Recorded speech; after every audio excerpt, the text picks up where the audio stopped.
You are listening to Supreme Magus by Legion 20, Chapter 22-012 Towers, Part 1. They are before the Guardian could reply. Camilla turned her back to her and ran to Lith's side. Quilla, do something. The royal healer used her best diagnostic tools and understood that Tyrus had been sincere. Just like Baba Yaga had said a few minutes back, Lith was just tired. Quilla turned toward Camilla to reassure her, but judging from her panicked expression, words wouldn't suffice. He's okay. There's no further damage to Lith's life force. He just needs rest, Quilla said while using her injection spell to administer him tonics and nutrients straight into the blood flow. Lith didn't need them, but seeing Quilla do something about his condition had a placebo effect on Camilla's nerves. Thank you, thank you, thank you. Camilla broke out in tears as Tyrus helped her to take him down Calla's back and made Lith's head rest on Camilla's lap. The Guardian made sure with gravity magic that the weight wouldn't crush her. As I was saying, Operation Freedom was a success. Vladian cleared his throat in embarrassment. We have performed a complete scan of the Golden Griffin's power core with the eyes, and we have already arranged the data. He took several copies of the blueprints of the power core out of his pocket dimension, handing them to the royals, the council, and even Milia in case the kingdom failed. It would have taken the council days to sort that much information, but there was very little that Baba Yaga couldn't do while in her tower. Excellent work, Silpha nodded. Now we must just find a safe way to make it collapse, possibly from a distance, and we are set. No one was actually listening to her. Everyone was studying the blueprints for both clues and inspiration for their own magical research. Despite his cursed origin by the hands of the Mad King, the Golden Griffin was still a wonder of magic. Fuck, the Queen frowned deeply when she recognized the modern runes of the Lost Academy. They were the same that the rest of the 6 great academies had used back when Lith was in the 4th year, proving Linea's involvement. She was about to share the bad news with the others when her army amulet lit up. The upper echelons of the kingdom knew that she didn't want to be disturbed, so it had to be important. Be quick, she said after pressing General Burian's rune. We did it. His voice was barely audible over the booming cheers. Burian's eyes shone with joy like those of a child during his birthday. Belias belongs to the kingdom again. What, how? Silpha sounded incredulous, but a wide smile appeared on her face. A while ago Thrud left along with her generals. At that point, the High Master and Great Mage Erna's awakened core managed to break through and take the city. That's excellent news. We must let everybody know that. A desperate wail filled the air of Belias, turning excitement into fear and making silence befall the city. What the heck was that? Just another casualty of this war, Tyrus said, her eyes shedding sad tears. Jormung, the one you knew as Jakra the Emerald Dragon, has just died in Thrud's arms. The flame of one of Ligoin's firstborns has just gone out, making Magur a darker place. That's impossible. Lith turned his head toward her, his voice barely a whisper. We fought inside the Golden Griffin. He's supposed to be immortal like everybody else. No, he was, Tyrus shook her head. He preferred to die as a free man than living like a slave. Suddenly Jormung's last words finally made sense. The realization made Lith clench his hands as hard as he could, yet it amounted to nothing. The feelings he had shared with the Emerald Dragon during the handshake were still vivid in his mind. Lith knew that he hadn't fought a zealot hellbent on conquering Magur, but a father doing his best to protect his child. Jormung had borne no killing intent toward him until the very end, even forgiving Lith for murdering him. They had never been friends, but they had never been enemies either. In a way, their condition made them very similar, and even though they had barely spent any time together, Lith had seen himself in Jormung while he took care of Valoran. Solus, too, felt greatly saddened at the news, feeling responsible for Jormung's death. He had stood on the wrong side of the war, but he had been a good man.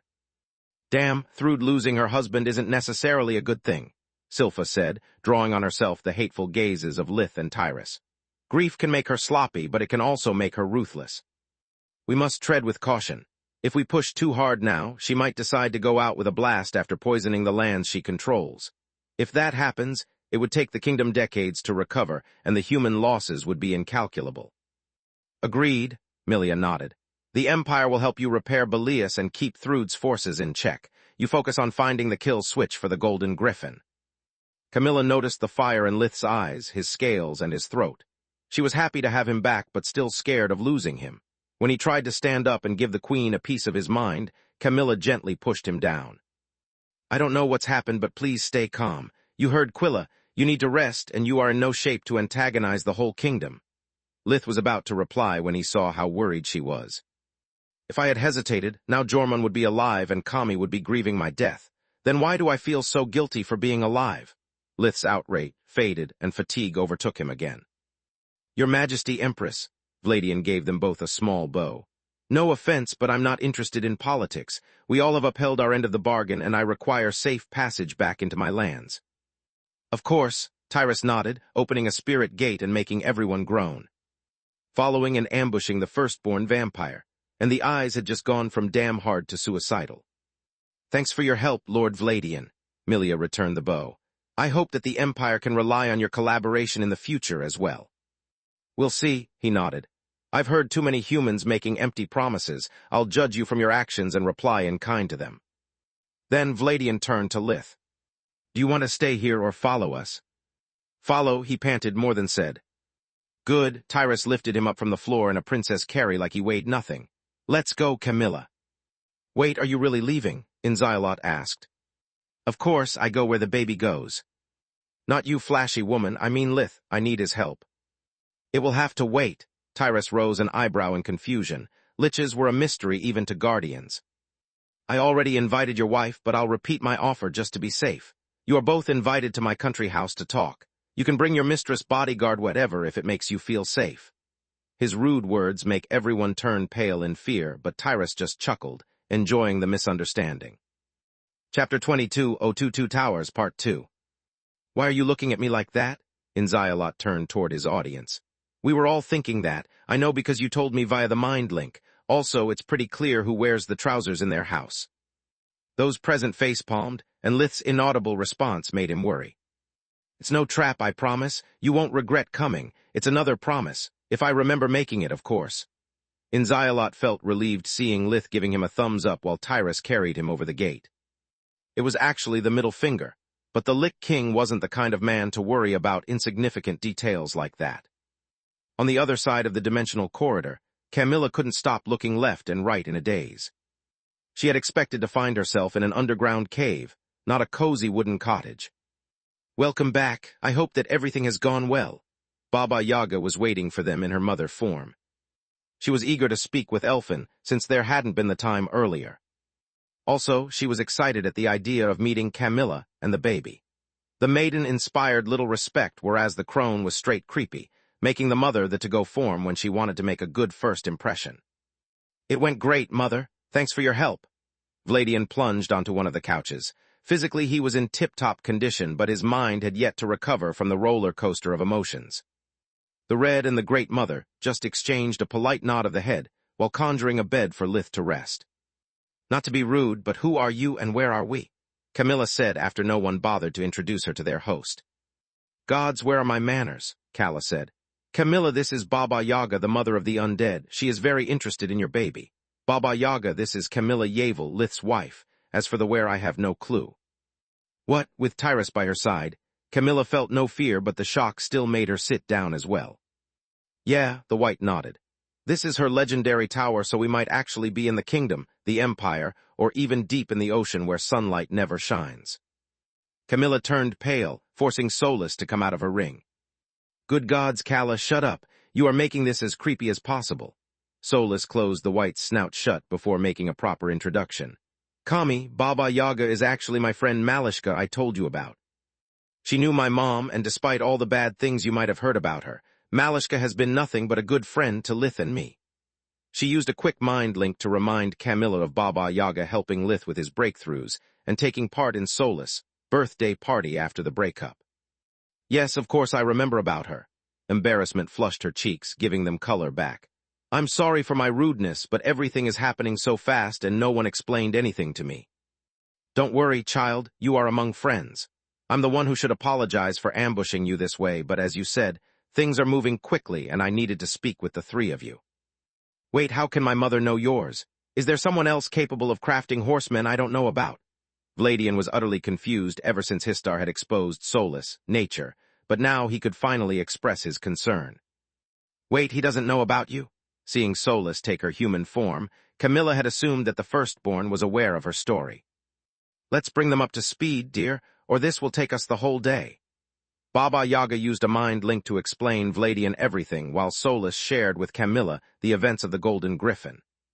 You fucker, the firstborn felt all the camaraderie and respect they had built, until that moment crumble under the weight of the envy burning through his veins. That's why you wanted me to swear upon my son. You are in possession of the legendary Tower of Menadian, and that woman is her daughter. Guilty as charged. Between the tonics and the abundant world energy in the tower, Lith was recovering quickly. Hence your oath binds you to silence and non-aggression. As it should be. Baba Yaga glared at Vladian in a way that shoved his complaints down his mouth and up his ass. She is my friend, make her unhappy and I'll be unhappy with you, am I clear? Crystal, he swallowed several times even though he had no physical need to. I'm so sorry for your loss, babe. Camilla ignored them and hugged Lith, her eyes watery after witnessing Jormung's final moments. Let's talk about this later. He held her tight, glad to feel that she wasn't upset by his touch. What can we do for you, Lady Yaga? Baba Yaga or Nana will do. We are not close enough for you to call me Malishka, she replied. Baba Yaga it is. To Lith, there would always be only one person he would refer to as Nana. More like what I can do for you. Solus, Silverwing asked me to invite you to her house. She wants to check on your recovery, and I'm willing to come with you if it makes you feel safe. It would be perfect, Solus sighed. We've gone through a lot, and I can use a bit of rest. Also, Aunt Loka had promised to show me Dad's paintings she owns. I would have contacted her earlier if our relationship wasn't that rocky. I'll take on your offer, Malishka. Silverwing had already given up on splitting Lith and Solus, recognizing that he hadn't made her into a slave. Yet Solus didn't trust the first Magus enough to spend time with her without a trusty chaperone. As for you, Lith, is there anything you need? Baba Yaga asked. Yes, Davros, white crystals, and creation magic lessons, he replied. What a cheeky brat, she said with a snort. The tower should provide you with plenty of materials and Salark with knowledge. I meant if you need help with your child. I think I got that covered. Lith pointed at Tyrus, who was still standing there, placid like a lake and as dangerous as a city-sized meteor. True, but while the Guardians will only ensure her physical protection, I'm willing to help your daughter learn how to merge her bloodlines if the necessity arises, Baba Yaga said. Let me guess, in exchange you'll use whatever you learn from her life forces to perfect your children and the undead hybrids like Raydusk, Lith replied. Guilty as charged, she shrugged. Let me ask you something. Are you worried more about what I might do with that knowledge or about your daughter's well-being? Lith looked at Camilla for a second before they replied in unison. Our daughter? Great, then I hope you won't mind, dear. Baba Yaga neared her hand to Camilla's womb, waiting for her permission before touching her. As she had done earlier with Lith, the Red Mother took her time scanning the baby's life force, using sun and moon to study each nook and cranny of its three components. Chapter 22:03 Future Plans, Part 1. Once she was done, Baba Yaga felt the need to sit down and drink something strong.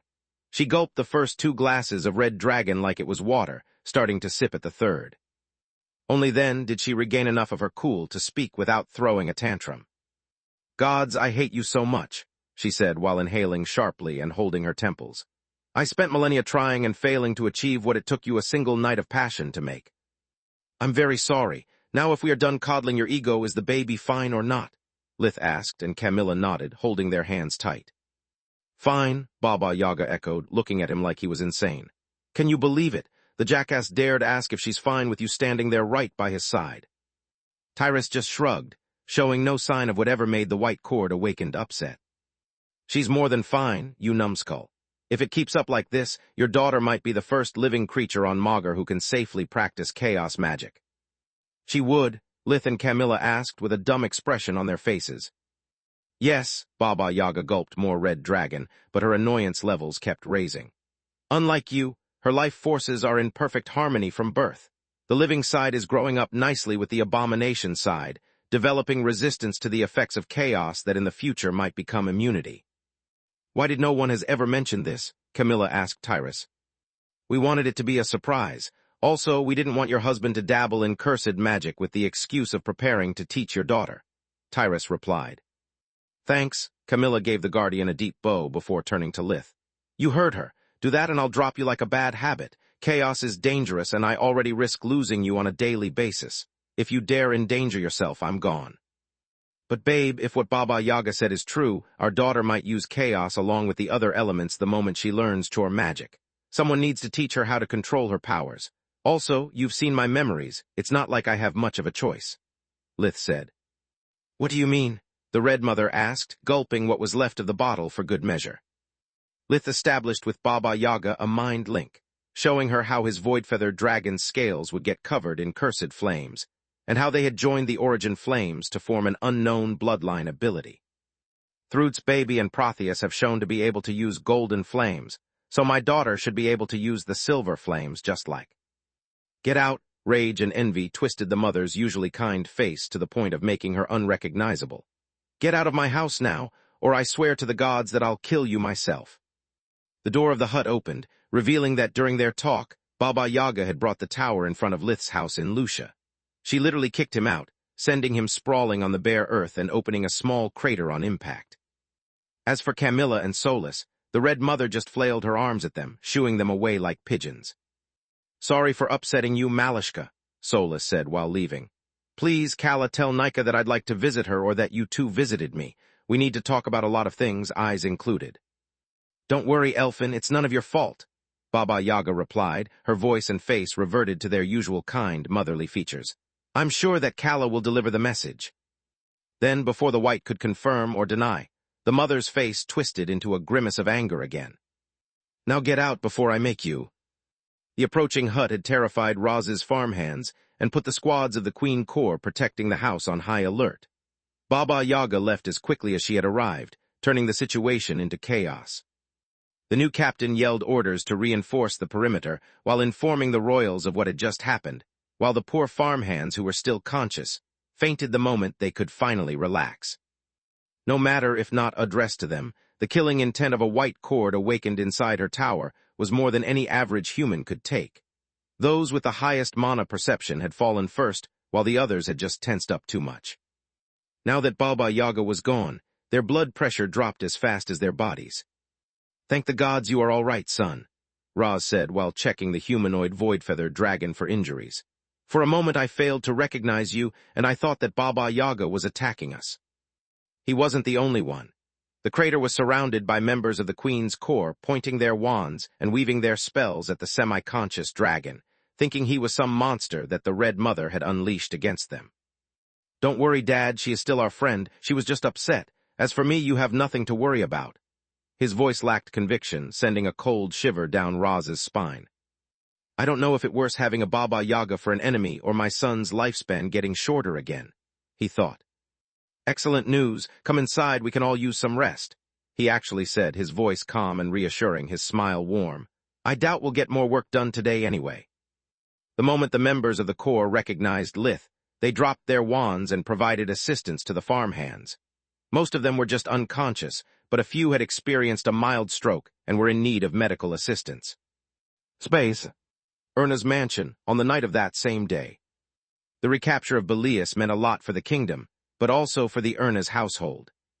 Floria had been one of the decisive elements during the all-out attack. She was not only in charge of the awakened corps she had trained, but also one of the few mages who can cast blade spells in the entire army. Her soldiers had kept Thrud's forgotten busy while she charged up her sword, Reaver. The hail of spells had countered most of the enemies, and the ensuing Omnislash had blasted the city gates open. As soon as Thrud's loyalists had been driven out, and Belias fortified again with the help of the Empire, Floria had been recalled to Valoran. The soldiers had no idea why they had risked their lives. The matter of the Golden Griffin's power core was a state secret. To both justify their actions and raise the morale of the citizens, the royals declared that the recapture of Belias had been their goal all along.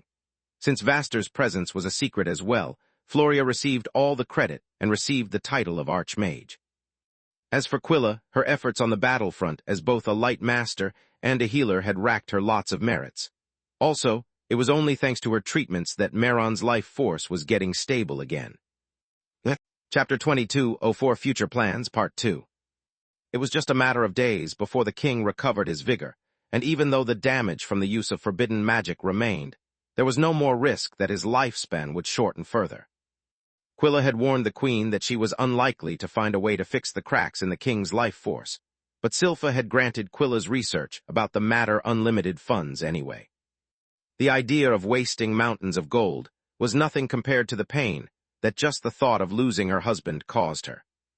Silpha had also decided to grant Quilla the title of Great Mage to reward her for her efforts, and to remind her of the gravity of the expectations the kingdom had for her. Getting an Archmage and a Great Mage in a single day was an event that hadn't happened since the time of Valoran I, giving the Urnas a lot to celebrate. Yet due to the ongoing war and the food rationing, the party was strictly limited to their closest friends and family members, which still meant a few hundreds of people since the event involved the Urnas and Myrock households, the White Griffin, and all the colleagues and political allies that the lords of the house couldn't afford to offend. Lith was not in the mood for partying and celebrating, which was the reason Alina had forced him to attend. After her son had shared with her the events of the Golden Griffin, she could understand his pain. The fight with Jormung had left both physical and mental scars that she had no idea when or if they would heal. On top of that, she hadn't missed that there was something wrong with Camilla. Her daughter-in-law was great at keeping her cool and faking her emotions, but there was no way for Alina to miss the sudden awkwardness between Camilla and Lith. I don't know what happened, but staying cooped up at home won't help, Alina thought. Here they can share their friends' happiness and have someone to speak with if they want to. I can't believe that I'm finally a great mage. Quilla had never taken off the deep green robe ever since she had received it, flaunting it around as proud as a peacock. Everyone but the two newly appointed high mages wore luxurious gala clothes, but no robes in respect for their hosts, and to not outshine the achievement of the Urna's household. Quilla and Floria, instead, wore respectively the royal healer uniform and the army ceremonial uniform. I told you that you just had to be patient, dear, Gianni said. You had already quite a few merits from Zeska and Kula. It was only a matter of time before you became a great mage. Yeah, Freya said, a bit annoyed for being the only member left of the original group who was still just a mage. War is a terrible thing, but because of it, merits get handed down like confetti. Don't be jealous, sister. Floria puffed her chest out with pride while putting her arm around Freya's shoulders. I'm sure that if it wasn't for Falul keeping your role in the war and as her harbinger a secret, you'd be a great mage as well by now. I'm so proud of you, my little flower. Orion embraced his daughter, glad to have her back home safe and sound. You have now reached the same title as your old man. This is the perfect moment to find you the perfect boyfriend. Dad, Floria pushed him away, her cheeks slightly flushed in embarrassment. Don't you dad me, young lady. Orion threw her a reproachful gaze while waving his finger under her nose. Do you know how scary war is? How terrible it is to see your children get out in the morning and not know if they'll come back alive for dinner. With great merits comes great risks. If before I was willing to give you all the time you needed, now we cannot afford to wait any longer. The Urna's household needs an heir, and while your brothers have already done their part, you girls are still wanting. Dad, Freya and Quilla blushed as well, mostly because they had finally understood why Nalrond and Morok had been invited to the event. Until that moment, Freya and Quilla had been amazed by their parents' odd behavior. Gianni had dressed up their respective boyfriends with tailor-made clothes bearing the Urna's insignia, and Orion had introduced them to the guests with uncharacteristic pride. Don't you dad him, young ladies. Even though Gianni had to look up at them due to the height gap, they were the ones feeling small in front of her scowl. This is the perfect moment to give us a grandchild each. Look at Camilla, she doesn't have an ounce of your magic talent, and now she can run circles around most mage constables. Gianni dragged her unwitting trophy in the middle of the quarrel, showcasing both her and her guardian bodyguard. It's not true. I have no magical education, and I only know chore magic. I swear that I had no idea Lady Urn. Gianni pushed her away, cutting Camilla short and resuming the pep talk as if she had said nothing. Think of what you could do with a beautiful baby growing in your womb. Your power and chances to get back home in one piece would increase dramatically. On top of that, starting from the second half of the second trimester, you would get a forced leave. War or not, you could spend quality time with your family in the safety of your home. You made an excellent point, Gianni. Alina nodded, nudging at Roz so that he would join her in glaring at Tista, which he promptly did. The young women blushed, taking big sips from their drinks while searching for a plausible excuse. Damn it, before Camilla got pregnant, I could have revealed Morok/Nalron's true nature to Mom and Dad, and that would have made them back off immediately. Quilla and Freya thought in unison. Yet now that my parents have learned how a beast's blood would also greatly enhance my physical prowess, it would only strengthen their resolve. I'm sorry, Lord Ernest, but I don't think you should pressure your daughter so much. Nalrund stepped forward, making Freya sigh in relief. We have been dating only for a while now, and I have personal circumstances that don't make me a proper candidate as Freya's spouse. He couldn't tell them that he was one of the fabled werepeople, and that he had no intention of settling down until he had merged his two different natures. His voice was stoic with just a tinge of shame, sealing his fate.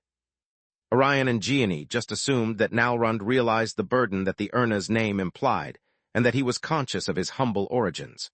All things that showed maturity and humility. That's for me to decide, young man, Orion said, turning toward him. Actually, that's up to... Freya tried to stop her father, but Gianni stopped her instead.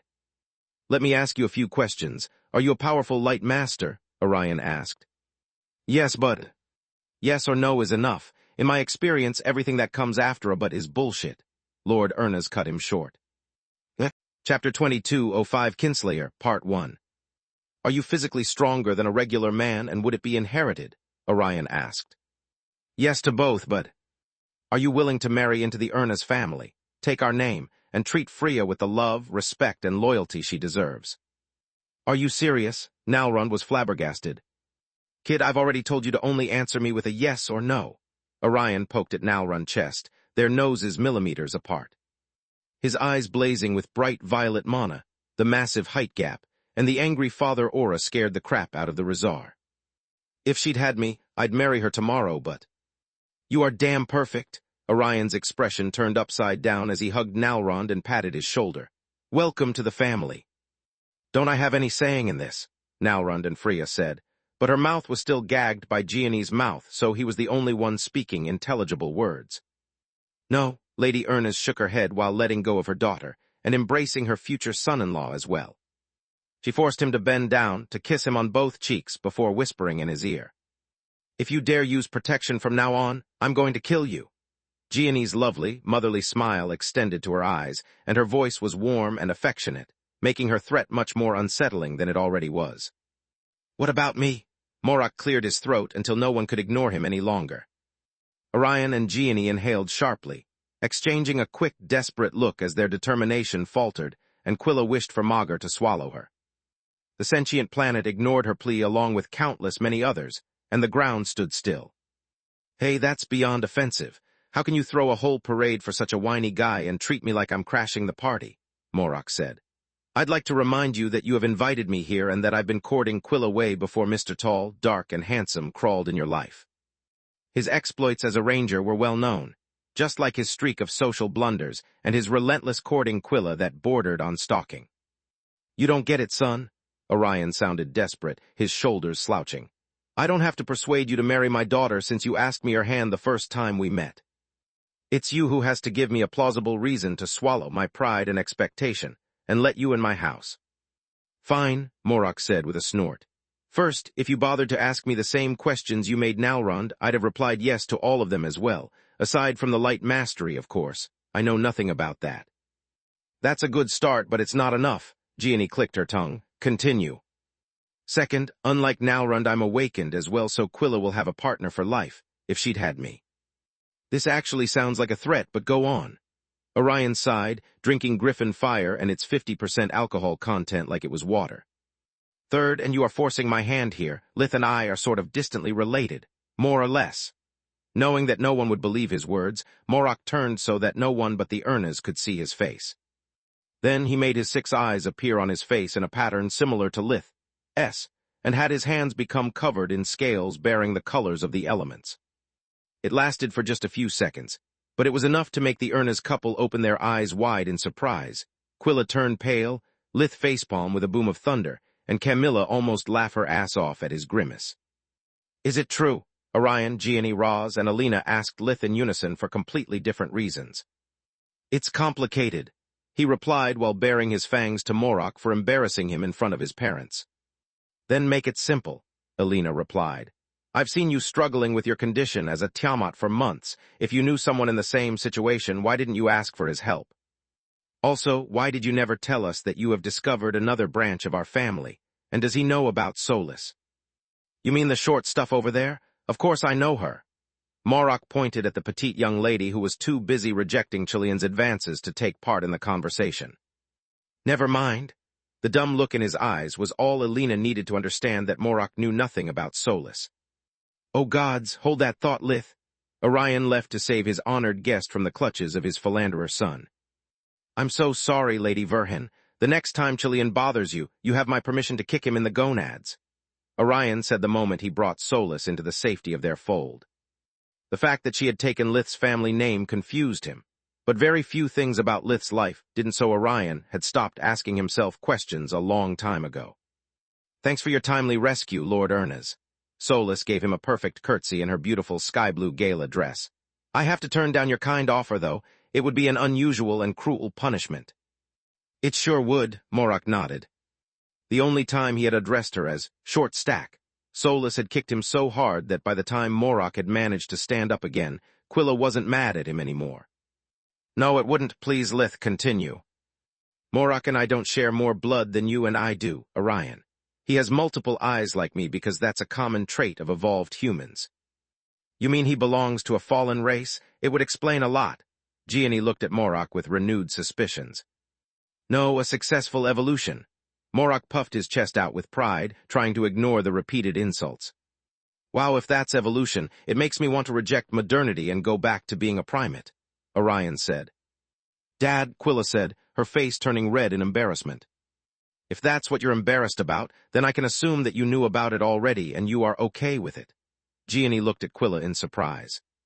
Of course she knows. I told her everything she needed to know about me before asking her out the first time. Morok replied. Say what you want about me, but with a bit of luck our children will have your daughter's looks and brains and my bloodline abilities. At least he's been honest about it. Also, he does have a point. Orion looked at Gianni, pondering the pros and cons of her daughter's hypothetical offspring. He indeed does, Gianni nodded.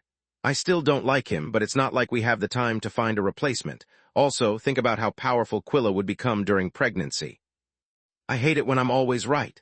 Quilla thought as she could feel the scales in her parents' brains being positively tipped by Morok's inhuman nature. You pass but barely. Welcome to the family. Orion patted his shoulder with nigh zero enthusiasm. Taking in someone as quirky as Manohar, but with none of his genius and accomplishments, didn't feel like a great deal. Chapter 2206 Kinslayer, Part 2. I did it. Morok clenched his fists in triumph before hugging those he already considered like his in-laws. Father, mother, I won't let you down. Please don't call me like that, Orion and Gianni said in unison as their stomachs churned. While we are at it, do you have any relative who's still single? My little flower can use a hand in choosing her partner. Orion asked both Morok and Nalrund. Dad, stop it. Floria became beet red, trying and failing to put an end to the discussion. Sadly, no, I'm the last survivor of my village, Nalrund said, drawing compassion from the small crowd around him. Thank the gods, no. As far as I know, I'm the only one my father experimented upon. You don't have to worry about him. I got him killed. Morok said, making Gianni and Orion wonder if it was too late to take back their offer. That's unsettling. Explanations are in order, but they can wait. I don't want to ruin this party with morbid topics, Gianni said. Giving your daughters away like cattle is morbid, Mom. Floria's words only earned her a reproachful look. If you had taken better care of your personal lives, you wouldn't have forced your parents to vet your suitors for you. All three of you, Gianni said to her daughters before turning to Tyrus, who was still giggling at the family drama. Salark was a public figure, and Ligon always introduced himself by his real name. Once Gianni had noticed Constable Griffin shadowing Camilla 1 day out of 3, it hadn't taken Gianni much to figure out the Guardian's real identity. Your Majesty, I'm afraid that after everything she went through with Lith, my daughter had enough of dragons and phoenixes for 2 lifetimes. Do you have any griffin you could introduce to her? Mom. What, first you, then Camilla, then Marth, and now your sister has decided to follow in Valoran's footsteps in your dating partners. The good thing about it is that you have a wider choice. Gianni shrugged. My sons are too old for Floria, but I have a few great-grandsons who would be delighted to make her acquaintance, Tyrus replied. Great Mother Almighty, what did I do to deserve this? Floria said while stomping her foot in frustration. That's a bit of an exaggeration, but thank you, Tyrus chuckled, making Floria realize her blunder. Gods, this never gets old. As for your question, you are a good person and you deserve all the joy that comes your way. Space. Blood Desert, Salark's beach house, a few days later. After the end of the mission, Quilla had certified that Lith needed absolute rest to recover.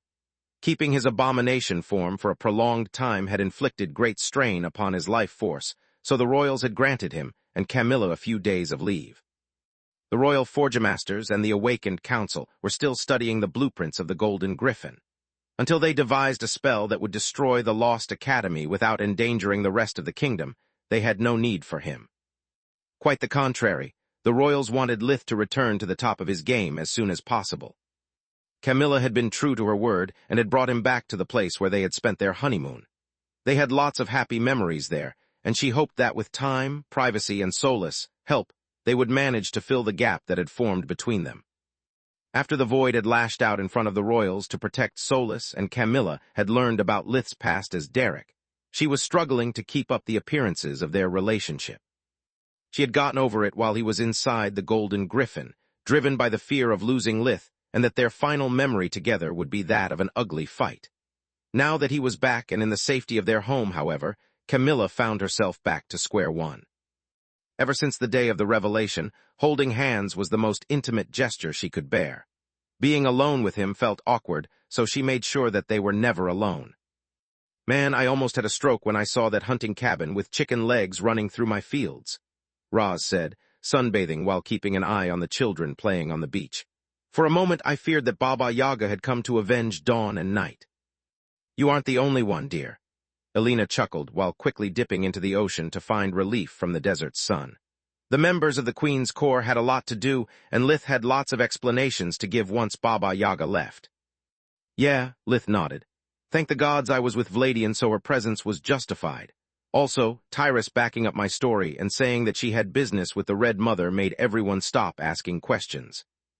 No one in the royal court, the army, or even the association dared question the words of the first queen. The identity of Constable Griffin was still a secret. That was why Tyrus had appeared in front of them in her true form. At that point, their only worry was to not anger her and become her meal. You are lucky that Tyrus takes her vows seriously, because under normal circumstances you would have been on your own.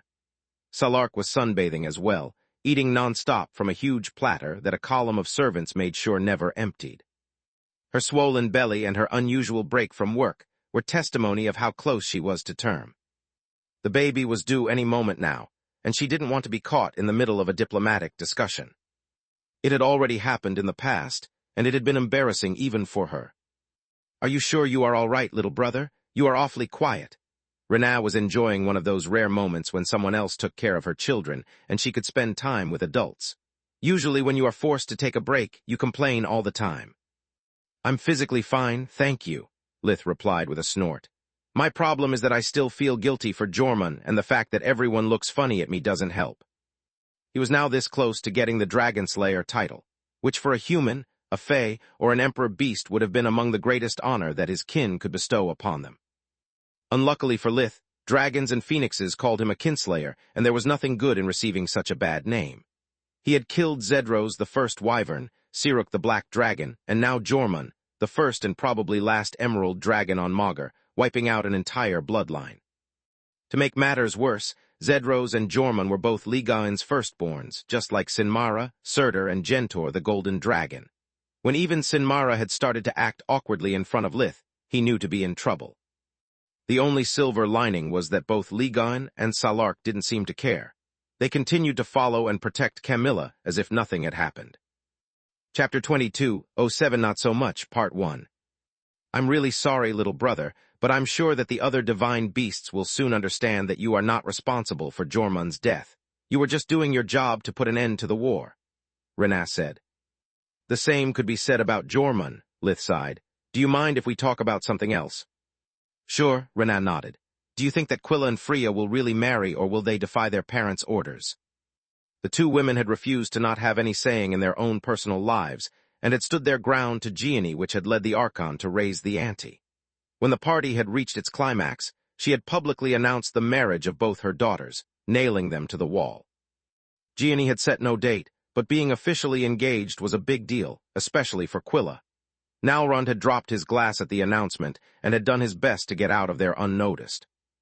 Alas, Genie had a silver spotlight pointed at him and his unwitting fiancée, while a golden spotlight marked Quilla and Morak. Nalrund had gotten trapped in a web of handshakes and pats on the shoulders by a swarm of strangers who wanted to know everything about him. The tyrant instead had taken the spotlight as his cue to don his deep green great mage robe that matched Quilla's, walk to her, and kiss her in front of everyone. The room had burst with cheers and applauses while everyone looked at Nalrund, expecting him to do the same. After that, Morak had greeted the guests while dragging Quilla along, introducing himself as Morak Iriurnas. He moved with such swagger and talked with so much confidence that everyone in the kingdom now considered the deal closed. Quilla wanted to beat him to a pulp, but as the royal healer and in front of her peers and family members she had a reputation to uphold. Long story short, she had dug her own hole deeper with every forced smile she made and congratulations she accepted. Freya can still make it out of the engagement if she plays her cards right. The only way out Quilla has left, instead, is to defect the kingdom and seek asylum in a foreign nation, Lith replied. Good to know, Salark nodded, sending her personal invitation to the youngest of the Urnas to move to the desert at the earliest convenience. Grandma, he said in outrage while everyone else laughed. Quilla is my friend and my country is still a hot mess, cruel much. You mean generous. I get a new mage and she gets what she wants. Everybody wins. The overlord shrugged, not deigning him even of playing the pregnancy card. Meanwhile, Camilla looked at the family scene from one of the tower's windows, feeling as alien to them as her husband was to Magur. To accommodate the entire Verhin family, Lith's parents and older sister lived in the cottage while Tista, Camilla, Solus, and Lith stayed in the tower. Usually, Camilla didn't like sleeping there because of Lith's bond with Solus. While they were so close and inside the tower, they had barely any privacy, which now had become a good thing. It allowed Camilla to stay close enough to him to sort her feelings, while also avoiding intimacy and romance. What are you doing here, Kami? Solus took her by surprise, making her flinch. You should be on the beach with the others instead of sulking in the shadows. That's Lith's thing. Neither of them smiled at the joke, making the failure of Solus attempt to lighten the mood. Don't you mean Derek? Camilla replied. Besides, I could ask you the same thing. How many times do I have to tell you that they are one and the same? Solus replied with a sigh. Are you sure you don't want me to revert the tower to its old appearance? She pointed at the new rooms and furniture that had been shaped according to their blueprints for Lith's dream house. It was based on the small mansion of Baron Wyallen in Jamble, a 2-story building made of wood and stone. I'm sure, Camilla nodded. Until we made these changes, I never realized how the tower and Protector's house being identical to Lith's home in Lucia made things damn confusing. Every place looked the same, so even when we moved around, I had the impression of always being in Lucia. True that, Solus nodded. By the way, don't think I haven't noticed how you dodged my question. I could say the same thing about you. Solus repeated Camilla's words, hoping to avoid the matter. Fine, I'll start. Camilla sat on the bed and patted the spot nearby to invite Solus to join her. I can't wrap my head around the idea of living with an alien from another planet.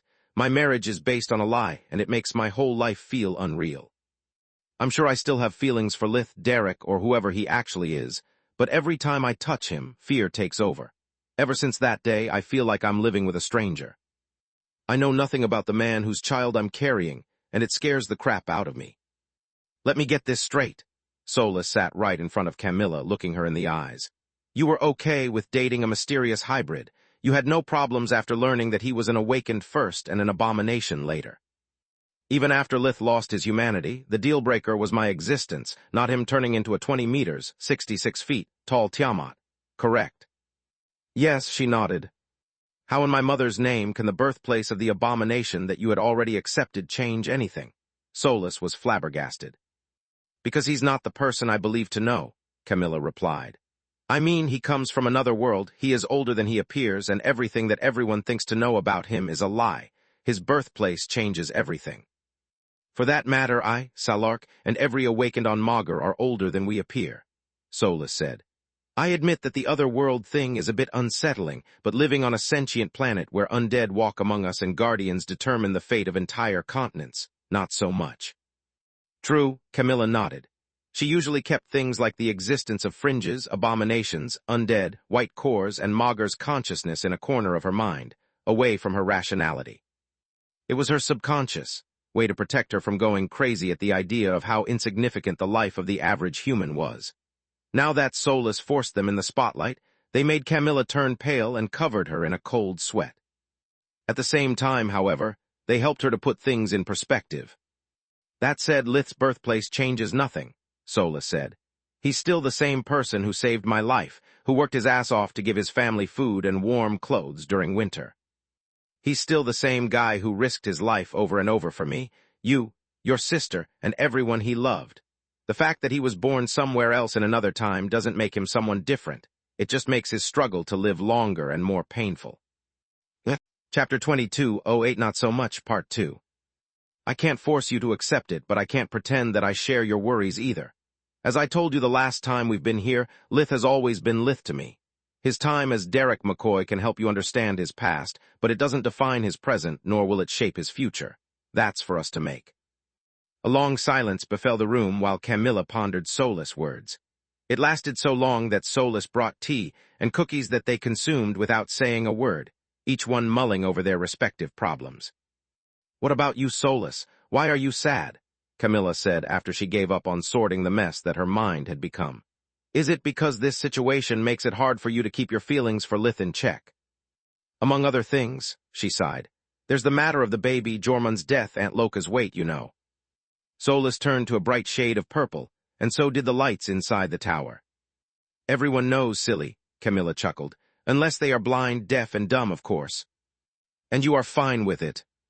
Fine is a strong word. Let's say that I've learned to cope with it. I knew about it even before proposing to Lith, and I knew what I was getting myself into. I never pegged you for being jealous of our baby, though. Camilla looked at Solus with doubt and confusion. Solus had been on cloud nine since the day she had learned about the pregnancy and had been nothing but supportive about it. Camilla had no idea that the baby Solus was talking about was her alleged own. After moving to the desert, she had shared with Salark the details of the recent fusion. When the Guardian had reassured Solus that merging their bodies had left no consequences, she had felt disappointed instead of relieved. She was still struggling to understand that unexpected feeling, and the thought that going back into her ring form might reset her body only made things worse. "I'm not jealous of your baby, you have my word," Solus said. "Quite the contrary, you have no idea how happy I am that you are here and how at ease my mind feels on the battlefield knowing that you are safe." "I beg your pardon," Camilla said, her confusion growing. "Because of our bond, I'm incapable of helping Lith to collect the pieces he shatters into every time something really bad happens. That's something that only you can do since I'm too busy collecting my own. My pain is his pain and vice versa. We love the same people in the same way, so when they are in danger, we both get unhinged, whereas you can ground him. That's why I'm jealous of you. That during Lith's darkest hours your touch heals while mine is poison. And don't get me started about the baby. Even if you never came to the desert and now Lith and I were together, my life would be a nightmare. If I were the one pregnant, there wouldn't be one day when I wouldn't be terrified that my cracked life force and core might endanger the baby's life. That every time I step away from a geyser, the tower might cut her off, not recognizing her as a part of my body. On top of that, in your shoes, Lith would never allow me to follow him on the battlefield. Every hit I take reflects on the tower, compromising my life support system. During the battle against Siruk and then to protect Belias, I took so much damage that I would have lost the baby several times over. Yet if I wasn't there, he wouldn't be alive now. As long as I can fight alongside him, watching his back even when he's surrounded by enemies and make sure that he comes back home alive, I don't care about my feelings. That's why I'm happy he has you, and you have my word that I would never do anything that might compromise your relationship. I love you, Camilla Yavel Verhin. You have filled a huge void in our lives and given us happiness. You are everything that I can't be, and I'm grateful to have you in my life." "That's what I'm supposed to say, you silly." Camilla embraced Solus, moved by her words. "What do you mean?" It was now her turn to be utterly confused. "I mean that I'm jealous of you as much as you are of me. You are strong, smart, and you share with Lith not only a bond deeper than I'll ever be able to understand, but also his love for magic. I don't understand the first thing about it, and even if I started today to study magic just to share that aspect of his life, it would take me years just to get the basics. No matter how hard I try, I'll never be at your level. At the same time, after witnessing Lith's memories, I know that without your light guiding him, he would have long lost himself to the void, turning into a monster beyond redemption. I also know how much you've sacrificed to let him have a full life and to make our relationship thrive. Back when I didn't know about you, I was scared to death every minute of every time he was on a mission. Now, instead, I know that no matter where Lith goes or how bad the situation is, he has always someone who loves him as much as I do, but who can fight like I never could. I'm not scared of your presence in our lives, quite the contrary. You make me feel safe when he's away, and you are the only person I can truly open up to because you've walked and keep walking many miles in my shoes. I love you, soulless Menadian Verhin, and I wouldn't want this odd three-way marriage any other way. This baby is as much yours as she is mine, and I would love it if you allowed her to call you Mom, Camilla said. Are you sure? Sola said amid hiccups, fighting a losing battle to hold back her tears. Don't you think that two moms can be confusing? Really? Camilla half laughed and half cried. Do you really think that a baby who's going to have 6 grandparents, hundreds of uncles and aunts, and the gods know how many distant relatives can be baffled by 2 moms? I admit that it might be a bit unsettling, but when you put it that way, not so much. Solus laughed a bit before bursting into tears of joy that lasted for a long while. Space. Griffin Kingdom, SR Region, Golden Griffin Academy. When Ligain and Tyrus reached the external gates of the lost city of Huriel, no guard moved forward to stop them. The Forgotten and the Emperor Beast on patrol remained equally silent. The only difference between the unliving and the living was that, while the former lacked any expression, the latter wore a grimace of pain. No voice resounded through the Gardens of Madness as the Guardians walked through the awakened forest, nor did anyone question their presence there. Chapter 2209 Bleeding Heart, Part 1. Tyrus and Ligain found a straightforward path to the throne room and reached it without encountering any resistance. Once they stepped inside the great hall, they froze on the spot, not because there was a deadly trap or ambush waiting for them, not because the Mad King had prepared an anti-Guardian array that his daughter had further perfected. What made pain run through every fiber of their beings and robbed their eternal bodies of any warmth they had was how familiar the throne room was. Everything from the throne to the paintings had been replaced by copies that looked like the originals, but were made entirely of cold, lifeless stone. Thrude sat on her seat, and by her side, there was another holding a statue depicting her lost husband. Thrude wore Arthan's armor and held the sword of Arthan with both hands. Its tip touched the floor as she used the priceless artifact as a support to not double over due to the unbearable pain she felt. Her breath was labored even though she was doing nothing, steaming in the coldness of the room. Order and chaos, this is identical to your house, Ligain said via mind link. Are you sure Thrude has never been there? I'm sure. Back when Arthan was chosen as king, there was no test and my life was full of color. I made my throne room that way only after Valorin's death, 100 years after Arthan's execution. By then Thrude was already in the wind, Tyrus replied. Then it must be your blood running thick through her veins to have bestowed her a mind so similar to yours, Ligain said. Indeed. Just like Ligain, Tyrus was in her human form, and she could appreciate how much the Mad Queen resembled her. Tyrus, beauty, and Valorin's noble countenance had found the perfect balance in Thrude like it hadn't happened for most of the first king's daughters. Thrude's generals couldn't help but turn their heads dumbly from one woman to another, mistaking them for sisters at best. Well, well, well, look who we have here, the guardians of the Garland continent. Tears streamed non-stop from Thrude's eyes, yet her voice was firm and clear. Are you here to just gloat, or have you come to finally put me out of my misery? Neither. Ligain raised his empty hands in a gesture of peace before joining his hands and giving her a deep bow in respect for her grieving. I've come to give you my condolences and to renew my offer. Please think about your son. Now that Jormung is dead, what do you think will happen to Valorin II if you lose the war? What about her? Thrude nodded at Tyrus, who had started crying as well. She knew Thrude's pain better than anyone else, and felt close to her despite their morals couldn't be more different. I've come to offer you my condolences and my compassion, child. Tyrus' voice was calm and soothing despite the suffering that seeing her own reflection in Thrude inflicted upon her. Know that you are not alone, not now nor ever. The eyes of the Guardians fell on Protheus, who was rocking Valorin in his arms. The doppelganger had taken Jormung's appearance and was singing a lullaby with the voice of the Emerald Dragon. Thrude had no intention to replace her husband nor to lie to her son. She just wanted to let Valorin smell his father's scent, see his face, and hear his voice while he was still too small to understand what had happened. Her foolish hope was that it would allow Valorin II to remember about Jormung and know how much the Emerald Dragon had loved his son.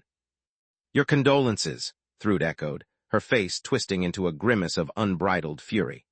"You executed my father after torturing him for days, and you broadcasted the whole thing throughout the kingdom to show that not even the royals were above the law." The Mad Queen glared at Tyrus, while the hologram of Arthun's sentence being carried out was projected by the Academy's arrays. Thrud had watched it the first time when she was a teen, and it had changed her life. From that day onward, she had replayed the recording every time her determination started to falter or her rage to fade. The Guardian remained silent since Arthun's suffering was nothing to her compared to what Valorin's death had caused her. No matter how much she empathized with Thrud, Tyrus still considered Arthun the source of her misery.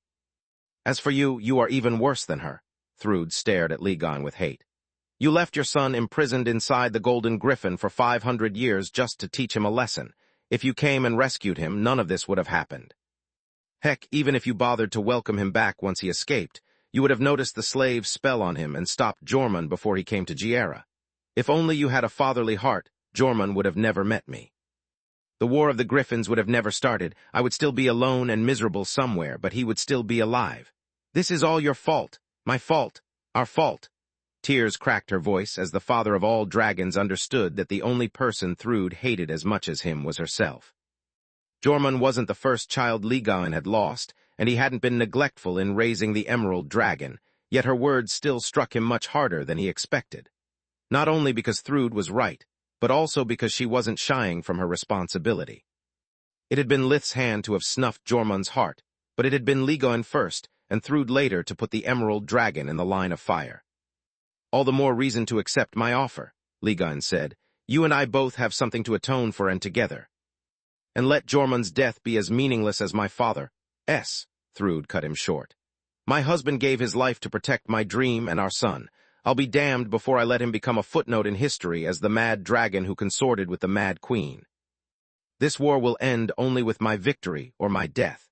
If you don't have the guts to reunite me with Jormung, I will as soon as I make sure that my son is ready to take the throne for himself. With the secret of the White Core, Arthun and Sifil sets, his rule will be eternal if that's what he wants." It was now Tyrus' turn to be affected by the Mad Queen's words. Her determination to put an end to her life just to make the pain stop matched that of Valorin I, bringing endless pain to the Guardian. "I respect your decision," Ligon nodded, "but what if you lose? What will be of your son then? If I fail, and if you ever had a shred of love for Jormung, the only thing I ask from you is to save your grandson before something bad happens to him." Thrud replied, her voice firm and cold as the statue of her husband again. Chapter 22, 10 Bleeding Heart, Part 2. "You have my word. I'll bring Valorin II to my home and raise him as if he was my own." "Are you the guardian of wisdom or of deafness? Haven't you heard what I said just a second ago?" Thrud's voice oozed with so much spite that the rest of Magur had run dry. "You are a horrible father, a monster no better than I am. Just like the Great Mother here," she nodded at Tyrus, making the image of Arthun's suffering reappear. "Both of you knew what was happening and could have saved Jormung's life, yet you did nothing. I have no reason to believe that you would act any different for my son." "What then, Salark?" Ligon asked. "I trust no guardian," the Mad Queen shook her head. "After you rescue Valorin, I want you to entrust him to Lith Tiamat Verhin's care. It was my husband's dying wish, and I intend to honor it." "I'm proud of you, child. Forgiveness is a sign of great strength," Tyrus said, yet her kind words were met by a burst of deranged laughter. "Forgiveness? Not even I'm that mad. I'll never forgive nor forget what he did. If I die, my son will live with the Supreme Magus. Valorin will grow with other members of a new and unique race who will help him master his powers. If I lose, I'm going to save Verhin for last, killing him only after putting him through so much suffering that my own will pale in comparison." As her laughter rose in intensity and pitch, the Guardians stared at Thrud with soul vision, the ultimate mystical sense that allowed them to peek at the true nature of things and living beings alike. What they saw was a rampaging golden griffin. It was mad with fury, and its heart had been brutally ripped off its chest. No matter how much it bled, the griffin refused to both die and stop. Aside from the madness, it was identical to what soul vision had shown about Tyrus after Valorin's death. It made the Guardians pity her even more. but it also made clear that her words were no empty promise. Space. Blood Desert, Salark's beach house, a bit later.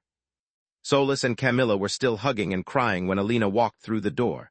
The scene clenched her heart, making her stomach churn in worry. By the Great Mother, are you two all right? What happened? It's nothing, Alina, don't worry, Camilla said amid sniffles as Solus conjured enough tissues for both of them. I'm worried, all right, dear, and I will be until you explain to me why you two have disappeared for so long. Is everything okay with the baby? It was a stupid question since Salark was less than 100 meters, 330, away, and all three guardians of Garland had sworn to protect the child. Yet Alina was pregnant as well, and to her, that was the most likely answer. She's fine, we are both fine. Camilla pointed at herself and her own womb. It's just that between Lith lashing out at the Royals and this last mission, things got a bit rough and I got emotional. This doesn't explain M. Great Mother Almighty. Salark's pained shriek cut Alina short and drew the attention of any living creature in a 1.5 kilometers, 1 mile, radius. The time has come. Call that moron of Ligain. If he misses the birth of our child, I'm going to kill him. Sinmara helped the Guardian, whose water had broken, to stand up before Spirit, warping everyone back to Salark's palace. Her attendants made lots of calls, summoning the phoenixes from the nest and every single dragon who had expressed interest in the event. Before Lith had even realized what had happened, he found himself in a waiting room as big as a theater that was almost full to the brim. Hi, Lith, how are you? Surtur, the Dragon of Light, sounded awkward as he extended his hand to a kinslayer. It could go much better, but also much worse. Lith assumed his Tiamat form, letting their scales come in contact and sharing his trouble with Surtur without saying a word. Oh gods, brother, I'm so sorry for you. I hope that things will get better soon. Surtur hugged him, almost as worried for Lith as he was for their latest brother. Thank the gods Salark has provided plenty of seats. This might take a while. Alina sat down, inviting Camilla and Solus to do the same. How long exactly? Knowing that it was only a matter of time before her turn came, Camilla decided to use it as a learning experience. It depends, sometimes minutes, other hours. First deliveries can be even slower, though, Alina said, making Camilla swallow a lump of saliva. Don't worry, dear, I'm sure you'll be fine. How is it going with the morning sickness and the mood swings? Alina held her hand. They heard each other a lot, but due to Camilla's work, they didn't spend much time together, especially if Lith needed her. Actually, I've experienced no such thing, Camilla shrugged. You and Zinnia warned me about a lot of things, but aside from my appetite, nothing has changed. Maybe it's because of Lith's beast blood. No way, Celia looked cranky, hungry, and angry. I'm going next after Salark, and I can assure you that I went through the whole package every single time. The Huntress had been invited to stay in the desert along with Lith's parents to keep them company and her safe until the end of the War of the Griffins. Her belly was swollen, her ankles had doubled their usual size, and her feet hurt. That's because divine beasts gift the mother with more strength than the pregnancy takes. Also, Camilla is now awakened, and with the baby refining both their cores and bodies, the impurities won't bother her much. Rithia, the Wind Griffin and Surtur's wife, said.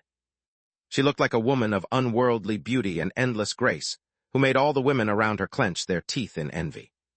Are you telling me that Camilla won't get this, or this? Celia pointed at her own legs, hips, and stomach. Well, you've seen Salark, it should go like that more or less, Rithia replied. Don't take this the wrong way, dear, but I hate you so much right now, Alina said, and Celia nodded. And what's the right way to take it exactly? Camilla said with a sneer, feeling relieved by the news and annoyed by the scorn she received. Meanwhile, Ligain and Tyrus had returned from the Golden Griffin, the moment Salark's pain had reached them via the mind link they shared. The father of all dragons still looked like an albino man, and he still felt as if 2 football teams had used him instead of a ball for a championship match. The intense feelings shared by Lith and Surtur acted as a beacon to his distraught mind, so he appeared right next to them, making the situation even more awkward. The room turned silent as everyone struggled between the desire to give Ligain both their congratulations and condolences, and the curiosity to see how his meeting with a kinslayer would unfold. Chapter 22, 11 Dragon Dance, Part 1. I'm sorry for your loss, Lith said after a while. I swear that I was certain that Jormung was still under the effects of the unwavering loyalty array. I had no idea he would have died. You have no idea how ashamed I am that my final words to him were of taunt, whereas he forgave me with his last breath.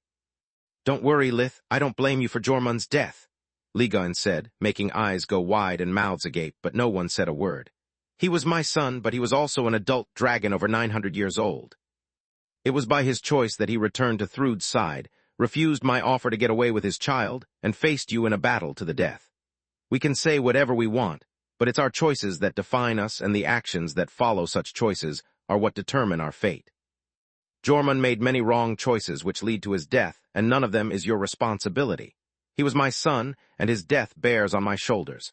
My only wish is that I could receive his forgiveness as well. The father of all dragons sighed, feeling his heart torn by grief from the death of one son and by the joy from the other who was about to be born. Thanks, your words mean a lot to me. Lith offered him his hand, which Ligon promptly shook, realizing how heavy the Tiamat's burden was. I'm very sorry to add even more to your plate, but I have to ask, the Guardian said. Jormund wanted you to raise Valorin II in case of Thrud's death, and when I visited her, she expressed the same desire. What are your intentions? What a smart son of a dragon. Lith inhaled sharply as the memory popped through the mist of worry about his marriage that clouded his mind. He wants our children to grow together so that they learn from each other and benefit from the Guardian's protection. Wanted, Ligon corrected Lith even though he was happy with the slip of the tongue. Also, I think Jormund knew that someone who went through so much shit as you would empathize with a child destined to be hated for who he is and not for what he has done. He probably wanted Valorin to be raised with love. Why the farm does everyone always want to entrust their children to me? Lith felt his eyes become watery but kept his mouth in check since the children were there. First Protector, then Calla, Vladian, and now Jormund. I must ask my wife and Solas first, but I can tell you even now that no matter their choice, I'll do my best to make sure that Valorin II doesn't have to suffer for the crimes of his mother. Thank you so much. Ligon embraced the Tiamat, making the awkwardness in the room fade away and everyone forget about the Kinslayer title. Dragons and phoenixes approached both men to congratulate them when Salark pulled up the curtain and walked toward Ligon while holding a baby wrapped in a thick cloth. Congratulations, dear, it's a boy. The room literally almost came down from the booming cheers, applauses, and stomps, yet Salark's palace quickly countered the shockwaves, stopping them before they caused a quake. Already, we barely got here. Camilla turned toward Alina with a flabbergasted look on her face, finding that their expressions matched. They had arrived for barely a couple of minutes, and Salark was already on her feet, and the baby clean and wrapped. It meant that the delivery had taken a minute, if not less. I'm a guardian kid, the mother of all phoenixes replied. If after having so many children I hadn't developed a foolproof method, I should be ashamed of myself. Before Celia, Alina, and Camilla could ask her to employ such a wonderful method on them when their time came, Salark ignored them and walked forward to Ligon. She offered him the baby that still looked human due to his mother's shape-shifting. Ligon took him with infinite care and tenderness, as if it was the first time, his heart torn more than ever. Hello, little one, let's see what we have. Ligon turned into a human-sized dragon and Salark into a phoenix, letting their blood resonate with the babies. The shape-shifting came undone, and the baby boy was replaced by a featherless chick bigger than an adult vulture. Ligon gently caressed his beak, triggering the transformation into a dragon whelp covered in black scales. Not to be that guy, but is that a black dragon like Siruk or a shadow dragon like Zorith? Also, what about the phoenix's side? Lith asked Surtur via a mind link to not ruin the moment for everyone except the Dragon of Light. He's neither. Surtur didn't appreciate picking the short end of the stick, and his thoughts didn't hide one bit of his annoyance. The firstborn of a guardian always inherits their traits until the blue core. The black scales come from Dad, just like once the feathers grow, they will be red. The baby will be just a phoenix until the blue and get the full scope of his bloodline abilities on Violet. His children, instead, will be born with the same color of scales or feathers as our little brother, depending on which side of his life force he chooses, of course. I don't care what you are going to be, little one. Ligon gently rocked the small dragon. Daddy promises to raise you right and to make sure that nothing bad happens to you. You've lost 2 brothers already, Zedros and Jormund, because I failed them. They grew distant from me until they lost themselves.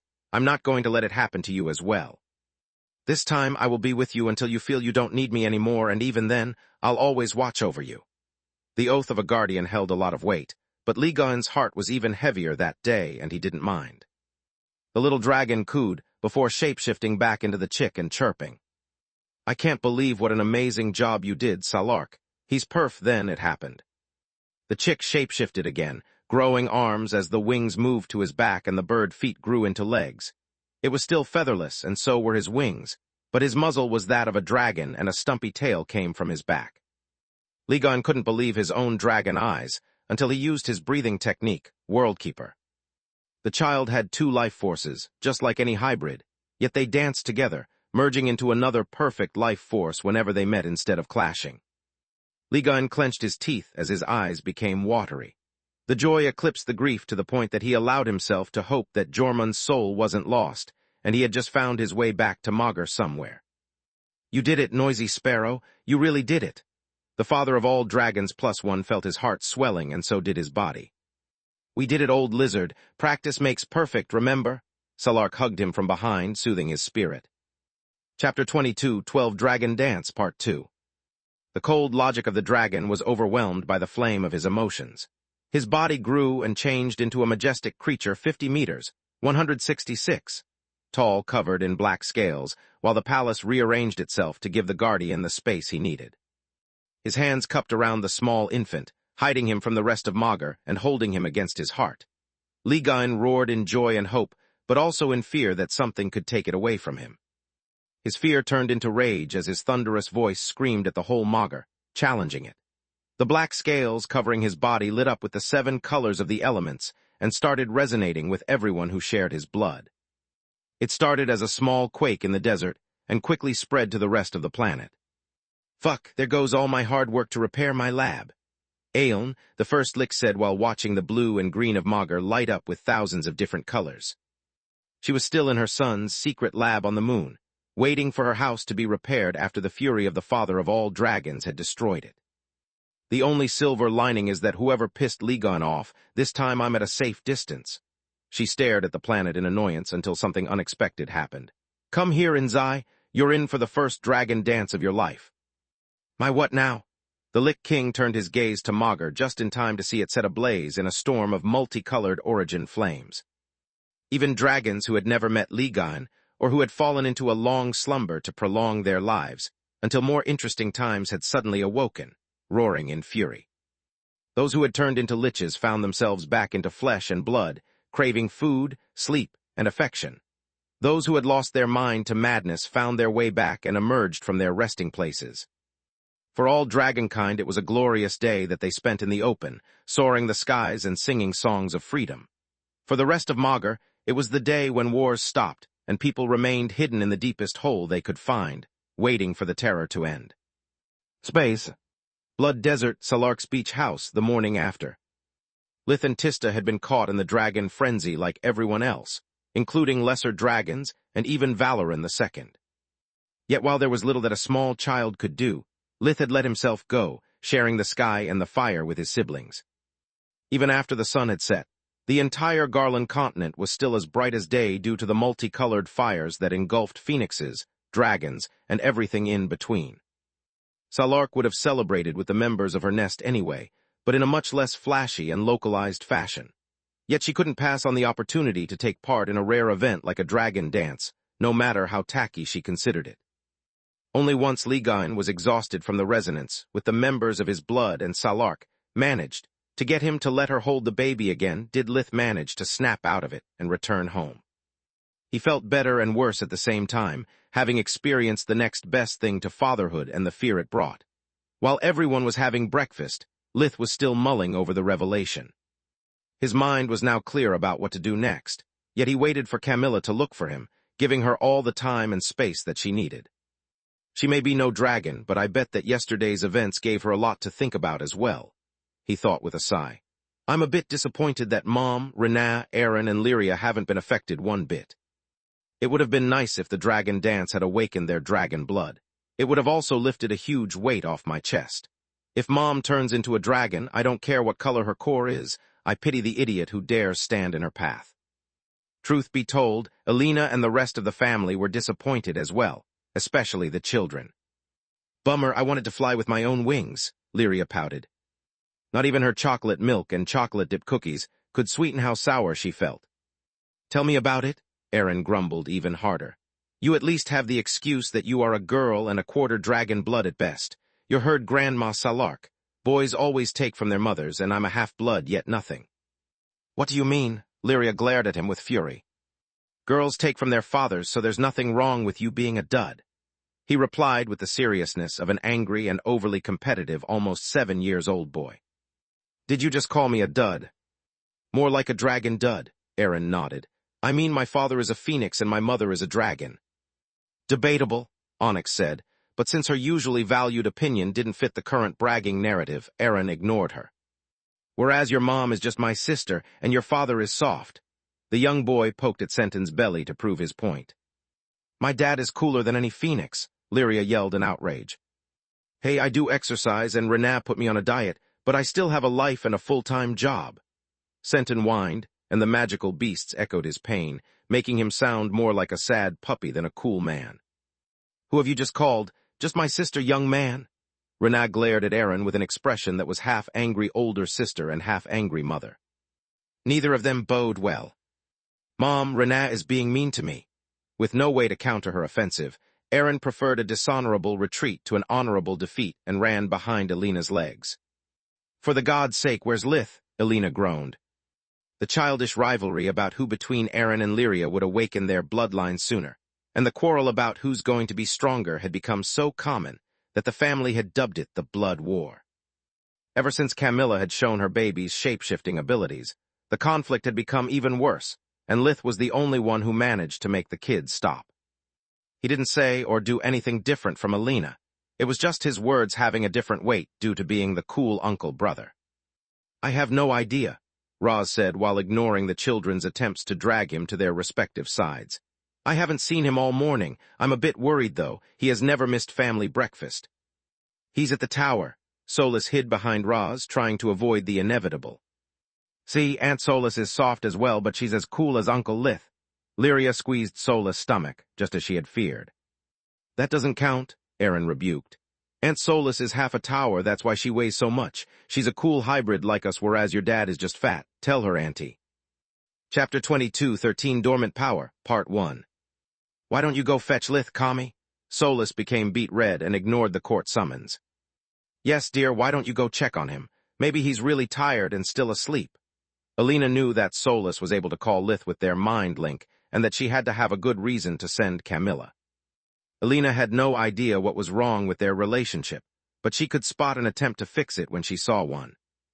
Okay, when Camilla stood up and went to the tower instead of pointing out the obvious, Alina really started to worry. Tell him, Grandma. Yes, tell her, Mom, at least until the blood war reached her borders. Remaining a neutral state during a conflict was always hard, especially when the leaders of both factions tugged at her legs, and whatever she would say would end up hurting one of them. Double time, Alina yelled before trying to invoke a truce with ice cream. Okay, Camilla chuckled, speeding up for 2 steps before resuming her regular stride. Once she had found the children's squabbles noisy and obnoxious, but now they made her smile. I wonder if I will keep finding them so funny once I'll be the one involved in a make-believe argument every other hour. She inwardly sighed while thinking about the possible quarrels between her unborn daughter, Alina's unborn child, Salark's newborn, and maybe even Valoran II. Lith having a new sibling isn't a problem so much as everyone competing for his attention. Also, I still don't know what to do about Thrud's son, Camilla pondered. I understand that Lith feels guilty for killing Jormund, but starting with 2 children is.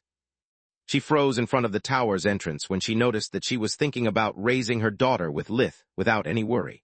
It was the first time since Camilla had learned about Derek's life on Earth that the thought didn't freak her out. Her only real concern was about adopting the Bahamut. I really don't know what to do with Lith. She walked through the door and conjured the tower's control panel to find Lith. After the scare from the Golden Griffin, talking with Solus, and witnessing the dragon dance, my mind is a mess. The system pinpointed Lith on the 2nd floor of the prototype house. It was actually still part of the ground floor that had been split into 2 to follow the blueprints of Baron Wyellen's house. Camilla noticed that the room was a new one that Lith had created that very morning. She could have used her access privileges to warp there, but she preferred to walk and use that time to think. What Solus said makes a lot of sense, and hearing from Ligaen how much Thrud is suffering from Jormund's death makes me feel terrible. What if I'm being stupid? What if I'm wasting the little time we have left with recriminations? Lith, everybody is waiting for you to have break. Surprise cut her off the moment she walked through the door. The new room was a nursery whose walls were painted sky blue and filled with puffy clouds where magical creatures of all kinds soared the sky. The ceiling was blue as well, and the light source was round and big to resemble the sun. The floor was grass green, and there was a crib in the middle. From there, in the hypothetical baby's line of sight, the walls had been decorated with pictures of knights, mages, towers, and constables wielding their badges. Everything was drawn with a cartoonish style to make them look funny instead of scary. Camilla chuckled when she noticed that the word warrant was visible on the papers that the constables carried under their arms. Lith was standing in front of a baby-changing table, practicing how to wrap cloth diapers on a lifelike doll. "I'm sorry, you know how I am. I always lose track of time when I work, and I swear that this is way harder than it looks." Lith sighed at the sight of the poor result of his efforts. "What are you doing?" she asked. "Isn't it obvious?" "I mean, why right now?" "Because according to Grandma, I still need rest. The dragon dance filled me with energy, but the after-effects are worse than any hangover I ever had. Since I had free time, I realized that I could use it to practice the only chore I always avoided," he replied. "Are you telling me that you never changed a diaper?" Camilla was flabbergasted. "Well, Carl was just a few years younger than me. Aaron and Lyria were born back when I was still at the academy, so I was rarely there for them. By the time Renaa had the triplets, she already had Nalrond and Mom to help her. The few times I babysat the children, I cheated my way with magic like I always do," Lith said. "Then why change it if it isn't broken?" "Are you kidding me? This time isn't about getting the maximum result with minimum effort. This is about our daughter. I want her to learn to recognize my touch and smell and be reassured by them. I want her to feel her father's presence, not the cold effects of magic from a man who doesn't want to dirty his hands. On top of that, once the baby is born, you won't be immune to her powers anymore. If she uses abomination touch, your life would be in danger, and I would be the only one who can safely change her. It's a big deal." Lith unwrapped the diaper, starting over. Camilla could sense that an instruction manual had been stored in the tower's library, and that Lith was following the step-by-step illustrations. When she focused her consciousness more, she found dozens of books about human babies, dragon whelps, and phoenix hatchlings. She had seen Lith prepare for many fights and watched him battle a few times, but this was both the bravest and the most wholesome of them all. A warm smile appeared on her face as Solus' words made more and more sense. Camilla could almost see Ligon's tender father figure from the day back overlap with Lith's. "Let me show you how it's done, silly." She stepped by his side, pushing him away enough to have the center of the table, but also so that they would touch every time they moved. Once Camilla was done, she lifted the doll to check the knots, and the diaper fell flat on the table. At her second attempt, it had so many layers that it looked like a turban for the crotch, while the third was hard to define. "I don't think a diaper is supposed to be worn like a straitjacket." Lith had a hard time repressing his laughter. "I know it as well, smartass." Camilla blushed in embarrassment. "So much for showing me how it's done. First, Falmug didn't let me visit Zinnia, let alone the children. Second, you are right, this is harder than it looks," she said with a sigh. "By the way, before we go, there's something I need to tell you," Lith said. "You know, Grandma having a baby and Ligon freaking out like that gave me a lot to think about." Chapter 22, 14 Dormant Power, Part 2. "Me too." Lith, avoiding the "we need to talk" conversation starter, reassured Camilla, but not so much. Jormund didn't care one bit for the war. He was just there for his wife and son, yet he died anyway. I know that you are protected by the 3 guardians of Garland, but I don't want the same to happen to you. Now that Thrud hates my guts, I think it's best if once you are done with your work, you come back here to the desert with Mom while I stay in Lucia with Dad and Solus," Lith said. "What, why?" "Because safety and prudence aren't mutually exclusive. Sure, nothing can physically hurt you, but you can still be traumatized and the people around you wounded. Also, I think it would give you the time and peace of mind you need to make your decision about me," he replied. "What are you talking about?" His concern moved her, yet his words wounded her, tearing Camilla's heart in two. "I don't know if you still want to be my wife, but I can promise you that whatever you decide, I'll be there for both you and the baby. I'm willing to raise her on my own if that's what you want." Lith stared into her eyes to show her how serious he was. "Do you really think I would abandon our daughter?" Camilla's voice was full of outrage and fury. "Morok's mother did, and I can't blame her. Nor could I you. Lith shrugged, his tone calm. You both got tricked by a man who got close to you under a fake identity. I'm afraid that seeing the baby might be painful for you. A constant reminder of my deception that might fuel your fear that our daughter is as alien as me. You don't deserve it, while the baby deserves to be raised with love. I'm just willing to take care of her so nobody gets hurt. Camilla opened her mouth to reply with harsh words that she would never use in the presence of the children, yet no sound came out. Her righteous fury died when she realized that he was right, and that she had never thought about how Derek's past might affect their daughter. Space. While a shocked silence filled the nursery, mayhem and yells echoed through Salark's dining room. The blood war had reached its apex when Aaron had called Lyria a lesser verhin, making her cry. What in my own name is this chaos? Salark entered the room while holding the small Sharjin. Since neither parent was actually human, the baby was already able to eat semi-solid foods, but the guardian preferred breastfeeding since her human form would undergo all changes of a normal pregnancy.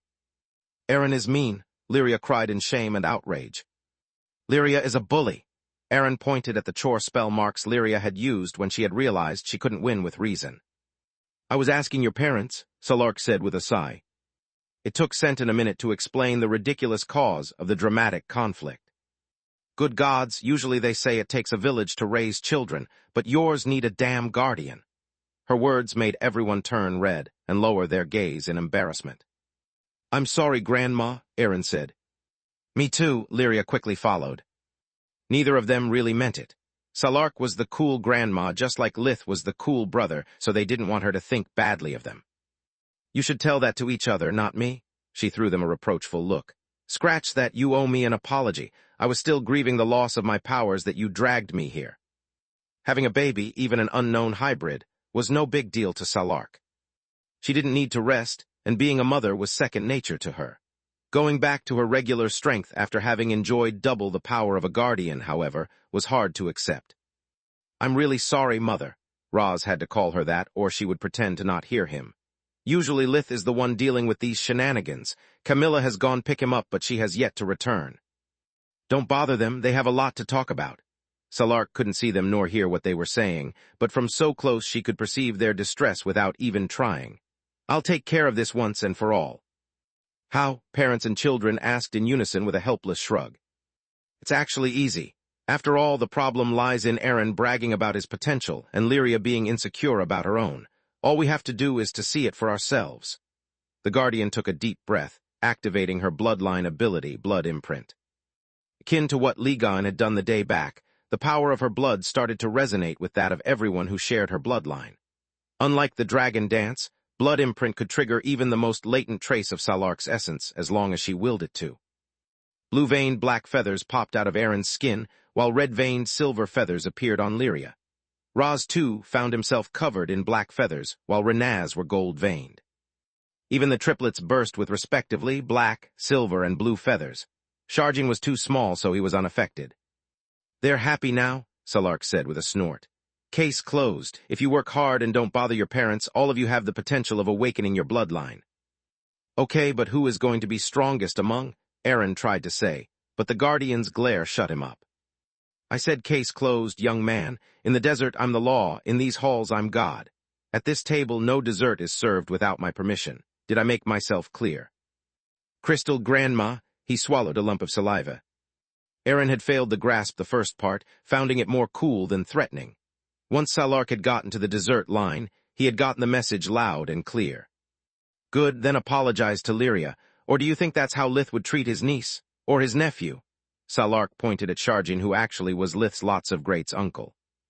Yet when talking with kids, she preferred to keep the family tree simple, especially since due to the age gap Lith would be a parental figure to look up to, not someone to take care of. I'm sorry, Lyria. I was rude and mean to you. Aaron gave her a deep bow, sniffling due to how guilty he now felt for his earlier behavior. I'm sorry too, Aaron. Lyria didn't need one more word to catch Salark's drift. Her glare already spoke volumes. Violence is never the answer. Excellent. Now if we are done, I'd gladly go back to my room and whine like a spoiled brat who has lost her favorite toy. With the difference that I'll do it in my private quarters where no one will witness my tantrum, and it will bother no one. The children nodded in agreement, Yet their parents would have preferred that Salark had taught them how to accept disappointment with dignity, instead of just hiding their childish behavior. Chapter 22, 15 Real Strength, Part 1. Wait a second, what about me? Alina asked. What about you? Salark replied with a snort. I kind of feel left out. Everyone but her and Senton were still fully human. I guess you don't want to be the Senton of the situation. Rena's husband sighed deeply. Oh no, sweetie, that's not what I meant. Please, covering it up just makes it worse. There's no need to worry about me. I've long since gotten used to being constantly in the middle of a storm I don't even understand and against which I'm more helpless than my baby girl. Yet his voice and words didn't match as he kept sighing like a bellows. The idea that Lyria's magic could already wipe the floor with him and that her steed could eat him in one gulp were both huge blows to his father's pride. The bright-colored feathers that now decorated her skin were just the fire on the literal phoenix. You are a red dragon, child, and I'm no dragon, Salark shrugged. Thanks anyway, Alina sighed. That's not what I meant. I'm far from the Senton of the situation, the Guardian replied. Hey, I resent that, Rena and Senton said in unison. Come on, Sharjin, be a dear and say dad, say dad. Salark ignored them and focused her eyes on the adorable muzzle of the wormling. Duh, of course. A one-day-old creature couldn't talk, yet a single syllable was more than enough to summon an overprotective father. You heard him, he said, Dad. That was his first word. Ligon appeared out of thin air, snatching the child from Salark's arms and replying to his cooing in dragon tongue.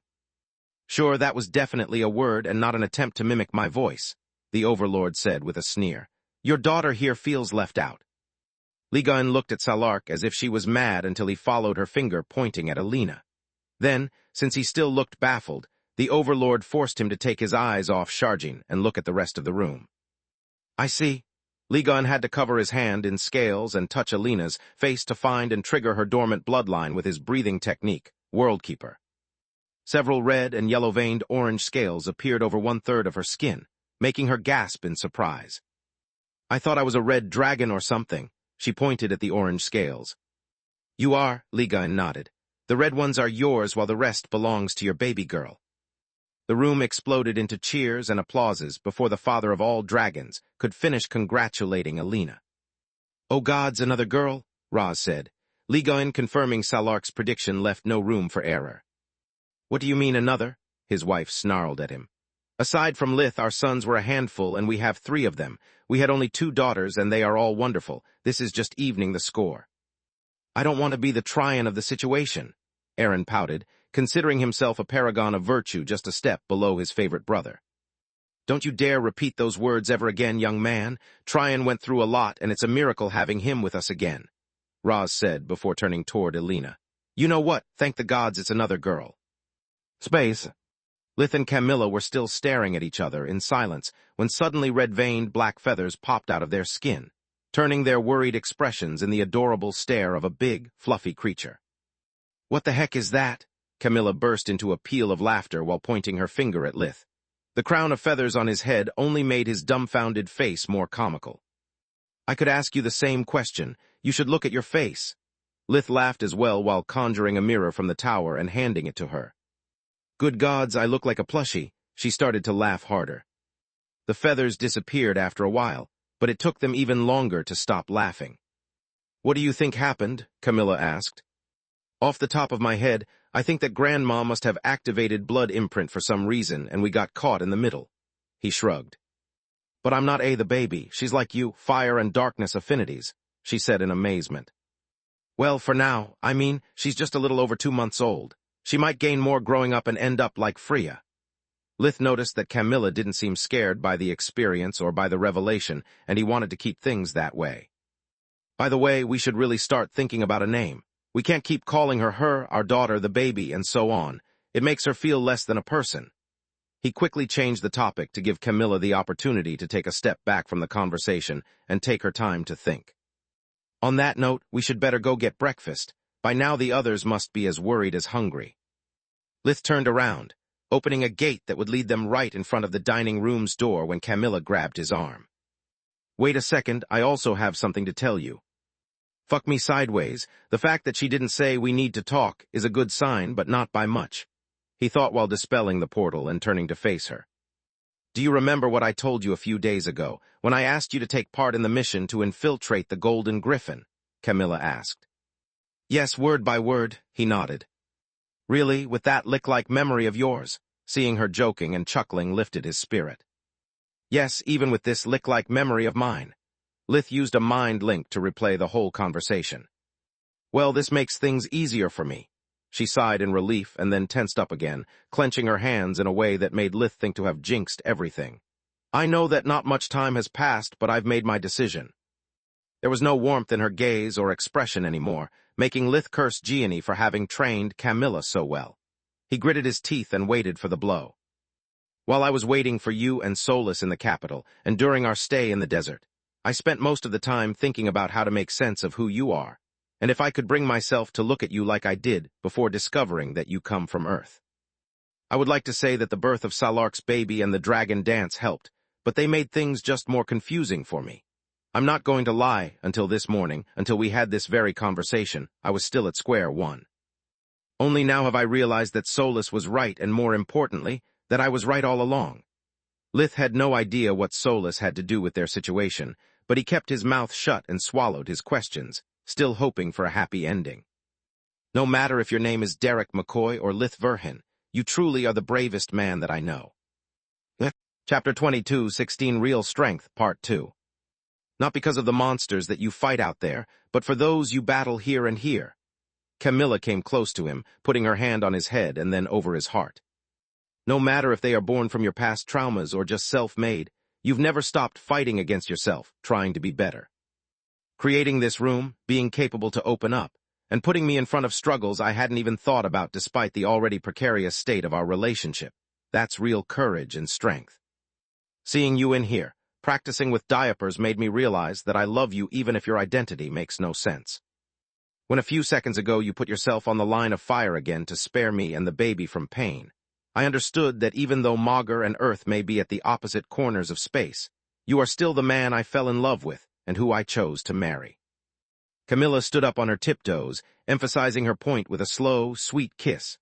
Her arms wrapped around Lith's body and his wings popped out of his back, returning the embrace. Lith could feel that this time there was no trace of hesitation or fear in her body language. She was no different from before discovering the truth about his origins. While he was still as rigid as a piece of wood from surprise, Camilla telepathically accessed the tower's system to warp them in the bedroom.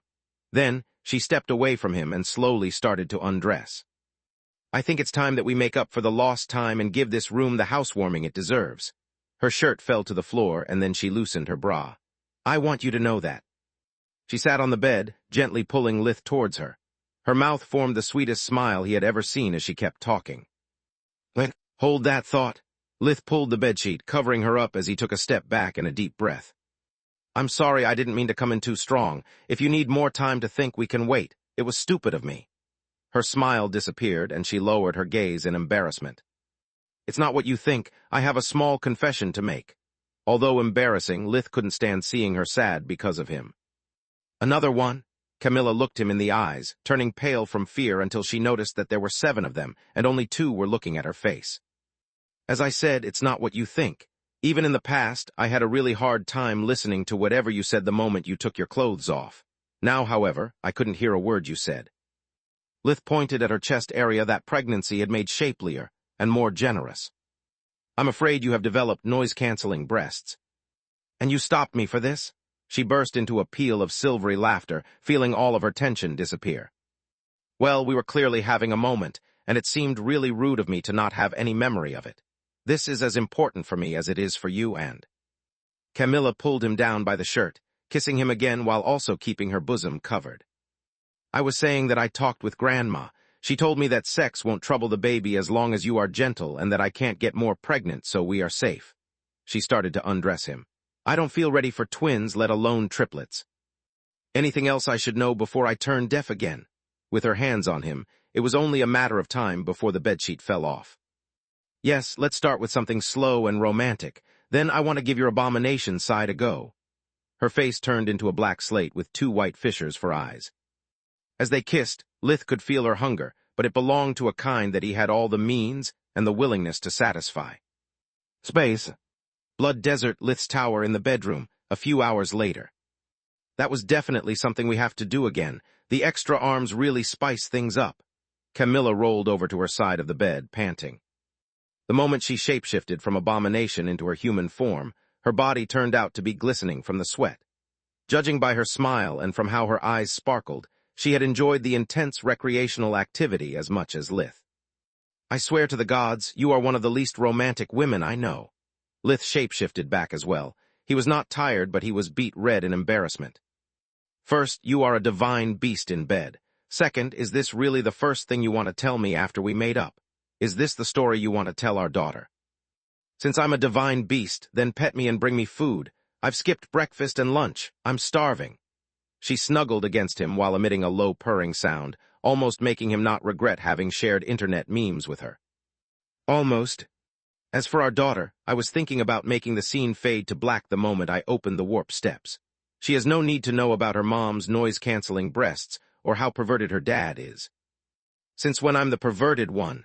Lith asked in mock outrage. Do I need to remind you what you did to me until a moment ago? It's easier and quicker if you just say what I didn't do to you, she chuckled. Seriously, though, I'm starving. We are starving. Camilla gently caressed her womb, faking worry. It was super effective, making Lith go and come back from Salark's kitchen in the blink of an eye. Upon his return, he brought 2 carts filled with delicacies from the desert, the kingdom, and the empire. Don't think that I've forgotten about the name issue, Camilla said after devouring a full plate of mushroom risotto before moving on to a T-bone steak. You are right, we can't keep calling her pronouns and neutral words, it feels weird. Any ideas? Lith had started with a vegetable soup for fibers before throwing himself at a full roasted chicken with potatoes. Yes, she nodded. I was thinking about naming her after Alina. She's the most amazing woman I know, and her name will bring good luck to our baby. Also, I bet Alina will have a stroke out of joy, and that's the only kind of stroke she deserves. Lith stared at her in amazement, his hands trembling. I was thinking the same thing, not only because whenever I meet Magus she takes her form, but also to thank her for everything she did for me. I've had 2 mothers, but only one mom. One made me into a monster, the other into a man. Oh, you're so cute when you drop the mask and act like the mama's boy you are, Camilla chuckled. Let's take our time to think about a good name, Lith said, eager to change the topic. Chapter 22, 17 Fires of Revenge, Part 1. I'd like to keep the L root and then something different, otherwise it will cause a lot of confusion whenever they are in the same room. Lith cleared his throat, trying to sound casual. That said, I thought that you didn't want to have sex in the tower because it's part of Solus, and you find it unsettling. Camilla was no one's fool, and giggled at his attempts for a while before answering. We make love, not sex, she punched Lith's arm, pouting. Also, you are right, I find it unsettling, but I also decided it was time to take the stick out of my ass. The tower is an important place for you two, hence it's important for me too. Solus and I have gone to great lengths to make it into our dream house, and it's only right that we start living it as such. And when I say we, I mean the 3 of us.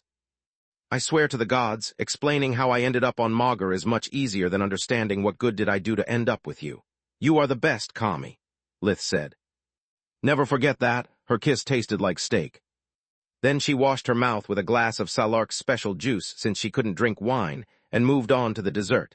3 of them, actually. Since we have the time, what do you want to do first? Visiting Silverwing or that asshole lick of Inzialot? She asked while wolfing down a triple threat.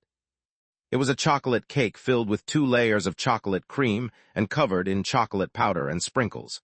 Lith had created it for Solus, and she had named it like that because of what the cake represented to her diet. Do you really think we should visit them? I mean, Silverwing I can understand.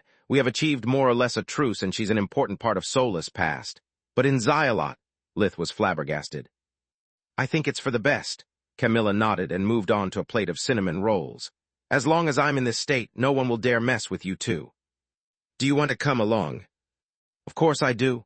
How many opportunities do you think I'll have to safely meet the first Magus and the secret lab of the son of the maker of all liches? She replied. Not to brag, but they are both stronger than you and you need my protection, sweetheart. Lith glared at her, looking as dangerous as an angry puppy to her. Yet once again, it wasn't for the reason Camilla thought. Lith had no blind pride, nor did he feel threatened admitting that he could use the help of her guardian's bodyguards. Fuck me sideways, I have Hydra flashbacks again. he thought as Camilla stuffed a whole cream puff in her mouth. From who do you want to start? He actually said, trying to smile despite the unsettling show. Camilla frowned at those words. She munched furiously, swallowing and gulping down a glass of milk before saying, "Did you already forget what we said a few minutes ago?" To Lith's defense, time seemed to dilate when he watched her eat like that. "This is an important decision that we must take together, and when I say we, I mean also Solus. Clean up the mess you made while I take a shower. We can't let her see the room while it looks like a pigsty." Lith tried to argue that she had eaten as much as him, but in a much less refined manner, spreading crumbs and bits of food everywhere. He was also going to point out how important the role she had earlier played in the bed was. Alas, when Camilla stood up completely naked in front of him, many thoughts crossed his mind, but none of them was about the state of the room. "If you keep your mouth open like that, you'll swallow a fly." She closed his jaw shut, giggling. She felt flattered by his obvious admiration and feelings. Only when she closed the bathroom door did the blood flow back to his brain. Damn noise-canceling breasts and mute bottoms are too powerful. Please, Nerf, Lith thought with a sigh. Luckily for him, the entire tower was filled with powerful enchantments that answered his every command, so it took him but a thought to repair the bedsheet, the mattress, and erase every trace of the events of the last few hours. Now let's delete the browser history. With a wave of his hand, Lith erased from the tower's log the details of the cleanup. After double-checking the room to make sure to not have forgotten anything, Lith joined Camilla in the shower. "Done already?" she asked in surprise. "Whatever you said now and earlier, I didn't hear it." Closing his eyes long enough to speak was a mammoth task, but he managed to. "Gods, you are such an idiot. Again with that nonsense?" She chuckled, at least until she realized from his dumb expression that he was serious. "Look at that. Now I've got bloodline abilities as well." Space. Griffin Kingdom, SR Region, Golden Griffin Academy that same day. The Dragon Dance had forced all armies on Magus to cease hostilities, and bought the kingdom a few days of peace. If a stray spell hit a dragon, it would trigger their fury that would spread like wildfire through the rest of the Flight of Worms. Angering a dragon was always a bad move. Angering lots of them, and the phoenixes accompanying them, was the opening move to extinction. The few countries that didn't know their place were erased from the maps, and their neighbors had to wait until the primordial flames stopped burning before starting to split the now free territories among them. Diplomacy worked like a charm when everyone was too scared of waking the dragons again to argue. To the Mad Queen, however, the Dragon Dance only exacerbated her pain. When Valoran II had started to glow, his blood resonating with Ligane's, it had reminded Thrud of her loss and made the hole in her heart deeper. She knew that the joy he felt now would only make the void left by his father's absence worse. Her generals, and even the lesser dragons among her elite soldiers, had been affected by the communion. They had also been banned from appearing in front of her until further notice.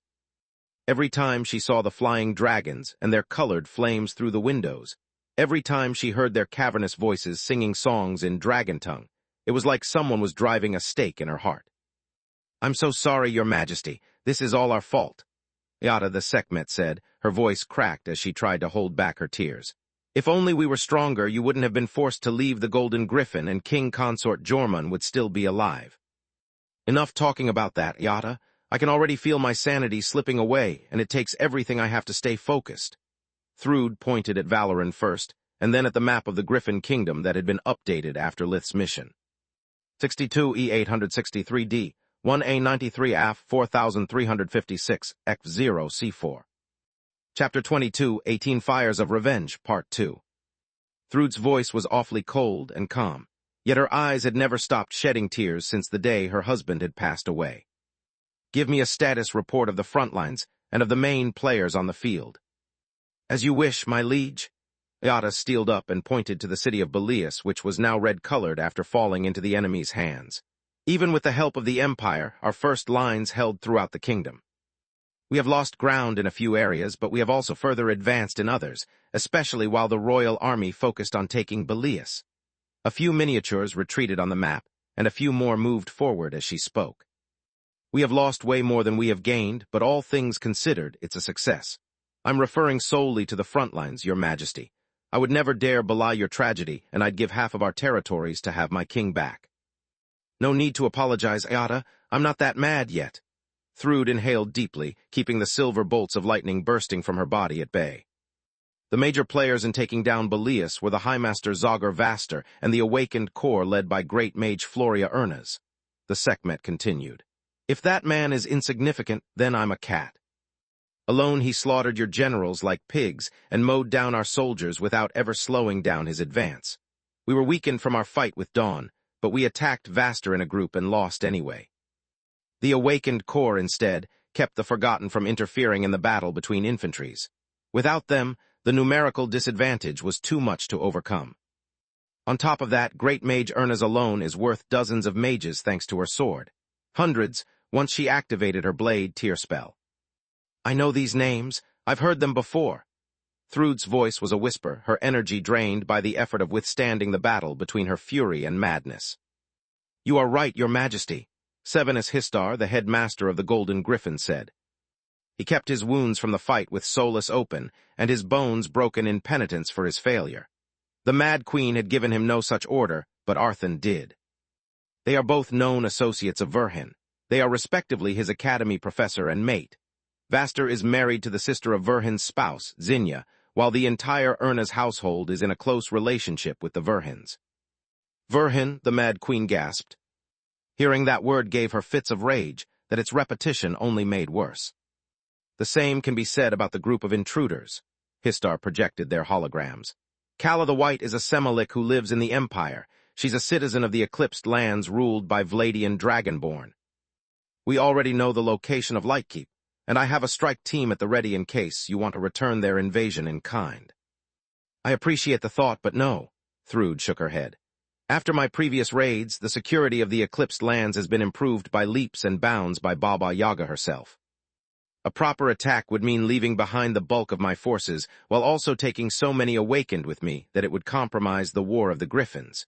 Even if I was willing to pay such a price, I'm bound to fail. All firstborns can call the Red Mother, and I'm pretty sure that after what I did to her, Baba Yaga will happily go out of her way to take a shot at me. I almost lost to Dawn, and she's nothing compared to her mother. Even without her tower, even if I already had reached the bright white core, I would still be an infant compared to Baba Yaga. She would capture me, break my bond with the Academy, and then kill me. Death is indeed alluring, but I can't afford it until Valoran is old enough to fend for himself, and I've taught him everything he needs. My reckoning will have to wait. Thrude stared at the baby, using it as her anchor against the storm that ravaged her mind. I'd rather focus on targets at hand, combining business and pleasure. She stood up from her stone throne, caressing the statue of her husband before moving to the crib. She held Valoran the second tight, singing him the lullabies that Ligawen had sung for Jormun, and that in turn Jormun had taught her. Once the baby was happy and asleep, she entrusted him to Ayata and the handmaidens. As for Baba Yaga, I still have a way to make her suffer without the need to take a single step outside the Golden Griffin. Thrude warped straight into the maximum security cell where the Horseman of Night was kept. Hello, Orpal Verhin. Her smile was warm and vibrant as she let the world energy fill the room to the brim, allowing Night to go back to her full power. Thrude's eyes, instead, were feverish and lit by the boundless rage she had no more reason to control. She even used invigoration on Orpal, healing all of his wounds and filling his blue core with mana. What's the meaning of this? You've never visited me even once. His pride forced him to stand tall despite the fear gripping his heart. Whenever someone entered the cell, it was either to torture him or to experiment on him, sometimes both. I'm here to share good news with you, she giggled like a little girl on her first crush. My husband died and your brother murdered him. That damn leech? Orpal did his best to feign grief, especially when Thrude returned him his equipment. I'm so sorry for Jormun, but I've warned you many times. Leech is a monster, and if we want to put him down, we need to join our forces. I don't think so. Thrude's giggle turned into a cackle and then burst into maniacal laughter. Orpal tried to spirit warp away, but the Academy's static field array compressed the surrounding space. Gods, you are so stupid. She doubled over in hilarity, gasping for air. How could you think that I would come here for help? Then why are you here?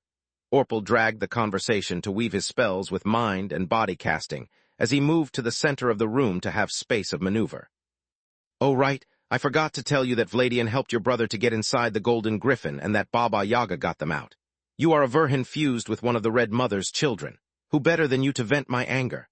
The Mad Queen let him complete his preparations. Her crazed smile went from one ear to the other. Her eyes lit up with white mana, and her gaze held promises of infinite pain. That's nonsense. My family disowned me twice. Even if you kill me and send them a video, you'll only make Leech happy. As for Night, she's disowned as well, and Baba Yaga wants her dead. Orpal replied, needing sheer willpower to withstand her killing intent. The fact that you call yourself the Verhin family name is just the icing on the cake. I won't send any videos to your brother. I'm going to torture you because this is all your fault. Thrud couldn't wait any longer and charged forward. 62 E863D, 1A93 AF 4356, X0 C4. Chapter 22, 19 Cornered Prey, Part 1. Thrud was enveloped by so much life maelstrom that her golden hair turned silvery, and her skin became white as bolts of lightning crackled around her body. My plan was to leave Verhin alone. She lunged with the Arthan's sword, and Orpal sidestepped, exploiting the superior range of his spear, Thorn, to keep her at bay. I knew that he has destroyed 2 lost cities, and I didn't want the Golden Griffin to be the third. Alas, the Mad Queen grabbed the head of the spear with her offhand, Davros screeching against Davros. Then she pulled him and impaled Orpal on her sword, lifting him from the floor to look him in the eyes while she bathed in his blood. It was you who convinced me to expose your brother's identity as a Tiamat. Thrud kicked Orpal in the chest, leaving her footprint on his breastplate and sending him crashing against the wall. If it wasn't for you, the royals wouldn't know about his abomination side. If it wasn't for you, they would have never had the leverage to force him to take such a dangerous mission. The dead king coughed out blood nonstop, and the concussion made everything worse. Even with darkness fusion blocking the pain, his sense of balance was gone. He trembled as he saw the Mad Queen extending her hand toward him. Fear turned into terror when, instead of squashing Orpal's head, she healed him again with her breathing technique. Your stupid plan is the reason my husband died. Your insignificant existence is the reason Verhin refused to join my side. My son has become an orphan because of you. Her voice was stone cold as she forced him to stand, handed him Thorn again, and threw away Arthan's sword. Orpal trembled from head to toe, experiencing what Dawn had learned the hard way just a few days back. His problem was that he didn't have Akala's violet core, and Orpal and Night had no idea how to fuse. On top of that, Thrud had given him everything but his steed. Without Moonlight, the gap in their cores, mass, and the weight of their equipment was simply too much. Now give me a decent fight, you pathetic excuse of a man, Mel Narchat, the shame of the Verhins. Seeing that Orpal refused to fight, the Mad Queen taunted him. You know what, maybe I will send a video. I've many of them where you piss yourself and cry like a little bitch. I'm sure that once the kingdom witnesses the true you, no one will ever respect the Horsemen of Night. Everyone will compare your videos with Lith's and understand that you aren't even worthy of licking his boots. Don't you dare! Orpal switched with Night, who bolted forward in a flurry of attacks, her spearsmanship perfected through the centuries. None of them reached the Mad Queen. She didn't budge from her position, using the Arthan's armor-heavy gloves to deflect every one of them. She caught and released Thorn many times before getting tired of that game. Nice to see you again, Night. I was looking forward to talking to you as well. She stepped inside the horseman's guard so quickly that not even full guard allowed Night to react in time. Thrud grabbed Thorn with her right, while hammering Night's side with a barrage of body blows. I know what your mother said, but I'm a mother as well. No matter how much you disappointed her, she doesn't hate you. The Mad Queen's voice was calm and relaxed as the horseman puked blood and bile. She just realized the monster you are and wants to put you down, yet she wants to do it in a humane and painless way, whereas I don't. Night's numbed hands dropped Thorn, and Thrud switched to a double-handed barrage. I get to break the man responsible for my husband's death and to send this video to Baba Yaga because she will suffer. She still loves you, and she will feel as helpless and miserable as I am, knowing that your fate is sealed. The hits lifted the horseman in midair and moved her back until she was nailed to the wall. It took Thrud a handful of seconds to blast through the Black Rose armor, severing the torso from the legs with the raw strength of her punches. Fuck this, I'm out. Night returned to her crystal, leaving Orpal alone. Please no, I beg of you, stop, he said amid tears. Thrud was taking off the Arthan's armor, which hurt him more than any hit could. She was so bored that she was willing to give him even more advantage in the hope that Orpal could hold his ground for a second. Don't send the video to the kingdom. I'll do anything you want, anything. Just as I predicted, Thrud's knuckles popped and her smile became more savage than ever, like a little bitch. Yet she didn't stop. There was no mercy in her heart, only hate. She kept beating Orpal even after he stopped resisting, and stopped only once she couldn't almost resist the temptation to kill him for good. Thrude still needed moonlight for her plans, and no matter the madness that ravaged her mind, there was no sacrifice too big to ensure Valoran II's eternal rule, even if it meant letting Orpal live a bit longer. Space.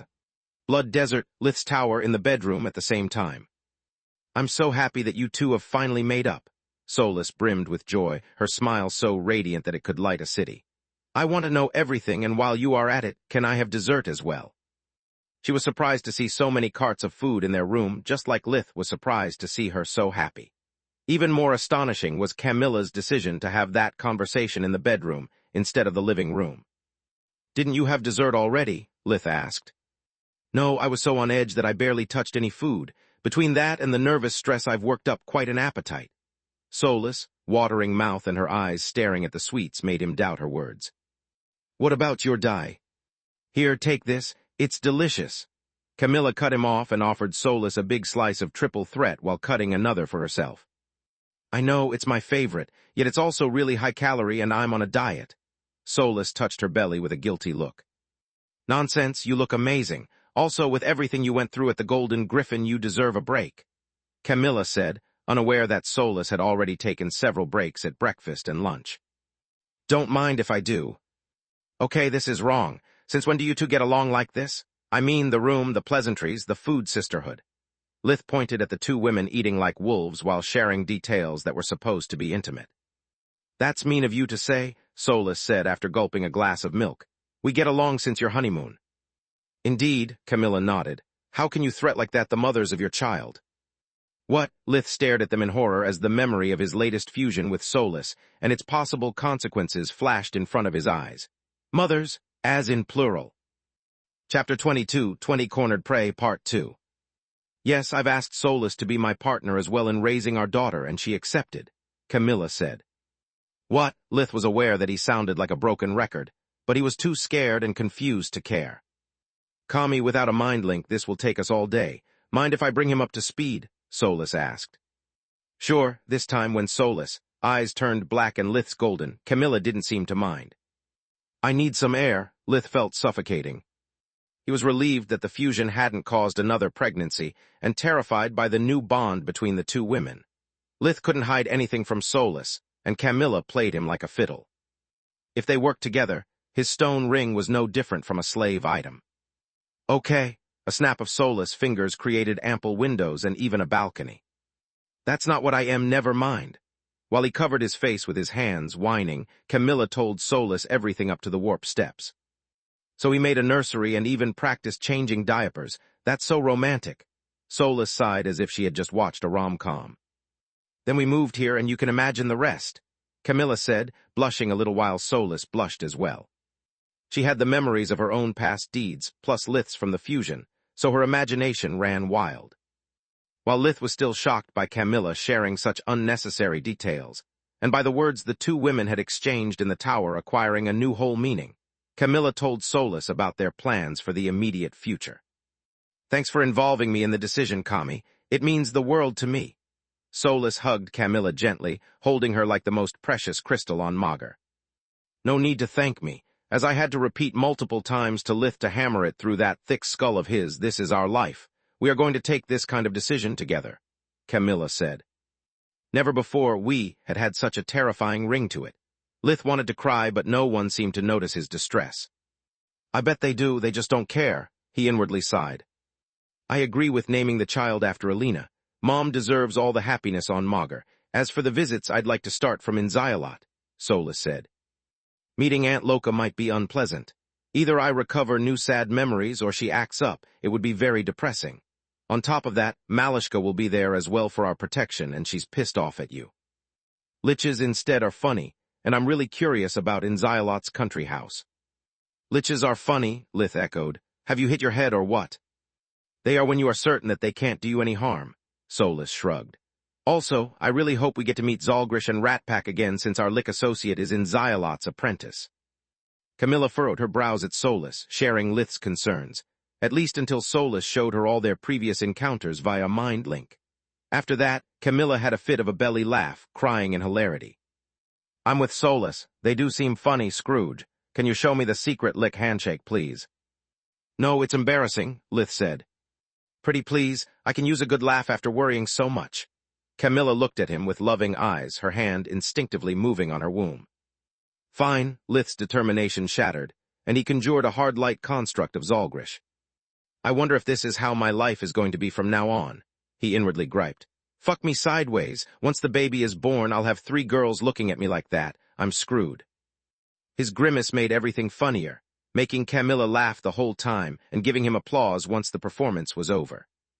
"Now that everything is settled, let's go visit the little Sharjin." Solus stood up from the bed.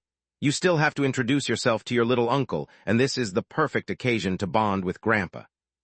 After that, we have to reassure the rest family that you are all right. Dad and the kids need you more than ever." Agreed. Camilla held Lith by his left arm and Solus by the right.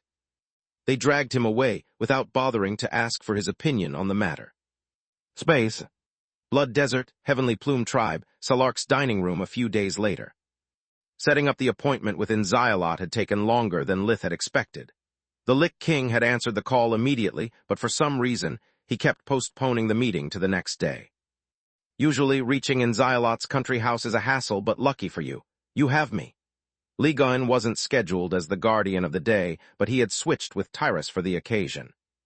He held the little Sharjin wrapped in a thick cloth made of phoenix feathers woven together, and the baby was in his hybrid form, cooing. Splitting the father of all dragons from his latest newborn was a hard task. Salark had to battle fiercely against him, even to get to hold her baby. "Do you really think that the secret lab of a mad lick is a place suitable for a baby?" Camilla said while pointing at the whelp. "I could ask you the same thing." Ligon pointed at her womb in return. "Besides, I'm not bringing him there. I'm going to leave Sharjin in my secret lab." "Exactly," Salark said with a snarl as she walked through the door. "Are you coming along, Grandma?" Lith asked. "Yes, your grandfather insisted to share this moment with me, and I couldn't refuse since he also offered to let me spend some time with my son without having to fight for it for once." The Overlord had regained her figure the day after giving birth, but her temper had become much worse. "Women, am I right?" Ligon held Sharjin tighter as if Salark was a thief and winked at Lith. Help was all he could say since he had Camilla at his right, Solus at his left, and Salark in front of him, all of them glaring. "Don't worry, relationships get better with time, or so I'm told since my experience begs to differ," Ligon said. "Help," Lith replied. "Here is our cue." A snap of the Guardian's fingers combined his powers with the mana geyser under Salark's palace to open a warp gate straight to their destination. They found themselves inside a Forgemastery lab, equipped with a mix of magic and technology. Lith was flabbergasted seeing several computers working to solve complex equations meant to find new runes of power or to devise perfect magical circles. The forge in the middle of the lab was made of Davros, and so was the enchanted hammer resting on it that closely resembled Salark's. A fiery pit filled with magma and cosmic radiations fueled the smithy where Ligon gave shape to his creations. "By the Great Mother," he and Solus said in amazement. The terminals were comprised each of a single memory crystal the size of an apple that generated a holographic screen and keyboard. Along the side walls were lined multiple levels of shelves. Chapter 22, 21 to the Moon and Back, Part 1. Each one of the shelves was filled with ingredients that went from rare to unique. Some of them Lith had only seen in the illustrated children's books he read Aaron and Lyria. He had always considered them the MacGuffin bards used to justify unplausible twists, but now he was staring at them and they stared back. "What even is this stuff?" Camilla asked Salark, who was the only one as unimpressed as she was. Lith and Solus, instead, behaved like children in a toy shop. "Work stuff, boring stuff." The Overlord rolled her eyes in annoyance. "If this is what you wanted to share with me, you could have just sent me a picture. I know that my lab is nothing special by your standards, but..." "How did you do that?" Lith had just discovered that Ligon's PC didn't need a mouse. All he had to do was touch the mana crystal and think about what he wanted to search and browse for it to comply. It had simple programs for writing, drawing, several games, and even an internal library. "This is exactly what I planned of sharing with the kingdom, just 1,000 times better. It requires no amulet nor anything." Memory crystals are a complex tool that, if properly mastered, can be taught how to learn and self-upgrade. The father of all dragons puffed his chest out in pride. Like all artists, he loved answering the questions of his fans. "How is it possible?" Solus asked. "I know about mana crystals, but there's only so much space in their lattice to store information. How did you solve such an issue?" "Easy," Ligon replied with a smug grin on his face. "The trick is to not cut the crystals and leave them in their natural state, as the orcs do. By doing this and providing them with a sufficient flow of world energy, the raw crystals can keep growing indefinitely. This way, the expanding lattice can store the newly acquired information as it develops, saving you the hassle to input the data manually. Always remember, only idiots cut the crystals early, and with them, they cut their own legs." "You are a genius, Grandpa." Solus ran from one terminal to another, checking them with her breathing technique and discovering that the Guardian was telling the truth. "How did you acquire such a vigorous and steady flow of world energy?" "Keeping up a whole network of growing memory crystals that communicate with each other, sharing their discoveries in a lattice mind, requires insane amounts of powers." "Thank you, sweetie." Ligon patted her head, snapping his fingers again to raise a cloaking field that closed the eyes of Menadian shut. "No peeking, though." "Grandma, he's being mean." Solus grabbed Salark's skirt, pointing at Ligon in a way that reminded the guardians of Erin and Lyria. There, the Overlord caressed Solus' hair. "Grandpa has every right to preserve his secrets just like you guys yours. If you join his brood, though, I'm certain he'll help you." "Thanks, but no thanks," Lith and Solus said in unison. "Now to answer Grumpy's objection and Solus' question, please follow me." Ligon opened the door, ushering them out of the lab. "I'm not grumpy," Salark objected. "Scratch that, I am. Not only do you have yet to let me hold my son, you also dragged me Great Mother Almighty." She took the words out of the minds of everyone as they stared through the windows of the magnificent mansion and found themselves staring at Magur. From space, the planet looked like a blue jewel with brown and green spots. "Is this the moon?" Lith asked. "Yes," Ligon nodded. "How can there possibly be an atmosphere here?" Solus asked. "Look around, there's plenty of vegetation." Ligon pointed at the silvery grass and silvery foiled trees that covered the land as far as the eye could see. "Magur isn't like other planets out there. The moon is just a part of it and shares its mystical properties. Even here there is a powerful flow of world energy that makes life bloom and gravity strong enough to keep air and water in." "Why is everything silvery?" Salark's eyes dazzled like stars at the scenery, feeling Magur's joyous song in her bones while also being finally free from all the voices in her head. She had no need to hold them back or to spend focus keeping them in a separate space of her consciousness. The voices were just gone. "My hypothesis is that the moon uses life maelstrom to keep its gravity field, which in turn gives the vegetation its peculiar silvery color," Ligon replied. "I have only one question." Camilla hugged the father of all dragons, moved to tears from the stark contrast between the emptiness of space and the brilliance of the sun and Magur. "How could you be such a jerk to hide all this from your wife until now?" "Well said, darling. How could you?" Salark snapped out of it, glaring at Ligon along with Camilla and Solus. "First, she's not my wife." Ligon shrugged everything off with a confidence that made Lith envious. "Second, a man without a secret is a boring man, am I right?" he said with a wink, and this time Lith winked back. "Okay, what made you change your mind then?" Salark asked, nodding in approval. "As I said back on Magur, I wanted to share this with Sharjin and with you." Ligon handed her the whelp who shapeshifted into a chick, and then into a baby upon touching Salark's skin. "Our son can use a breath of fresh air enriched with world energy, and you deserved a break from your daily worries. I know that even though you always act, though, your burden is far greater than mine and Tyrus, especially now that we have a child." Away from her duties, her desert, and without the voices of an entire planet filling her head, the Overlord felt at peace like it hadn't happened ever since she had become a guardian. Between the cooing of Sharjin wanting her attention and the breathtaking view, love was the only emotion she could feel. "I swear that if you do or say something this romantic again, we are going to get married," she said with a sniffle, her eyes veiled by tears. "Don't you mean that you are going to propose first?" Camilla asked. "His compliance is optional." Salark blew her nose in a handkerchief, managing to sound as creepy as the moment was tender. "Not to ruin this moment, but why did you bring us here if you don't want to share your knowledge with us?" Lith asked Ligon, who was now hiding behind him and had lost his respect. Because Inzialot's house is that way and Fenneger's is that way. The Guardian pointed at the horizon. We are the only inhabitants of the moon and have set our respective labs so to be as far away as possible from each other. Are you insane? You should have told us. What if either of them spotted me? My existence is a secret and I want to keep things that way, Solus said. Oh, please, Ligain replied with a snort. Chapter 22, 22 to the Moon and Back, Part 2. Fenneger knows about you ever since your trip to Giera, while Inzialot is more likely to die for good than to take a walk. Even if he did, I bet white crystals against beans that he'd forget about you the moment he takes his eyes off you. Makes sense, Lith nodded. I have a favor to ask. Already?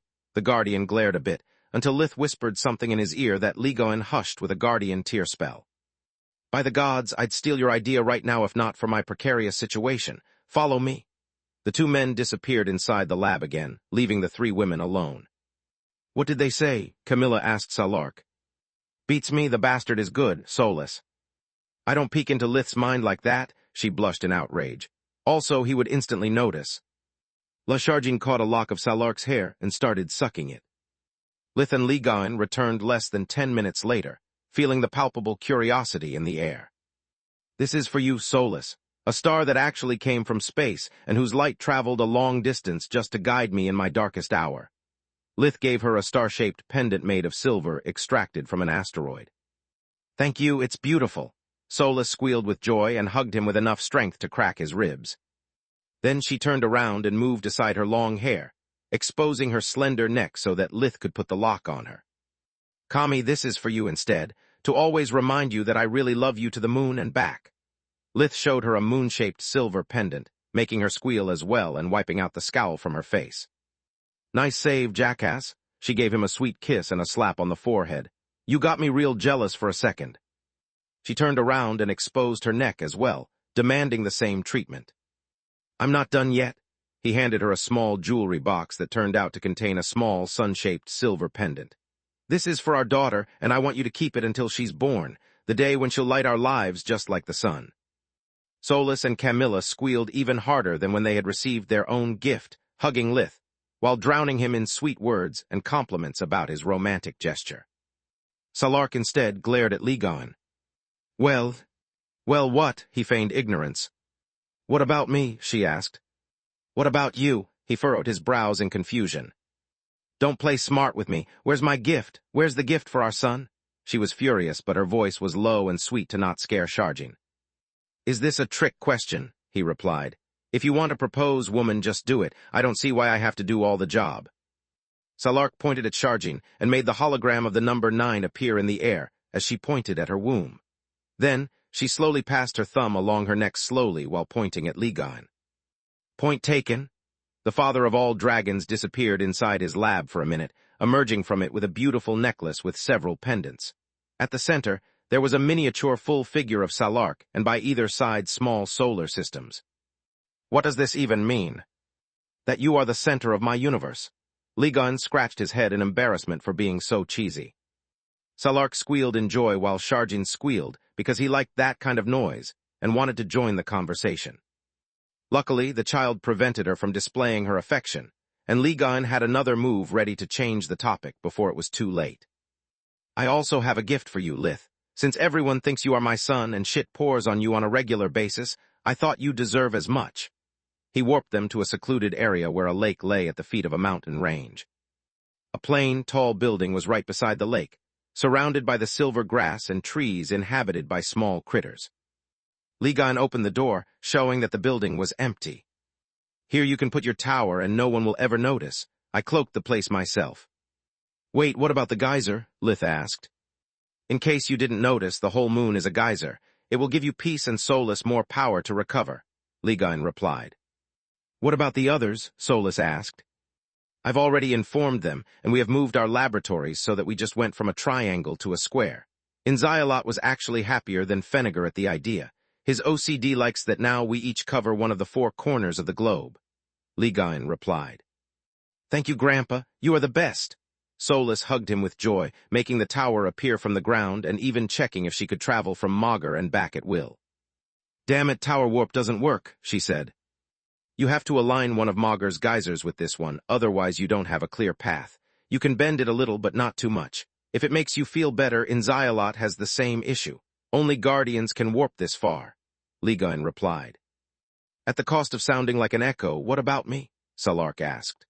On the one hand, I'm happy that you are finally doing something for Lith instead of just lecturing him, but on the other, I'm G. Ligain put a key in her hand, cutting her short.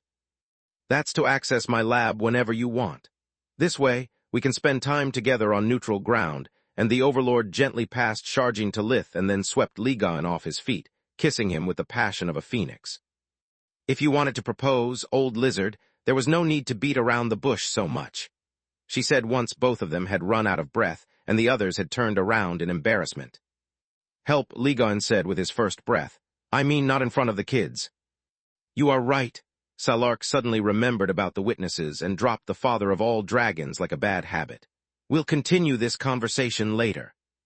Salark fixed her clothes, while Ligain repaired his own that she had almost torn to shreds. Indeed, we'll resume this conversation never, he panted more than saying. Solus decided to leave the tower active, to fuel its power core even while she was in her human form.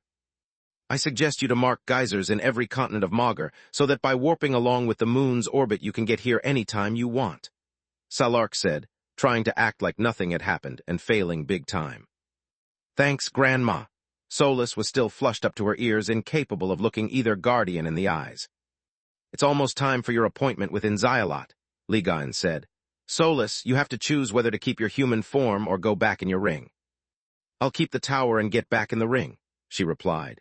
Inzialot didn't invite me and I want to avoid questions. On top of that, as a ring, I can use the eyes to study everything I want without him noticing. Chapter 22, 23 Space and Time, Part 1. Ligain waited for Solus to disappear before warping them to their destination. Why did you follow us? I thought you would stay in my lab with Sharjin, he asked Salark, who was still right beside him. I changed my mind. I want to meet our neighbors. The word our had never been so scary, yet Ligain feigned ignorance and led the way. From the outside, Inzialot's moon lab looked like a 3-story house made of stone with a wooden sloped roof. It even had a chimney that was puffing smoke. It was a cozy place suitable for romantic getaways rather than magical research. Before I forget, are there seasons on the moon? Lith asked, his mind prompted by the sloping roof. Yes, as I told you, the moon and Maugre are one and the same.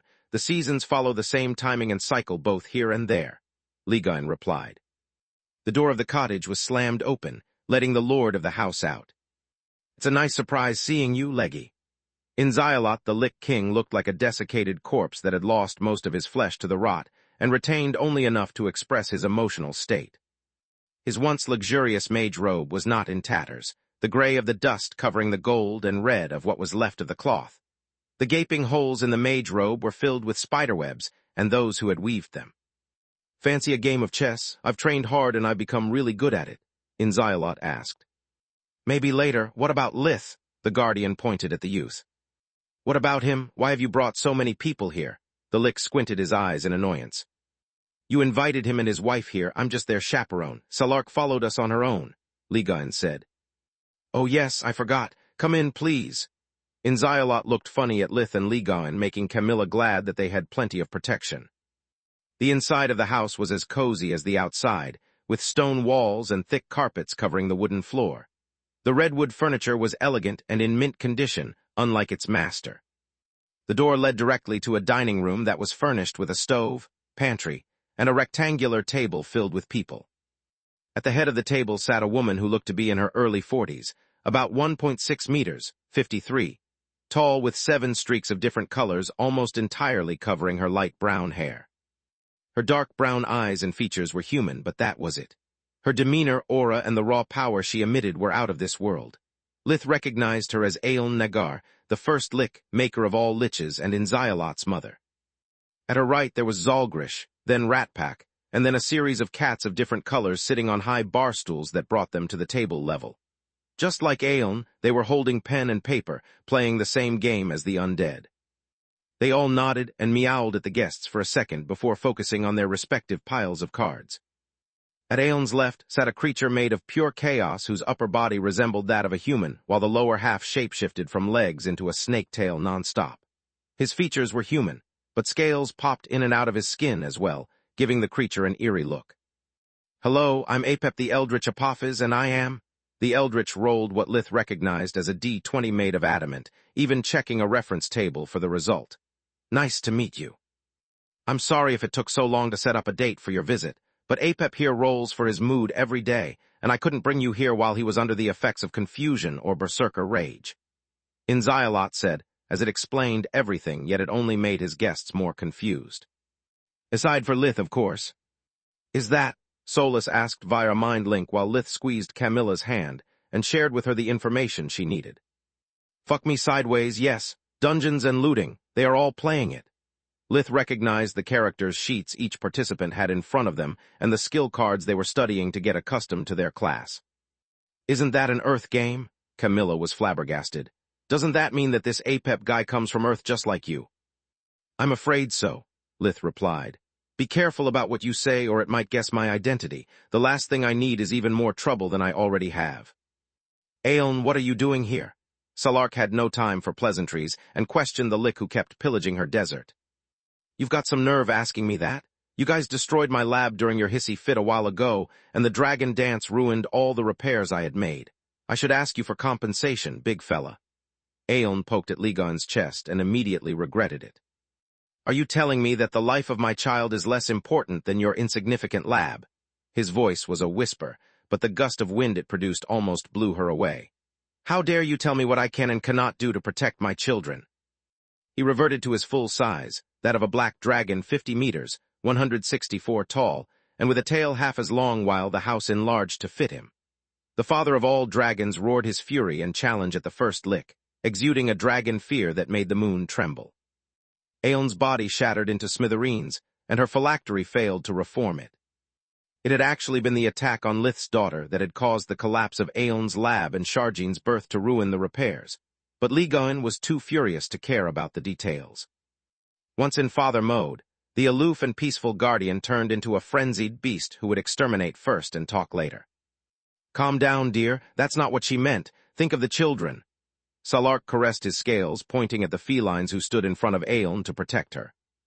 "Who wants some tea?" Inzialot asked without a care in the moon. "I also have cookies." "I swear to the gods that I'm going to kill you," Aeln said, but to her son. "How can you stand there and do nothing while my life is at risk? Even my fur babies tried to protect me, and they are weaklings compared to you."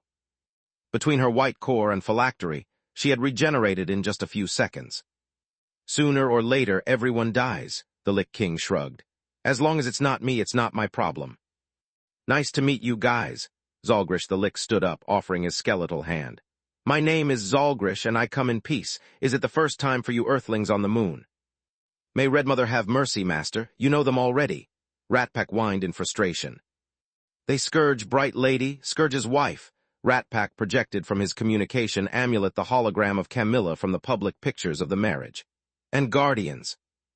Chapter 22, 24 Space and Time, Part 2. "I'm pretty sure I never had the pleasure of meeting these gentlemen." Zalgrish scratched his chin, his face a mask of sheer focus as he tried to jog his memory. "Besides, Scourge looks nothing like this." The Lick conjured from his staff, the hologram of a beautiful woman who was slowly taking off her skimpy clothes. "That's your private folder," Ratpack facepalmed. "Look under Associates." "Damn, you are right. Just a second." The holograms of more women and men appeared as Zalgrish browsed through his files, and all of them were of the same kind as the first. "It's not what you think. It's all research material related to your visit." Finally, a hologram of Lith with his name written in big letters both above and below appeared. It shapeshifted into all of his known forms, while the letters now formed the words, "It's always the same guy." "See, Ratpack? I told you that this is Scourge, you damn airhead. How could you fail to recognize him?" The Lick's flimsy memory had already rearranged the events in a more flattering way. Too bad the others didn't share his delusions. "Nice to meet you again, Ratpack." Lith bent down to get at the small undead's eye level. "Can you please tell me what you see when you look at us?" Back when they had met for the first time in Zalgrish's lab, Ratpack had been able to see Solus' real form. The undead hybrid was gifted with soul vision thanks to his elf half, but Lith had no idea of it nor of the existence of soul vision. "Nice be treated like person for once," Ratpack sighed. "You monster while bright lady almost done with second last thin chain. Big chain got bigger instead." The small undead saw Soulless figure hammering at one of the chains restricting her that was close to falling apart. Also, the chain that connected her to Lith had almost doubled its size. When you say monster, do you mean that I'm ugly or what? What about my wife? Lith asked, knowing that Ratpack used himself as a standard, making everyone else ugly to him. You ugly and monster now, different, scary, she just ugly instead. Ratpack pointed at Camilla, who despite being forewarned was offended by his words. This, however. Ratpack pointed at her womb, licking his lips several times as he tried and failed to describe the thing that was staring him in the eyes. Damn, where are my manners? Inzialot gasped in embarrassment when he finally remembered the difference between host and guests. I could tell you where I'm going to shove them along with my staff, but not in the presence of a child. Aeon snarled, pointing at Sharjin. Dear Lith, Constable, and Guardians, allow me to introduce my housemates to you. The Lich King ignored her and continued. You already know my mother, Aeon. It's a pleasure. She offered her hand to everyone in turn, and they shook it. You are also already acquainted with my apprentice Zalgrish and his minion Ratpack. The two undead just waved their hands. Then Zalgrish asked Ratpack who those people were and when they had entered the room. The furballs belong to my mother. They are respectively Fluffy, Fiery, Blacky, Warmy, Purry, Princess, General Paws, and of course Inzialot Jr. The Lick's voice turned cold at the last name. The cat showed the Lich King his paw in reply, extending solely the middle claw in an unmistakable rude gesture. The black cat is mine, and he's called Nero. Last but not least, this is the Eldritch Apep. He actually has another name, but I can't pronounce it for the life of me. He comes from a very distant land called Earthan, freely adapted from Megarian. It's a place filled with magical wonders like the one you see on the table, and many others that I helped Apep to recreate. What's with him and the dice? Lith asked. According to what he said to me, he died on Earth, came on Maugr in the body of a powerful divine beast, and then died again, turning into an abomination. After falling into an eldritch, millennia of hunger and isolation have driven him insane.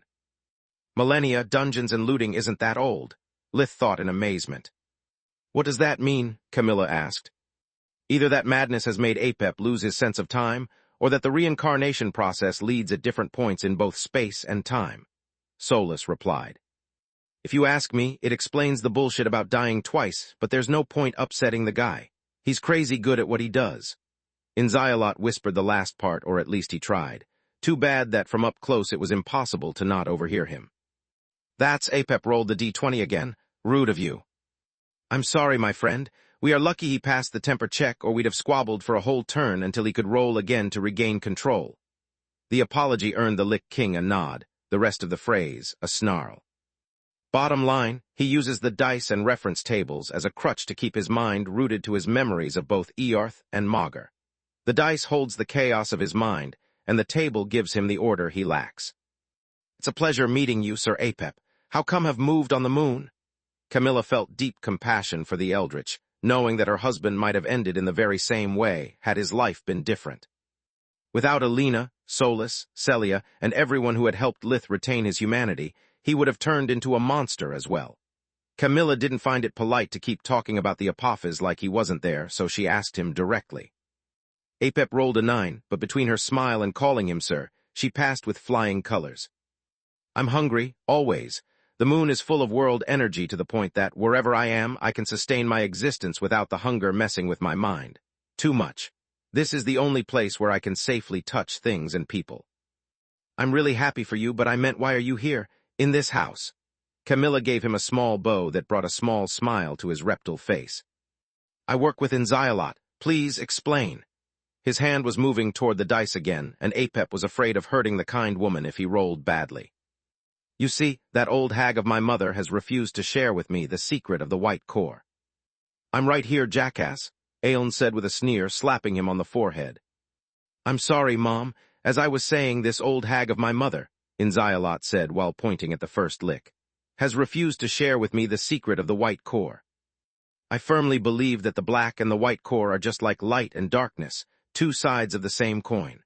Also, I believe that just like the legends say, by combining them one can obtain the power to surpass the white cores and the eldritches and reach the guardians. Chapter 22, 25 Expert Advice, Part 1. This is the reason Apep and I are collaborating to find a way to reach the white by studying his condition, Inzialot said. The guardians exchanged a worried look, but said nothing.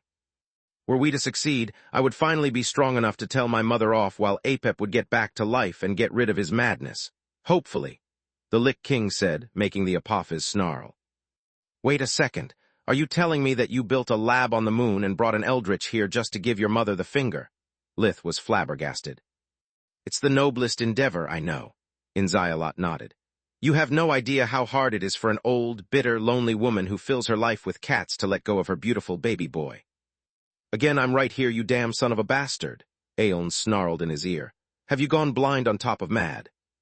We are both immortal and powerful, so the only way I have to not be afraid of her to leave the nest is to become stronger than her. Once again, her words fell on deaf ears. Let me guess, you asked me to come here to study my life force and see if you can find a clue about how to mix living tissues with those of an abomination, since you have no idea how your phylactery will react with your future black core. Lith said. That's brilliant, the Lich King gasped in amazement. After all, you are the only abomination who managed to truly resurrect. This is much better than the reason I invited you here. Wait, what? Lith said, taking the words out of everyone's mind. Even the Guardians were taken aback in confusion. Actually, I need your help with a very personal and embarrassing matter, Lith. You see, in the past few years, I've been thinking and forgetting about asking Ragu out. A while ago, when I finally made my move, she didn't even notice. I'm afraid that I'm doing something wrong or that my people's skills have gotten rusty, Inzialot said. Knowing you, it's both. Aeon clicked her tongue, receiving several meows of approval. You are the greatest expert I know about seduction, Lith, and I'd like you to help me. The Lich King glared at his mother, but ignored her nonetheless. Me, Lith pointed at himself with a shocked expression. Why not ask a banshee or something? I've had a few flings, but my actual relationships amount to 2. No need to be coy with me. I did my homework, and I know that not only have you successfully seduced all kinds of women, but you also managed to remain friends with all of them. Inzialot patted Lith's shoulders in admiration. Banshees leave a trail of broken hearts and corpses, whereas you kept them friendly and ready for the picking. You did, Camilla frowned at Lith for a second, but sensing that Solus seemed oblivious of whatever the Lich was talking about, she was more confused than angry. Of course he did, my lady. He's a real player. At a snap of Inzialot's finger, the arrays of his home projected a hologram of Lith's past flings. Then of the 3 Erna's sisters and Gianni, then Phila, Falul, Sinmara, Salark, and even Tyrus. Last but not least, Solus, Tista, and Alina. At that point, Lith understood why the Lich had looked funny at him and Ligoin earlier. At the same time, Camilla and Salark were having a good laugh at his expense, and so did Solus, but from inside her ring. The father of all dragons seemed annoyed, but he didn't say anything. Lith, instead, slapped his forehead in great irritation. That's my mother, you jackass. How dare you spread such rumors? He pointed at Alina's still lingering hologram in fury. Not cool, man. Inzialot looked revulsed at the revelation. I have no idea how the customs of the kingdom have changed in my absence or what kind of backwater village you come from, but you shouldn't let people know your disgusting habits. I've heard that you like older women, but I'd never thought that. Then he looked at Aeon and suddenly hugged her, putting his body in front of her as a shield. And she's off limits, pal. Look at my mother the wrong way and I'll kill you. I'm sorry, Mom. I swear I didn't know. I won't let him exploit your pathological loneliness and the pathetic state of your social life. Go to your room while I deal with this scumbag. Oh, thanks, dear. Aeon's eyes sweetened as she caressed his head. But that's not what he meant. A quick mind link was worth the 10,000 words necessary to unravel the misunderstanding, and was much quicker. Oh, Inzialot mulled over the revelation. Oh, indeed. Otherwise, why do you think they are still laughing? The first Lich pointed at Camilla and Salark, who had been forced to sit down, gasping for air. You are gullible, Mom, and that woman married him so she's unreliable. But I guess I can trust a guardian. Inzialot said, getting a punch from Aeon and a glare from Camilla while Salark laughed harder. Let's get back to the topic. Lith, what should I do? He dropped his mother like a bad habit and resumed their conversation as if nothing had happened. I told this moron countless times. Flesh up, dress up, ask her out, and suck the rejection up, but he never listens. The first Lich said with a sigh. It's a mystery why I refuse to take suggestions from a millennia-old being whose last relationship dates back to my birth. His voice oozed sarcasm. Over 20 years and hundreds of cats later, she's still single. Aeon blushed in embarrassment. It had actually been over 900 years, but for once she had no desire to correct her deranged son. If I help you with this, you'll owe me, right? Lith didn't want to waste the trip to the moon nor have the Lick chase him ever again. You have my word, but my mom and my research are off the table. Inzialot nodded. I don't want your mother. Why is she not enough for you? How dare you say that about my mother? The Lick roared. Enough talking about me? Embarrassment was driving Aelin crazy. Salark had been filming everything for a while, and Sinmara was laughing her ass off live, as the reputation of the maker of all liches was being dragged in the mud. Fine, I'll help you, Lith sighed. The first step is to wear some clean clothes woven in this century. No holes, no dust, no spiders allowed. Got it. Inzialot wore a magnificent ceremonial robe embroidered in adamant and embedded with several elemental crystals. At the same time, he activated his personal stenographer to not miss a thing or forget about it later. The device was built from an undead small spider whose poisonous glands had been replaced with inkwells. The creature ran along the empty pages of the notebook, writing down everything it heard, no matter how senseless. Not that, it would be overdressing and you'd freak her out. You need casual clothes that you'd wear in everyday life, Lith said. Chapter 22, 26 Expert Advice, Part 2. Okay, it took the Lick King several tries to find something that his audience approved. Then you can't go around looking like a corpse. You need a human appearance. Lith had just finished talking that Inzialot had gone from a mangled body to his real form. He was now a good-looking man in his 50s, about 1.78 meters, 510, tall, with graying brown hair streaked blue, red, and black all over. Gods, I'm starving, thirsty, and my stomach is going to blow. He hadn't worn his flesh since Urgamaka, so his body unleashed the needs it had accumulated for over 1 year at once. He needed a full course meal and a long bathroom break before resuming the conversation. Even worse, he had forgotten how to eat, drink, and relieve his bowels. Aelin had to help him at every step, from chewing his food to taking down his pants. Compared to him, Sharjin looked like a mature, independent man. What's next? Inzialot had yet to take a step out of his house, but he already looked exhausted. Now it comes the hard part, Lith said. At the next council meeting, war meeting, or whatever plausible occasion you have to talk to Ragu, you tell her that you'd like to continue the discussion over dinner. That's it, no flowers, no gifts, no mating dance, nothing. No, she only knows you as an annoying prick, and if you come in too strong, it's bound to backfire, Lith replied. Yeah, you would look creepy, Camilla said. More like desperate, Aelin said.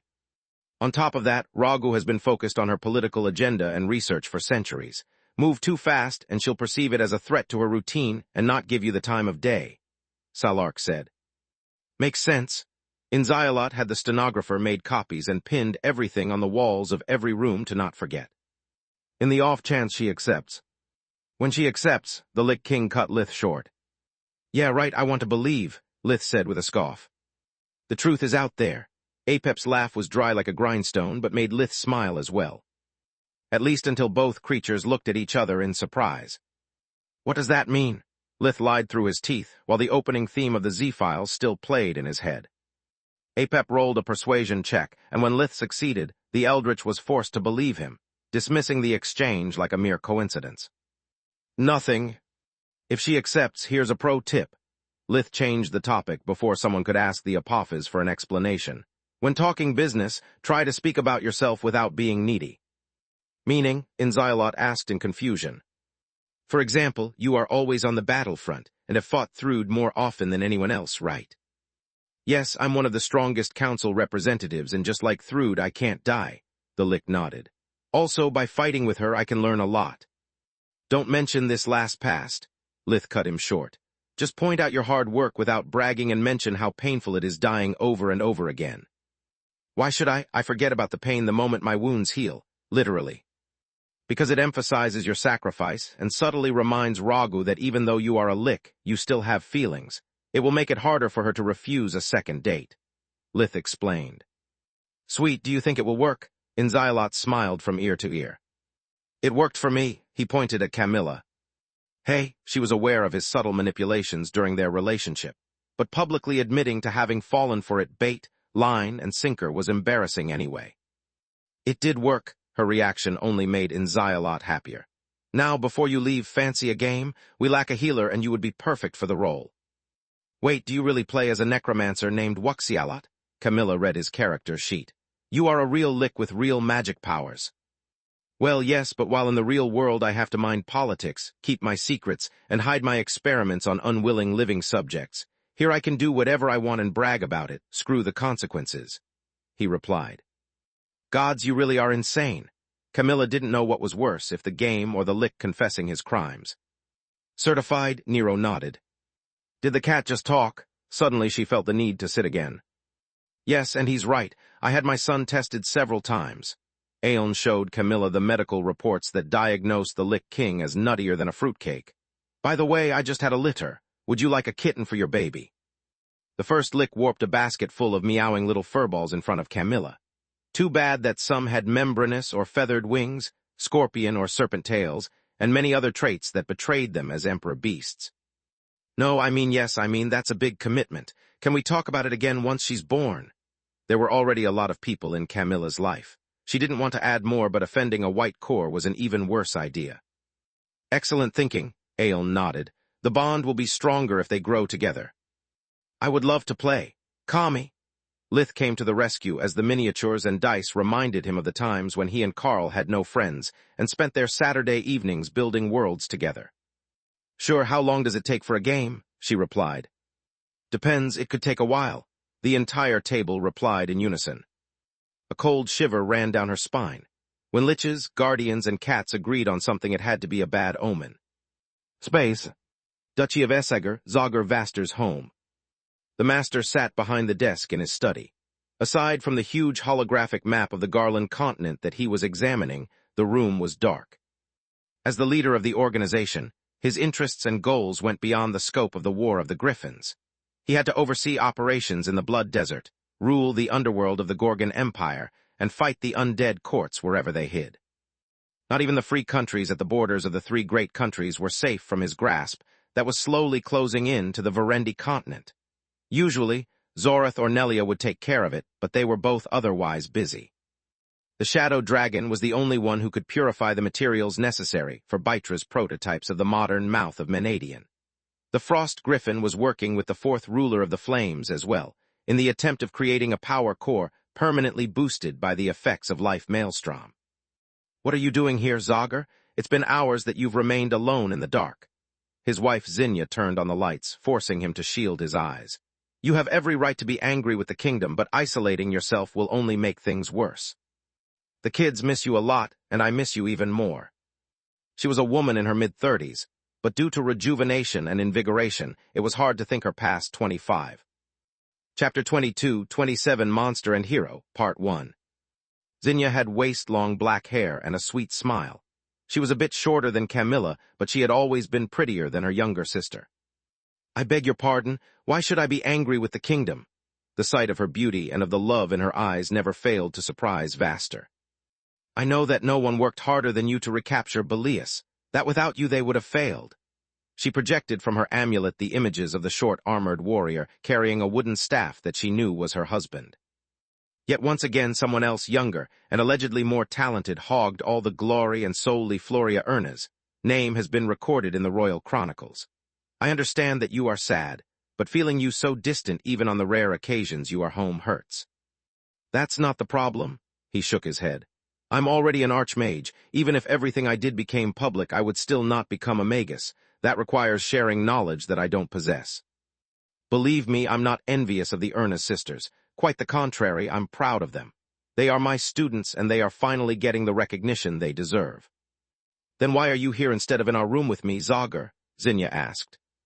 It's complicated, he sighed, hoping that she would drop the matter. Then make it simple. She closed the door and dragged a chair near his desk to sit in front of him. I want to be a part of your life, not a side project. I don't want to hurt you. The master averted his eyes, knowing that if he didn't, he would fall apart. No torture would make him talk, but his wife would succeed. Her love was real and her questions were reasonable. Yet Vaster was afraid of driving Zinnia away were she to discover the truth, and even more scared if she decided to stay anyway. It would make her his accomplice, and taint her with a guilt that she didn't deserve. Is this because I can't have children? Zinnia took his hand, her voice pained but steady. Is it because you have another woman that you can't even look me in the eyes? What? Vaster turned around in outrage. How can you even think that? What kind of man do you think I am? Then he remembered about his crimes, and he lacked the strength to finish the word. Then why do you act like this, and why do you hate yourself so much? She cupped his face in her hands, forcing the master to look up. I can't help you if you don't tell me what's wrong with you. Believe me, you don't want to know and you wouldn't understand, he replied, breaking free from her touch. What I don't want to know, that you are a high master who killed thousands whenever the crown wanted to clean up without getting dirty.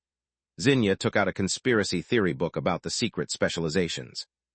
There were pictures of black armors that closely resembled the one Vaster wore in the few frames of his fights available to the public. Frames that Zinnia's amulet was now projecting. What I wouldn't understand, that your children are actually old monsters from the past.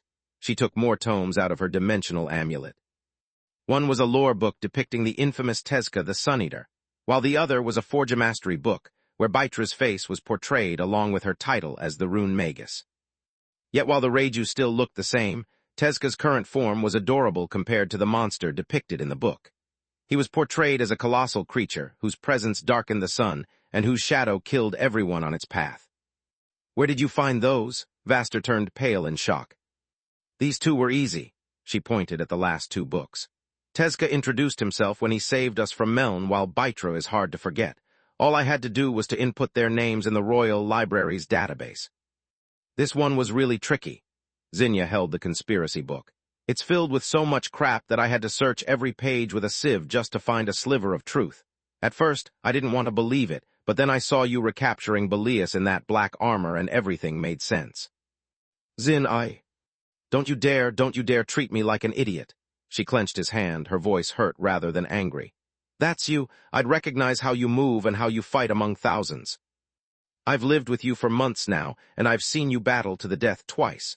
Maybe it was nothing much to you, but I'll remember it until the day I die. It's all true, Zin. Vaster slouched his shoulders, feeling something inside of him die. I'm a mass murderer who has recruited ancient monsters. See, was it so hard?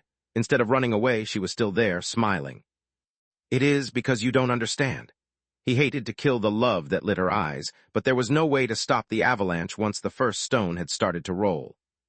What's to understand? You are like Lith. Your country tasked you to do bad stuff for the right reason, and you are friends with inhuman creatures.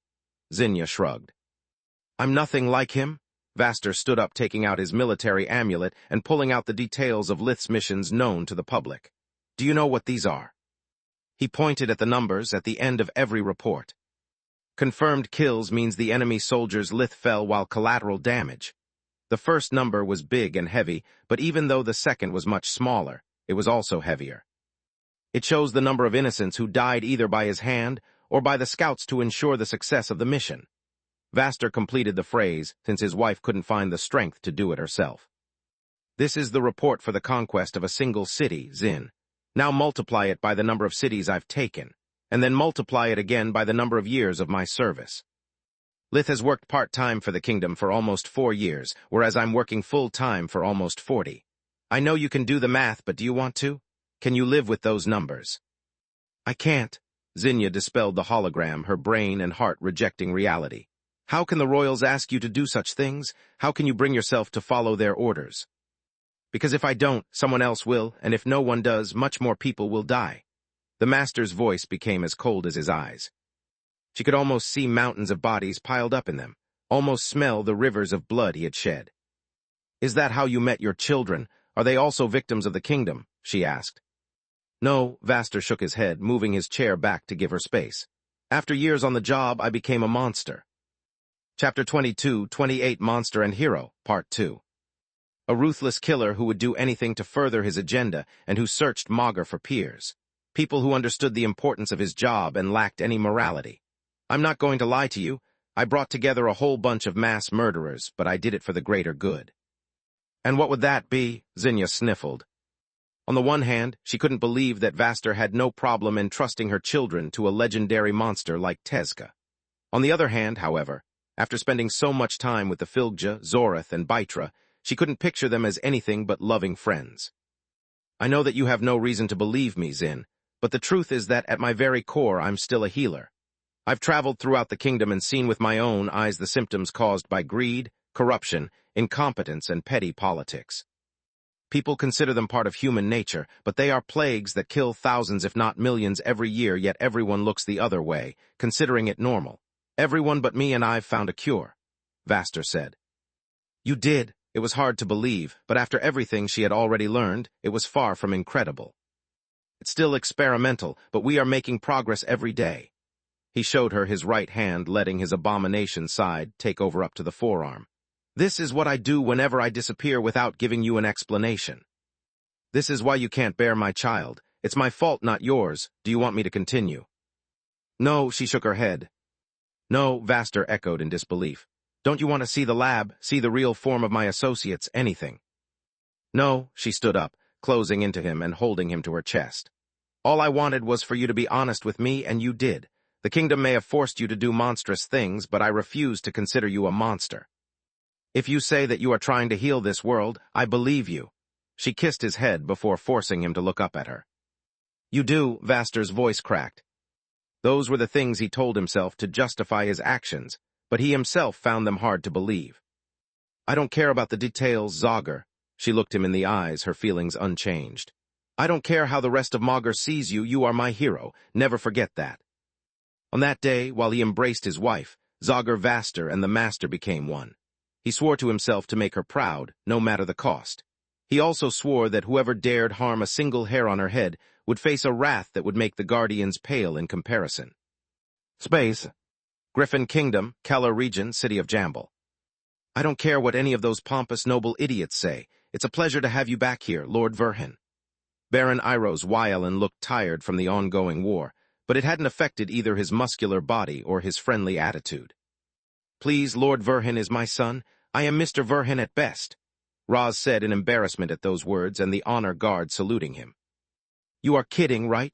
Your son is Supreme Magus Verhin, the Baron replied. Gods, no matter how many times I say it, your title still sounds pretentious and overbearing. Do you mind if I call you Magus Verhin for short? Supreme Magus Verhin allows that, Lith said with a disgusted face and an arrogant voice before bursting into laughter along with the two other men.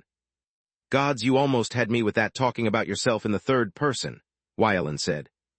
Gods, how is it possible to love and hate the same person at the same time?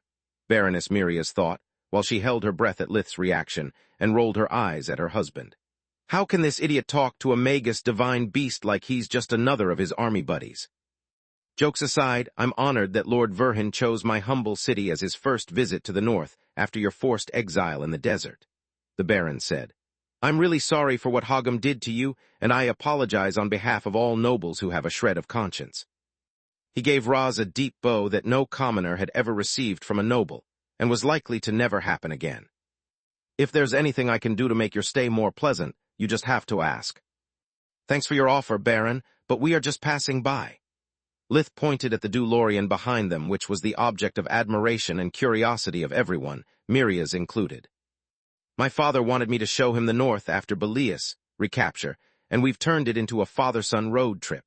I just came to thank you in person for rallying the north in my favor while I was in exile. That and check on my silver mines before hitting the road again, he inwardly added. I understand, Wyelin sighed in disappointment. I guess there's no chance to have you for lunch and then maybe get a ride. I heard a lot about the Dulorian and I would love to give it a try. I'm sorry, but we aren't going to stay. Raz had turned slightly pale from the crowd and needed sheer willpower to not quiver. After what happened in Lucia, I have trouble readapting to my old life. We came to Jamble because I have fond memories of your city, and my son has business here. I'm glad to see that nothing has changed after the revelation about Lith's nature. And I'm glad you remembered us, the Baron replied. Don't worry about the rest of the kingdom, you'll always be welcome here. Your son is a hero to the north, and my people don't forget their debts just for a few scales. Thanks for your kind words. Raz gave him a small bow. I'm sorry we have to take a rain check on your lunch offer, but I promise you that on our next visit we'll be honored to be your guests and let you drive the Dulorian. The people of Jamble gasped in surprise. They expected their lord to maybe get a ride, but being entrusted with such a legendary magical artifact proved how deep the Baron's friendship with the Verhins was. Don't make me wait too long, though. War is a cruel mistress. Wyelin smiled dryly, hoping to live long enough to uphold his end of the bargain. The War of the Griffins was also the reason they were taking that road trip. Between Lith fighting on the front lines, the secret missions, and the baby, Roz wanted to spend a bit of time with his son while also putting his nerves to the test. Two birds with one stone. I'd say everything is checked and accounted for. A wave of Lith's hand made the crates holding hundreds of kilograms of raw silver disappear into his pocket dimension. From the desert, Solus put them in the crucible and started the refining process. Chapter 22-29 A Father's Job, Part 1. Lith put the ledger from Zalgrish and the one from the Baron in Saluspedia, double-checking the numbers for good measure. Father and son took a short walk through Jamble, accompanied by the Baron. They bought local sweets and dishes that Alina and Camilla had asked from them. Their cravings were odd, and Lith had no way to turn them down since he could tower warp around. Once they stepped back into the car and left, Roz could finally sigh in relief. "Thanks for your company, son," he said. "I'm still scared shitless by unfamiliar faces and crowds. I wouldn't have been able to do this trip without you." Lith's presence and aura of power reassured Roz. Also, his son had chosen as their destinations only places where people would treat them nicely. Hence hostile cities like Mikash were not part of the itinerary. "Don't mention it, Dad. I'm happy to have the opportunity to spend some time together. The last time was when I was what? 16. 12, Roz said with a sigh. "It was right before you started the 4th year of the White Griffin, and only because it was winter. Even then, you lived your own life and stayed home even when the weather was good only because your mother forced you to." "I'm sorry, Dad." Lith scratched his head in embarrassment. "Don't be. You were working your ass off to practice your magic and bring money and food for our family. You were just a kid, yet ever since you were 4, you've been the breadwinner of the family. I'm the one who should apologize for being such a poor excuse of a father." "That's not true, Dad. You always did the best you could, and it's only thanks to your hard work that we had a roof over our heads. It's only because of your many sacrifices that Tista lived long enough for me to find a cure," Lith replied. "Thanks, son, but that's no excuse." Roz stopped the DeLorean on top of a hill to watch the sunset with Lith and have the opportunity to look him in the eyes. "You know, right after you've been born, I never spent much time with you, thinking that I'd have the opportunity to catch up later. Yet as soon as you managed to walk around on your own, you have been a constant source of pride and pain for me. Pride because you were smart, kind, and more capable than your oldest siblings. Pain because the more of your talent you revealed, the more I understood that you had no need of me. A father's duty is to be there to help and teach his children, yet you learned everything on your own, and it was you helping me. First with the food, then with Tista's medical treatments, and then with the bills." Lith tried to speak, but Roz gestured for him to let him finish. "Let us be honest, you've needed me only twice in your whole life. The first time was on the day that Meln had his friends ambush you, and the second was after Protector faked his death. Those are the only 2 moments when I saw you acting like a normal child needing his father's protection. Everything else, you faced on your own. Solus, Awakening, even your hybrid nature, you carried those burdens alone. After all, what good could possibly do to you a farmer whose greatest endeavor as a father is teaching you how to whittle?" Roz remembered fondly those winters spent in front of the fireplace. It was the only time of the year that he knew Lith was safe and sound at all hours. Roz had taught him whittling earlier compared to his other sons, drawing their envy. Yet back then he was too happy being for once a role model to care about Tryon's and Orpal's feelings. "I'm sorry for having kept so many secrets from you, Dad. I just wanted to keep you guys safe." Lith lowered his head, not knowing what to say. "And you did. You saved your sister. You drove away that madman of Meln and saved me from his clutches." Roz looked at his son in confusion until he replayed his own words in his head and put himself in Lith's shoes. "Gods, I'm sorry. I wasn't trying to guilt-trip you. Since I clearly suck with words, I'll go straight to the point. I just wanted to thank you for everything you have done, to tell you how proud I am of being your father and offer you my help." "Help with what?" Now it was Lith's turn to be confused. "But with the baby, of course. When I became a father, I was even younger than you, and I know how difficult it can be and the strain it can put on a relationship." Roz was referring to the awkwardness between Camilla and Lith, unaware of its cause, and even that it had already been resolved. "If you need help or advice, I want you to know that you can count on me. I may be just human, but I doubt that being a father is any different for a divine beast. Dealing with children is one of the few things your old man is leagues above you." Roz chuckled. "Thanks, Dad. Any beginner's advice?" Lith asked. "Actually, plenty," Roz nodded. "For starters, it's easy to be swallowed by the responsibilities once the baby is born, Between work and raising them, you are so tired that it's very easy to let the spark with your wife die. At some point, you become more colleagues than lovers. To avoid that, you need to learn how to pace yourselves and take a break from parenting from time to time. We couldn't because we had no family, but you can. If you ever want to take a night out with Camilla, even just to eat and sleep without worrying about diapers, I'd be honored to be your to-go babysitter. I could definitely use a few lessons about those damn cloth diapers. I can't set them right for the life of me. Lith showed Roz a hologram of the nursery in the tower and of his failed attempts with the doll. Will do. Damn, I wish I had enough space for a nursery when I was your age. Roz sighed. You have to give me another tour of the tower once we go back. By the way, have you already thought about a name for the baby? Yeah, we were thinking about calling her after Mom, and we could need help. I'm terrible with names, and Kami has no imagination either. Lith's words made Roz burst with joy. He had feared that they would name her after Salark or Falul, as a thank you for everything they had done for them. That's wonderful news. I can't wait to tell your mother, Roz said. Actually, I think Kami and Solus will tell her during our absence. We are not the only ones who are using this break from the war for a little parent-child bonding, Lith replied. What has Solus to do with this? Then Lith explained to Roz the agreement between Camilla and Solus about the baby. Roz was so dumbfounded that they barely talked until they reached Belias. Chapter 22:30 A Father's Job, Part 2. The city was still being rebuilt, and the security was as tight as a drum, but they let the DeLorean pass. Seeing every single soldier give Lith the salute and even every civilian they passed wave at them, filled Roz with pride and joy. As Baron Wylan had said, Lith was always a hero to the north. Even after his real nature as a divine beast had been revealed, to them, he was still the ranger who had taken down 2 lost cities, and the man who had put his life on the line to protect their beloved city. Lith had him stop in front of Camilla's condo and stored the car inside the pocket dimension. The sight of the apartment that he had seen so many times in the holograms in the past moved Roz. Lith's second home was filled with pictures of his family and Camilla's. The building had been spared from Thrud's magical storm, and no one had lived there after the city had been seized. Everything was as Lith and Camilla had left it. On the walls, she had framed the articles of his exploits after having them printed. I'm not going to lie, son. Your life keeps getting weirder, but I'm proud to be part of it. Roz hugged Lith, hoping that the war would never resume. Space. Blood Desert, Heavenly Plume Palace, Solus Tower. Please, dear, don't tell Lith that Salark's DeLorean is much better than the one he crafted for us. It would break his heart, Alina said while adrenaline still coursed through her veins. The Overlord had her artifact shaped like a muscle car, giving it a much cooler and leaner appearance. On top of that, after fiddling with it with creation and dimensional magic, its inside was much bigger and more comfortable than the original.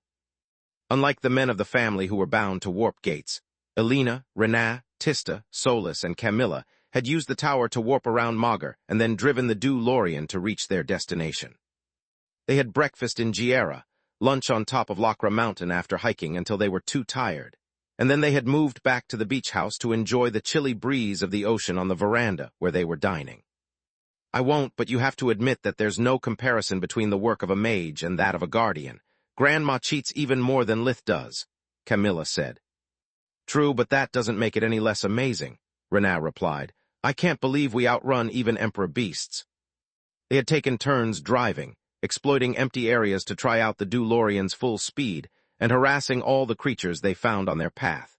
Humans and beasts had crapped themselves in surprise more than once. I get that Mom and Kami are pregnant and have cravings, but what's your excuse? Tista pointed at Solus and Renaa, who were stuffing their faces no less than the other women. They had exploited the family trip to visit their favorite establishments and stock on dishes and sweets from 2 continents. I'm a big girl and I need food to keep my strength. Solus pointed at the tower to avoid shorty counterjokes. While you had fun with your magic, I've spent most of my life holed up in Lucia, Renaa replied. Don't you dare ruin my first adventure, young lady. I never get to do cool stuff and visit nice places, so back off. Tista whimpered in reply. Renaa had no magical power, but she was a second mother to Tista. Whenever Renaa called her sister, young lady, Tista felt like a child. Thank you for the wonderful trip, Camilla, Renaa said. I've seen more things in a single day than in the rest of my life. On top of that, thanks to your guardian bodyguard, I could enjoy myself without the worry that something bad would happen. The memory of the family vacation in Jamble was tainted by the scare of the raiders that had attacked the city during the final days of their stay. "Don't thank me yet. Tomorrow we'll travel again and we'll keep doing it until Baba Yaga contacts Solus," Camilla replied. They had agreed on visiting Lakra Silverwing and were waiting for a reply. The Red Mother had offered to chaperone them, and Solus didn't trust the first Magus much, so they were waiting for the schedules of the three of them to align. "I really envy you guys," Alina said with a sigh. "You can go with the tower everywhere you want, whereas no matter if we stay in Lucia or in the desert, I'm always stuck in the same place." "That's actually your fault, Mom," Solus shrugged. "With the warp gates and the Dulorian, you can freely travel 2/3 of the whole Garland continent. If you wanted bodyguards, all you had to do was ask. Either Salark or the Beast Council would have been happy to help." "You are right," Alina slouched a little. "It's just that listening to Lith recounting his adventures is exciting, living them not so much.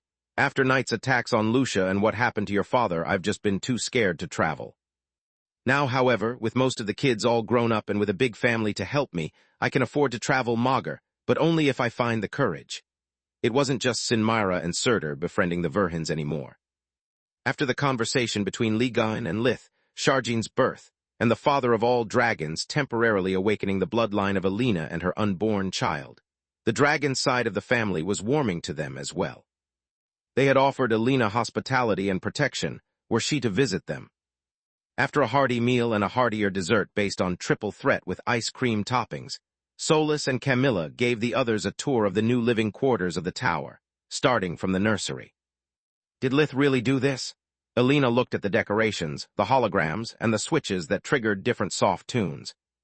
"Yep, all by himself, especially this." Solus pointed at the changing table where a baby-shaped doll lay. "He's practicing for the baby already," Renaz said in disbelief. "How kind of someone who never offered to help her poor sister with her own children." "Why is the doll wearing a turban on its ass?" Alina pointed at the baggy underwear. "It was supposed to be a diaper, but Lith sucks at wrapping cloth." Camilla blushed a little and lied through her teeth. That was her latest failure, but she was too ashamed to admit it. "It's not that hard," Alina shrugged. "At least as long as the baby doesn't struggle or pees you in the face, you do it like this." She unwrapped the turban, turning it into a proper diaper with just a few moves. "Can you do that again, but slower?" Camilla asked, while Solus wore the eyes of Menadian to not miss a single detail of that miracle. "Okay, now slower," Camilla asked once Alina was done. "Again, this time slow things another notch, please." "Are you sure that's Lith, the one who sucks at this?" Alina said, while folding the cloth so slowly that she felt like she was drawing a painting. Chapter 22, 31 Silverwing, S Palace, Part 1. "I might not be that good with diapers either, and neither is Solus." Camilla lowered her gaze in embarrassment. "It's really kind of you to help them, Solus," Renaz said. "If you stretch the table and make another doll, I can teach you." "Really? Thanks." Solus did as instructed, and Renaz stood behind her, guiding her hands step by step. "By the way, we were thinking about naming the baby after you, Mom. Lith and I suck at names, and Kami has no ideas, so we could use some help for that, too." "Really, it would be my honor." Alina jumped with joy, forcing Camilla to turn around before hugging her. "We were thinking about keeping the L root and changing the rest, to avoid confusion when you two are in the same room," Camilla said. Asking for help was a smart move, Tista sighed. "Red Demon, how can someone be so unimaginative? The only worst thing that comes to mind is Shityamat." She clicked her tongue in disapproval. "If you don't like it, why didn't you pick another name?" Solus asked. "Because I suck at names too. I was thinking about something Phoenix-related, but everything that came to my mind sounded either childish or cringe. Gods, I wish Magar had picked my name for me as well. This way, worst-case scenario, I'd know who to blame." Everyone laughed, wishing that all their misfortunes would be like that. After a few tries, Camilla had gotten the hang of it enough to allow Alina to step back and just watch. After they were done with that, the tour of the house continued. Some tapestries depicted Lith's and Solus' life together, while others recounted the story of his relationship with Camilla. Family paintings depicting Menadian, Thrain, and the Verhins decorated the rooms along with many of Lith's crafts. There was the first dimensional pebble he and Solus had made together framed above the fireplace, right in the middle of their first forgemastering hammers. The camellia rested in a vase at the centerpiece of the dining table, while the tuner had been placed in the living room, along with bookshelves filled with tomes about magic. The sight of the lives of the three of them, woven together, jogged Elena's memory about a few things that she had earlier dismissed as irrelevant. Wait a second. How come Solus is involved in the choice of the name of the baby, and why is there so much of her stuff in your dream house? She asked. Even if they wanted to, Lith and Solus can't stay away from each other for long without endangering the tower and her life force. Camilla shrugged. She's going to live with us, so it's her house as well. On top of that, once I resume working as a constable, Lith will conduct most of his research in the tower. He's going to take care of the baby, and Solus is going to spend a lot of time with them. That's why I asked her to be our child's second mother and help us with everything. Are you serious? Elena said with a voice too flabbergasted to her own liking, hurting Solus. No offense, Solus, but this is a huge commitment. Mom is more than a word. It will mean everything to the baby. Camilla, are you sure you want to share it with another woman? I know that it may sound odd of me, but if you think about it, it's not, Camilla replied. Solus has always been and still is an important part of Lith's life, and once our daughter is born, Solus will be an important part of her life as well. Solus is going to teach her magic, protect her, help us raise her properly, and babysit her whenever we work or need to take a short vacation for ourselves. On top of that, thanks to the tower, Solus can come to us whenever we miss our sweetie pie and leave just as quickly. Hey, that wasn't part of our pact, Solus snarled. No, that was the pact, Camilla shook her head.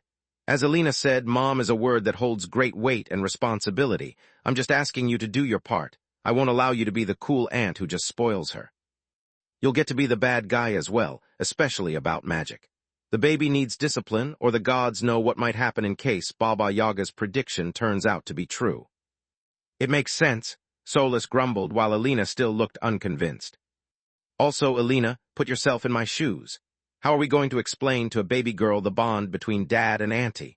What can we possibly say to help her understand why Solus lives under our roof and spends as much time with her as I do? That their eyes glow in unison, that she comes out from Daddy's ring, and all the creepy stuff that is their bread and butter. I'm not going to make my baby's life complicated from the start by introducing concepts like mage towers, cursed artifacts, and death early in her life. If Solus is also her mom instead, everything will be perfectly normal for the child, even things that are not. On top of that, I'll have a good helper and I'll avoid a stroke once the baby starts to call Solus Mom. Because you and I both know it's going to happen, my only hope is at least the first time she says it is to me, Camilla sighed. It makes sense. Elena remembered all too well how Tryon and Tista had called Rena Mom, instead of her for a long time due to the fact that their older sister took care of them while their mother worked in the fields. Camilla's case was even worse since Solus was an adult, not a child, and she and Lith would take care of the baby whenever it was entrusted to them. No fair, Solus pouted, as she realized that her responsibilities would be more than cuddling the baby and changing the occasional diaper. Don't worry, Solus, I'm certain that you'll make an excellent mother. Elena hugged her. Consider it practice for when you'll get free from the tower and will have a kid of your own. Then you'd have the opportunity to ask Lith and Camilla to return you the favor. At those words, Solus blushed a little. Then the reality of her situation hit her and she frowned. If I get free from the tower, Mom, she said with a sigh. When? Elena held her tighter. You have already gone from a voice in Lith's head to a beautiful young lady. I have faith in your mother, and so should you. Menadian wouldn't have endangered her own life chasing Bytra if she wasn't certain that you'd live. I know it because that's what I would have done. You just have to be patient and trust your legacy. Maybe, when you go visit Silverwing, she might give you a better insight into your condition. She was your mother's friend and your godmother. If there's someone that knows what's happening, that's her. Thank you, Mom. Solus returned the embrace, losing herself in Elena's gentle warmth. Chapter 22:32 Silverwing's Palace, Part 2. If you really want to thank me, I could use some help with my own little girl. Elena chuckled. She's going to be born about the same time as Lith's, but unlike him, I have no fancy powers. Fine, Solus grumbled without letting Elena go. But I get to be the cool aunt, right? Of course, but only because I don't want you under my roof after sundown. There are not enough biscuits in the house for the two of us. Space. Griffin Kingdom, Eskar Region, Myrna Plateau, 2 days later. Baba Yaga had contacted Salark via an embassy that in turn had relayed the message to Solus. The Red Mother and the first Magus had finally agreed on a date for the visit, and Baba Yaga needed to arrange a pickup spot. The hut reached the heavenly plume palace running at breakneck speed and stopped abruptly yet without lifting a single grain of sand. The chicken legs coming out from the floor bent, as if a creature was sitting down, bringing the entrance to the ground level. "Are they coming as well?" Baba Yaga pointed at Camilla, Ligon, and Lith, clicking her tongue as her finger reached the ladder.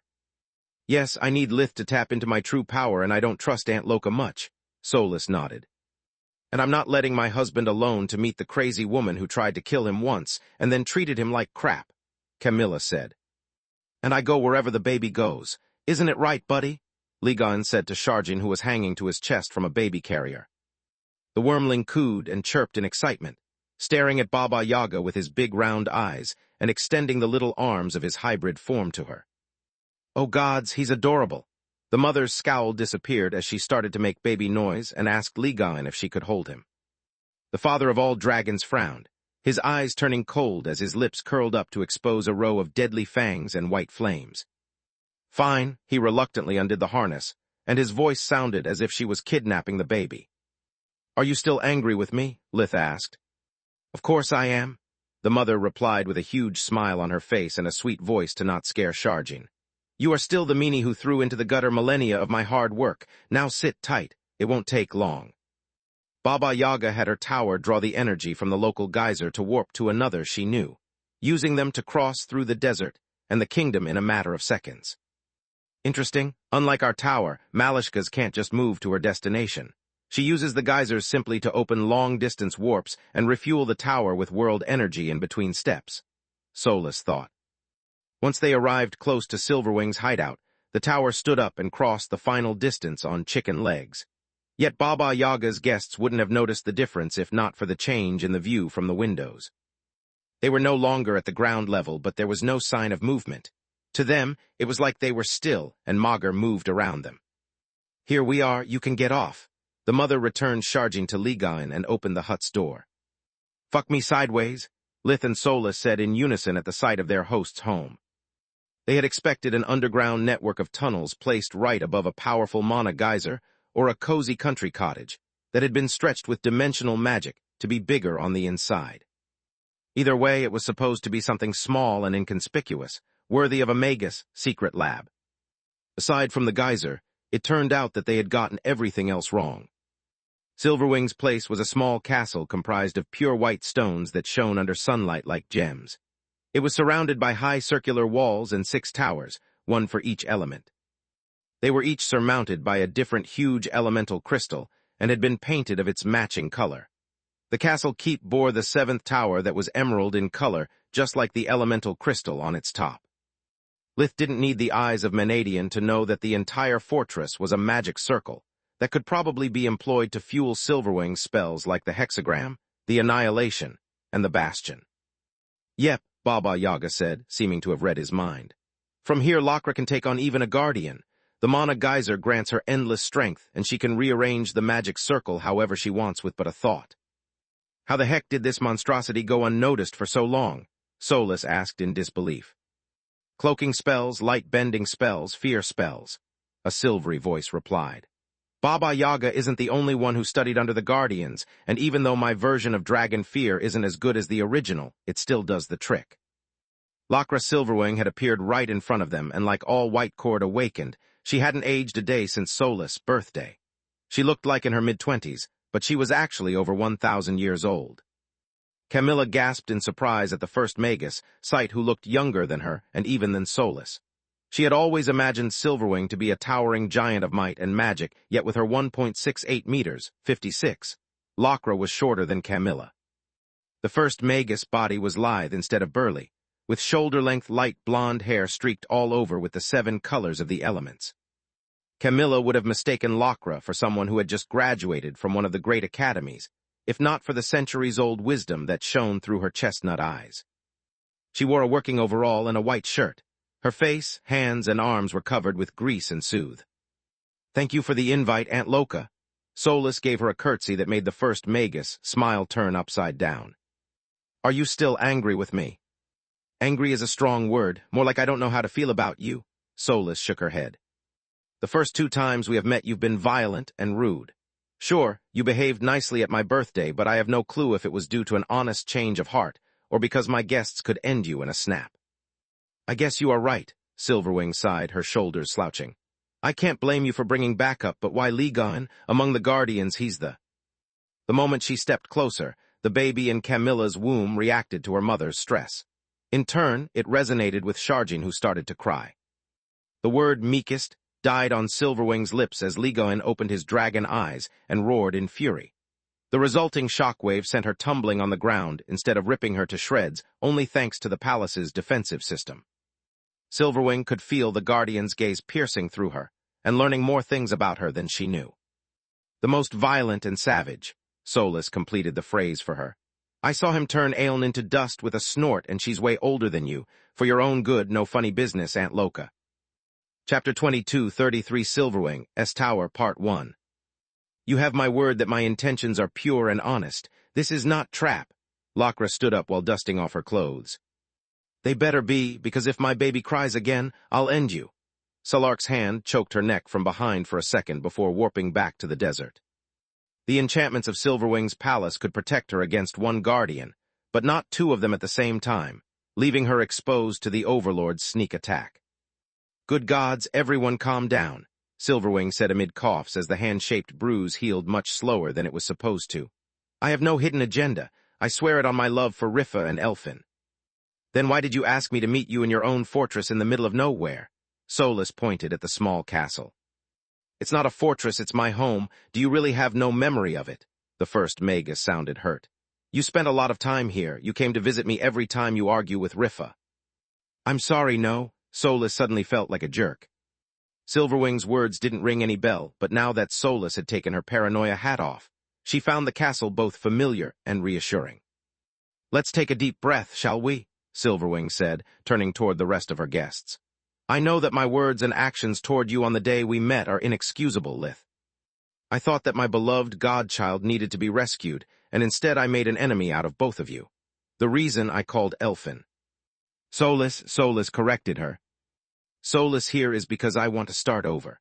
I want to welcome her back like I should have done in Giera. I want to share with her everything I have left of her old life, and if she's willing to allow me, part of my life as well. My name is Lakra Silverwing, but I'm also known as the First Magus. Nice to meet you. She cleaned herself with darkness magic before offering them her hand in turns. Silverwing gave every one of them a deep bow, even to Sharjin, who cooed at her, trying to grasp her shiny hair. Fair warning, he's a sucker for hair, literally, Ligon said after shaking her hand. Silverwing neared her head to the wormling, who grabbed a lock of her hair and brought it to his mouth, sucking and munching at it for a while. Now that the introductions are done, allow me to show you around my mage cave. The first Magus led them through the opened gates and inside the castle. Like a city, it had a gate network to move quickly from one room to another without walking. Lith recognized the stones in the walls as gold-veined white marble, one of the toughest materials on Magur known to be resistant to magic. The hallway was furnished with a long white and red carpet in the middle of the corridor, and small tables were lined up against the walls. Vases filled with fresh flowers were placed on the tables, spreading a sweet, delicate scent. Where did you get so much white marble? Lith asked with the greed typical of a dragon. There's a cave nearby, Lakra replied with a shrug while she operated a control panel. I mined what I needed for my home just like Rifa did for her tower. Say what now? Solus said in amazement. You heard me. Back when the tower was at its prime, every single one of those gloomy gray stones was actually gold-veined white marble. Lakra nodded. Don't worry, Elp Solus. As soon as the tower finishes repairing the missing floors, it will convey the world energy to refine the materials that you have randomly used as a base into marble. It works just like your body. The tower knows how it's made and can repair it on a molecular level. It just needs time. Then Silverwing opened the gate and gave them a tour of her house. Every room was furnished with taste and high-end materials without being ostentatious. There was no trace of the frills or the pointless luxury items typical of a noble house. Silverwing's home was true to its name, a place where to comfortably live and to share with her friends and family, not something to brag about or make her guest grit their teeth in envy. Is this my old room? Solus asked as the first Magus showed them the guests' quarters. Solus could feel an itch in the back of her head, as her memories fluttered through her brain like crazed butterflies. Yes, Silverwing nodded with a serious look on her face. Can I see it? Yes, but beware. I left it in the state it was after you disappeared. Silverwing nodded at the rest of the group while clearing her throat. Thinking back at her wild youth and Lockra's worried gaze, Solus blushed in embarrassment at the thought of what kind of posters she might have hung on the walls and the private objects that she had left behind. Be right back. This is a monster I have to face alone. She slipped past the door before anyone could ask her a single question, forming an audio-only mind link with Lith just to be safe. By my mom, what have I done? Solus turned pale as her eyes scoured the room, jogging her memory. It wasn't as embarrassing as she had pictured it. It was much worse. The room was a pigsty with clean and dirty clothes thrown around that covered most of the floor. Decades-old dirty plates were visible under the bed, on the bedstand, and everywhere there was a free spot amid the clothes. There was no poster on the walls, just one of Elfin's first forge-mastering hammers. Centuries away from its masters had erased the enchantments for good, but it was still hanging head first where she had thrown it.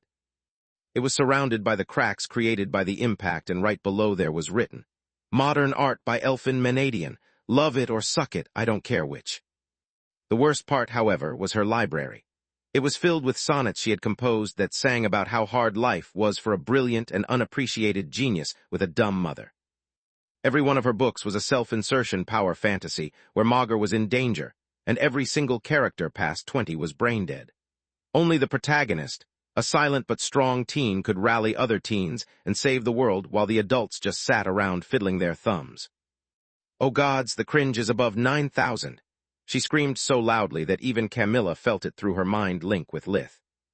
What does that even mean? She asked, receiving a telepathic image in reply that made her chuckle. Meanwhile, Solus used her powers to clean the room and put the clothes back in their place quicker than any apprentice sorcerer ever had. Only once the room was cleaned, the dishes orderly piled up, and the books hidden behind a heavy drape did she open the door. Please come in, she half said and half panted. Chapter 22, 34 Silverwing's Tower, Part 2. I don't see anything wrong with. The words died on Camilla's lips when she turned around and noticed how shocked both Silverwing and Malishka were. They looked around the room with their eyes wide, having trouble recognizing the now unfamiliar place. What's with the hammer, and why there's a piece of paper glued right below it? Lith asked, while pointing at the engraving that had been hastily covered. Don't ask and don't you dare tell him. Solus blushed wildly as she tried to sound threatening, only making her old mentors laugh. I won't, but only because I'm trying to rebuild our relationship, Silverwing said, laughing. I have no such problem, but I'll keep it as blackmail material. Baba Yaga gasped for air in hilarity. Can I see your books? Lith asked while pointing at the curtains. No, they are full of porn. Can we please go somewhere else? Solus asked. Sure. Silverwing opened the gate in Solus' room, leading straight to the main Forge-Mastery lab. Before having lunch, there's something I would like to share with all of you. The room was as big as a warehouse, and most of the power from the underground mana geyser was channeled there. Huge blocks of gold-veined marble lay on the ground and were constantly infused with world energy. Lith tried to activate life vision, but he was immediately blinded by the pent-up power, and so were the eyes. Is this what I think it is? He asked. Correct, I'm working on my own tower, Silverwing nodded. I'm still at the preparatory phase, but once I'm done with it, the rest will be relatively quick. Camilla rarely remembered being an awakened, but seeing Lith's eyes flaring jogged her memory. She tried to peek at the tower, but she had no luck either. Fuck life vision, why didn't you warn me? Her eyes were teary as if she had stared at the sun. I'm sorry, Kami, you never use magic, so I didn't think about it, Lith replied. Wait, how come she's awakened? Silverwing asked in confusion. Long story short, Baba Yaga grabbed her hand, using a mind link to share the details that had yet to go public. Son of a dragon. Language, I'm right here. Ligon pointed at the wormling who had woken up from the yelling. Never mind that, Aunt Loka. Solus drew her attention before Malishka could rekindle Silverwing's resentment. How come you are building yourself a tower, and why are you showing us? Too many things have happened recently that have drawn Magur's attention, and in turn mine. The first Magus replied with a sigh. First Scarlet, then Lith, then Thrude, and even the Master. I hate feeling powerless despite my centuries of knowledge. Even if I were to decide to fight Thrude, the Master, or even Meln, I don't know if I could beat them. The Mad Queen has her academy, Meln has his tower, and the Master has those crazy eldritches. As I am now, I can't stand my ground against any of them. Yet everything will change once I have a tower as well. I'm showing this to you to prove my sincerity and share with you what I know of your mother's technique. Do you know the entire procedure Menadian used to build her tower? Baba Yaga asked.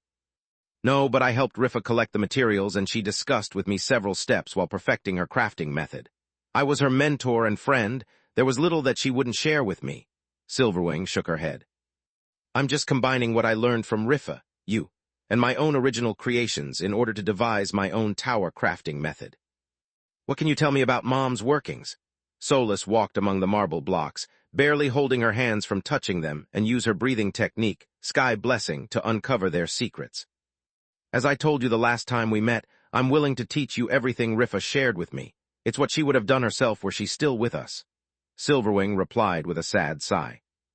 Yet I'm not going to share with you my own methods and how I improved your mother's teachings. Such things belong to my legacy and I have no need for an heir. On top of that, we are starting over from scratch, and you can't ask me to be so open with someone I don't trust who also doesn't trust me. She pointed at the many bodyguards Solus had brought along for what was supposed to be a get-together between old friends. Sounds fair, Solus nodded. How does this work?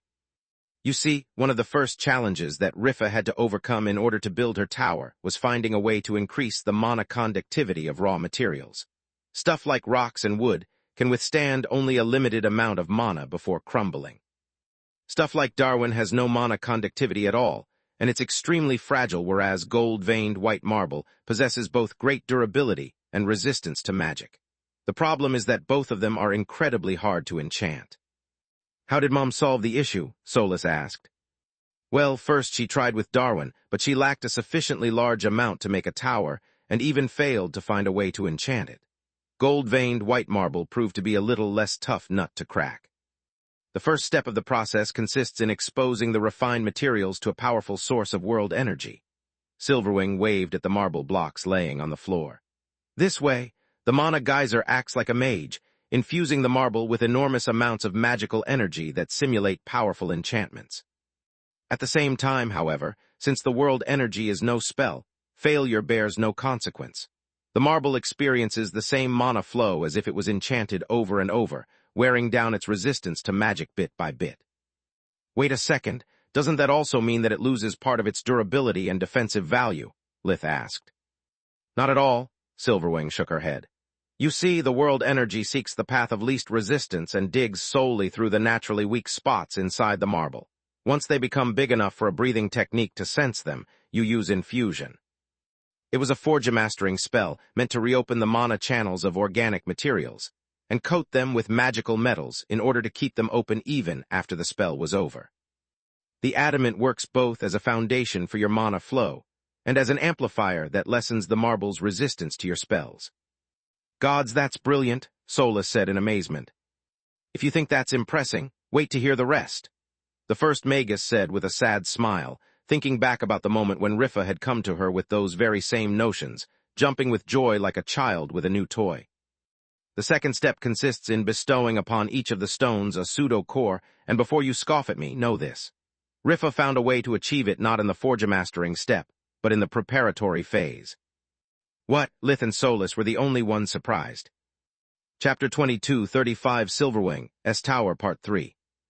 Li Guin and Baba Yaga already knew the magical principles behind tower crafting, while Camilla and Sharjin had the same level of understanding about forge-mastery. You heard me. Take a look at the blocks on the right side of the room with your breathing technique. I've already enchanted them, Silverwing said, and they complied.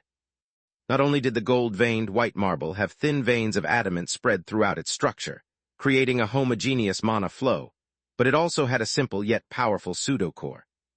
How did you achieve it? Lith asked. For the adamant, the trick is to keep the marble over the geyser after the first infusion. It strengthens the flow and opens new channels that you can coat with more adamant. Rinse and repeat until you are done, Silverwing replied. As for the pseudo-core, I'm sorry, but that's my own method, and I'm going to keep it that way. Rifa only told me her idea just like I've done with you, and I worked my ass off to achieve pseudo-core crafting during the preparatory step. Oh, too bad. Solus didn't even bother hiding how disappointed she felt. What's the third step? Good question, the first Magus sighed sharply. When I discover it, I won't reveal that to you either. It's where I'm stuck. According to Rifa, the third step is about merging the marble blocks together so that their enchantments flow into each other.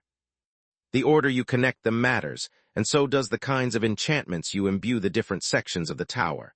That's all I know, and one of the reasons I allowed Baba Yaga to come along with you. I could use a fresh start. Silverwing waved at the already enchanted blocks, and at what now her audience could recognize as failed attempts at assembling the tower core. The mother weaved her creation magic, undoing Lakra's spells and restoring the precious and rare ingredients that would have otherwise been wasted. Once she was done, the marble was still infused with adamant and ready to be enchanted again. "Did you help my mother as well, Malishka?" Solus asked. "Yes," Baba Yaga nodded. "By now you must have learned that in order to succeed you have to fail a lot first.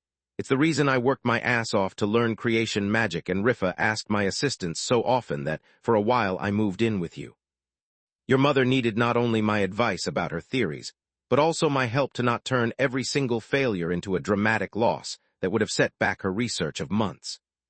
Can you imagine having to mine marble, infusing it with world energy and adamant, just to waste powerful ingredients every time you think to have found a solution?" The horror, the entire audience but Camilla and Sharjin said in unison, a cold shiver running down their spines. "Aunt Loka, how did?" "No offense, Solus, but I invited you here because I wanted to mend our relationship, not to spend the whole day imparting you magical lessons." Silverwing lowered her head, tormenting her fingers. "I wanted to show you everything I should have shared with you on our first meeting. Tell you all the things Rifa had entrusted me for you. Help you to find back your way to your memories and your old life. Instead, I treated you like a fool in need to be rescued, and I almost lost you for a second time. Do you mind saving those questions for another visit? I would love for you to come here again, even if you want to talk solely about magic." Solus blushed a little and felt like a jerk. "Damn, I did it again. Grandma Salark often complains that I only think about work, and that's what I'm doing right now. Aunt Loka is doing her best to make me feel welcome, yet I'm trampling over her feelings.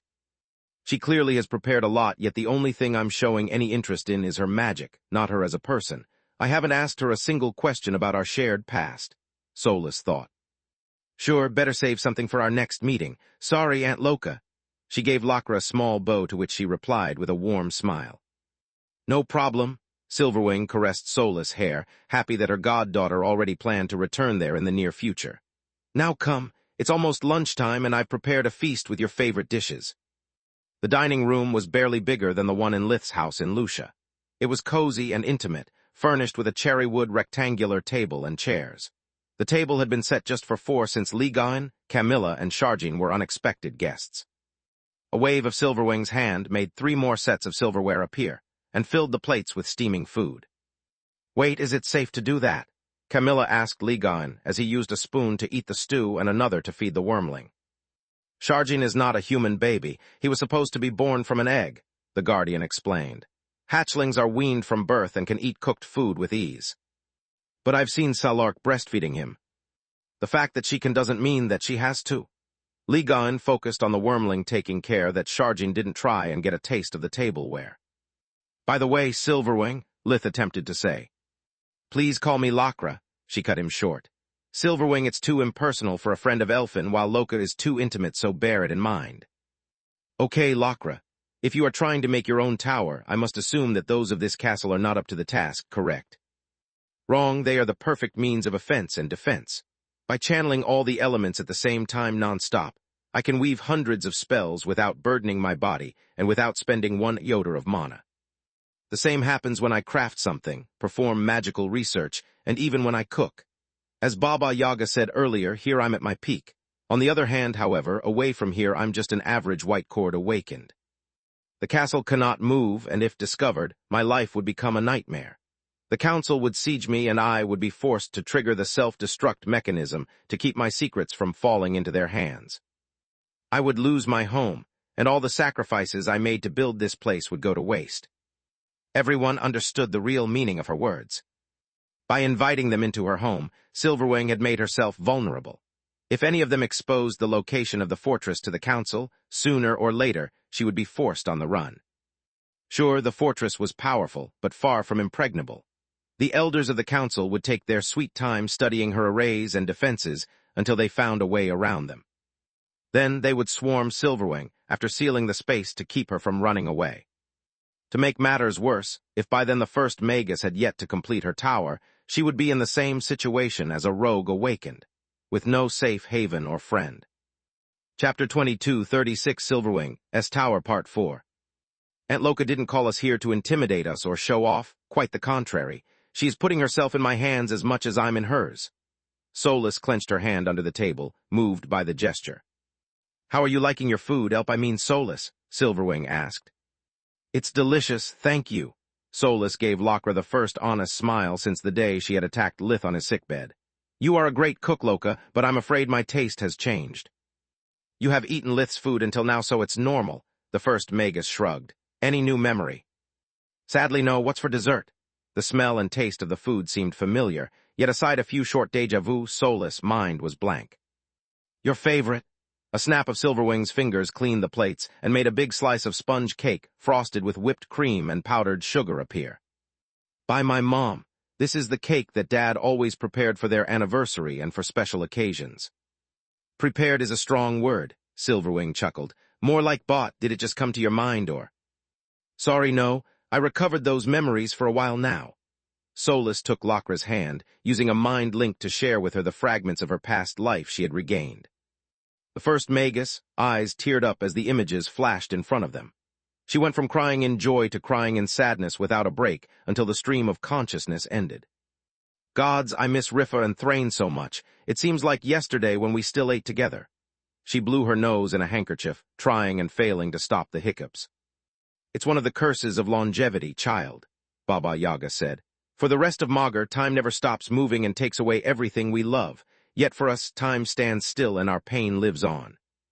Enough with the creepy stuff. Silverwing noticed how gloomy the mood in the room had become and regained her cool. Do you like the cake? It's delicious. Can I have seconds? Camilla asked. It's good, but it can be improved. Lith cut it in two, filling it with coffee cream and adding a bit of ice cream as a topping. Then he handed it to Silverwing along with a slice of triple threat. Gods, this is amazing. It's no wonder that Elfin has so much trouble getting into shape. Hey, I thought you wanted to mend our relationship, not make it sourer. Solus blushed in embarrassment. If even White Core's worried about her gluttony, it had to be a bad sign. Hey, I'm the one pregnant. Where's my share? Camilla shoved her already empty plate in front of him. A bit for Sharjin, if you don't mind. Ligon discreetly activated Dragon Eyes to steal the recipe. Can he really eat so much sugar? Lith asked in worry. He's a dragon, look. The Guardian offered the wormling a silver spoon that Sharjin munched into bits. Then dull red flames melted the silver scraps, and the wormling gulped them down, licking his snout and asking for more. He can eat rocks and be fine. Well, that's convenient. Camilla pondered about how reassuring had to be not having to worry that your baby might choke on something they picked from the floor. Do you think my baby will be able to do the same? It's too soon to tell. We have to wait until she develops enough. Ask me again in a few months, Ligon replied. After everyone ate a second serving of dessert, Silverwing showed them the rest of the fortress, including her private quarters. After visiting noble households, the royal palace and Baba Yaga's tower, it was far from impressive. The first Magus had kept things simple, making the place no different from a regular home. The only places where she had invested all of her talent and effort were her magical labs. Yet after visiting Ligon's research facility on the moon, the guests found the labs lackluster as well. I've saved the best for last. Silverwing's hand holding the doorknob trembled with excitement. This is the gallery where I keep all the mementos from my past relationships, including your father's paintings. Some are just copies I made from memory, others are originals. You can take whatever you want. Once she opened the door, the gallery turned out to be a long corridor. On either side were lined up showcases made of wood and glass. Each one bore a golden tag with the date the relationship had started and finished, the latter often coinciding with the death of her friends and lovers. The showcases held one or more paintings of Silverwing's loved ones and the gifts she had received from them. Contrary to Solus' expectations, Menadian S wasn't the biggest. The two magi had known each other for a little over 350 years, a lapse of time irrelevant compared with millennium-long friendships like the one with Baba Yaga, Tyrus, and other awakened. The gallery was quite long, and every centimeter of the place was taken, proving that she had a busy social life and a few children throughout the centuries. No one dared ask her what had become of them to not ruin the mood again. Menadian's showcase contained several prototypes, some successful and some failures, a couple of old-looking forge-mastering hammers, and lots of paintings. Solus recognized Springtime and a few family portraits that she had already copied from Earth the Blue Phoenix. The rest were original pieces of which she had no recollection, and that triggered no lost memory on sight. Aside from the family pictures, Menadian was the main subject of Thrane's works. He had drawn her working, reading a book, taking care of baby Solus, and laying on her side on a couch, wearing nothing but a smile and a scarf to cover the important parts. Are all awakened this bold, or was Menadian a special case? Camilla moved her gaze from the painting to Solus, amazed by the striking resemblance between the two women. Neither. This is a piece that Thrane made for his public gallery, and that Riffa entrusted to me as soon as she discovered its existence. She never posed for the portrait. Thrane made it by memory and imagination. Silverwing shook her head. I guess she wasn't happy with it, Lith asked. Of a picture of herself naked hung in the middle of the living room where their guest and Solus could see it. You bet. She gave Thrane one of the biggest earfuls of his life and made him promise to never do that again. The first Magus replied. Painting her naked? Solus crossed her fingers, hoping that no more monstrosities like that existed. No, putting them on display. Your father had a whole collection in his private G. Dad, why? Solus whimpered at the idea of how many people could now look at her mother in her birthday suit, and in a way at her as well. Hey, what's that? Her teary eyes fell into a dark corner of the exhibit, where there was a painting much smaller than the others. It was painted in dark and red colors, with just enough light to distinguish that there were actually 3 subjects. 2 of them were big shadows that reminded Solus of abominations. Chapter 22, 37 Monsters, Part 1. The 2 battling creatures had white eyes and opened maws, long black claws pointed at each other, and their fight took most of the painting. Between them, in a small cone of light, there was the blurred figure of a child crying. The title of the painting was Monsters. Solus had seen enough of her father's works to know that there was no trace of the usual joy and enthusiasm that he put in his brushstrokes. All she could feel was shame, pain, and remorse. Even the size of the picture spoke volumes of Thrane's feelings. The painting was something he wanted to hide forever, but that he had kept as a reminder instead. That's... Solus' eyes rolled up and she fell back as violent emotions swallowed her. Silverwing screamed at her, but Solus couldn't hear her godmother anymore. The bright white stones of the gallery disappeared, replaced by a familiar place. Solus was back being a small elfin Menadian, and she was standing in the living room of her home. She knew to be a little over 5 years old because she felt small, insignificant, and most of all, guilty. Unlike the memories that she had regained up to that point, there was no laughter or quiet. The young elfin wasn't being clueless or adorable while messing with her parents' life.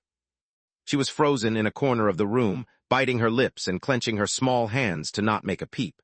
Her parents were arguing, yelling things that hurt the other as much as they hurt Elfin. Riffa and Thrane were throwing at each other's face every single mistake they had made, every grudge they had kept over their marriage, and it was all Elfin's fault. They were fighting because of her. What the heck is going on? No one ever mentioned this to me, and I'm pretty sure that my parents loved me and each other. What can I have possibly? Solus didn't share the memories of her old self, and could only see the events as they unfolded in front of her. Yet she also remembered Silverwing's words back in Giera. Aunt Loka told me that Mom awakened me when I was around 6 years old, and here I am about 5.5 years. They are fighting because of me. They are fighting about my awakening. What do you want me to do, you egotistical jerk? Riffa said after she was done recriminating the past. Effie is already 5 years old and she already has a bright yellow mana core. Do you know how rare that is? I want you to wait, you maniac. Effie is just 5 years old. Thrane's fury matched Menadian's. He knew that she might have wiped the floor with him with one finger, but he didn't care. She's too young to make a decision that will change her life forever.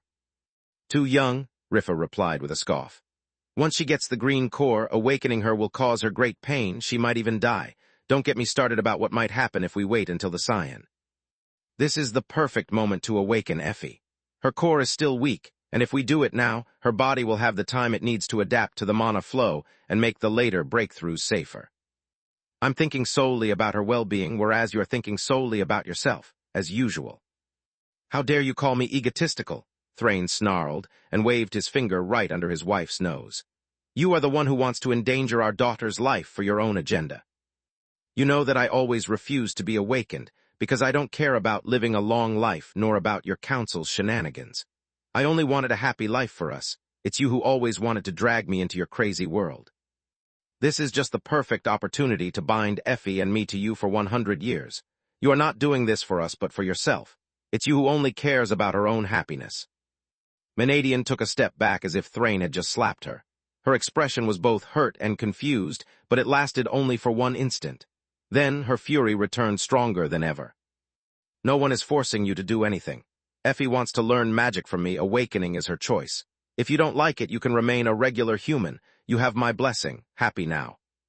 Her choice? Tell me another. Thrain laughed dryly in her face. You have brainwashed Effie with your magic babble for years, and the little time she got to spend with her mother was always in your damn forge. Of course she wants to be awakened, but it's not a choice so much as a desperate call for attention. How can you even say that? Once again, his words hurt not because they were true, but because they expressed out loud Riffa's own fears. I can because you are giving both of us an ultimatum, Thrain replied. Just like Effie has to choose whether to keep spending time with her mother or get cut off from your life, I have to choose between my daughter and my humanity. If Effie awakens, she's bound to lose control of her powers for a while, and without magic of my own, just staying near to her would be dangerous to me. Once she masters her powers, things will get even worse. She'll warp and fly around, using spells to do anything, whereas I can't even prepare myself a cup of tea. The same magic that would bond Effie to you would cut me off from her life, since I couldn't share any interest with her. Then awaken, damn it! Riffa slammed her fist on the nearest wall, making the house tremble. Yeah, right, so you would have a servant instead of a husband and an apprentice instead of a daughter. If I awaken, this will be our last argument because your word will be our law. Wouldn't it be amazing for the first control freak of the flames? The people in her life would finally behave like the tools in her forge, mindlessly obeying her every command, Thrain said. You are a hypocrite and you know it, Riffa lashed out, pointing at her husband. You had nothing against magic when it prepared our meals, kept our house clean, and ensured our safety. Magic is the reason we have such a nice house, and we don't have to worry about money. Or are you so delusional that you think that we could afford freedom and all of this with your measly earnings as a painter? I won't let you clip our daughter's wings just because you are scared, nor will I let Effie give up on her dreams just to coddle your feelings. If you don't like it here, that's the door. This is my house. You can go back to your place and die in a few years like the idiot you are.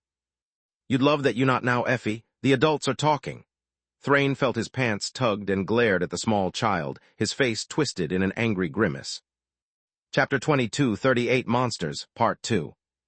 Then he noticed Elfin's watery eyes, her small face full of sorrow, and the fact that she had thrown her diaries, books of magic, and grimoires in the lit fireplace. I'm sorry, Daddy, I don't want to learn magic anymore. Please stop yelling at Mom, she said amid hiccups, sniffling as tears and snot ran down her face. I'm sorry, Mommy, I changed my mind. I love Dad more than I love magic. I beg you, please don't send him away. I don't want Dad to die. Just saying it out loud made Solus burst into tears. Her short legs buckled as she clung to Thrain's legs, begging him to not abandon her over and over. Her words soon turned into a sorry mess, just like her, barely understandable. Oh gods, look what have you done, Riffa? Thrain kneeled down, hugging Elfin in the attempt to reassure her that he was fine and that he wasn't going anywhere. You mean what we have done? She replied, kneeling down as well and joining the embrace to show Solus that she wasn't angry with either of them. You are right, what we have done, we are a couple of red crystals, he sighed. Don't say that, Dad. Mom doesn't like it. She'll get angry again, Elfin said while looking at her mother, who smiled at her. No, he's right, because red crystals are crap, orange are farts, and yellow are piss. She repeated her rankings about mana crystals with a chuckle. Daddy and Mommy have been really bad, like two poofheads. Can I say that? Elfin sniffled. Please no, that's a bad word that only bad adults use. Riffa shook her head. And the crystals? Only to offend bad people like Dad did. Okay. Okay, Solus kept hugging her parents, afraid that the moment she let them go, the yelling would resume. Thrain and Menadian rarely argued, which made their quarrels much scarier for a little girl who was used to living with a loving family. I'm really sorry, Effie, I'm sorry, Riffa, Thrain said. I didn't mean any of those things. I'm not going anywhere. I promise that I'll stay with you two for the rest of your life. Pinky promise, Elfin offered him her small finger. Pinky promise. Thrain held the pinky gently with his own, and then Riffa's, who had mimicked their daughter. Always remember that you can't die without my permission, she said. I hereby order you to always be healthy and safe. Solus nodded in agreement, relaxing only after Thrain sealed his second promise as well. I'm sorry we lost our temper, Riffa. Do you have copies of Effie's books? He pointed at the still-burning flames of the fireplace. No, I'm the one who's sorry, Thrain. We shouldn't have acted like that to each other, especially in front of Effie. As for the books, you don't have to worry about them. A wave of her hand retrieved the tomes that turned out to be unscathed. You know how messy Effie is. I made them fireproof, crayon-proof, waterproof, and lots of proofs. The little girl squealed in joy when Menadian handed her the treasures that she had believed lost forever. Then, she paled in fear and looked at Thrain's reaction. His father smiled at her, kissing her forehead. I'd say we had enough of magic for today, he said. Indeed, we'll resume this conversation later and in a more civilized manner. Who wants cake? Riffa asked, obtaining an embarrassed silence in reply. I mean we go out for dinner and buy it. I'm not cooking one. Yay, Elfin tried to stand up and run back to her room to change into better clothes, but Thrain stopped her. He cleaned her face with a handkerchief before lifting her up and carrying her to the bathroom to wash her good. Damn, I really need to learn how to cook. Riffa scratched her head in embarrassment. Menadian was still grumbling about how bad her cakes were to scare even a traumatized child when the vision started to speed up. Solus saw the family go out for dinner and spend the evening at a petting zoo. It was actually the den of a family of Shifes who were friends with Menadian and had just had a litter. Elfin played with the kittens and caressed the soft fur of the parents until she fell asleep. Solus saw herself waking in the middle of the night, discovering that her parents had brought her to their bed and that she was sleeping between them. The vision moved to the following days, when Thrain and Riffa kept discussing the matter of her awakening. Whenever they got angry or reached an impasse, they adjourned the session. Elfin was always there to both speak her mind and act as an indicator of how heated they were becoming. After a few weeks, Thrain had agreed, and Riffa had awakened him and Elfin on the same day. Solus woke up sobbing, aware that it marked the beginning of the end for her father.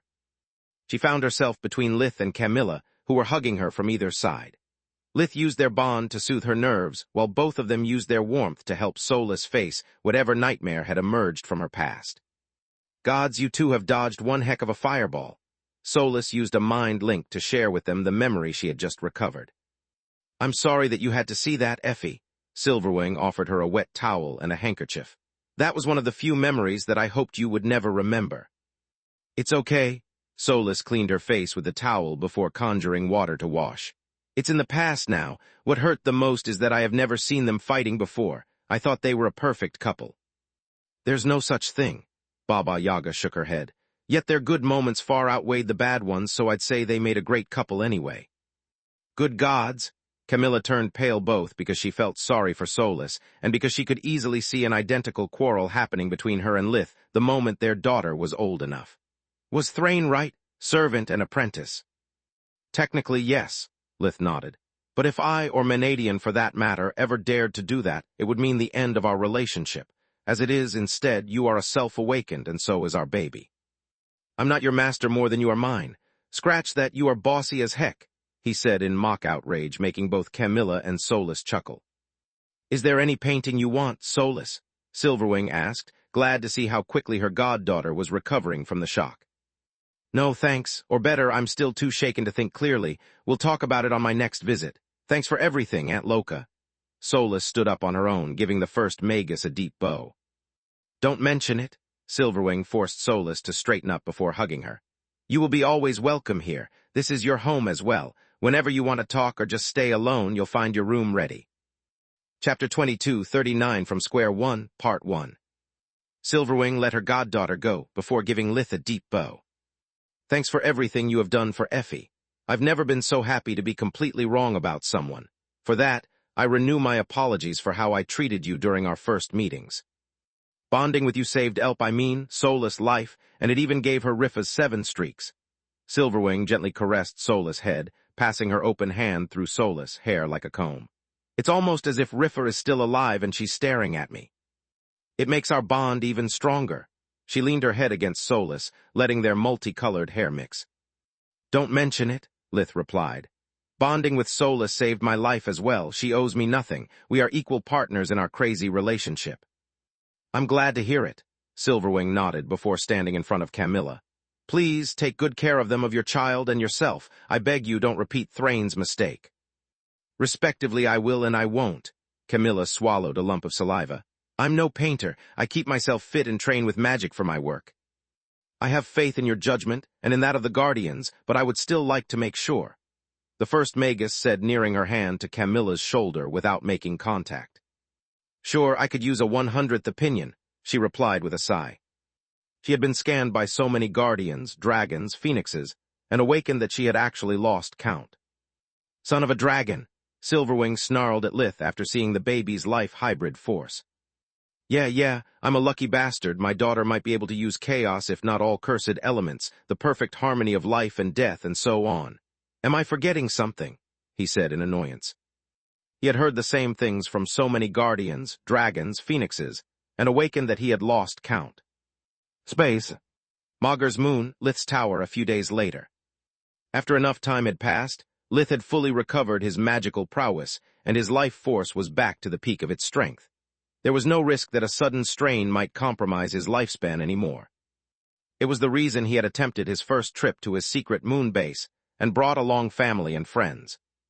"Good gods," Quilla said, taking the words out of everyone's mind. The silver plains in front of her extended as far as the eye could see. That, the nearby lake, and the many wildflowers growing around the tower made it look like out of a fairy tale. "Can we please tell Morok about your tower? It's a shame that I can't share any of this with him," she said. "Tell me about it," Camilla said with a sigh. "I would love to bring Zin here just like I know she would love this place, yet I don't want to force her to choose between keeping my secret and keeping a secret from Vaster." Yet she spoke while begging Lith with her eyes in a silent plea. "I'm really sorry, Quilla, but you know how big Solus' secret is. Telling Morok and Zinnia means compromising Solus' safety. I'm certain that they love you, but a simple slip of the tongue, especially during a quarrel, could spell disaster for us," Lith replied. "I know," Quilla said with a sigh while Camilla just sighed. "I swear to the gods, son, every time I think I've seen them all, you outdo yourself, son." Raz slid his fingers through the grass and mud, almost sharing with them the beneficial effects of the life maelstrom coursing through the moon. There was a silence and an emptiness that made his social anxiety shut up. Even his trauma seemed to have been knocked out and locked away somewhere in his mind. "Glad that you like it, Dad. See you later." Lith nodded as his parents got in the DeLorean with a picnic basket and drove away. "Can we explore around, Uncle Lith?" Lyria asked while riding on top of Abominus while Aaron rode Onyx. "Sure thing, you can go wherever you want, but don't get close to another home unless is this one." He projected for them a hologram of Ligon's lab. "Bad people live there, Manohar-like people." The kids nodded and ran away along with Lilia and Lyria, Protector's kids. "I've got to tell you, kid, you have amazing taste in date spots." The huntress stared at the green and blue planet floating in the sky in awe. "Unlike some wolfhead I know." "Are you really blaming me for not having a means of transportation to the moon?" Protector said with a snort. His red hair seemed living fire under the sun and starlight. "No, but what about the cooking, the music, and all the thought that Lith puts in every one of his dates?" Celia snorted back. "He's married too, but his idea of a romantic evening doesn't stop at a home-cooked meal I prepare and some flowers." "I'm sorry," Protector whimpered, aware of how unimaginative he was. "Don't be sorry, be better, and always remember that I love you." She gave him a soft kiss to lighten his mood. "You heard the woman, jackass," Freya said while pocking Nalrun's chest. "Put some effort when it's your turn to plan our dates." "Do I have to consider all of Celia's speech? Because if so, that's the worst way you could find to tell me for the first time that you love me." The Rizar had a smug grin on his face when Freya realized the implication of her words and blushed. "Dream on, pretty boy." She punched his shoulder in embarrassment. "I just meant to say that since my parents are forcing us to hang together, you should start pulling your weight. Please, it's not by my choice that we are engaged. Your father proposed to me on your behalf, so the least you can do is be as romantic as you can to keep me around. Unless you want to end up like your sister, of course," Nalrund replied. "Please don't." Floria turned pale at the thought. "It's too late for me, but you can still save yourself." Gianni and Orion had sent her on more dates in the past few days than she had in months. They didn't care if her suitors were human, emperor beasts, divine beasts, or plant folk. As long as they accepted to marry in the Urna's household and had great magical powers, everything was okay as soon as Floria gave the green light. I know that this is supposed to be an outing for couples, but I'm still thankful for your invite, Lith. I needed a break from that madness. My life has become so hectic since I became an archmage that I'm almost regretting the stop of the War of the Griffins. Almost, though I'm not that crazy. Don't sweat it, Floria, Lith replied. I've also invited Falul, so if you don't want to stay alone you can either hang with her or with Solus, Tista, and Nika. Don't get me wrong, but how did you get the idea for such an event? Tyrus asked, since it was her turn to keep an eye on the baby. Chapter 22, 40 from Square 1, Part 2. Well, after learning that the original eyes of Menadian can resonate with the towers, I thought about having all the pieces of Menadian's set assembled and checking if they have other properties that can be unlocked. My plan is to use both sets of Menadian to redo my equipment from scratch and boost its performance before the war resumes. Lith replied. I stand corrected, he's not romantic. Celia rolled her eyes, sighing. Also, Camilla couldn't stop telling everyone the story behind her moon pendant, so they all started nagging at me to bring them here. I thought that everyone deserved a little break, so here we are, Lith said. How thoughtful of you, Tyrus chuckled. If anything happens to Garland, it will be your fault then. Meaning, Camilla asked. I'm here and so are Ligain and Salark. They have liked your idea and have followed us. There are no guardians left on Garland. She pointed at the couple that was arranging their own table in the tower's dining room. Lith could change the shape and size of every floor at will, so combining his favorite restaurants to create the perfect ambience was child's play. The food, instead, had to be manually prepared, but everyone had faith in his cooking skills. By the way, where's Tista? Just like Floria, Quilla had no intention of having a big serving of her own liver for lunch. Seeing the happy couples irked her, so she had packed some food, and now needed company. On the dark side of the moon with Nika and Tista, Lith replied. They had to talk about something, and they needed a place where sunlight wouldn't send a vampire into slumber. Then we'd better not disturb them, Falul said. Quilla, Floria, let's find our own place. What do you say about that mountain range? Fine by me, Floria shrugged, using the mirror hall of the tower to reach their destination in one step. Meanwhile, on the dark side of the moon, Nika the vampire couldn't stop gawking at the starry sky. By the Red Mother, this place is amazing. Even the grass is so filled with world energy and vitality that it amounts to a half-decent meal, she said, as a small patch of greenery withered at her touch. I'm glad that you like it, Solus said with a warm smile. I missed you guys a lot, especially during the mission at the Golden Griffin. Vladian was so angry at us once he discovered the truth about Lith and me that if he was still alive, he would have had a stroke. I'm sorry about that, Nika said with a sigh. I would have loved to come with you guys, but I'm nowhere near a full red blood core and I have no idea how to move during the day. I could have cast Aunt Scar's Eternal Dusk array, but it might have been easily turned against us. Same here, Tista slouched her shoulders. I'm getting closer to the deep violet by the day, but without an abomination side, Histar would have turned me against you way before you reached the headmaster's office. Speaking of violet, do you mind storing as much of your blood as you can? Nika asked. Once you turn into whatever your merged life forces will become, your blood might become as toxic as Lith's to me. Without you guys, I have no steady supply of nourishment for my blood core. Nika was young, but having a diet based mostly on powerful Awaken's blood, she was much stronger and progressed faster than her peers. Awakening had sped up the development of her blood core even further. Sure, Tista nodded. Enough talking about work, though. Why did you want to talk to us away from the tower, Solus? I have good news and secret news, so keep your lips tight. This is for your minds only.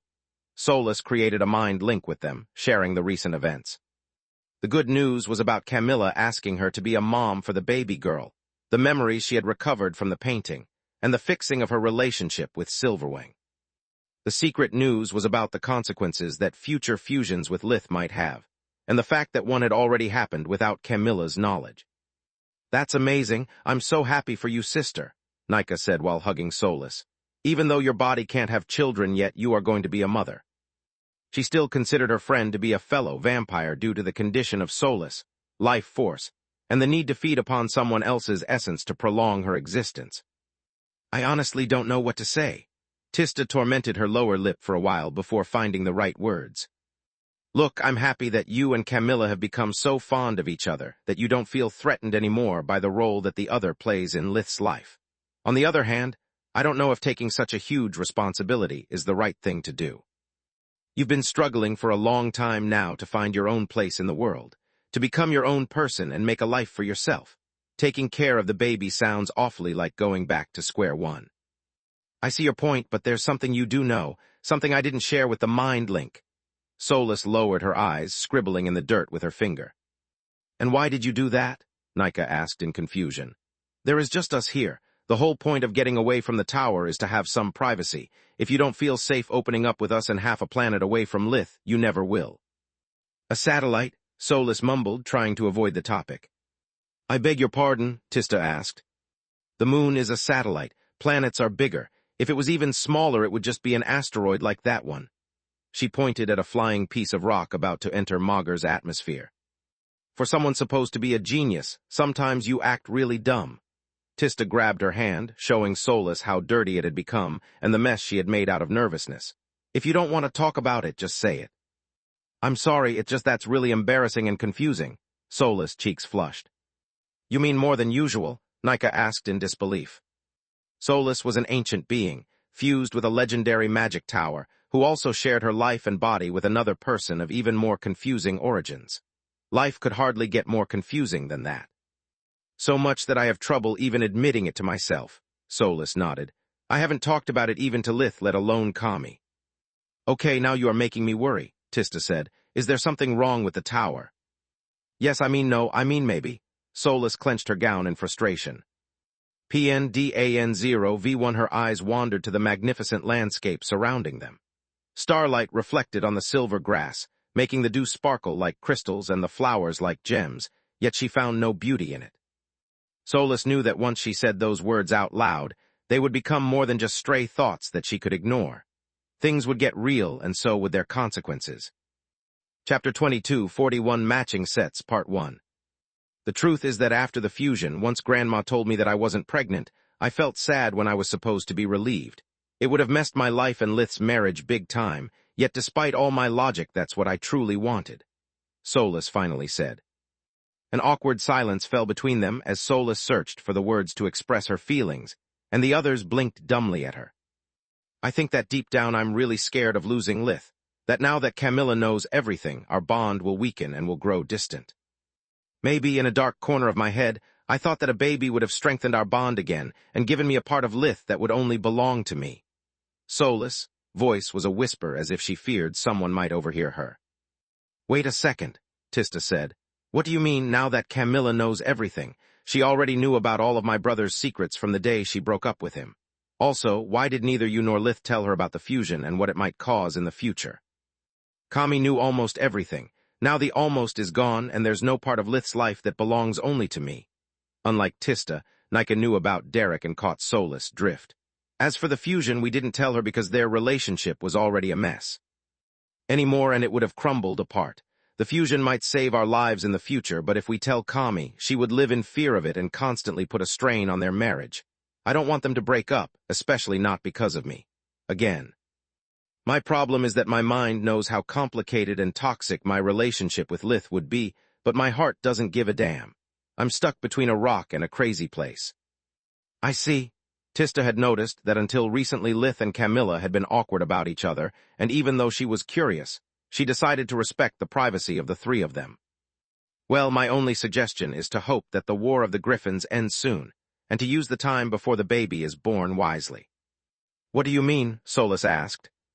Do you remember the trip we had planned before all this mess started? Tista said, receiving a nod in reply. I think that as soon as Lith's life isn't in danger anymore, you should take your time away from him. Seeing places, meeting people, and discovering what you want from life. This way, you can put some distance between the two of you, get him out of your mind, and decide if you really want to go on with being a mom. Once the baby is born, there will be no backing out. What if I don't change my mind? What if this is what I truly want? Both answers to Solus' questions scared her out of her wits. On the one hand, her feelings for Lith and Camilla were so strong that even the idea of going away hurt. On the other hand, she was terrified of being demoted from partner to sidekick and only living a half-life. We'll worry about that when the time comes, Nika replied, "Yet this puts me in a difficult position." "What the heck do you have to do in this mess?" Tista asked. "Well, I can't let you go alone, but I can't move during the day either," Nika pondered. "I doubt that I can reach the full red blood core anytime soon, even if Tista lets me drink from her daily, which means that I have to ask Dawn a favor." "Wait, since when do you know Dawn?" Solus asked in surprise. Nika used a mind link to share with them the events following the horsemen's defeat at Thrud's hands. After being split from Akala, Dawn now lived half the time with Baba Yaga and the other half at Lightkeep. The former helped her in her research to find a way to make the undead absorb knowledge along with the life essence they fed upon. In the Eclipsed Lands, instead, Dawn taught the undead how to use light magic with minimum strain on their blood cores. "She needs a host, and I need a way to move during the day," Nika said with a smug grin that the other two found dumb at best. "Worst case scenario, I can settle for one of her prisms. Her chosen can move freely anyway." "Are you insane?" Solus blurted out in surprise. "It's a frigging horseman. You know what she has done to Nalrun's village, to Akala, and to countless undead. How can you trust her with your life?" "I can because she reminds me of you," Nika said, her smile never faltering. "What do you mean?"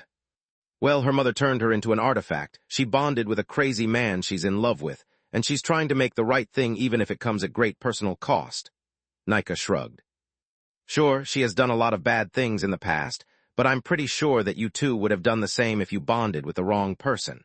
For the rest of Magar Lith is a piece of work, but he always put you first and treated you as a person even when you were reduced to a piece of rock. In your misfortune, you have been damn lucky. Losing your memory gave you a real fresh start, and you found not a perfect man, but the perfect host." "When you put it that way, it makes sense," Solus pondered. "On top of that, it's not meant to be permanent," Nika said. "Baba Yaga can split us like she did with Akala anytime we want. At the same time, it would give me my own Solus, and I could get to walk a mile in Lith's shoes." "In theory, it's a good idea, but there's a catch. What if Dawn triggers a mind fusion and finds out about Solus?" Tista said. "Oh crap, I didn't think about it. I have to ask Baba Yaga. Even better, you could ask her, Solus," Nika said. "We'll see. Until the War of the Griffins ends, this is just wishful thinking." Solus sounded dispirited, but she was inwardly intrigued at the idea. Just like Nika had pointed out, Dawn and Solus were two peas in a pod. On top of that, Dawn would be the first person who could fully understand Solus and her struggles. Space. Meanwhile, in the tower's restaurant, the various couples were enjoying an excellent meal without anyone bothering them. The alchemical lab and the factory could produce by themselves anything Lith could as long as it didn't require a mana core above the blue. It allowed him to delegate the cooking and the guests to ask for as many seconds as they wanted. Also, a simple hush spell for each table kept the conversations from being overheard. Lith had moved the dining room to the top floor of the tower and turned the walls and ceiling into glass, obtaining a panoramic restaurant like no other. Chapter 22, 42 Matching Sets, Part 2. "Gods, the view is amazing, the food is delicious, and I can finally sit back without worrying about the kids or the war." Celia had worn a red cocktail dress for the occasion that emphasized her tanned skin and lithe limbs. "Yet there's still something that irks me to no end." "What is it?" Protector asked while wolfing down his meal. "That I got the dress from Camilla, and we are eating Lith's food in his tower. I feel like a cheapskate whose husband puts no effort into their dates. Heck, ever since we've sat down, you have stuffed your mouth without saying a word," she grumbled. "I'm really sorry, dear." Protector put down the silverware. "It's just that none of this seems real, and I didn't want to ruin this date for you." "What do you mean?" Celia asked. "War is terrifying. I've never been in one before, and I hope never to be part of one again," Ryman replied. "Don't get me wrong, I fought to the death countless times as both a magical and an emperor beast. Until now, however, it was always against an enemy who wanted my turf, my food, or something I possessed, and they didn't. I could understand their motivations, and more importantly, once I defeated them, the matter was over. In this war, instead, I'm fighting for reasons I don't understand against people who don't want to take away what's mine. They just want the right to have the same things. To make matters worse, winning a battle means nothing. I just get sent to another place and it all starts again. I'm always scared of dying in a faraway land, of never seeing you and the kids again. I become so used to being afraid that this—" He circled his forefinger, encompassing the silence and the peace around them. "Feels like a bad dream." "Why a bad dream?" Celia's stomach turned into a knot. Ever since Protector had been forced to follow Falul on the battlefield as her apprentice, Celia had lived in fear as well. Seeing Ryman smile every time he came back home gave her the strength to pretend that everything was all right. Because I'm afraid to wake up and discover that this is just an illusion, something that my brain has conjured to give me peace until the madness of the war starts again. This is not a dream. Celia took his hand, holding it tight. You are here, and so am I. I'd rather talk of whatever demons trouble your mind than see my husband so close yet so distant. Thanks, Celia, Ryman smiled, returning her soft grip. Did I tell you how beautiful you are tonight? Not yet, jackass. Also, it's daytime on the M. A sudden music pierced through the hush zone, taking Celia by surprise. It was a soft and slow music song by a man who swore to the woman she loved he would fly to the moon and back for her. How fitting! Celia turned around, noticing that Lith had cleared the area in the middle of the room and was dancing with Camilla. Of course, he wrote a song for her, whereas you just burped your love for me. Story of my life. I didn't burp, Ryman said in outrage. Gods, I hate it when Lith shows off so much. I can't even tell Celia that he wrote squat. This song is part of his memories from Earth, he actually thought. You might as well, she said with a snort. Now stand up and dance with me. We can resume eating later. I'm with Celia, Salark snarled on the other side of the room. Couldn't you put a bit of effort as well? Look what our son did for his wife while you just crashed the party. You should be ashamed of yourself. First, you are not my wife, Ligon replied. Second, just a few days ago I gave you some nice gifts and you almost jumped me in public. I'm not in the mood to repeat the experience. Last but not least, I wrote dozens of songs for you, woman. In the past, though, the most recent predates the Empire.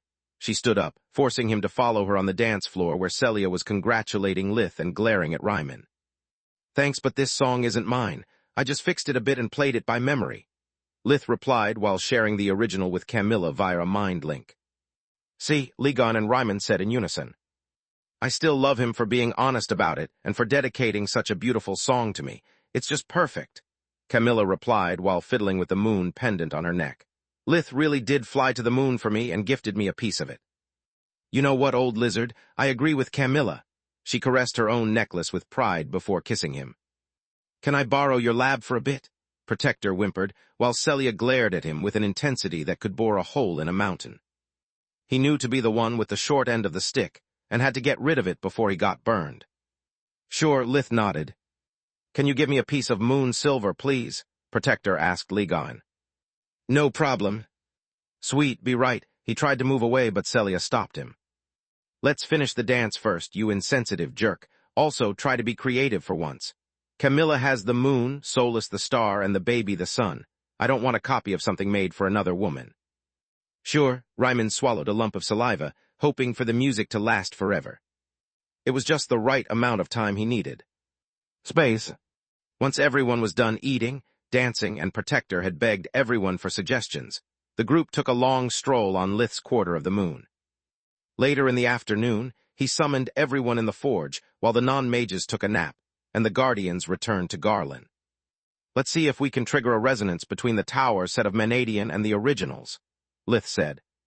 Tista had the mouth appear in her hand, while Falul conjured the hands and Nika the eyes. Are you sure this will be enough? Tista asked. I mean, the eyes may be a teaching tool, but I doubt that someone other than its master can tap into its full power. Even if Kala granted Nika access, we still need to go pick her up. You are right, Nika replied. It's the reason my mother asked Baba Yaga to undo her imprint. Until I go back to Lightkeep, I'm the owner of the eyes. Why did she do that? Solus was flabbergasted. Because once she learned about your new moon base, she was on cloud 9. Can you imagine how excited she was about the opportunity of meeting the maker of all liches and her son? Just by comparing notes, her research would progress by leaps and bounds. She might even learn how to turn into a lich or at least have some solid leads. Nika chuckled. I'm sorry, but the more you say, the less sense it makes.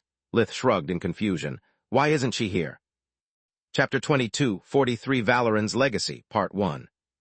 Because as Baba Yaga kindly pointed out to Kala, now everyone knows that my mother has the eyes, and unlike you, she has no guardian covering her bony ass. Can you imagine how dejected she was? The vampire burst into a belly laugh. That's mean of you, Nika, Sola said. Egotistical? Yes, mean. No, I don't want Mom to become a lick, and what she calls progress is the stuff of my nightmares. Long story short, she gave me the eyes because she knew that if she came here, she wouldn't resist the temptation, Nika said. Fair enough. Lith nodded and asked her to activate the synchronization between the two sets of eyes. Nika tapped the left up and down side of the left lens of her artifact, making the golden pince-nez emit a light glow. Excellent. My hope is that with a mana geyser supporting the tower, we can copy the database of the original, Lith said. In the meantime, I'd like to perform a few experiments. Like what? Falul asked. We already tried and failed to activate the sync between the hands and mouths of Menadian. Indeed, but that was before we had a complete version of the eyes with a working database.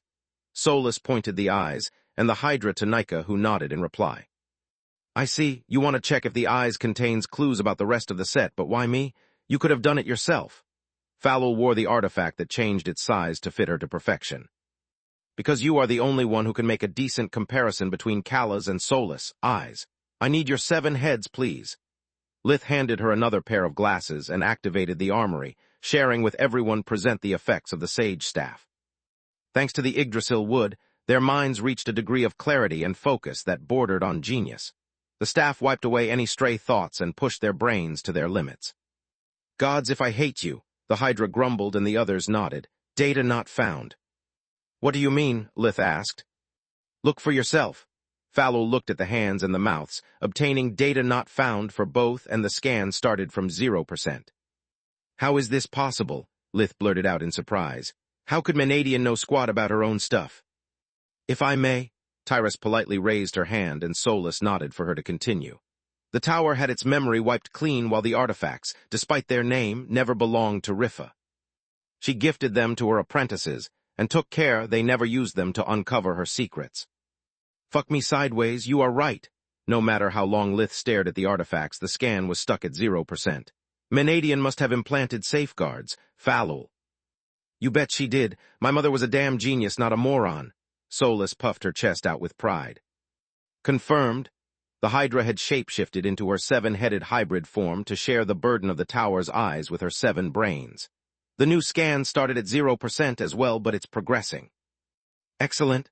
Lith split the eyes in monocles so that between his brain and the tower core, the artifact could split the work into 2 more shares. It lessened the strain on Falul's mind and sped up the scan. Further, please visit P and N0V1. Co. M. There's more. I can already tell you that despite their crippled state, your eyes are better than the original. Neither the staff nor my 7 heads had any effects on Kala's eyes of Menadian, whereas yours can stack its effects with those of other artifacts. On top of that, thanks to the mind link, the staff, and the library, these eyes are as good as dragon eyes. The Hydra said, making everyone cheer and then groan in envy. Only Lith and Solus kept cheering. Let's wait for the scans to finish, and then we can start working on my equipment. My core and Solus have made little progress, but with 2 sets of Menadian, the result will be better than the previous version anyway. Lith counted those present. There were Tista, Protector, Falul, Freya, Quilla, and Floria, which meant 6 helpers plus Lith for a total of 7. The Fury could split into 9 copies, so once taken Solus in account, there was 1 copy left. I know that you have no obligation to help me, Lady Tyrus, yet since you are already here, would you mind joining us in our endeavor? Lith offered her the last Fury. Please call me Tyrus. There's no need for formalities, she replied with a chuckle.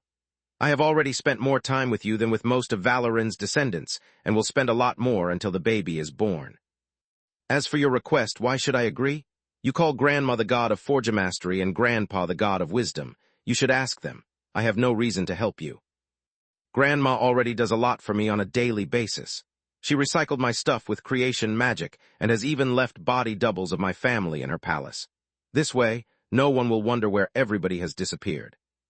If I ask her more, I might as well join the nest. As for Grandpa, he's more like Grumpy, Lith replied.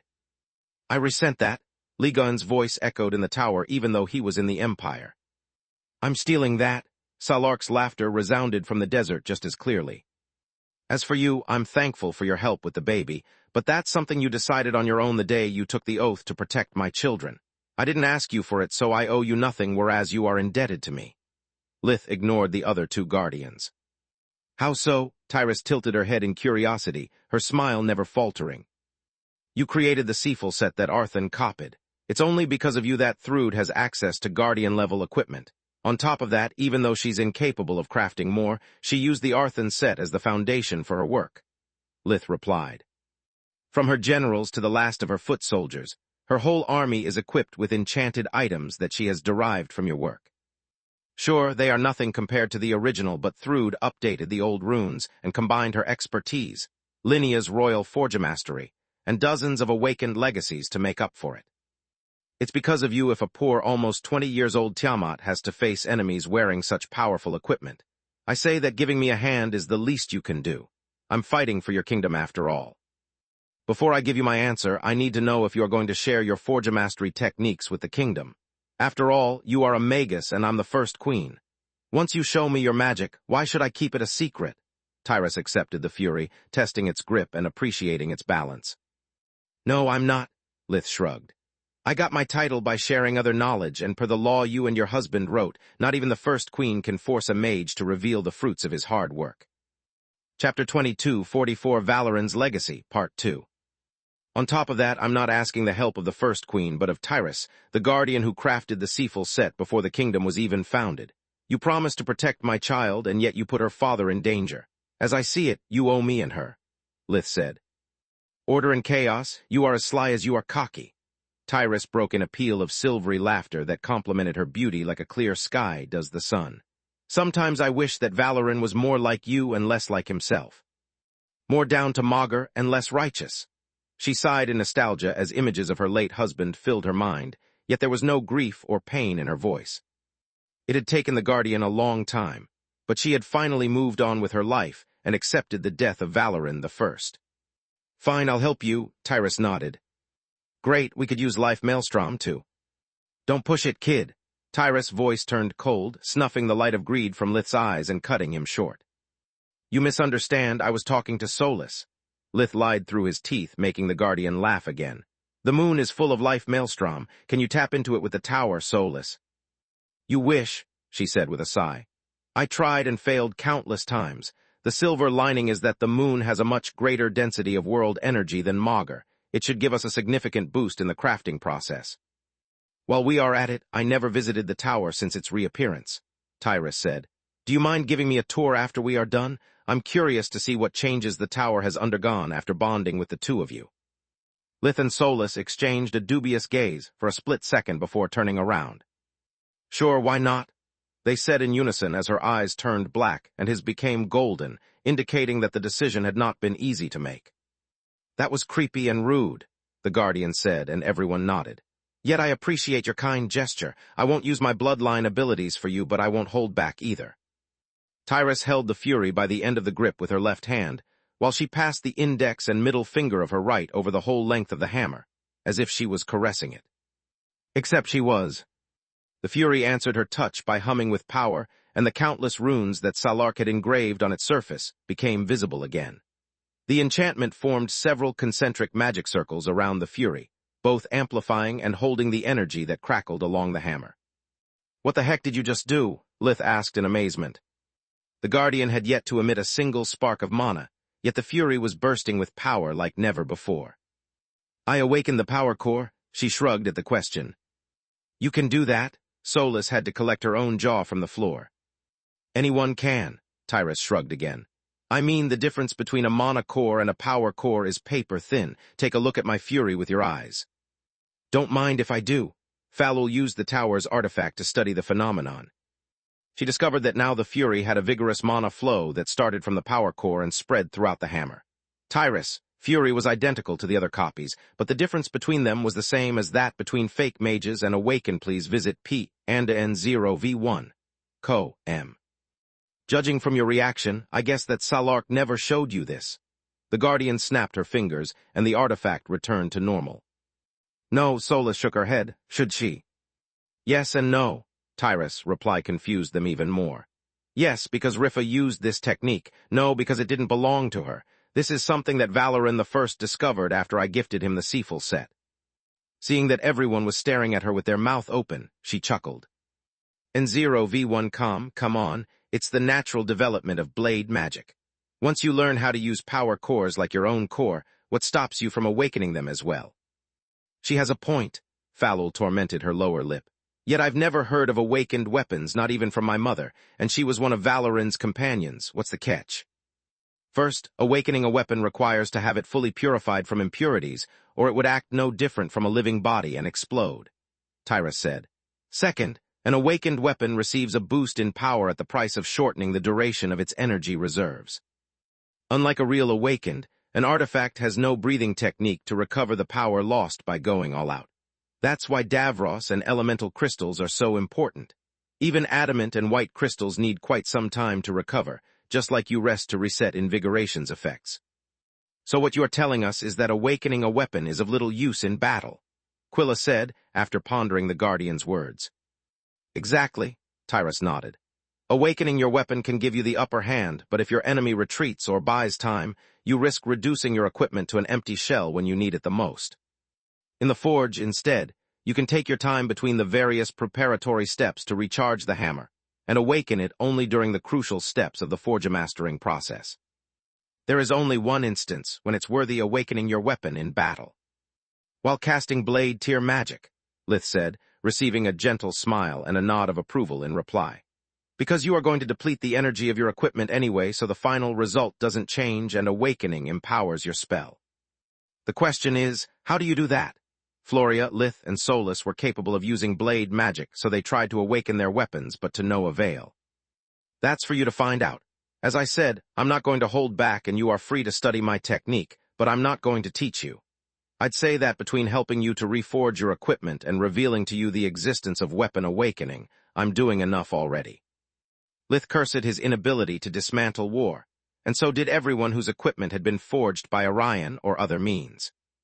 Sure, they could ask Salark to recycle the raw materials with creation magic, but to receive Tyrus help, they should also share their respective secrets. Falul wouldn't dare compromise the Hydra bloodline legacy, and Lith would never show the tower to Orion. Hence, Lith, Tista, and Solus were the only ones benefiting from the Guardian's presence. Lith crafted anew his golems, the Void Feather armors, the Sage Staff, Double Edge, and the equipment for Tryon and the former members of the Queen's Corps who resided inside the Void Sigils. Once they were done with the forge-mastering, Tyrus get to visit every floor of the tower. Lith didn't hide anything from her, and explained Tyrus how each floor worked based on his limited understanding of Menadian's legacy. This is really nice. Now I get why Salark has decided to make herself a tower, the Guardian said at the end of the tour. Chapter 22, 45 Fog of War, Part 1. Tyrus liked everything about the tower, but the crucible, the mines, the greenhouse, and the workshop had a special place in her heart. Collecting resources at an enhanced speed and not wasting any of them during her experiments was a dream come true, especially since it would limit her dependence on Salark and her creation magic. I'm going to offer Salark my help in exchange for hers in crafting my tower. This is a joyous occasion. Millennia have passed since the last time the three Guardians of Garland worked together. Space. Blood Desert, Heavenly Plume Palace, a few days later. Lith was still waiting for the call from the Royals, so the moment his body recovered from the strain caused by the mission at the Golden Griffin, he resumed his work in the tower. His parents spent most of their time with him in Lucia, using the DeLorean to visit their friends like Lark and Brynja, or just to take joy rides alone. Camilla had gone back to work right after the forced truce caused by the dragon dance had ended. Neither Lith nor Solus liked having Camilla away, but knowing that there was always at least one guardian protecting her put their minds at ease. They were working on awakening their weapons and training blade magic when they were summoned to the Overlord's palace for a family dinner. Again, Lith rolled his eyes in annoyance. Don't be a sourpuss, Solus scolded him. Grandma wants you to spend time with Sharjin and to bond with Grandpa. You should be happy that she cares so much about making you part of the life of the baby. That or she's setting my baby up for an arranged marriage, he replied with a snort. You can't be serious, Solus was flabbergasted. I'm dead serious. New race meets new race. Heck, I'm surprised that Tyrus hasn't mentioned anything yet. Maybe she's waiting to see if I end up adopting Valorin II, to add Griffin blood to the mix. Lith shrugged. Solus swallowed a lump of saliva and said nothing. Lith's rampant paranoia infected her mind and spread like wildfire. Yet when they arrived at the Overlord's palace, they found several unexpected guests. Not only was the whole Verhin family assembled, but also the royals, Gianni, Giza, and the representatives of Garland's awakened council. "What the heck does this mean?" Lith asked, noticing that everyone was on edge. "I'm sorry for the ambush, Magus Verhin, but this is a matter of national security that involves your family as well," King Meron said. "Summoning the Verhins at the royal palace would have raised too many questions, whereas you visiting Salark is hardly a novelty." Lith nodded and took a good look at the king, while giving him a small bow. Meron seemed to have made a full recovery from his use of the forbidden array. The only traces left were the locks of gray hair and the age lines under his eyes. "With all due respect, Your Majesty, I don't understand the reason you need the presence of my family. They are not involved in the war. Did Thrud threaten them?" The thought that the Mad Queen might have put a target on their back to avenge Jormund's death sent a shiver down his spine. "No, but the news we've received involves them as well," Silfa replied. "It's only a matter of time before Thrud's message gets disclosed to the public, so we wanted you to hear it from us first. There's much to discuss."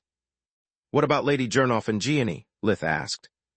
"They are our strategists. We need their advice in order to decide our next move," Meron said. "You'll understand everything once you see the message."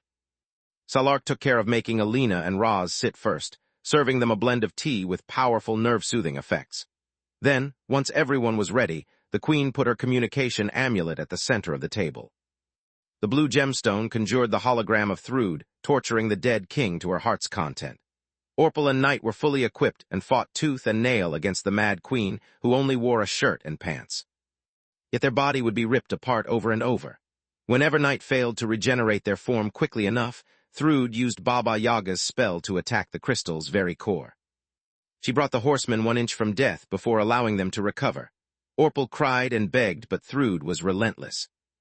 Alina turned pale at the gruesome show, whereas Raz grinned from ear to ear, biting his lips to not burst into cheers. Alina was no different from Baba Yaga. She knew that Orpal was a monster and wanted him to be put down. Yet seeing him tortured like that still brought her great pain. Orpal was her son, and she felt responsible for his crimes. As for Raz, he considered his firstborn dead, and regretted only the fact that Thrud never delivered the finishing blow. Yet he loved Alina, and respected her pain too much to let his own savagery hurt her more. "You've got the gist of it," Ragu said while fast-forwarding the several-hour-long video to the ending. "Baba Yaga, Verhin," Thrud looked straight into the camera. "You have taken a lot from me, and I'm going to return the favor. I'll start with the mother of all undead and keep Tiamat for last, but make no mistake. Sooner or later you are both going to suffer." The message ended like that, leaving everyone wondering what her next move would be. Was this really necessary? Lith pointed at Alina, who was as pale as a ghost, her eyes veiled with tears. "If Thrud's goal was to make my mother suffer, you have just helped her." "Yes, it was," Meron nodded. "We relayed this message to the Empress as well, since there's no telling what Thrud's words really mean. Even if we assume that she's going to attack you directly, I doubt that's going to happen anytime soon. You are a powerful awakened, and Baba Yaga is a legendary being. On top of that, she wants you to suffer before you die. Thrud is likely to target your mother since your spouse if off-limits even for her. In the same way, the Mad Queen is likely to strike at Baba Yaga's firstborns, who are much weaker and easier to find than her. We summoned you here to make you aware of the threat and establish a joint protection detail." Meron had no idea that, after seeing the message, Milia had alerted both Vladian and Kelia. The Empress feared that if Thrud learned about Dusk's weakened state, he would become her next target. In turn, Vladian had warned the Red Mother, who now never left Dawn's side. "This is ridiculous," Baba Yaga had said upon reviewing the footage, barely holding back her tears. "My 3 horsemen are supposed to be second only to White Cores, and now they are all weaker than a kitten. I released the plans of Knight's Crystal Core to stop her before she caused any further massacre, but this is too much." "Why don't you unseal Dusk then?" Dawn had asked, seriously considering Nika's offer to become her temporary host. Chapter 22, 46 Fog of W War Part 2. Because he's finally learning his lesson. He's nurturing Kelia into his partner and equal. If Dusk gets his powers back, the balance in their relationship will shift, and he's bound to fall back into his old habits. As long as his survival is bound to Kelia, he can empathize with her struggles. If he becomes all-powerful, best-case scenario, she'd become his pet. Worst-case scenario, she'd end up like his previous host. After that conversation, Baba Yaga had forbidden Vladian to leave Lightkeep. fearing that Thrude might kill his wife to inflict him the same suffering Mad Queen felt. "It makes sense," Lith nodded. "If Thrude wants to hurt me, she can only target my family, yet there's something that feels off. Since when does the council care about me, and why are you so determined to keep this video private? If you revealed it to the public, it would prove that Thrude lied to her subjects when she faked Orpal's execution. Her reputation would take a huge hit, and keeping the territory she has occupied would be much harder for her retainers. We would force her to split her focus and weaken her army." "I wish it was that simple," Silpha sighed. "The council has agreed to help us because Baba Yaga can fend for herself, and according to our intel, she's somewhere in the Gorgon Empire with Dawn and Dusk. This will force Thrude to split her focus anyway. On top of that, by securing your family, we can make her next move predictable. If we know where she will strike, it becomes much easier to counter her plans." The council representatives nodded in agreement. Only Inzialot and Fila gave Lith an apologetic look. The behemoth because she felt like she had let down one of her own. The Lich King because he didn't want to lose his wingman. Nero had reminded him that people reacted badly to death, and Inzialot wanted to keep Lith focused on what really mattered: Inzialot's needs. "As for the video, you would be right, if not for how precarious Thrude's mental state is right now." Jiza tapped on the communication amulet, extracting precise frames of the recording. From them one could see the Mad Queen's feverish look, her maniacal smile, and the never-ending stream of tears coming from her eyes. Jormund's death sent her to the brink of insanity. One small push is all that would take to push her over the edge. If that happens, she'd become unpredictably dangerous. "Meaning?" Lith asked in confusion. To him, a crazed beast was much easier to put down compared to a smart predator. Until now, she has treated the occupied territories as her own and the citizens as her loyal subjects. If they rebel and she perceives it as treason, there's no telling what Thrude might do, Gianni explained. She might kill everyone, and once she realizes that she has no longer hope to conquer the kingdom, Thrude might poison the wells and corrupt the lands. At that point, even if we defeat her, half the kingdom would become barren for decades. Half of our population would starve, and we'd be subject to assaults from the other countries, even the small ones we usually ignore. To make matters worse, don't forget that she might always detonate the Golden Griffin as her final parting gift. It would cause untold destruction and ruin all of our work and your sacrifices. Speaking of the Golden Griffin, where are we with the blueprints of the power core? Lith nodded in agreement. Thrude only had Valoran II, and her dream to gift him the Griffin Kingdom keeping her stable. If she lost either of them, she would have nothing to lose anymore and become more dangerous than ever. That's another of the reasons we have come to you, Inzialot said. Thanks to that damn bear and the eyes of Menadian, we have managed to devise a way to safely destroy the Golden Griffin. He handed Lith and Tista a copy of the Forgemastery spell that would put an end to the Lost Academy. The problem is that it doesn't work from a distance. Someone needs to get inside the headmaster's office and cast it in front of the power core. I hope you're not thinking about sending my son again. Elena jumped on her feet, glaring at both royals, and awakened. Inside Salark's palace, she didn't fear them or the consequences of her defiance. Technically yes, but actually no, Inzialot shrugged. After Jormund's death, the Golden Griffin has been moved and we have no idea where. Our scouts are searching the entire kingdom, but so far we had no luck. We have to wait for Thrude to reappear or force her to show her ugly face. Before an offensive, she always moves the Golden Griffin near her target. If she decides to stall, however, we might need to use your son as bait. I'm really sorry, ma'am. I wish there was another way. The sincere honesty in his words calmed Elena and baffled everyone else. I understand. She sat down again, taking Roz's hand. So what's the plan? The plan is to keep most of your family in the safety of the desert and have the rest go on with their lives as if nothing has happened, the Lich King replied. This way, Thrude will proceed with whatever her plan is while we set up our trap. Don't worry, ma'am. I'll personally take part in the detail and make sure that nothing happens to any of you. Really? Lith asked in disbelief, quickly followed by everyone else. Yeah, really.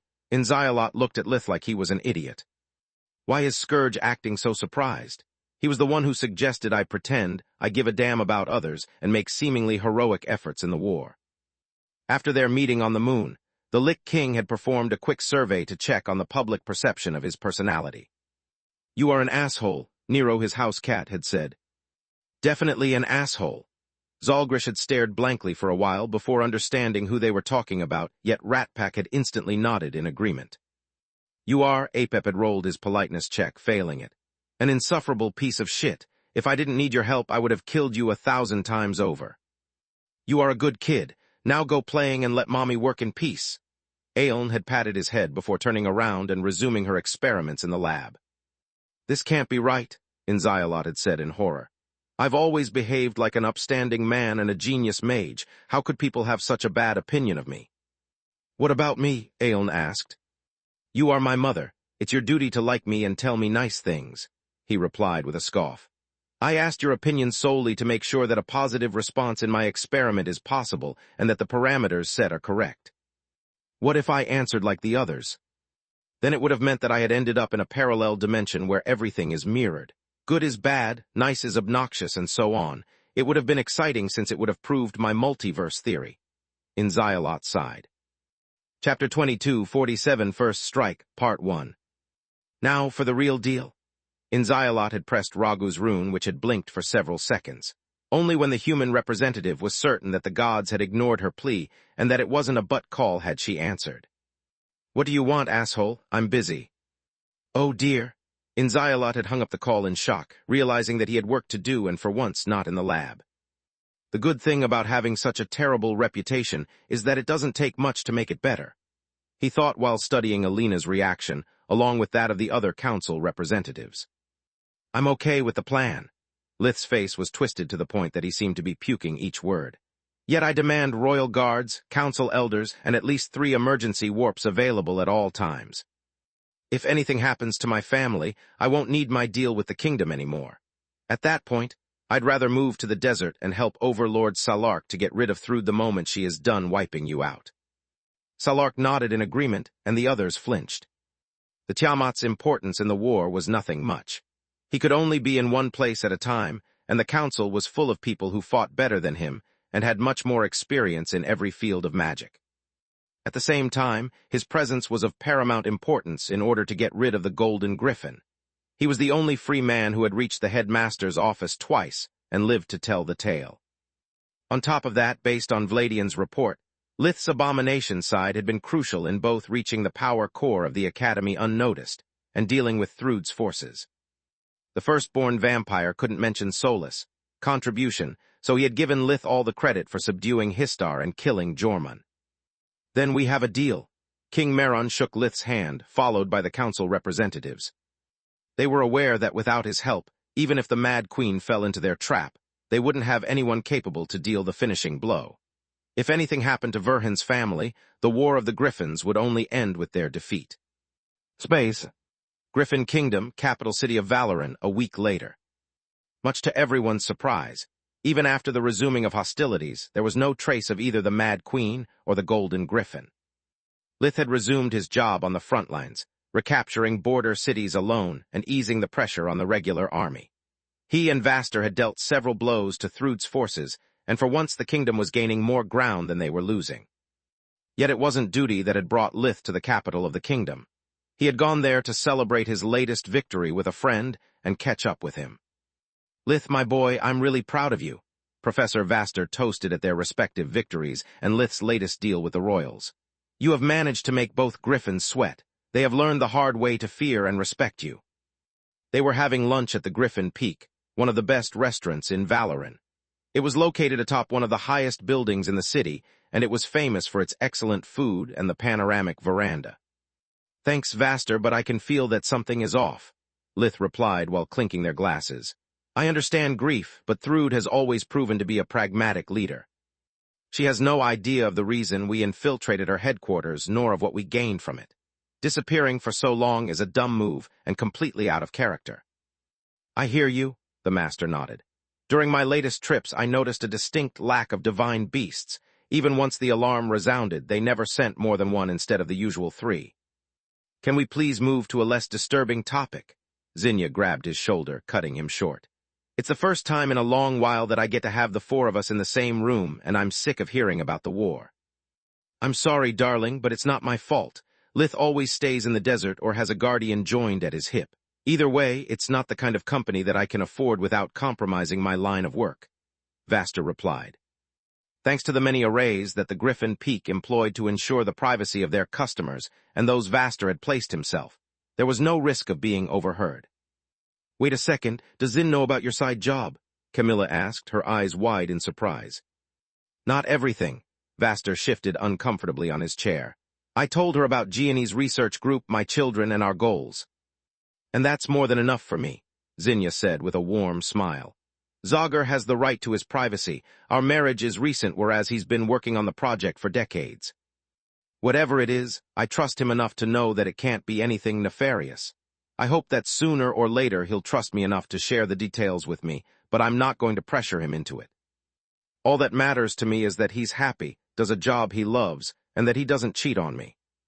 At those words, the master choked on his food. He hated his job for the kingdom, and doubted that Zinnia would find the strength to forgive him were she to learn the extent of his experiments. He had killed thousands, as the master and his future plans required him to kill more. Then you know more than I do, Camilla shrugged. And that's another topic that I'd like us to avoid, Zinnia replied. I get that you are a constable, but this is a family lunch, not one of your questionings, Kami. I invited you here to spend time with your sister and brother-in-law, not to grill my husband. I'm sorry, Zin, Camilla blushed in embarrassment. How are the kids these days? The last time I saw them, they seem to have completely recovered from Meln's attack. It doesn't just seem like they overcame their trauma, they actually did it, Zinnia beamed with joy. Frey and Philia haven't had a nightmare in weeks. They are making plenty of friends at their school. Also, they have fallen in love with their new house, their new relatives, and most importantly, their new dad. They love spending time with Zager, and every time he's out for work, they are more worried about him than I am. That's why I forbade Zager to tell me anything more, at least until the end of the war. Every moment we spend together might be the last, and I don't want to waste them with stupid quarrels. The master choked on his food again, feeling guilty for his deception. Zinnia was his second chance to be a good man, just like her children were his second chance at being a good father. He loved them, but at the same time, he was terrified of losing them the moment his secret came into the open. Chapter 22, 48 First Strike, Part 2. That's great to hear, Lith nodded. Aaron and Lyria went through much less, yet they have only recently recovered. I doubt they would have made it without Grandma, so what's your secret? It's all thanks to Zager. Zinnia puffed her chest out with pride. His children spent a lot of time with Philia and Frey, never leaving them alone. In their human form, they made the kids feel protected and part of the family. Whenever they had to shapeshift, Zorith and the others always assumed an adorable-looking form that seemed out of a children's book. Having powerful creatures that looked like giant fluffy pets made wonders for their nerves, especially Tezka. He never leaves their side, even when they go to school. It's only thanks to him that I can sit here comfortably, knowing that wherever they are, my little ones are safe. Space. Erna's Archduchy at the same time. Floria Ernas had just finished dining at the Phoenix's Nest with her date, and they were taking a digestive walk in the gardens of Asar, the capital of the Ernas region. It wasn't exotic, but being so close to home made her feel safe. Since the War of the Griffin had resumed, her dating schedule had only gotten worse. On the one hand, her parents were eager to find a suitable mate for her. On the other, Floria had grown sick and tired of being alone. She would spend her days going from the battlefield to the tower or Falul's lair to train. Whenever she was on leave and invigoration had lost most of its effectiveness, Floria liked to go out and have some company. No matter how much her sisters complained about their respective partners, she could see how happy they were. The picnic on the moon had been the final straw that had broken the camel's back. Floria had found the strength to let go of her feelings and search for someone who could make her laugh like Morok did to Quilla, someone who could understand her struggles like Nalrond did for Freya, or maybe someone whose kindness would warm her heart like Camilla did for Lith. Floria loved her magical powers just like she loved her work as a military officer. Yet the more time passed, the more she realized they weren't enough for her anymore. I don't want to spend the rest of my life working my ass just to be forgotten the moment I die like it happened to Menadian or Manohar. I watched many people die in this war, and none of them in their final moments regretted not having trained or worked one more hour, she thought. They all regretted the things they didn't do and having ignored the people in their lives, always thinking they could make up for it later. I want more in my life than work, train, sleep, rinse, and repeat, she thought. A copper coin for your thoughts, Selbas the Griffin said after the silence lasted long enough to become awkward. He looked like a handsome man in his mid-20s, about 1.84 meters 6, tall with short blonde hair and silver eyes. "I'm sorry, I didn't mean to space out," Floria replied with a sigh. "I'm just really tired." "I can see that." Life vision showed Selbas how mana abuse would make it pointless to use his breathing technique on her. "Do you want to take a rain check and get some rest?" "And spent the rest of the day staring at the ceiling while my damn brain keeps me hostage. Thanks, but no thanks," she said. "By the way, I'm curious. Isn't a 23-years-old woman a little too young for a divine beast like you?" "She would if I wasn't 25 years old and a hybrid at that," he replied. "Really? Are you still a hybrid at your age?" Floria was amazed. Usually the conflicting life forces of a hybrid forced them to pick one around the time the natural growth of their mana core stopped. If Selbas was an exception, it meant that maybe he could become a new species like Sharjin or Lith. "I wish," he exhaled sharply. "I meant that until a few years ago I was half human. My body and mind developed no differently from yours. I'm still used to measuring time in days and weeks, not decades or centuries. To me, dating a woman over 100 years old would be like dating my grandmother." "I hear you," Floria chuckled. "Elder Awakened consider me an ignorant runt just like I find them to be boring old coots." "You and me both," Selbas said. "By the way, I hope you don't mind me giving up on my human half. I don't consider humans inferior or bad, it's just that forfeiting the Griffin's bloodline abilities felt pointless and stupid. Even if my mother awakens my father, he'd still die way before me, and if I stayed a human, I would have needed to join the council. As a Griffin, instead, I can be independent and avoid all that politics crap. Don't worry, I don't mind dating a Griffin. I've met enough assholes like Callian to know that race doesn't make a man good or bad, just different," she replied. "Glad to hear. What do you say if a warping array that had been inactive and invisible to life vision until a second before moved the couple hundreds of kilometers away from the safety of Asar's magical formations and city guards? The dimensional ceiling arrays enveloping the city couldn't stop a spirit array." "Shit," Floria said as she tried to use her communication amulet, but found herself inside the Tier 5 sealed space spell. The assailants were arranged in a square formation, keeping themselves right outside the sealed space until their prey were in position. Each one of them was armed to the teeth, covered in adamant and infused with life maelstrom. "Stay behind me." Selbas shapeshifted into his real form while boosting himself and Floria with life maelstrom to even the field. Unlike most bloodline abilities, the silver lightning was stored inside his body and was unaffected by the dimensional spell. The Griffin used his sheer size to escape the sealed space and clawed with his forelegs at the two assassins coming from the front. Selbas was his mother's heir, and had learned from her both the secret of awakening and the violet core. He had already access to body casting, so as he changed form, he had also weaved several spells along with several hard light constructs. A golden armor infused with silver lightning covered both him and Floria while also coating their weapons. "Good thinking," she said via a mind link she had established to coordinate their attacks without wasting time. "My weapon is a masterpiece, but right now it's just a piece of sharp metal. I need time to weave spells and—" Her train of thought derailed when the two assailants from the front blocked Selbas' attack with ease while those from the back moved so fast that even with full guard warning her, Floria failed to react in time. She was still stuck at the bright blue core, whereas their enemies released a violet aura. Chapter 22, 49-Second Strike, Part 1. Not only were the assailants faster and stronger than Floria, but their casting speed was leagues above her own. At Floria's level, she was still learning how to weave Tier 3 spells with her body. To make matters worse, Reaver was unparalleled when ambushing someone and terrible when its master was the victim of the ambush. The assailant on her right blocked Floria's slash with his adamant-coated right hand while punching her in the side with the left. Years of experience told her the moment they made contact that the enemy wasn't human. Yet it was already too late. The hand on her blade weighed like a mountain, while the punch was so heavy that it bent the adamant of her Featherwalker armor. The impact broke her ribs and punctured her lung, sealing her breathing technique. The shape-shifted creature took no risks and punched her left side as well.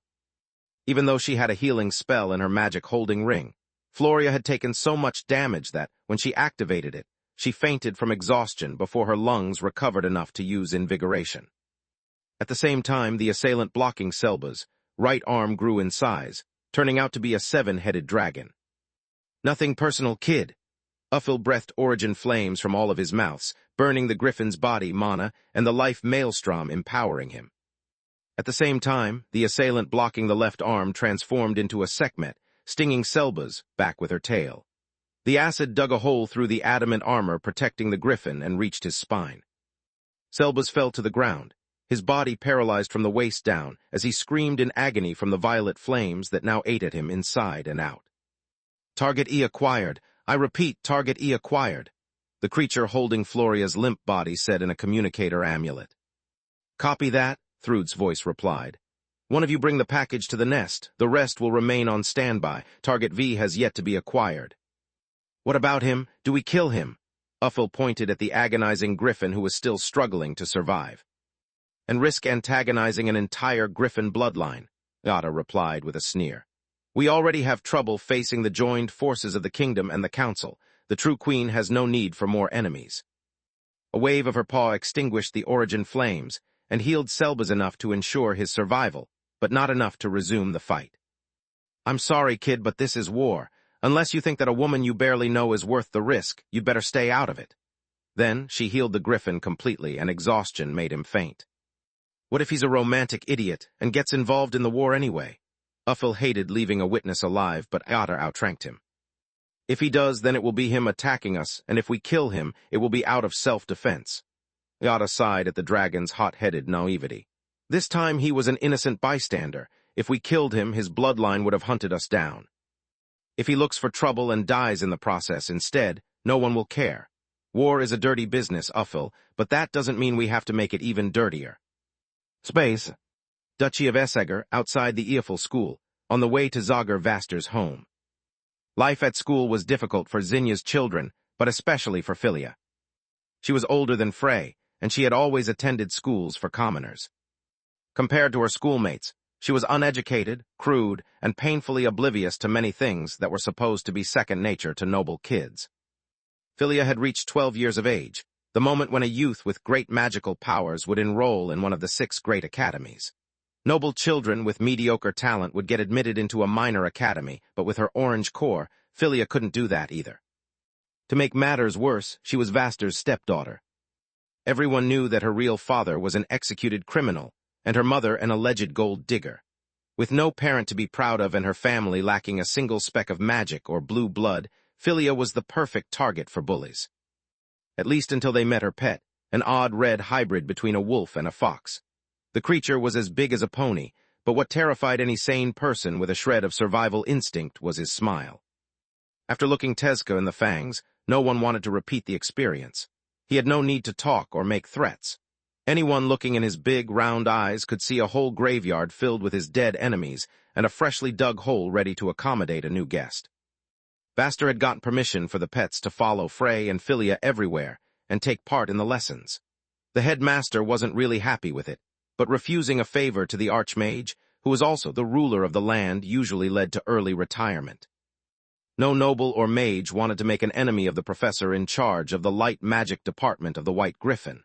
Quite the contrary, they did everything they could to curry his favor, protecting his interests without him even asking. Still, the parents still talked badly of Zinya in front of their children, which made the youths feel entitled to mistreat the social climbers. Tezca kept the bullies away, but the kids barely had any friends. Isolation and loneliness were something even an eldritch was helpless against. It was the reason the servants always brought Philia and Frey to their favorite bakery for sweets at the end of the school day. It made their routine easier to tolerate, but also predictable. The warping array hit them right in front of the bakery, and the 4 divine beasts waiting on the ambush spot slaughtered the 4 servants accompanying them before they could even understand what had happened.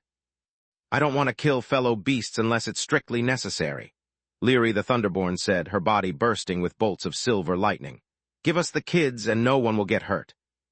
She was confident in her victory, yet pissed off for being forced to switch from the primary to the secondary target.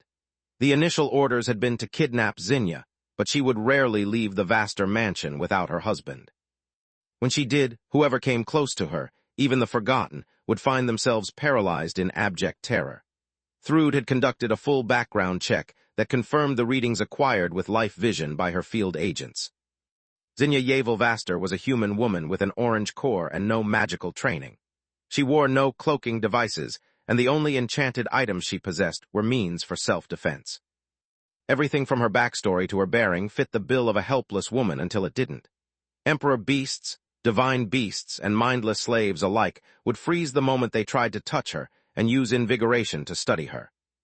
After even Iota had collapsed in fear during a recon mission, the Mad Queen had been forced to kidnap her children instead. Chapter 22, 52nd Strike, Part 2.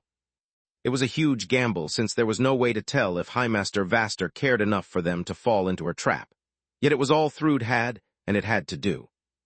"You want my children, kid?" It was posed as a question, but Tezca's voice sounded like a threat. "I'll make you a counteroffer. You guys give me your equipment as compensation for scaring my pups, put your heads on the ground, and I'll kill you swiftly. You are in no position to make threats. There are 4 divine beasts and just 2 of you magical beasts imprisoned inside a sealed space. We can summon reinforcements at any time, whereas you are alone." Leary acted confident, but there was something terribly wrong with that scenario. The foxwolves' cockiness was weird, but a wise creature might have been trying to bluff their way out. The kids, however, made no sense. They were nervous, but not scared one bit. After being kidnapped and watching their loyal servants die in front of their eyes, a 12-year-old girl and a 10-year-old boy were supposed to cry for their mother, piss themselves, faint, or maybe do all those things at once. Yet all that Faye and Philia did was to look from the surroundings to their steeds. The red Tezca started to chuckle, quickly followed by the blue one. "Hey kids, do you want to see something cool?" they said in unison, making Thrud's generals realize that the 2 creatures didn't just look similar. They were identical and spoke with the same voice. "Yes, Uncle Tezca." Philia dismounted and helped her brother to do the same while the corpses of the servants burst out of their clothes, turning out to be tails shapeshifted to look like humans. The tails quickly wrapped around the 2 foxwolves that merged into one tall figure. Tezca looked like a humanoid wolf almost 2.5 meters, 82, tall, covered by pitch-black thick fur and with rainbow-colored eyes. He had shoulders as broad as a door with 10 tails coming out of his back. 9 of them were 4 meters, 13 feet, long, while the 10th was atrophied, barely reaching 1.5 meters, 5 feet. By splitting himself into 2 magical beasts and 4 human servants, he had reduced his aura enough for multiple cloaking devices to fool life vision. Now he was back in one piece, and there was no mistaking his power. Great Mother Almighty! Sealed space blocked the Eldritch's aura, but Leary was covered in a cold sweat nonetheless. That was a trap. If any of us tried to move past the corpses, those things would have ripped us to shreds. "Tezca?" Orset asked, even her thoughts trembled through the mind link. "The Sun-Eater, that Tezca, and those kids are actually his offspring." "Nonsense," Leary replied. "We took our time scouting the kids' pets, and they were nowhere near the level of an Eldritch. Anyone can shapeshift and pose for. Using dimensional magic against me, how cute, like I wasn't the one who invented it."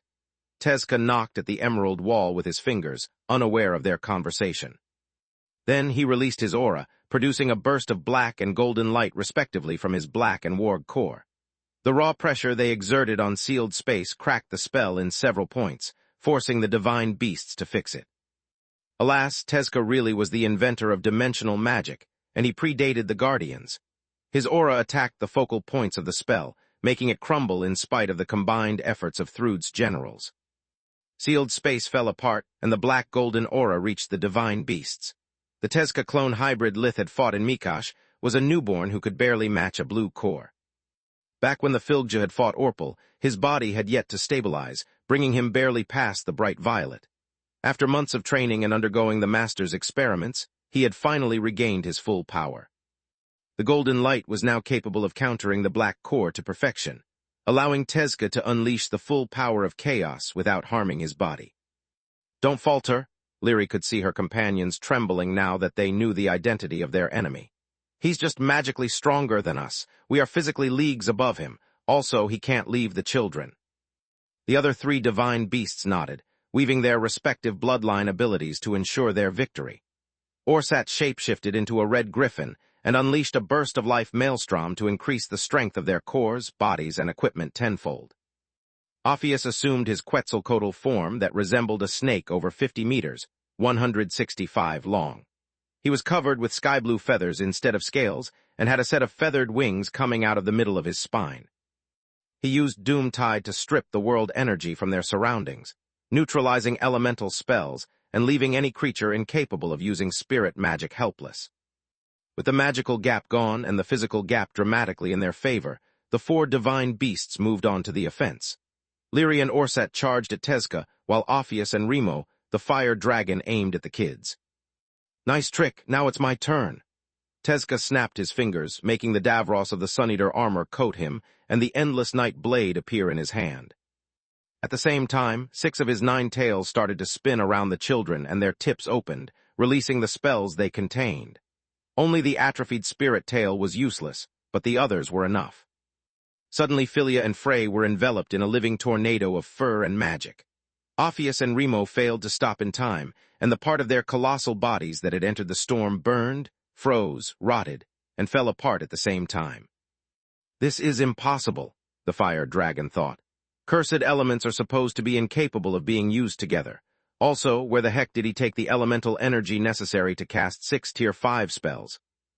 Even Dragon Eyes couldn't answer his questions, since both phenomenons involved bloodline abilities Remo knew nothing about. A Filgja could hold 1 elemental spell inside each one of their tails, no matter the tier or for how long. Tezca didn't need world energy because, just like a griffin's life maelstrom, he kept what he needed stored inside of himself.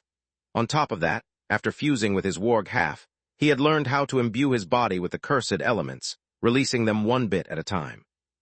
The 6 spells were now a part of his tails, and his own mana couldn't hurt Tezca. The flesh worked as an insulant, protecting the cursed spells from each other every time they came in contact, and allowing them to work together. Lyri cursed whatever trick Tezca had used and unleashed her bloodline ability, Stormlight. A white bolt of incandescent plasma struck the Eldritch from point-blank range, bypassing the enchanted protection of his armor and sending him into a spasm. Orsat punched him with all the strength of a griffin, the mightiest among the divine beasts. Once again, Tezca couldn't dodge without endangering Philia and Frey, so he took the attack in full. Chapter 2251, The Sun Eater, Part 1. Orsat's punch shattered the spirit barrier that the Master had imbued in the Sun Eater armor, bent the Davros like an empty soda can, and sent pieces of the Eldritch flying everywhere. Yet no yelp came from the children, who just squatted on the ground with their eyes closed and ears covered. The tails imbued with the cursed spells kept spinning in an elemental tornado, keeping the divine beasts away from Philia and Frey. That's it. Tezca's body reformed at a speed visible to the naked eye, and his maw grew in size until it overshadowed the griffin's beak. A bite and a twist of his disproportionate neck ripped Orsat's head off, making her body collapse on the ground before the golden griffin recalled it to the rebirth chamber. Shock froze Lyri, but she managed to dodge the second bite aimed at her and save her life. "He's still a frigging Emperor Beast. Remo, where does the extra mass come from?" she asked. "I don't know." Those 3 words were always the scariest thing that a dragon could say. "Open up your eyes, kids. I'm about to show you the reason people call me the Sun Eater." Philia and Frey stood up, ignoring the 3 titans around them, and followed Tezca's finger that was pointing at the sky. At first, they thought it was an eclipse. Then, they realized that it was nothing like the natural phenomenon that they had studied in school. A solar eclipse was supposed to take place when the moon moved in front of the sun, covering a part or all of it based on the observer's position. What was happening instead was that a black blot had appeared in the middle of the sun and was quickly spreading toward the borders. "Great Mother, protect us!" Lyri and the rest of the divine beast had reacted no differently from the kids, staring dumbly at the sky as their bodies refused to move. "I'm sorry to break it to you, but I doubt Tyrus will listen to your prayers," Tezca said with a chuckle. "She hates those who try and harm children." As he spoke, his body started to grow to colossal proportions. Right after shattering the sealed space, he had used the cover from his aura burst to activate his Eldritch tier spell, Sun Eater. Abominations were nothing like living beings. They were souls refusing to die who possessed a mass of chaos as their bodies. The energy retained their consciousness and abilities as long as it was properly fed. Sun Eater simply used a burst of chaos magic to bring a piece of Tezca out of Maugur's atmosphere. From there, it would grow and spread like an umbrella, absorbing both the light energy from the sun and the cosmic radiation. Then Sun Eater fed that power straight into Tezca's body. Eldritches were made of energy, and their black core was a bottomless pit. Their capacity to hold and control mana was endless. There was no such a thing as mana abuse for them. Sunniter was the reason behind Tezca's call sign, the reason people believed solar eclipses to be the omen of misfortune, the reason he had fought to a standstill against Salark when she was still a young guardian. Back when he had fought Orpal pretending to be Falmug, Tezca had been unable to conjure the spell. His abomination and warg side had yet to fully merge, limiting his strength. Had he employed Sunniter, the chaos would have overstepped the boundary between matter and energy, devouring his flesh. Best-case scenario, Tezca would have gone back to being an eldritch and ruined Vaster's work. Worst-case scenario, he might have died for good. Now, however, the warg and the black core worked in synergy, converting flesh into chaos and vice versa in a loop that allowed the Filgja to overcome the limits of his physical form again. Each one of them produced a steady flow of mana, and Tezca harnessed them both without the need to consume part of the energy to keep them in balance. Tezca's body quickly reached 20 meters, 66 of height, then 30, 100, and finally 50 meters, 164. He could have grown more, but he preferred to keep the mana and turn it into elemental power. The Filgja had become identical to the image depicted in Zinya's book. His figure was that of the monster that all magical creatures used to scare their unruly children.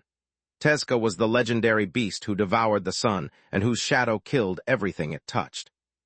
Reinforcements. We need Rainf, Lyri yelled in her communication amulet as Tezca raised his right hand, unleashing a Tier 4 chaos spell, howling void the size of a mountain.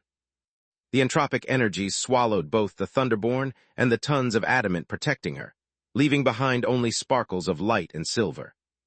From the top of Tezca's head, Filia and Frey cheered at him. Like in the fairy tales Vaster read to them, the bad guys were losing, the good guys were winning, and not a drop of blood was being spilled. Do you really think reinforcements can help you at this point?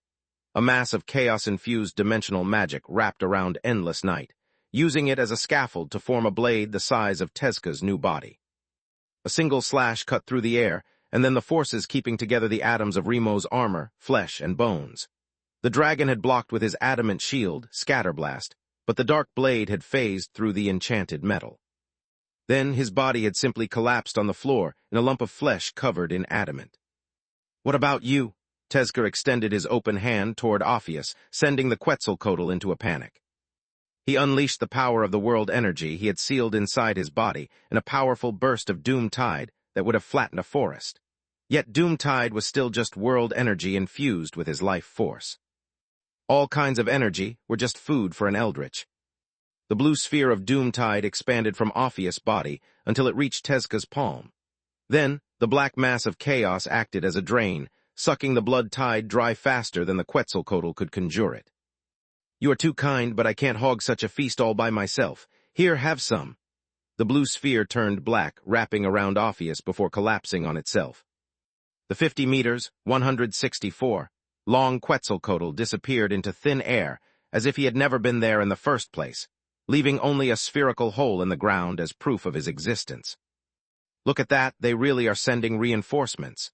Tezca pointed at the dimensional corridors that he could feel via Endless Night were being opened. Do you want to see another magical trick? Filia and Frey nodded enthusiastically as Tezca chanted for them. The kids loved hearing him weaving spells because they sounded like music. I call this chaos dimension. The space around them filled with cracks, as if reality was a mirror and someone had just thrown a rock at it. The cracks spread outwards, reaching the dimensional gates while they were still opening. Yada and the other 2 members of her team were the first to respond, but more were coming. Chapter 2252 The Suneater, Part 2. Where the heck are Lyri and the others? The Sekhmet blurted out in surprise. Either dead or back home, just like you. Tezca extended his open hand before closing it into a fist and giving it a small twist. The cracks in space surrounded the newcomers, trapping them inside a dimensional fissure that closed shut and squashed them like bugs. Uncle Tezca, this is really cool, but if we get home late, Mom will worry, Frey said while pulling at the Filgja's fur to get his attention. Damn, you are right. Time to wrap things up. At a flick of Tezca's fingers, the cracks seeped inside the dimensional doors, keeping them from closing and reaching the other side. He found us. Quick, cast the restoration spell and move the golden griffin. We can't let our position be exposed. Thrud ordered and Histar complied. Chaos dimension was already spreading throughout the Lost Academy like a disease.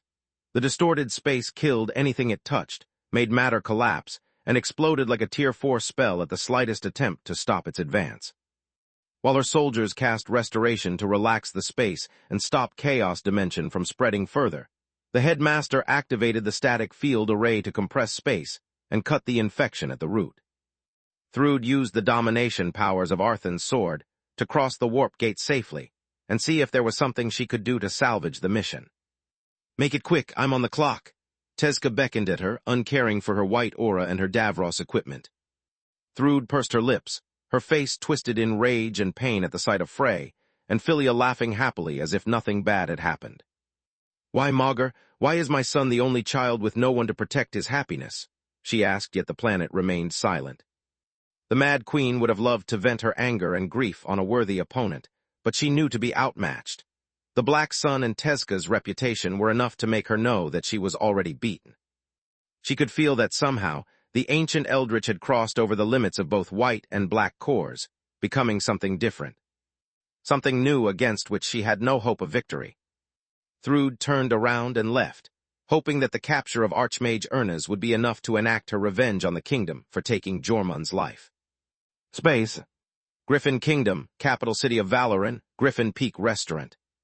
"You have no idea how happy I am that our families are now bound by both blood and law." Zinnia chuckled. "Once the War of the Griffin is over, I won't hesitate to consider my life perfect if we manage to spend more time all together, Kami." "Me too, Zin," Camilla nodded. "I really missed they had yet to finish dessert when everyone's communication amulets lit up like Christmas trees." "What the heck?" Lith and Vaster said in unison, as their army amulets turned on and conjured the hologram of the Queen, answering the call without their consent. It could mean only one thing. The situation had suddenly turned dire enough to require the royal override code. "Come back to the royal palace immediately. The Mad Queen made her move and we were completely wrong about her goal. Silpher out." "What about my father? What about Renaa?" and Lith asked, but the hologram had already faded. Raz, Renaa, and her family were the only ones who had come back to Lucia. They had followed the plan, pretending to be unaware of the Mad Queen's threat and keeping the illusion that nothing had changed. Lith cursed at the royal bloodline down to Valoran as he pressed the runes of all the members of his family at once. "Good gods!" Camilla grabbed his arm, showing him the red alert that had caused her amulet to go off. "They have taken Floria." "And my children?" Zinnia jumped on her feet in terror as reports from the Essagar Duchy about the kidnapping kept popping up on her amulet. "They who? What the heck is going on?" Vaster clenched his Yggdrasil staff, hoping it would help him make sense of that chaos. "I don't know," Camilla replied. "I guess there's only one way to know. We must go to the royal palace." "Screw the royals," Zinnia yelled, making the other customers turn toward their table. "Zagar, we must go back to Essagar and find Philia and Frey. Floria can take care of herself, whereas they are just children." Vaster was about to tell her to calm down, but the fear in her eyes told him that he had to tread with caution. One wrong word and Zinnia would have ditched him, running alone in what was likely the next step of the enemy trap. Agreed, he stood up while taking her hand. "Just remember that they are not alone. Tezca is always with our children." Mentioning the Eldritch made Zinnia's heart skip a beat with hope. Vaster using the word, "our," made her thank the gods for having blessed her with such a good man. "You are right," she took a deep breath to calm down. "Let's call him first if Tezca doesn't answer." "Hi, Mommy. Hi, Father." The hologram of Philia answering the Filgja's amulet cut Zinnia short and made her knees buckle in relief. Luckily, she was still at the table, so she just fell of a few centimeters before hitting the chair. Zinnia wanted to cry and ask the kids if they were fine, but she needed sheer willpower just to keep breathing. "Are you all right? Is everything fine?" Vaster held her hand tighter and took the questions out of her mind. "Yes, Father." Frey widened the hologram, showing that they were back in their room. Tezca was back in his magical beast's form, and the kids were feeding both his bodies with tasty treats. "Some bad people wanted to take us away, but Uncle Tezca kicked their butts. You should have been there, Mom. It was awesome." Zinnia couldn't disagree more with Frey's definition of awesome, but seeing her kids safe, sound, and happy was everything she had just prayed to the gods for. She just nodded, looking at the Eldritch with the love and devotion of a believer witnessing a miracle. "Thanks, Zagar." Her voice cracked and her eyes became veiled with tears, but Philia and Frey were too busy grooming their steeds for her to notice. "Don't thank me. It's likely that our children got attacked because Thrude wanted to get back at me," he replied. "Or me," Lith said. Kami is off limits and Zinnia is her only relative. Only one way to find out, Vaster sighed. I'm really sorry, Zin, but now I have no excuse to ignore a royal summon. I have to go. Don't worry, I'll be fine on my own. I just need a few moments to collect myself before calling for a coach, she said. Nonsense. You are not going to spend a single second longer than necessary away from our children. Vaster lifted her in a princess carry, showing that he was much stronger than he looked. Then everyone accompanied Zinnia on the ride to the nearest warp gate. Chapter 22:53 Security Nightmare, Part 1. Only once Vaster saw Zinnia step through the dimensional corridor and into the arms of her children in the safety of his house did he leave her side. The moment the passage closed, the clerk opened a new one, this time leading to the royal palace. Alas, there was no more good news waiting for them. The gate led to the throne room, where the royals and the Erna's couple were respectively issuing orders to comb-search the Erna's region for any trace of Floria, and calling the rest of their children to make sure they were all right. Orion was wearing the royal fortress armor that belonged to his household, ready to warp away at the flimsiest clue that might lead him to his lost daughter and to fight to the death. His face was pale and his expression tense. Orion's eyes were feverishly staring at Floria's rune, its sight the only thing tethering him to sanity. Gianni instead was calm and collected, showing no sign of impatience while the field assistants kept her on hold. Freya and Gunnian had yet to respond because they were busy and couldn't be disturbed. She wore a royal fortress armor as well, but her visage was a stone mask. The only signs of worry were the unusual pallor of her cheeks and a slight twitch in her lips. Gianni had called every single person that owed her a favor, hoping that at least one of them could help her locate Floria. You bastard! Orion jumped at Lith's neck the moment their eyes met. It's all your fault. You killed Jormung and angered Thrud. She has attacked my little flower only to get even with you. I wish you two never met. Those words held enough truth to make Lith freeze in guilt long enough to fail to dodge the punch that followed them. Lith weighed tons even in his human form, but so did the royal fortress armor. On top of that, the solid adamant the armor was made of more than made up for the gap in mass. The Tiamat fell to the floor, but Orion didn't stop. He moved so fast to be a blur, pulling Lith up by the collar of the shirt while raising his fist again. Enough of this madness, Archmage Ernaz. King Meron moved just as fast, grabbing Orion's right shoulder and wrist to stop him. Magus Verhin isn't responsible for this. If you want to blame someone, blame the crown. Gianni cursed at her shaken nerves and moved one split second too late. She grabbed Orion's left shoulder to calm him with her touch and be ready to intervene in case her grief-stricken husband attacked the king as well. What do you mean, Your Majesty? Her voice was cold, but she stressed Meron's title on purpose to remind Orion where they were and who they were talking to. Think about it. Thrud said it in her message. She's going to deal with Baba Yaga first, and she did it by torturing Night. She promised to leave Magus Verhin for last. She isn't a coward like Meln. This is no deception, Meron said. Otherwise, Thrud would have attacked the members of the Verhin household who are still in Lucia, and apparently under standard levels of security. Even if this was an attack aimed at Magus Verhin, why kidnap Archmage Floria Ernaz and Archmage Vaster's stepchildren? He and Floria have broken up for years, while his relationship with Philia and Frey is even flimsier. Because my daughter is still Lith's friend, and through the kids, Thrud can target Zinnia and in turn Camilla, his wife. Orion snarled with fury, yet he stayed his hand. Are you listening to yourself? The queen stepped forward. That makes no sense. Magus Verhin has plenty of friends who would have been much easier to kidnap, like the Huntress and the man from the desert. As for the children, if something happens to them, the relationship between Constable Verhin and Duchess Vaster just goes sour, whereas Archmage Vaster's marriage is bound to fall apart. Orion took deep breaths to calm down enough to ponder those words. Are you telling me that my little flower and Vaster were the real targets all along? He asked. Indeed, the king nodded while activating the arrays of the throne room. They projected the hologram of the recapture of Belias that had been broadcasted multiple times throughout the kingdom. Archmage Floria Ernaz and Vaster are the reason Thrud couldn't leave Belias after defeating Dawn. It was Floria's face that had been posted in every city of the kingdom, celebrating her as the hero who has rescued Belias. By making her an Archmage, I'm afraid we also made her into a target. Taking her down means getting rid of the new hero of the kingdom, learning the military secrets Floria knows, and bringing to Thrud's side the only person besides Magus Verhin who can use blade magic. With a single move, the Mad Queen has destroyed our reputation, gained access to our intel, and obtained a powerful weapon. Floria being Lith's friend is just the icing on the cake. What about Vaster? His role as a High Master is a secret, and he has never been mentioned in the news. Orion replied, his mind still trying to find someone to blame for what had happened. Plenty of nobles have betrayed us for Thrude or were devoured by her skinwalkers. The Queen replied, if even one of them knew about Vaster, she knows as well. I think there's an easier explanation. The Master sighed, knowing that there was a storm approaching and that he had no way to avoid it. When I fought Night in front of Belias gates, she knew who I was despite my High Master armor. It's likely that she shared my secret with Thrude to explain her defeat. Everyone nodded, and even Orion had to admit that Lith wasn't to blame. One more thing. Vaster took a pause, his brain spinning at top gear while all eyes were on him.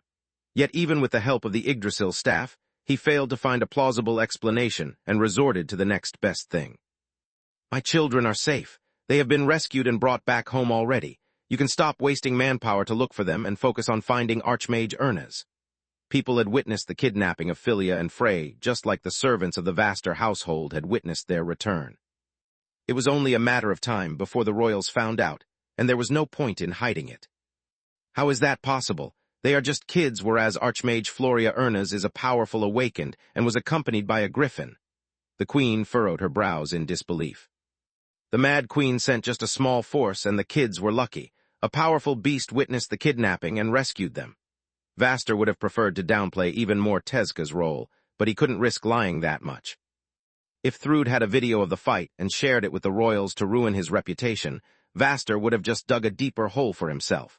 To make matters worse, Sunnydar Tezca was hard to miss and even harder to explain.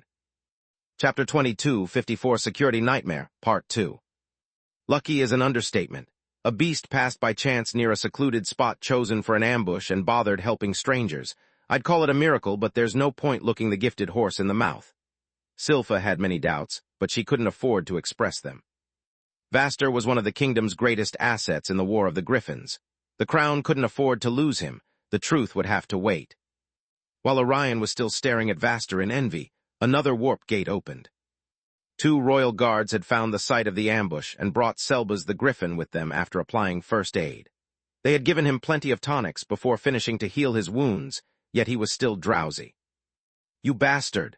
Orion escaped the king's grip and punched Selbas in the face, sending him tumbling to the ground. I had entrusted my little flower to you. What kind of man can't even protect the woman he's dating? You're no divine beast, just divine scum. How come she's gone whereas you are in one piece? Did you abandon my daughter to save your miserable hide? The royals, Lith and Gianni, tackled Orion. They pinned his face on the floor, more eager to learn any clue that might help rescue Floria than pointing fingers. I admit that I failed to protect Floria, but I didn't abandon her. We were outnumbered and outmatched. Knowing how cheap words were, Selbas used a mind link to share his memory of the events. He didn't hide anything, without even attempting to cover for his wounded pride. Everyone saw him being put down like a puppy. How helpless he had been despite his mighty body and Tyrus, blood coursing through his veins. To answer your question, the one called Ayata was right. Had they killed me, my mother would have sought revenge, and with her every member of the family who cares for either me or her. The Griffin said. Now instead, even if I die in the attempt to save Floria, no one will care. It would be my choice, and my death would be a consequence of my weakness and stupidity. With no hope left nor someone to blame, Orion ceased his struggle and broke into tears. Please, Gianni, I beg of you, be honest with me and tell me that this is just another of your sick ploys. I promise that I won't get mad at you. Just tell me that my little flower is all right and I'll forgive you. He looked at her with desperate eyes, hoping that once again he was the victim of his wife's deception. I'd love to tell you that you are right, but it would be a lie. Gianni clenched her fists to find the strength to shatter Orion's delusion. I played no role in all this. Floria is really gone, and I have no idea where she is. I see, Orion replied, and everyone saw his eyes become empty and dull. Gianni was afraid that grief would get the best of him, yet his eyes steeled, and he regained his cool instead. Then there's no time to waste. I'll join the recon teams in the search for the Golden Griffin. We must find it before the unwavering array takes root. Thrude won't dare kill Floria before she spills everything she knows. Orion's words reassured everyone but Lith. Floria knew about the tower, about Solus, and even about what each floor did. Her capture was a security nightmare for the kingdom, but for Lith, it was even worse. "Are you going to help us, Selbas?" Orion asked, obtaining a nod in reply. "I'm going to do better than that. I'm going to ask my mother for help," the griffin said. "What about you, Lith? Do you think you can pull off another of your miracles?" Orion asked. "You have rescued my little flower at the academy in Kula and the Famer mines. I know you can do it again." "I'll do everything in my power to find and rescue her, you have my word," Lith nodded. "I'm going to ask my dragon and phoenix brethren for help, and then I'm personally going out to look for her." He and Selba's spirit warped away, while the royals informed the council of the latest developments, and asked them to join the search. Space. Hessar region, Golden Griffin Academy at the same time. Floria had regained her senses for a while, finding herself in one piece and wearing no restraints. Her wounds had been healed, and she had been laid to rest in a comfortable bed. "Where am I, and what did you do to me?" she asked the moment she realized she wasn't alone and that her equipment was gone. The nightgown she wore was nothing more than a thin piece of fabric. "This is the throne room of the Golden Griffin." Thrude nodded her head at her guest in welcome. "You have my word that no harm was done to you while you were unconscious. We just took your equipment to study it." The Mad Queen was holding Reaver, Floria's estoc, from both ends while casting her best Forgemastering spells to study it. Her best Forgemasters were helping her, and Linnea was among them. "Your father is both a genius and a very meticulous man. Not only is your blade cloaked so well that it might take months to learn its secrets, but it has also been crafted so that the moment your imprint is lost it will self-destruct." It was one of the few properties that all weapons of Orion's war series shared, but Floria felt no need to let Thrude know. Yet. "I must find a way to get out of here. Otherwise, the moment the unwavering loyalty array takes hold, I'll spill every single secret anyone ever entrusted to me." Floria looked around in a panic, but the room had no door or window. She didn't want to betray Falul's secrets like the fact that she possessed the hands of Menadian. Nor did Floria want to risk exposing Freya's relationship with the Hydra and the Razar. Nalrund was an apprentice of Dawn, one of the few people who could teach light mastery to anyone. On top of that, his knowledge of the fringes might have helped Thrude in her conquest plans, were she to access one. Most of all, Floria was terrified at the idea of sharing with Thrude about Solus, existence, and how much of Menadian's legacy Lith had recovered in secret. It would have made Lith a priority. Whoever possessed the tower possessed Solus. If Thrude killed or captured him, she would get her hands on a second tower and enslave Solus in a single swoop. "I'd rather die than put Lith's life at risk," she thought. "You can stop looking around. I assure you that there's no way out nor anything you might use to kill yourself. I made sure of it." Thrude took the words out of Floria's mind, who then noticed how bare the room was. There were 2 thrones, one holding Jormung's statue, the bed she had been resting upon, and nothing else. The other people in the room wore armor but carried no weapons. Chapter 22:55 Floria's Worth, Part 1. Life vision revealed to Floria that the bed was made of common materials that would shatter against her enhanced skin. "Since it will take a while before the Golden Griffin turns you into one of its students, I have the time to explain to you the secret of the violet core," the Mad Queen said, making Floria flinch. "What?" "You heard me. I checked your condition. I know that you have a bright blue core and that your body is ready for the next breakthrough. Reaching the violet core will make you into a much more useful soldier and boost your prowess. I'm eager to see how it will affect your blade's spell and to teach you the secrets of the Urna's bloodline." Thrude looked at Floria with a dry smile. "My father ruled for over 1 century. He knew about the Urnas and the Jernoff's hidden skills and passed them on to me." "What the heck are you talking about?" Floria yelled in outrage and confusion, infusing herself with all elements while she struck at the Mad Queen's exposed neck. "Interesting, you really don't know." Thrude stopped the knife hand with the ease of an adult blocking a child. "It doesn't matter, I'll explain everything to you while we spar." A fist as quick as a bolt of lightning struck Floria's gut, sending her flying. She managed to perform a somersault in midair and land on her feet. Thrude was holding back just enough to not make her apprentice faint, so Floria found herself coughing, gasping for air. "By the Great Mother, what have you done to me?" Alien thoughts crossed her mind along with notions that she had never learned. "I'm just keeping my word." Thrude stood up from her throne. "Words are slow and hard to convey during a fight. A mind link instead is easy to understand and can be transmitted with each blow. You better be serious, or by the time the Academy enslaves you, you'll be ripe for the breakthrough." At that point, I'll just give you the time to get acquainted with your new condition before sending you out there to kill the very people you have sworn to protect. You are Amon. The Mad Queen performed a series of quick strikes that cut Floria short and tested her reaction speed. Every successful attack carried a portion of Thrud's technique to achieve the violet core. Blocking an attack worked as well, forcing Floria to focus on dodging. Yet Thrud was just playing with her to make sure that no hit could endanger her life. Before Floria could understand what was happening, she had already learned half of the technique.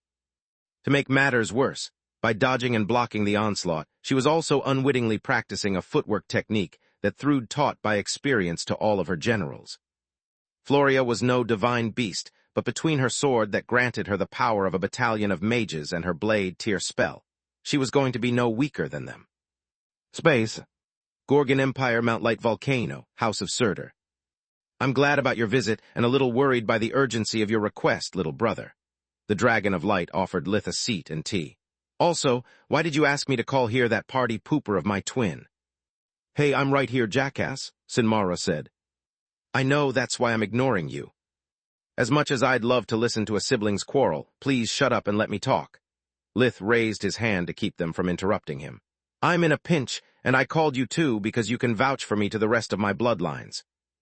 Then he told them about Floria's kidnapping, and how dangerous it would be for him once Thrud learned about Solus. I'm really sorry to hear, little brother, but my answer is no, I can't help you. Surtur shook his head and Sinmara did the same. What? Why?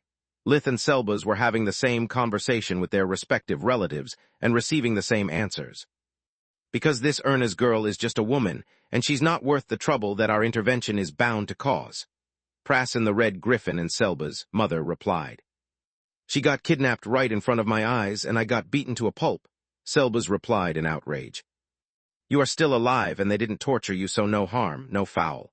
Prasin shook her head. I was going to wait until you were at least a few centuries old before schooling you in the ways of the divine beasts, but I can't no longer delay this talk. Listen to me, child, and listen well. If guardians are to be considered akin to gods, then their descendants are akin to natural disasters. We live for too long and are too powerful to willy-nilly mess with the other races. Have you ever wondered why, even though there's plenty of us on Magur, people consider us myths, and most of them never see one of our kind their whole life? No, Lith scratched his head in confusion. Now that I think about it, before the council summoned me and I met Ligon, I too believed divine beasts to be the stuff of legends. Well, that's because we prefer not to dabble in others' affairs.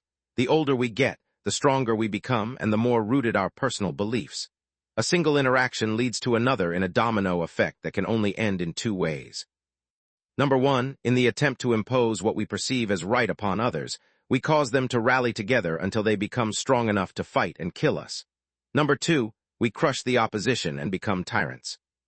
History is full of stories of divine beasts who went out of their way to help a friend and ended up either dead or on a throne.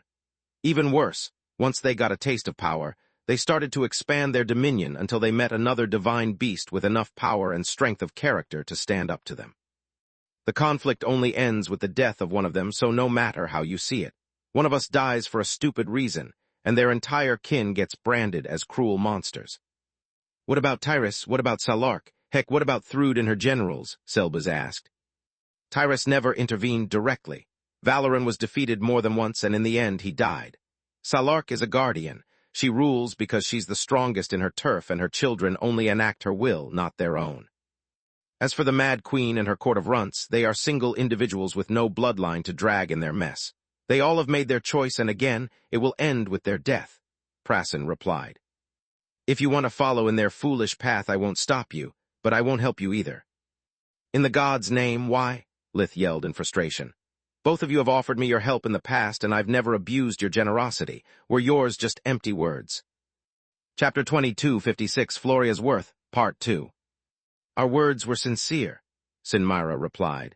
We would have gladly helped you with your research, your broken life force, anything you want as long as you joined us. Yet you are not asking us to help you, you are asking us to get involved in a war we don't care about. If we win, we get nothing. If we lose, our families would be dragged into your mess. What do you think would happen if Surtur died? His wife, his children, and everyone who loves him would never let it slide.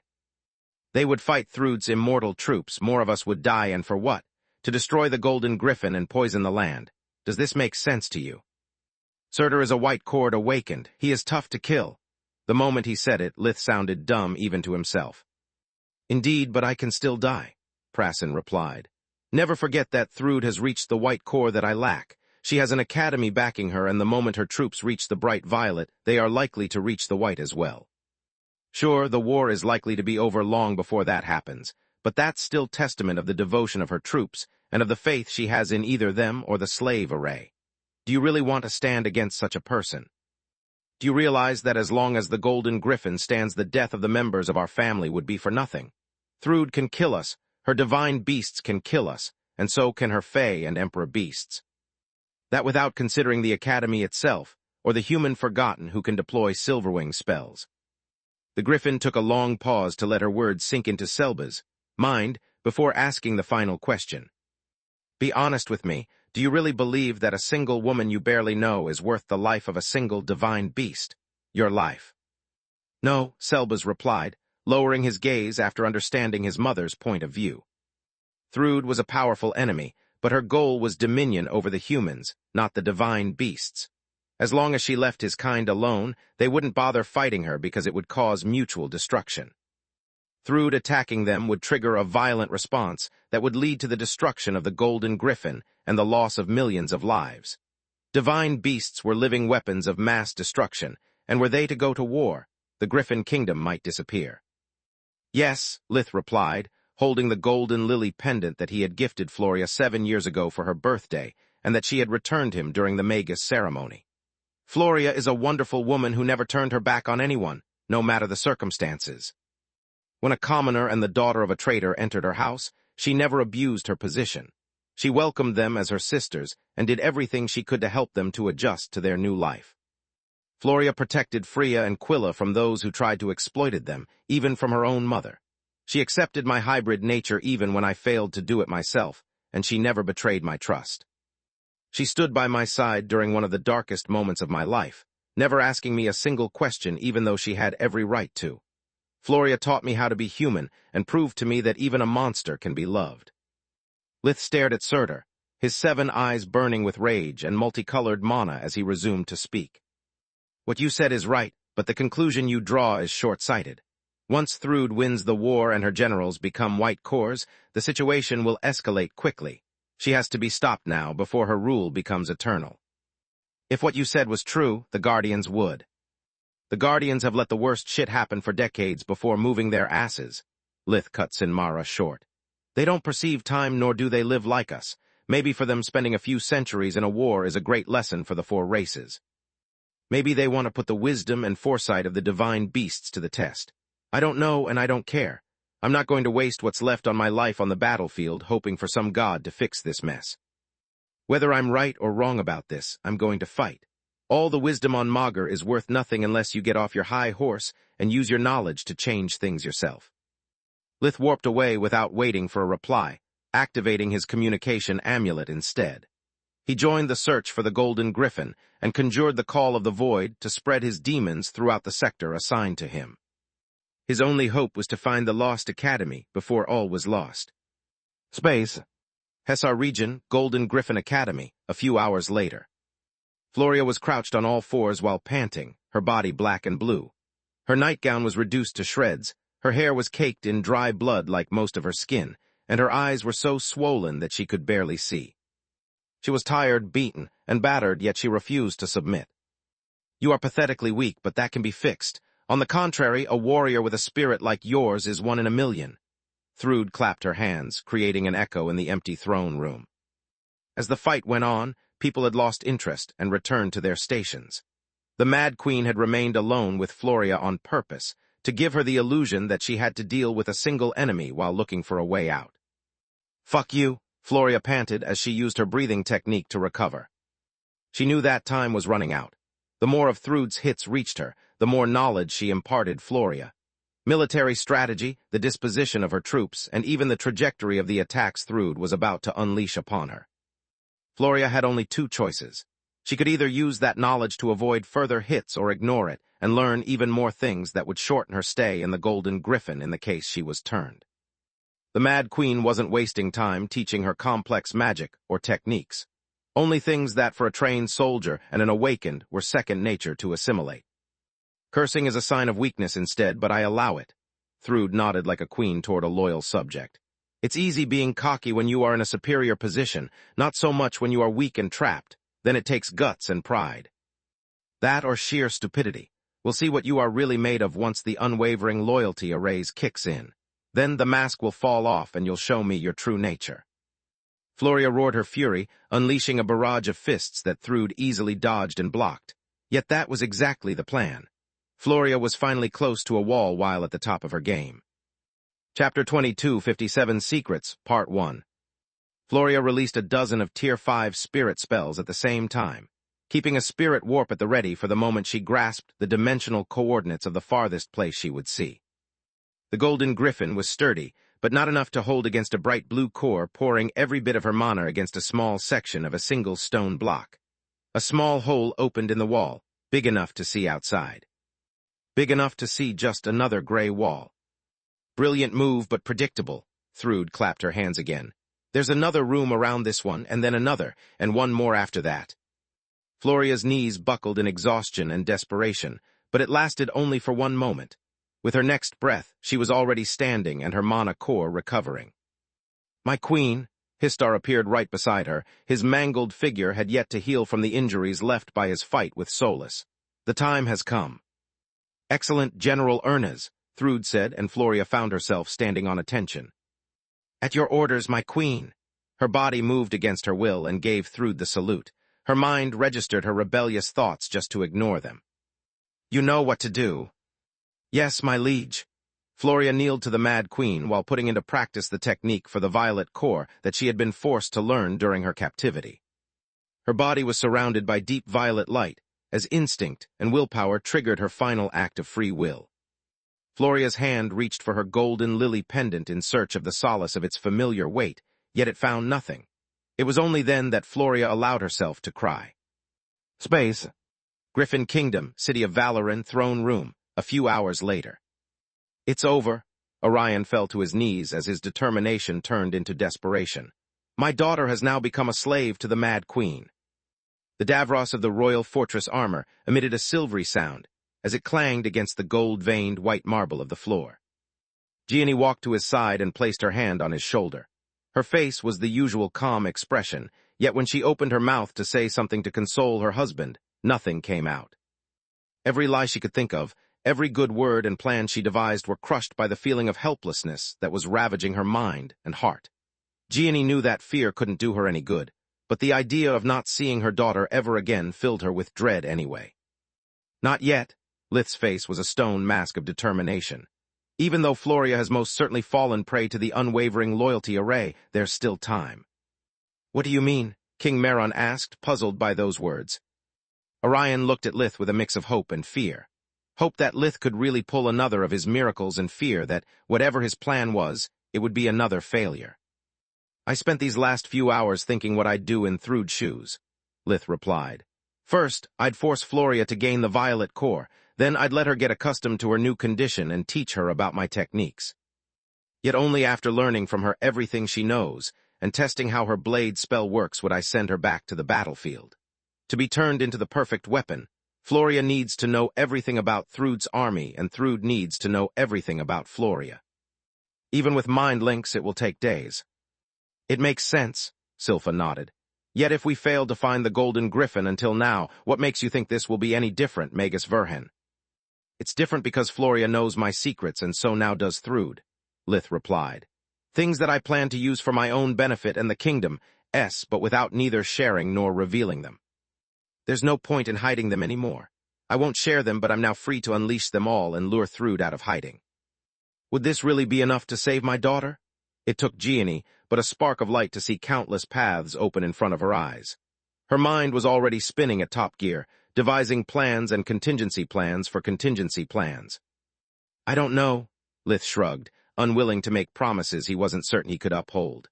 What I know is that I'm going to hit Thrude so hard that she is going to take personal action and bring the Golden Griffin with her. Yet I can't do this alone. Name anything you need and I'll give it to you. Orion stood up, willing to bet everything he had on the only person who had never let his family down. Thanks for the offer, Orion, but I meant the royals and the awakened council, Lith replied. What do you require from us? Meron and Ragu asked. I need to have absolute control over the army, Lith said. You want to be the general of the army and lead the troops? They furrowed their brows, without even bothering to hide how stupid they considered the idea. No, I'm no leader, and that's not going to change by miracle anytime soon. He shook his head. What I meant is that since in order to protect my secrets I can't explain how my abilities work, I need people to do what I say the moment I say it, no questions asked. If I say run, they must run. If I say attack, they must attack, no matter how weird the order might sound. It can be done. Ragu nodded first, and the queen quickly followed suit. They both had many questions about the new batch of Lith's secrets, but they were in no rush. If he was going to show them, they were likely to understand how they worked simply by observation. Were that to fail, best-case scenario, they might always learn them from Thrud's generals after the Golden Griffin was destroyed and the Mad Queen killed. Worst-case scenario, Thrud won and killed them all. At that point, learning Lith's secrets would have been utterly pointless. Space. Hessar region, Golden Griffin Academy at the same time. After achieving the Violet Core, Floria had fainted from exhaustion. Between the injuries she had sustained and the burden that a breakthrough inflicted upon an awakened, she needed time to recover. Thrud had brought her into the headmaster's office, so that the unwavering loyalty arrays worked at full capacity, while the energy from the Mana Geyser focused on Floria, speeding up her recovery. On top of that, the Mad Queen wanted to interrogate Floria alone with Histar. She trusted her generals with her life, but she was afraid that were she to learn something about Lith that would make him easy to kill, the divine beasts would ignore her orders and try to avenge Jormung. No one wants Verhin dead more than I do, but not until the time is right, Thrud thought. Whatever his secrets are, if they are spilled before the war ends, he will be in danger. If anything happens to Verhin, and I lose the war, my baby will be alone in a world of people who hate him. Chapter 22, 58 Secrets, Part 2. What those blockheads fail to understand is that I'm not leaving Verhin last out of mercy, but as a precaution. He's my contingency plan, and the only way I have to fulfill Jormung's dying wish. Just thinking that name brought tears to her eyes. Do you feel well enough to talk? Thrud asked, and Floria nodded. Then tell me everything I should know in order to win the War of the Griffins. Start from the most important secrets you know. As you command, my queen. Floria fell onto her right knee, appreciating the soft fabric of her new uniform that fit her like a glove. Back when Magus Verhin was 4 years old, he found a stone in the Tron woods. That's what you consider a secret worthy of winning a war? Thrud cut her short in disbelief, finding the anecdote as boring as it was stupid. Histar, is the array working properly? Yes, my liege, everything is in order. The headmaster scratched his head in embarrassment while Floria inwardly screamed and struggled with all of her strength. If you let me continue, you'll soon understand I'm right, your highness. Yet her body ignored her, the slave spell overriding her body and feelings. Her lips curled up in a smile, happy at the idea of being useful to the person she loved the most, and for whom she wouldn't hesitate to sacrifice her life. No matter what Floria wanted, her body and mind considered Thrud their everything. Every feeling of love, loyalty, friendship, and admiration she had ever had was now focused solely on the Mad Queen. To Floria, Thrud was her parents, her lover, her best friend, and her mentor. There was nothing she wouldn't do to make Thrud happy. Then continue. Floria nodded and resumed her story, skipping to the part where the stone turned out to be Solus, and then to the part where Solus turned out to be both Menadian's tower and her daughter. At that point, Thrud stopped Floria, remaining in a daze for a few minutes until she digested the full implications of such news. The Mad Queen ordered Floria to start over from the beginning without leaving out anything, no matter how irrelevant it might seem. Hours and several glasses of water later, Floria's throat was parched and raspy from all that talking. Thrud now knew as much as Floria about Lith, and her happiness was Floria's happiness. That explains who that girl was, and why I've never heard about the Fourth Horseman. Histar was flabbergasted by the revelations about Solus. Screw Moonlight. That crap is good for my generals, but for my son I want something on par with Menadian's tower, Thrud said. The eyes, the mouth, and the hands will make him invincible once he reaches the White Core, let alone if we get our hands on the ears as well. Don't forget about the mines and the crucible, the headmaster said. With them, you'll never again lack resources and your army would always be properly equipped. Indeed, but let's not count our chickens before they hatch, Thrude nodded. I don't want anyone to learn about any of this outside the three of us. Valoran's safety comes first. On top of that, greed makes people unpredictable. I don't want to risk one of my generals taking a shot at the tower the moment I release them from the unwavering loyalty. Our bond of trust come F. Only then did Thrude notice that even though Floria's face and mouth were smiling, her eyes were crying. People under the effects of a slave spell could still shed a tear or twitch an involuntary muscle if they had a will strong enough. Such a reaction was unheard of. Again, is the unwavering loyalty array malfunctioning or what? Thrude asked. Again, everything is in order, my liege. Histar stared at Floria in annoyance, but his orders kept him from disciplining her for making him lose face in front of Arthan's heir. Why are you crying? Thrude turned to her newest general, hoping to learn another juicy secret. I don't know, my queen. Floria wiped off the tears just for new ones to come out. I've never been happier in my life. Serving you fills me with joy, yet after telling everything Magus Verhin confided to me, I also feel as if someone is ripping my heart from my chest. Do you love him? Thrude knew the feeling all too well and knew the pain it brought. Yes, the unwavering loyalty arrays compelled Floria to tell the truth, no matter how deep she buried it or how long she had ignored it. No one was most shocked than her when she heard those words coming out of her mouth. She had always assumed to have moved on with her life and to have burned that bridge. After all this time since your breakup, even though he's now married to another woman who carries his child. The Mad Queen could almost feel Floria's pain resonating with her own, bringing her to tears as well. Yes, even though the slave array forced Floria to experience only bliss while obeying her master, Floria's voice cracked up. I don't regret breaking up with him, though. What I really regret is not having the courage to step up again once he was single again. I was so scared at the idea of what might have happened, were things going to go bad while I was his disciple, that I wasted every opportunity I had. Now it's too late, and there's no more space for me in his life. Shush, child, it's never too late. Thrude hugged Floria, who started to sob uncontrollably. You have my word that once I win this war, I'll make sure that you two will be together forever. Space. Blood Desert, Heavenly Plume Palace, Lith's Tower. Lith had spent the rest of the day informing his wife and family of his decision, and the rest of the time fine-tuning his equipment.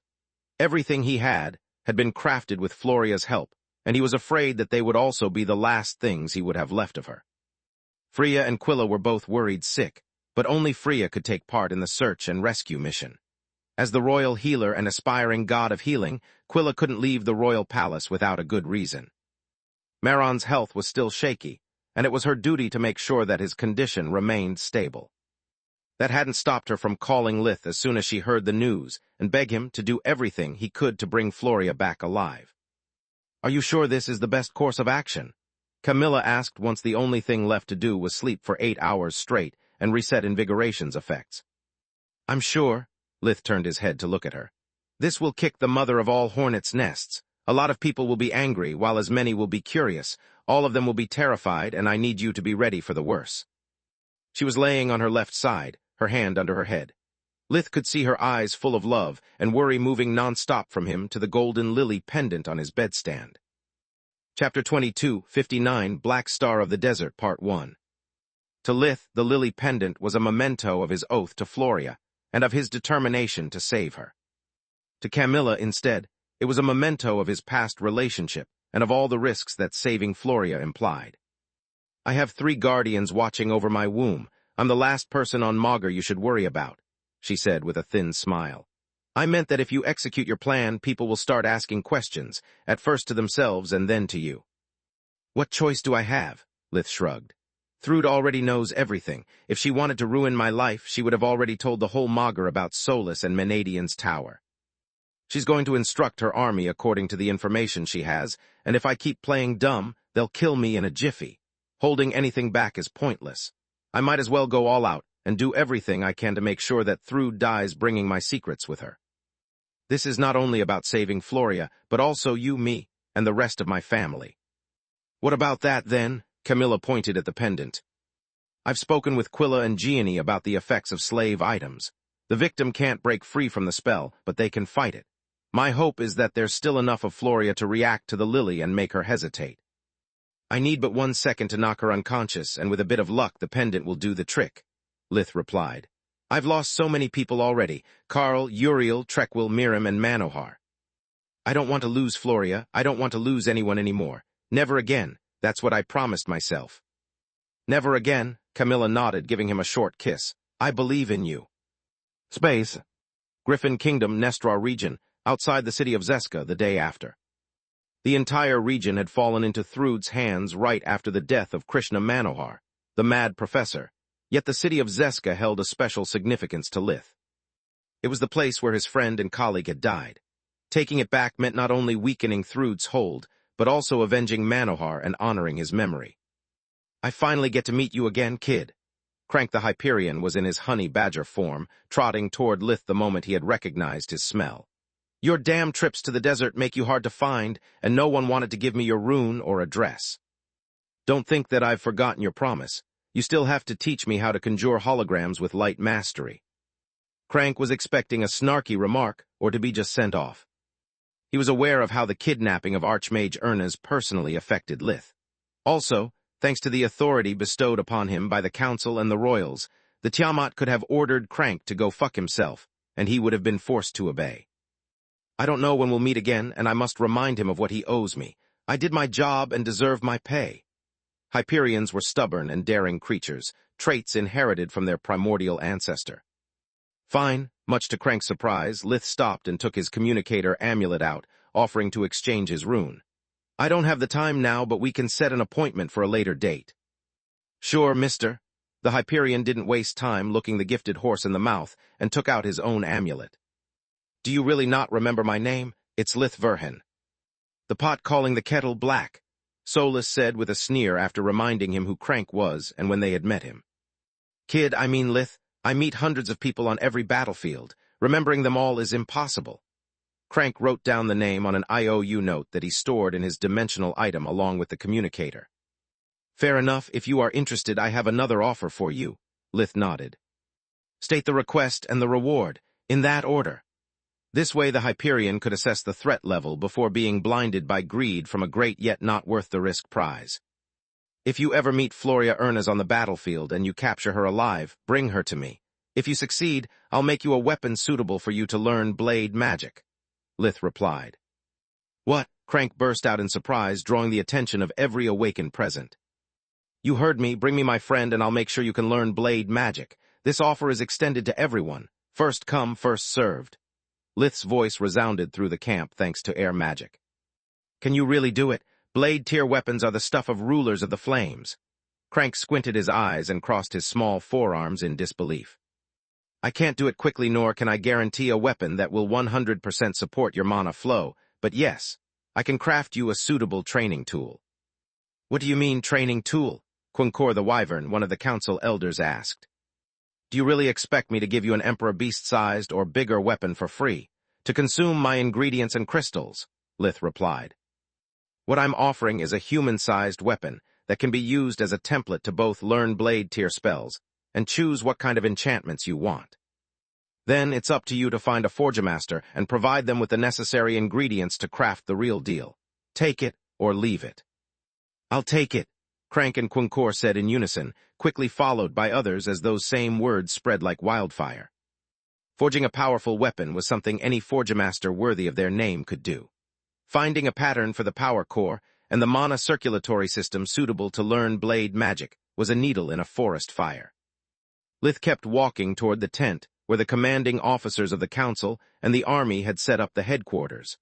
The battle for Zeska couldn't start without his authorization, and he had a few instructions to impart. The generals and the council elders didn't like the idea of taking orders from a youth not even 20 years old. To humans, Lith was a young man, but to Awakened, he was a toddler.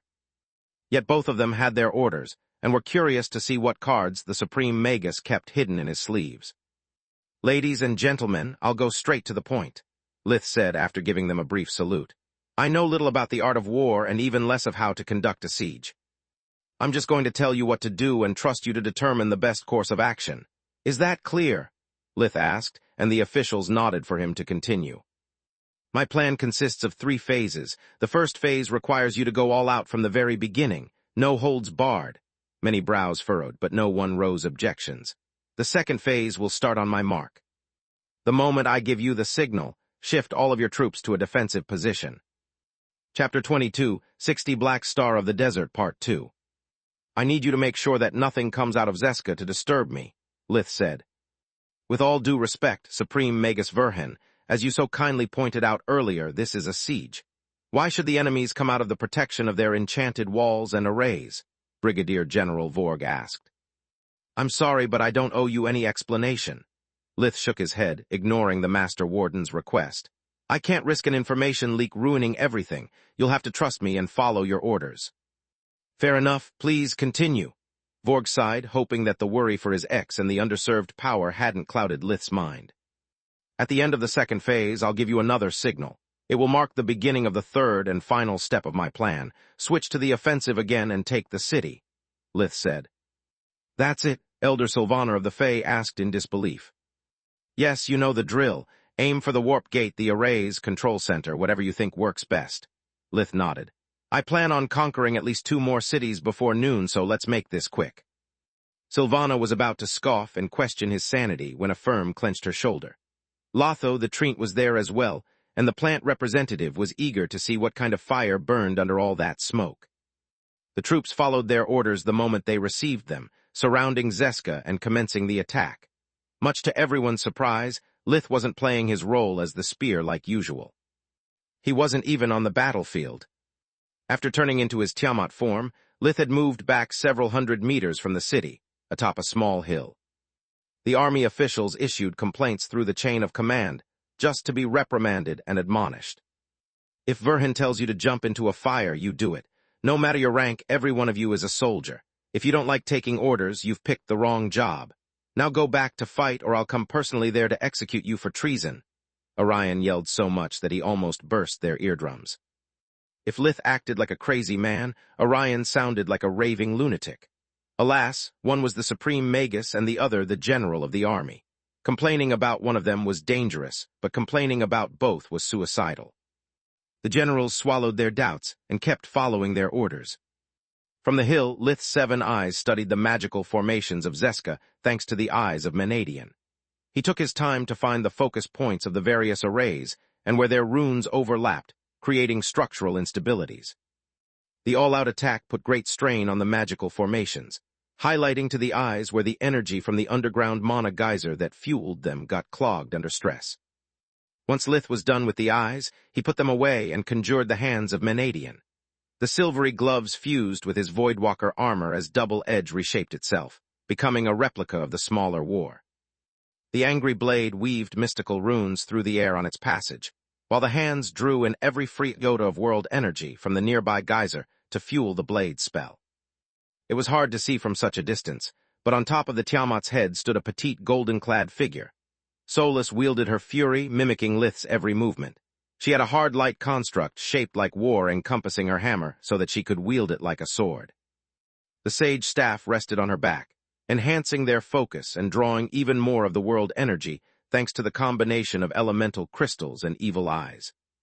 A blade tear spell allowed the mage to add the energy from the power cores of his equipment to that of his mana core, generating a destructive force far greater than the sum of the single parts. Lith and Solus, however, were different. They had the same energy signature, and one mind focused on rescuing their friend. Together, they had synchronized their respective armor, weapons, rings, and the tower core to generate a version of Ruin that made use of everything they both had. Despite the distance from the battlefield, the result was breathtaking. Once Ruin reached half of its completion, a red and black light started to exude from the Tiamat's body. By the time it was visible from Zeska, jolts of elemental energy and mana had enveloped both Lith and War. Both sides of the battlefield stopped for a moment, feeling the power of the blade spell crawling along their spines and making their body hair stand. Everyone knew Lith's nickname as the Black Star of the Desert, but until that moment, no one had understood the reason those who had witnessed Ruin called him like that. "What the fuck are you waiting for?" Zondar the Garuda yelled as he used Life Maelstrom to empower himself, his equipment, and his personal troops. "Stop him at all costs." Yet it was too late. "Now," Lith yelled, and the kingdom armies retreated, switching to a defensive stance and getting out of the blade spell's area of effect. Lith swung his blade in a lunge, releasing a pillar of black and red mana bigger than himself. Ruin generated a focused blast of energy and countless smaller blades that crashed against Zeska's defensive barriers at the same time. The pillar put the barrier under great strain and caused the world energy to clog the focus points of the arrays. The energy blades struck at them non-stop, bringing the energy masses to their breaking point. Cracks appeared all over the spherical barrier that protected the city, spreading faster and becoming wider by the second. "Fuck," Zondar yelled as the very same tactics that until a second back had kept the enemy out now kept him in. "Turn off the arrays, any more and they will crumble. Luckily, the blade spell is aimed high. It will safely pass right over the..." The Forgotten stationed in the city hall had just executed his order when the Garuda realized that it was too convenient to be a coincidence. Phase 3. A wave of Lith's hand had trouble and Raptor warp right in the middle of Zeska, where they started to summon an army of demons of the darkness behind the enemy lines. While Solus focused the hands and the staff to recover their strength, Lith channeled his power into the demons. Soon, the weakest of them had 4 eyes and counting. Thrud's forces stationed in Zeska found themselves the victim of a pincer attack, and their formations started to crumble. Between their elemental crystals and adamant bodies, Lith's golems had the prowess of a bright violet cord awakened Emperor Beast. The magical metal boosted both their weight and destructive power, but that wasn't the worst part. Like the demons, they felt no pain and they wouldn't grow tired. Unlike undead, sunlight didn't bother them, it just made them stronger. As long as Lith kept fueling them, they wouldn't stop laying waste on everything in their path. "I must stop Verhin before he casts a second blade spell." Zondar abandoned his position, knowing that any other move would have just delayed the inevitable. Chapter 22, 61 Natural Enemy, Part 1. "If I take Verhin down, the demons will fade and the golems will stop. It all comes down to him and me again, but this time no guardian will interrupt us." The Garuda used the speed from his wings, and the life maelstrom to move too fast for the awakened forces to stop him amid the chaos of battle. Zondar was confident in taking down the Tiamat, because Garudas were considered the closest thing to a dragon's natural enemy. They were capable of flight, had 4 prehensile limbs, were physically stronger, and were talented in close-quarter combat. Dragon eyes could do nothing against raw physical might, and life maelstrom made the gap even wider. When a dragon and a Garuda met, it was all about distances. If the dragon managed to keep the Garuda away, they could win. If the Garuda came close, the battle would be over in seconds. Despite his unusual appearance and odd bloodline powers, the Tiamat was still considered a dragon by the awakened community. Lith was too busy weaving the second ruin to cast other spells, so Zondar's arrival caught him unprepared. 1 second the Garuda had been behind Bima's walls, and the next he was in front of Lith. Zondar lunged his spear at the Tiamat's head, forcing him to dispel ruin and block. The charge was too quick and strong for Lith to stop it, but he still managed to thrust forward with war. The blade slid along the haft of the spear, pushing it aside and dispersing the force of the blow. The Garuda sighed in relief as his plan succeeded. With no time to waste, he had opted for a simple attack, easy to predict but strong enough to kill. Zondar couldn't risk performing a complex maneuver and give Lith the time to complete the blade tear spell. "I'm in the air and he's on the ground. I have life maelstrom and he's weakened. This is already over," the Garuda thought until something strange happened. He was about to push War's tip away to disrupt Lith's guard when something came out of it. Life vision didn't show him any dimensional opening, yet a golden figure was popping into existence right in front of his face. Solus had traveled through War, which Lith's lounge had brought meters away from her target. She held a fury in each hand, hammering with both in the face of the still flabbergasted Garuda. What's the point? She's so SM, despite her size, Solus had the mass of a divine beast, and her furies' heads were made of purified Davros. Zondar felt as if a mountain had dropped on his head while the blow threw him off balance. With no more obstacles in its path, War severed the Garuda's neck in one swing. Solus squashed the head with her hammers, while Lith pierced through the Garuda's heart until War's hilt struck the armor. Zondar's body disappeared, recalled by the golden griffin before it turned into a corpse and the mana core cracked. "That was amazing." From her throne room, Thrud gave the Tiamat a standing ovation. "Verhin killed a violet cord divine beast in seconds. How was that possible?" "That's Solus, my liege," Floria explained. "No matter where he goes or how bad a situation is, Lith is never alone. They are one in mind, body, and core. You can't face one without the other." Despite the slave spell, Floria was cheering for him as well. Thrude could see her new servant smile with a mix of pride, joy, and sadness. Really, what does his wife think about her? The last time we talked, Camilla told me that she's happy to have Solus in her life. Floria's face darkened as her enslaved persona blamed Solus for all the bumps in her relationship with Lith. Camilla says that knowing that Solus is always watching Lith's back puts her heart at rest. Damn right she is, Thrude clenched her hands in anger. I wish that Jormund had his own Solus, this way he would still be alive. The Mad Queen took notes of every ability that Lith used and Floria explained, passing them to her generals in a way that would keep the secret of the tower hidden. Luckily for her, everyone already knew that Lith was some kind of horseman. The fight between Solus and Histar was yesterday's news. Everyone thought that Lith was like a Kala, no more and no less. Meanwhile, in Zeska, the kingdom's army had taken the city by storm. After the fall of the arrays, reaching and taking control of the warp gate had been child's play.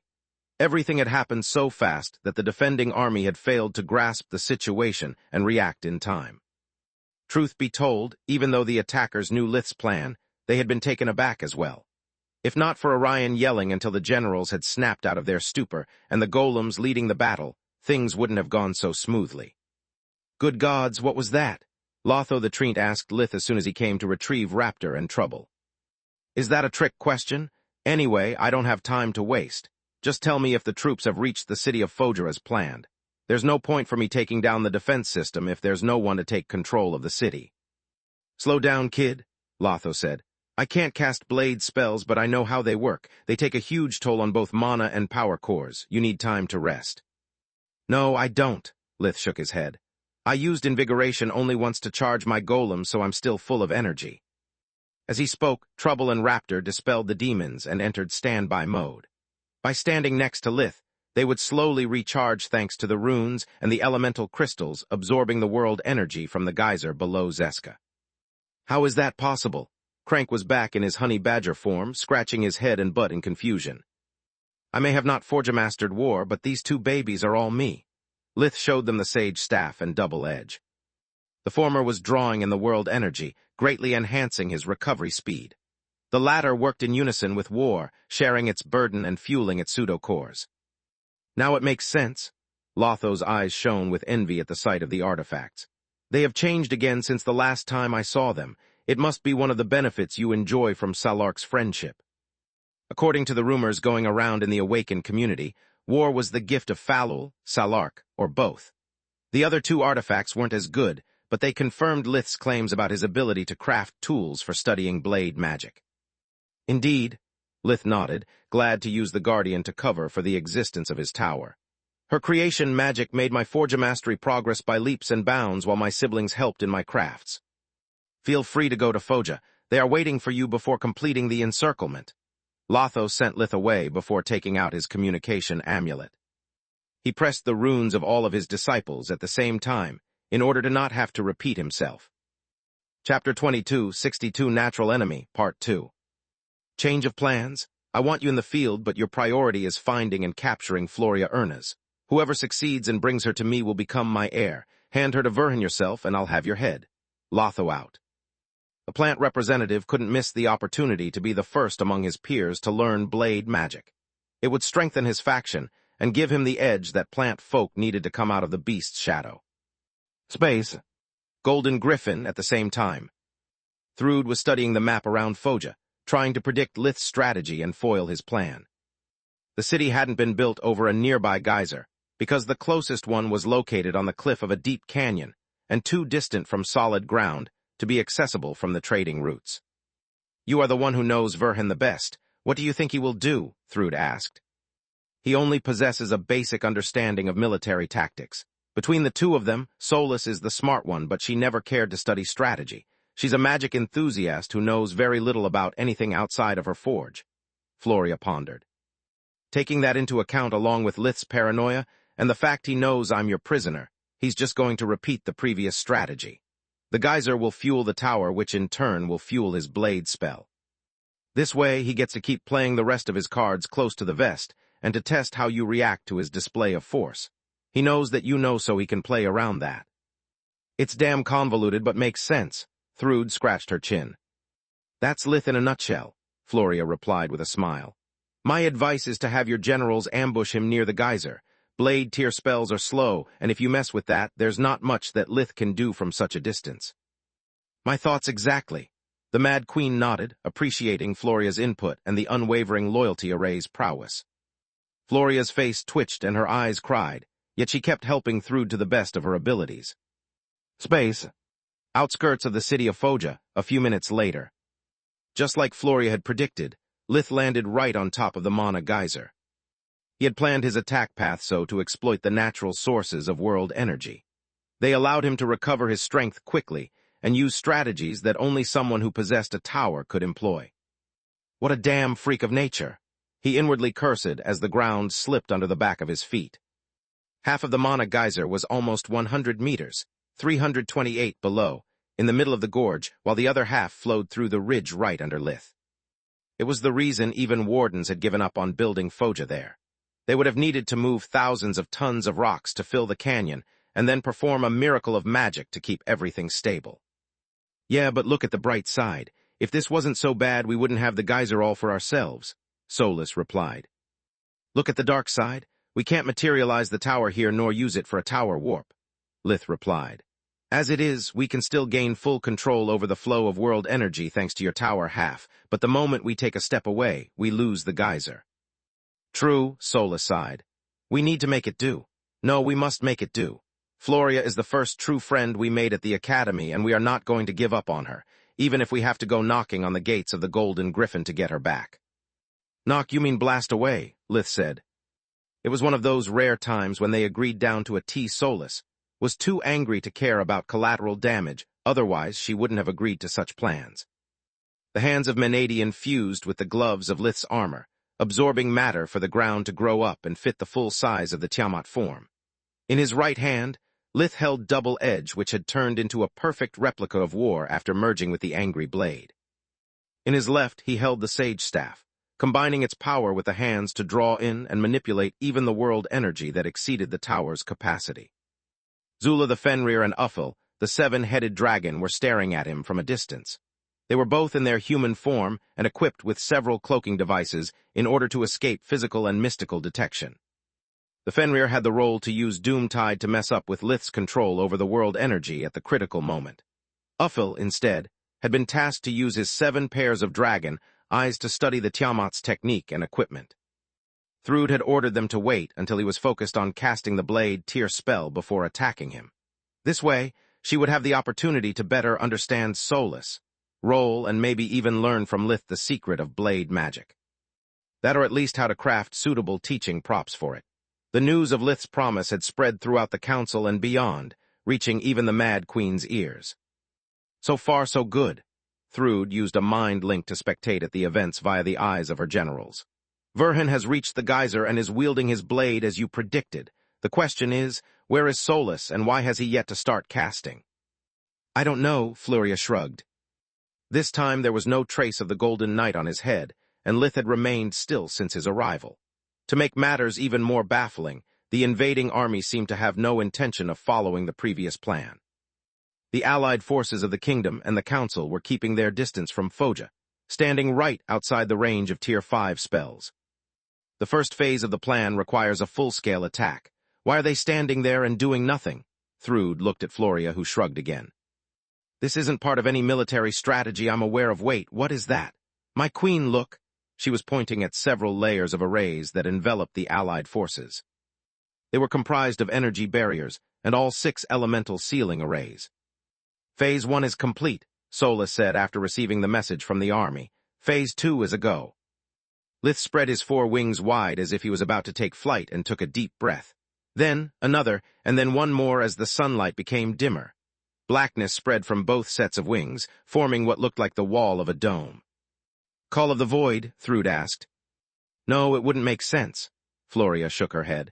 He's too far from Foja for that to work, and your generals wouldn't be able to see if that was the case. Call of the Void has Lith as its center and expands outward. The blackness kept growing until it filled the space behind Lith for hundreds of meters, yet it never advanced. Chapter 22, 63 Burn It Down, Part 1. Only when the mass of shadows started to split, growing arms, legs, heads, and wings did Thrude understand what was happening.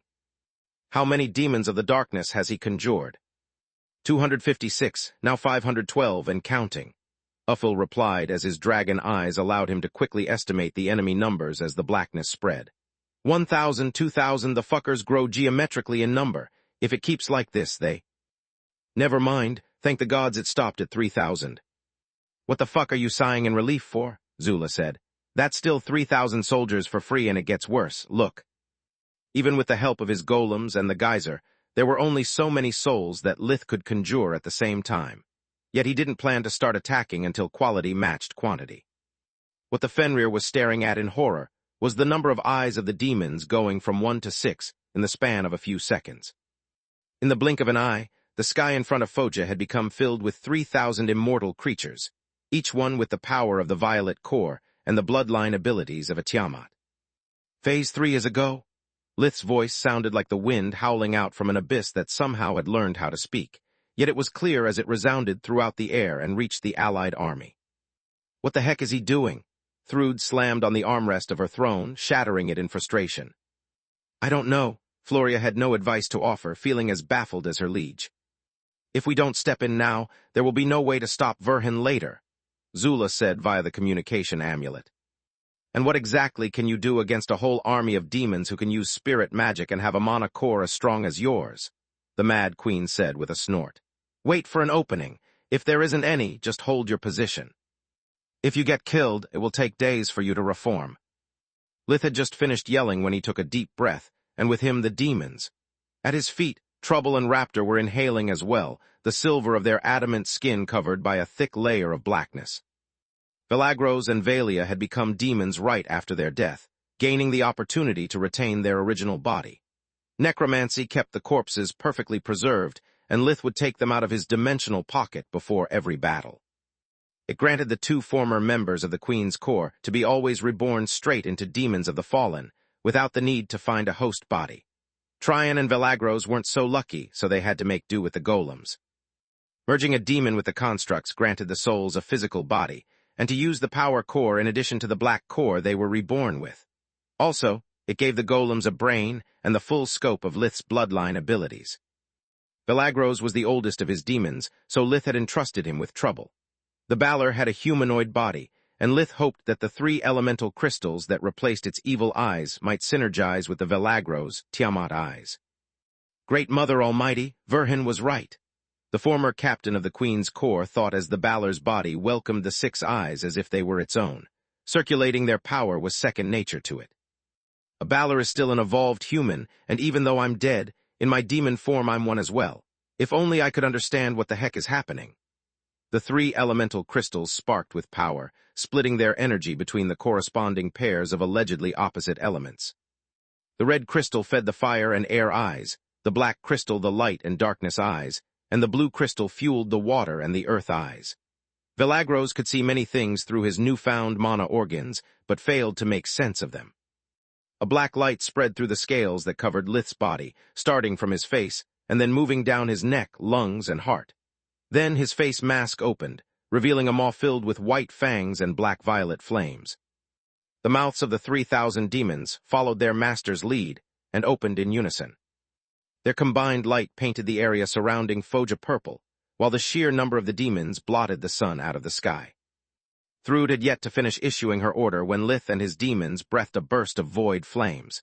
They were all aimed at the same point a few dozen meters in front of the Tiamat, where they coalesced into a sphere. The 1,000 flames had the same energy signature, which allowed them to stack up their power without encountering any resistance. The moment the last drop of void flames reached the sphere, it burst forward too fast to be followed even by the dragon eyes. The pillar of black-violet flames struck at the arrays protecting Foja in a single point, forcing the defensive forces, stationed there, to use the spells they had prepared to resist the invasion just to keep the barrier from crumbling. Even though the protective barrier held, the heat the 1,000 flames carried was enough to make the air inside Foja scorching. The people on the city walls collapsed on the ground, their lungs burning with each breath they took, their skin covered in blisters. The awakened couldn't use their breathing technique to recover their strength, so they had to use whatever mana they had left just to lower the temperature around them. Outside the city, The grass caught fire wherever the sparks of void flames reflected by the barrier fell. The biggest bits of cursed flames caused the rock to melt and the ground to turn into blazing lava. The Allied forces came out unscathed, only, thanks to the barriers stopping the rebound and the elemental sealing arrays neutralizing the flames as soon as they formed. Phase 4 is a go. Lith roared as flaming black armors enveloped the demons and red blades appeared in their hands. While Lith controlled the void flames, Solus had used the mouth of Menadian to cast the blade tier spell, Ruin, and then split its power into hard light constructs that she had used to equip the demons. The black army swarmed the sky, reaching the city while the effects of the 1,000 flames were still laying waste to Foja. "What about now? Verhin is alone," Zula asked. "No way." Uffel grabbed her to keep her still. "He's alone, yes, but he's packing several spirit spells of ridiculous power. Your Doomtide can't do anything about them, and the moment he spots us, we're dead." Lith didn't move from the geyser, channeling new power and the spells to the demons, who used the tower-tier spirit magic to slaughter anyone standing in their path. The condensed power of the blade tier spell could temporarily match purified orichalcum equipment. The demons healed from any wound they sustained in a matter of seconds, their power never decreasing. The Allied forces moved along with the demons, taking down the city walls with ease since Thrud's awakened were too busy saving their own lives. Chapter 22, 64 Burn It Down Part 2. Foja fell so quickly that it didn't seem real to either side of the war. "Great Mother, protect us," King Meron said while scratching his red beard in shock. "I always knew that Verhin had the power of a Magus way before turning into a divine beast, but this is too much." "How the heck are you supposed to stop that?" Queen Silpha held his hand tight, trying to calm him down. She was afraid that the stress might make his health worsen. "Does anyone know about something called the Black Throne?" she asked the member of the Awakened Council who coordinated the attack from there.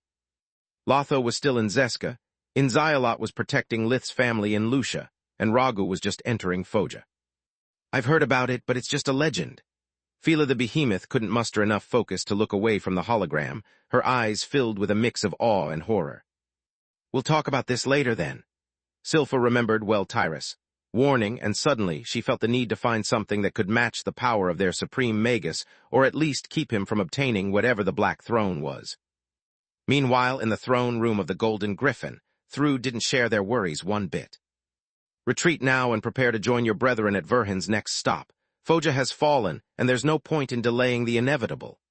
The moment the two divine beasts warped away, the Mad Queen burst into excited laughter. For the first time since Jormung's death, her eyes shed tears of joy instead of pain, and her body brimmed with adrenaline. "With all due respect, Your Majesty, are you feeling well?" Sevenus Histar, the headmaster of the Golden Griffin, was afraid that Lith's display of power had caused Thrud more despair than her cracked mind could take. Histar feared that once her descent into madness was complete, there would be no one carrying the torch of Arthan's dream. Valoran II would need at least 2 decades before becoming strong enough to replace his mother, and none of the generals could command the Golden Griffin. Without her there was no war, only a slow and agonizing defeat. "No, Histar, I don't feel well. I feel amazing." Thrud conjured 3 glasses of wine and made a toast to Foja's fall. Floria and Histar were the only ones allowed into Thrud's private quarters, and the only ones who knew about Lith's tower. They despised each other greatly, but their loyalty to the Mad Queen was identical. They exchanged a worried look before asking, "What do you mean, amazing? You should be angry, my queen." Floria actually was as happy as Thrud, but to her enslaved persona those feelings only caused more worry. "You have just lost 2 cities in the span of a few hours." "Oh no, dear, you misunderstand me." Thrud shook her head, realizing the source of their bewilderment. "I was angry before when I thought that a miserable runt had killed my husband. The idea that an insignificant weakling had taken my Jormung away from me made me furious, but this changes everything." She had the Golden Griffin replay the highlights of the sieges. "He has outsmarted us and overpowered my forces. That's someone I can acknowledge as worthy of defeating my husband.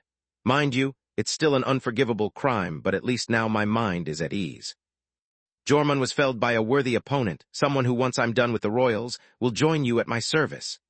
Thrud's words reassured Floria. The Mad Queen hadn't forgotten about her promise. "Someone who, in case of my defeat, will take care of my child. Losing 2 cities is a grave matter, yet the way it happened gives me more reasons to rejoice than to worry." Meanwhile, outside Foja, Lith didn't bother entering the captured city this time either. The moment his help was no longer needed, he dispelled the demons and recalled the golems to his side. He kept standing above the geyser, using the flow of world energy to quickly recover his strength and recharge the power cores of the constructs and of his equipment. He hadn't used invigoration at all to capture Foja, but his life force was strained from the effort. Using so many demons, blade magic, and several tower-tier spirit spells had brought him on the verge of mana abuse. Only time could relieve the strain on his core and life force, but thanks to the tower it wouldn't take long. How long exactly? The city still had to be fully purged of Thrud's forces, yet Lith couldn't wait to leave and move on to the next target. More than a few seconds, damn it. Cool your jets, Solus said while studying his condition to estimate how much rest he needed. There's no point reaching another city if there's no one to capture it. In our plan, our role is that of a battering ram. We open the gates and leave the rest to the royals and the council. If we just leave, Thrud would take the cities back in a jiffy, and all our effort would be for nothing. You are right and I'm wrong, I'm sorry. Lith took a series of deep breaths to calm down.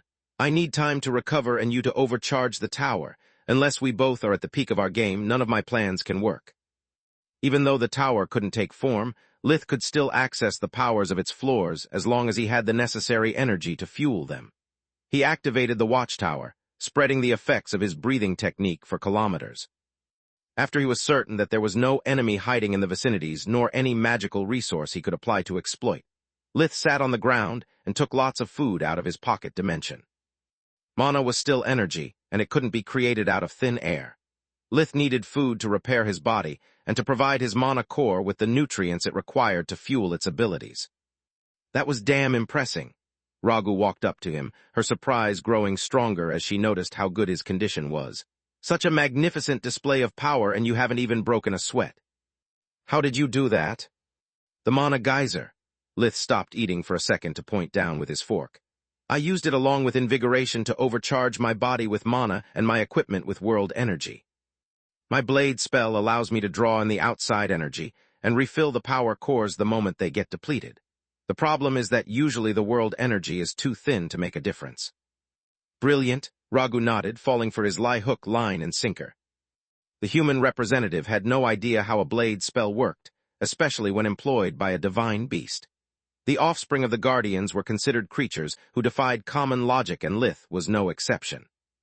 On top of that, no one had a clue about the Tiamat bloodline's abilities. Lith was exploiting his unknown bloodline and unique origin to cover up for the tower. Chapter 22, 65 Burn It Down Part 3. Only another Tiamat, or a Guardian, might have called Lith out on his lies. Alas, Guardians didn't meddle in trifling matters, and Lith was the only Tiamat on Magur. Ragu took his words at face value, regretting one time too many the times when she had missed the opportunity to make him an offer too good for him to turn down. Even though in the end Verhan became a divine beast, part of him is still an evolved human. It might be a path unique to his species, but maybe it's something he could share or at least other humans could learn from. She inwardly sighed. As it is, he has no reason to help us. All of his notable allies are beasts, whereas my race only antagonized him on multiple occasions. Asking his family for help would be a waste of time. Maybe his wife could be easier to reason. Then Ragu remembered the day of the black sun and that there was always a guardian watching the baby. A cold shiver ran down her spine as she dismissed the thought of approaching Camilla. Upsetting her would have been an extremely convoluted and painful form of suicide. Why are you here? Lith asked, snapping Ragu out of her waking nightmare. Just to check on you and inform you that everything is fine. Also, our work in Foja is almost done. Just a bit longer and the arrays will be back online. Her first phrase referred to the status of his family in Lucia. After Floria's kidnapping, the security of the Verhans had become even tighter, but there was no telling what Thrud might attempt. Thanks, Lith nodded. There's no rush, I need time to fully recover. How long? She asked with more curiosity than worry. If no one disturbs my rest and I avoid any further exertion, 1 hour, more or less. Lith's answer was supposed to be reassuring, but Ragu actually swallowed a lump of saliva. 1 hour was a long time in battle, but only if you knew the position of your enemy. The council representative couldn't stop worrying about what would have happened if Thrud had kidnapped Lith instead of Floria. Or worse, if one day he decided he was fed up with the council and its rules. I'll leave you at it then, Ragu turned around and left, cursing herself for her stupidity. She quickly cast a hush spell and put all of her disciples on Floria's tail as well. Learning blade magic had just turned from a matter of power and prestige to a matter of survival of the human council. Space. It took Lith more than 1 hour to complete his preparations, but no one noticed because it took the joint army much longer to reach its destination. The series of attacks were cutting deep inside Thrud's lines, but the further in the troops got, the more cautious they had to be. The crown had been cut out from those regions for months, and they had no intel on its security and the position of Thrud's reserve troops. If the army moved too quickly, they risked being surrounded and wiped out. Too slowly, and their next target would become obvious, giving the Mad Queen the time to take away the advantage of surprise. Where should he go next? Thrud stared at the map, pondering what she would have done in Lith's shoes. There are no more free geysers for hundreds of kilometers. Reaching one would mean fighting alone, whereas, without a power source for the tower, Verhin is just another divine beast fighting for the army. The most reasonable course of action is targeting another city like Zeska that has been built over a mana geyser, Floria pointed out. This way, Lith would just need to repeat the first strategy he employed today and ensure the royals a foothold in the Nestra region. It makes sense, Thrud nodded. That's why I'm certain that Verhin is not going to do that. Reason has nothing to do with this. He is challenging me, so he's going to strike where it hurts the most, just like I did. What do you think he'll do then? Even though Floria was worried about losing a third city as well, she was smiling. The Mad Queen's words flattered her beyond even what her real personality thought possible. I have no clue, Thrud shrugged. Uffil Zula just follow Verhin while being careful not to be discovered. If he follows a strategy similar to those he already employed today, he's going to move to an isolated spot. If that happens, strike him down with everything you've got. Don't give Verhin the time to prepare spells or conjure his demons. His show stopped being entertaining, and I can't afford another loss. Are you sure? Uffil asked. What if he dies? It's a risk I'm willing to take. Her answer made Floria's heart skip a beat. I'm not going to pull my punches, I'm just not actively seeking to kill him. If he stands on my path, however, that's his problem. What if you are wrong and he doesn't get away from the army? Zula asked, grinning from ear to ear at the idea of avenging her defeat in Zainma. I'm no fortune teller. Thrud loved having loyal followers, yet she would have liked them to have more initiative. If Verhin changes strategy again, just warp inside the sieged city and do your best to keep him out until reinforcements arrive. It shall be done. Uffil nodded and ended the communication. They had been following Lith ever since he had left Foja. He was flying east-northeast at cruising speed to not reach his destination before the army and expose their plan. The two divine beasts would have liked to take him out here and now, but a fight in the sky was different from one on the ground. There was nowhere to hide, and no way to keep Lith from warping away. Unless he had something to protect or to fight for, the moment he spotted them or they cast the first spell, he would have no reason to stay. On top of that, for a divine beast, cruising speed meant flying at over Mach 1. Lith was outside the range of most spells unless Zula and Uffil closed in, but that would reveal their presence. If they lost him, the battle for the next city would start without them, and if it ended as quickly as the other two, by the time they caught up with Lith everything would be already over. Wait, what the heck is he doing? Uffil asked via a mind link since talking at such speed was impossible. Beats me better report the situation. Zula stopped as Lith performed a sharp 90 degrees turn up and disappeared through the clouds. You keep your dragon eyes open for traps. Our position might be compromised. This makes no sense, but apparently the city of Bima is Verhin's next target, Thrud said while consulting the map. The place holds no significant food reserves and has no geyser, yet it holds strategical importance. Bima is connected to the main trading routes of the Nestra region, making it a great bridgehead for an invading army. Chapter 22, 66 Burn It Down Part 4. No offense, Your Majesty, but how can you be so sure this is the right place? Uffil asked. Because I just got reports of the kingdom's army stopping in front of Bima, Thrud replied. You mean surrounding Bima? You heard me. This time they aren't even pretending to siege it. Move your asses and get down. I'm sending reinforcements right now, but Bima is just a medium-sized city of secondary importance, so it has no warp gate, the Mad Queen said. The two divine beasts cursed their bad luck and obeyed her orders. Lith had escaped their range of detection, so they had no idea where he was or what he was doing. That changed the moment Thrud hung up the call. They were about to fly down when a blazing meteor fell down the sky. A meteor the size of a divine beast. Lith had reached the limit of Magus' atmosphere before taking a dive down, adding gravitational acceleration to his own. He had infused his body with the power of the elements, and each flap of his wings produced a boom of thunder.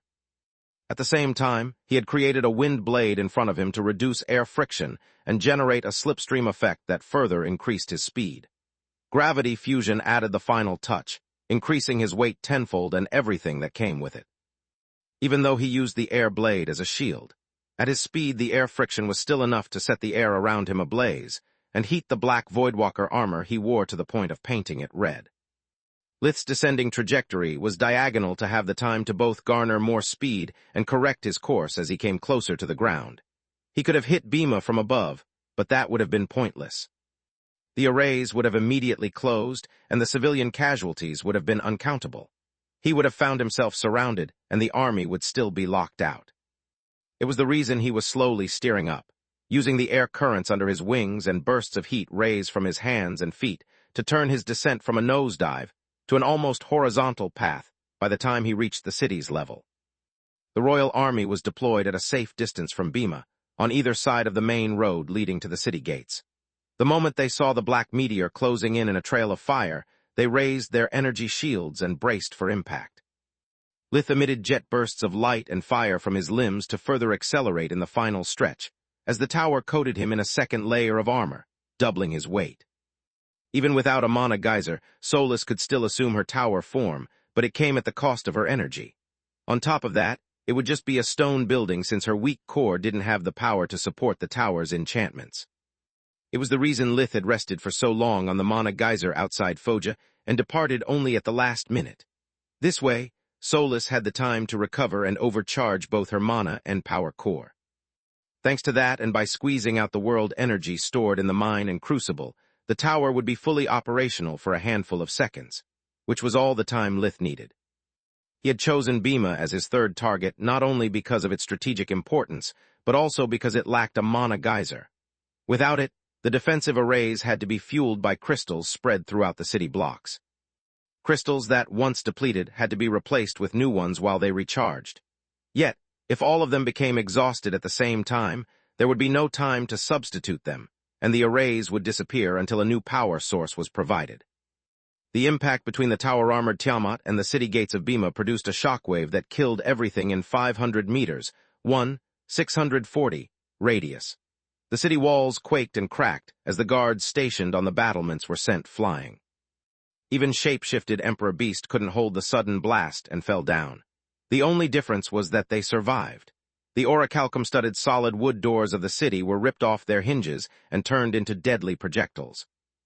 They went in different directions, bouncing several times before stopping and destroying everything they touched on their passage. Some houses just lost a wall, some a floor, others were completely crushed.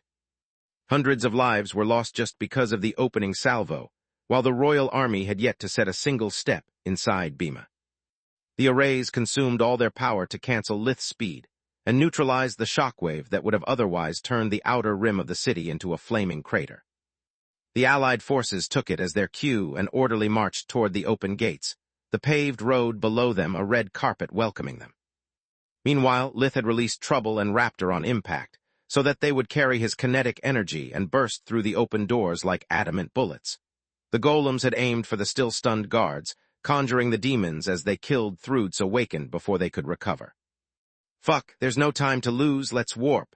Uffil and Zula opened a dimensional corridor in front of Lith and another behind him to catch him in a pincer attack. He had taken a huge blow as well and was supposed to be shaken, if not even under the effects of a severe concussion. As long as they didn't give him the time to use invigoration, he was easy prey. The Tiamat was still rolling his way through the houses to break his fall when the two divine beasts charged at him from opposite directions. Zula had no time for spells, so she infused herself with mana body, becoming impervious to physical and magical attacks. Uffil, instead, kept his 7 pairs of dragon eyes on Lith to anticipate his moves, as he opened his 7 mouths to unleash a burst of origin flames from each one of them. Lith's right hand caught the Fenrir by the throat, lifting her in the air before slamming her against the ground and using her to cushion his fall. His left hand opened, releasing 7 spells at the same time down Uffel's throats. We weigh the same and I have mana body. How can he be this strong? Zula thought as her neck snapped from the sheer pressure of Lith's grip. With no healing spells and no way to use invigoration, her body was recalled to the golden griffin before her eyes dulled. As for Uffel, all of his heads exploded in unison, and his long necks turned into blazing torches by the very origin flames they carried. Moron, Lith thought. Bloodline abilities can hurt even the one who conjures them. Using flames from so up close was a terrible mistake. Alas, it won't be his last. The 7-headed dragon disappeared as well while his core was still intact, and his heart beating. Chapter 22:67 The Final Result, Part 1. Not really, Solus replied. That dragon had no idea that you are wearing a mage tower filled with the spells from the heart ready to be used. Consider that if I didn't use the immortal body array on you right after the impact, you would have turned into a sorry mess. True, without the mass and the power of the tower, killing a Fenrir wouldn't have been so easy either. Lith had his stone armor disappear before it drained too much energy and compromised the tower's integrity. Thrud Griffin, face me if you dare. The Tiamat roared as a burst of void flames from his mouth, and another of blight flames from his wings cut through the troops rushing to defend Bhima from the invader. Each swing of his blade generated enough pressure to make houses tremble and cut apart anyone too close, no matter if soldier or civilian. Thrud's Forgotten didn't surrender, and Lith's demons didn't stop, until the last enemy was killed a few minutes later. Space. From the throne room in the Golden Griffin, Thrud clicked her tongue in annoyance before summoning her generals to decide their next course of action.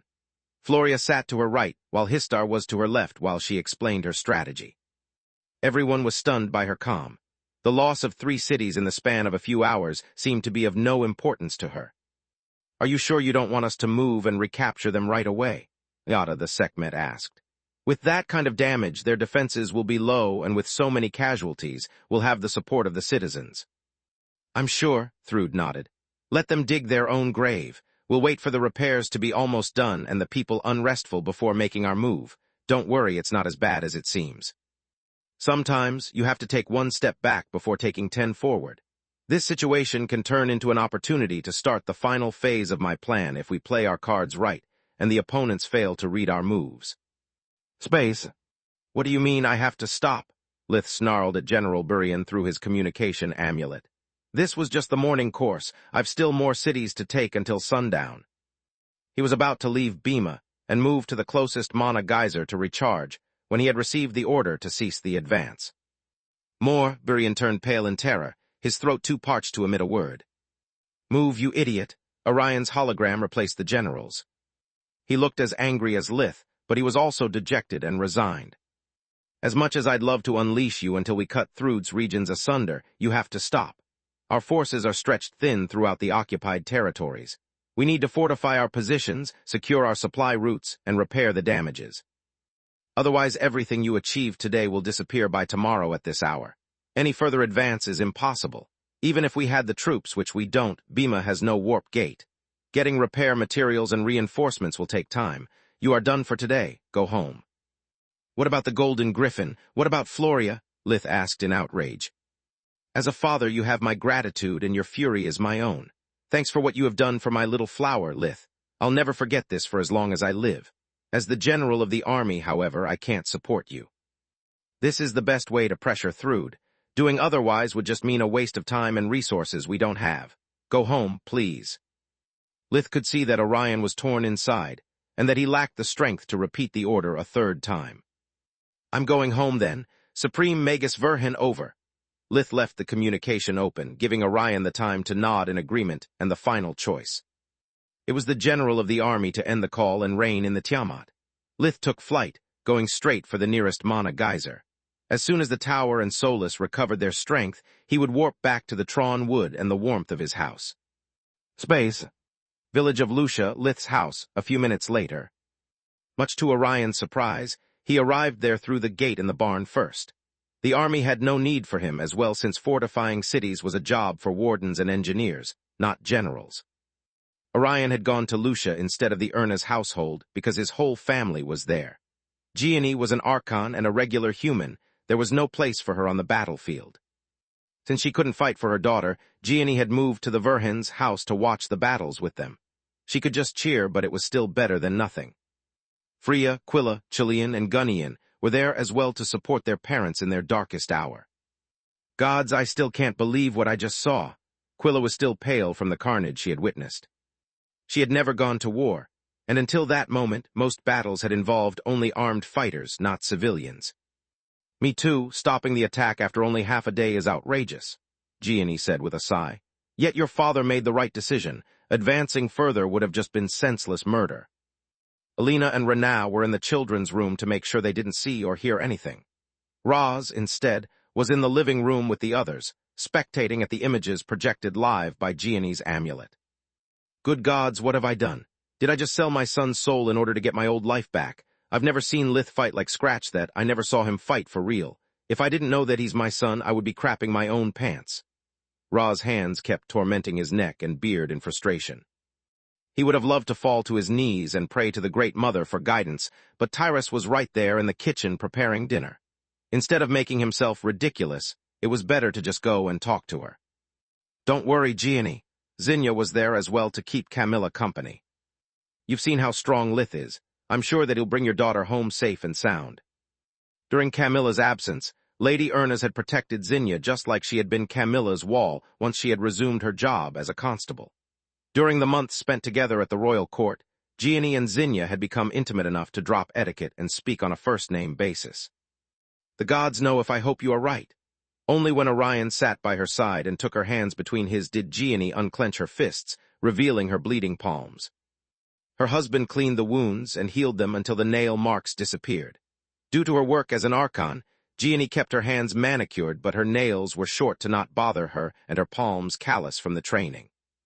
Despite all that, she had still managed to hurt herself in stress. Camilla sat aside, not knowing what to say. Chapter 22:68 The Final Result, Part 2. On the one hand, Camilla was worried sick about her mentor's daughter, who was also one of her husband's closest friends. On the other hand, seeing Lith capture 3 cities and its cost in human lives made her stomach churn. She would have left the room together with Alina if Tyrus hadn't guaranteed her that miscarriage was impossible for a divine beast, even though the baby girl was a hybrid. Don't worry, Mom, Quilla said, holding Gianni's shoulders. Floria is too precious for Thrude. She wouldn't dare harm her. Also, no matter what happens, as long as Lith captures her alive, there's no wound that we can't heal. That's true, but it's the alive part that worries me. Baba Yaga was there as well in her mother form. Even though Gianni, Orion, and Zinnia weren't aware of Solus' true identity, after meeting the Guardians, they had stopped asking themselves why legendary people hung around the Verhins. The presence of Baba Yaga had surprised them for less than a minute, before dismissing it as the usual unusual. She had come as soon as she had learned that Elfin would have taken an active role in the war. Baba Yaga was worried about Solus, but not because of physical danger. She was one with Lith, and the tower was programmed to sacrifice everything in order to keep her safe. Lith was a tough nut to crack as well, and his life force guaranteed that no permanent damage could befall Solus. What truly worried the mother of all undead was the damage to her psyche. Elfin had always been a gentle soul, and that hadn't changed even after being reborn as Solus. Things like necessary sacrifices and collateral damage were bound to scar her, especially if it was by her hand that people died. What do you mean? Gianni turned around, her face the usual stone mask. The others, however, glared at the mother, silently ordering her to shut up. I was there when Lith took the first step of his ascension, child. Magur didn't call him the Maker or the Life-Bringer. If there's one thing that today's events have confirmed is that Lith is the Destroyer. I'm afraid that Thrude is unwittingly pushing him along a dangerous path. Baba Yaga conjured the images of specific frames in quick succession. First, Lith's blade tear spell cracking the arrays of Zeska. Then the 1,000 flames bringing the whole Foja to its knees and burning its citizens despite the barrier. Last, she showed them the images of the doors of Bima flying around, followed by the destruction that had ensued Lith's fight with Zula and Uffel. Camilla swallowed more than once, and even Lith's friends had to admit that there was nothing great or majestic in those pictures. No matter how brilliant the strategy or how awesome a spell was, the final result was always the same. People died by the hundreds and buildings turned into ruins. And that was when Lith remained outside the first 2 cities, leaving the cleanup to the army. When he had entered Bima, The streets had been painted red with blood, and entrails had ended up decorating the roofs. The only word conjured by the spectacle was slaughterhouse. "That's not true," Camilla said, her voice hoarse and her forehead covered in a cold sweat. "Lith has been sent to the battlefield before, and this has never happened." Yet Zinnia still remembered the numbers in Vaster's reports and would have begged to differ. She remained silent solely in respect for her sister. True, but that was because back then the royals had sent him to take things. Now they have asked him to kill people, Baba Yaga said with a sigh. "So what?" Zinnia snarled with a fervor that surprised Camilla. "War makes no one a hero. That's something that happens only in the bard's tales. The best you can hope for in a war is to have a good man instead of a soldier. Someone who does what he believes to be the right thing instead of just following orders. Someone like Lith and Zagar." The mother looked Zinnia in the eyes, wondering if she was trying to convince others of her words or just herself. Baba Yaga remained silent, knowing that sometimes ignorance was bliss and wisdom brought only pain. Camilla clenched her hands, and so did Roz, who had just finished expressing his worries about Lith to Tyrus. The guardian read the room, finding only anxiety, worry, and fear. "Both of you are right, Malishka," Tyrus said. "Lith may indeed be on a dangerous path, yet that's not enough to make anyone a monster. The difference between a healer and a destroyer lies in their heart. One takes life only because it is rotten, purging the infection before it spreads. The other takes life simply because he can and he likes it. It's up to us to nurture those hearts and make sure they never forget the difference." Camilla and Zinnia nodded, hoping that their husbands were on the healer's side of a line so thin that they couldn't see it. "You are probably right, and I'm just an old fool, Tyrus." Baba Yaga gave the guardian a deep bow. Everyone pondered Tyrus, words finding them true, yet no way to put them into practice. Zinnia had no idea how to help Vaster, while Lith's friends and family found themselves in the same situation. "I'm going to call Alina and let the children out," Roz said after his wife called him for updates. "Take that pictures away, and please let's not talk about what we have witnessed anymore. I think we had enough for today." The rest of the room nodded, and Roz opened the children's bedroom's door, letting the rest of the family out. Seeing their gloomy faces and the silence that welcomed her was enough for Alina to understand there was no good news. Even though she had no direct experience, Alina knew how bloody a war was and was scared of its consequences. "Where's Lith, Orion?" she asked without wasting time in pleasantries. "How come the general of the army arrived first despite the paperwork and the meetings whereas my son is missing? Are you sure that nothing bad happened to him?" "I'm pretty sure that he's okay," Orion replied, doing his best to sound confident. "There's nothing to worry about, Alina. Soldiers usually don't get back straight home after a tough mission. They need time to unwind and make sense of their actions. The best way to do that is to goof around, drink, and talk with your comrades." "Why?" she asked in confusion. "Isn't it better to seek solace in the peace of your home and in the warmth of the people who love you?" "I wish it was that simple," Orion sighed, knowing the feeling all too well. "There can be no peace in a home when you walk on eggshells around everyone to not burden them with your demons. No matter how much a civilian loves you, they have no idea what it is to take so many lives, to walk through the enemy fire and explosions. You have no idea how the chaos of the battlefield keeps haunting a soldier even after the mission is over." Chapter 22, 69 the 4th, Part 1. Right now, Lith is probably in a place where he can shrug off the madness that has infected him without having to deal with judgmental gazes and the burden of the questions that he knows you want, but can't ask. Since there's no one like Lith, my guess is that he is taking his time talking with Tryon and the other demons.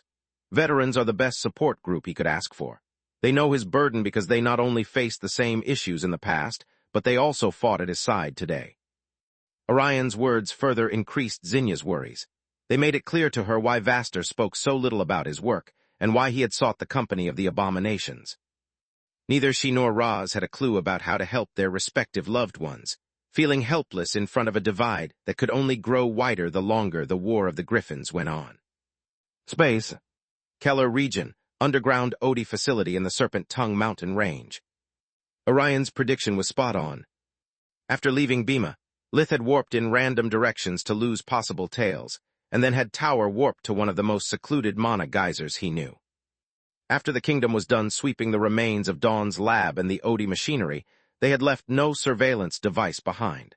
With no magical resources and nothing left inside the caves, it would have been a waste of time. Lith had picked that spot because it was close, putting little stress on the tower's weakened core. He would have gone to either Giera or the moon otherwise.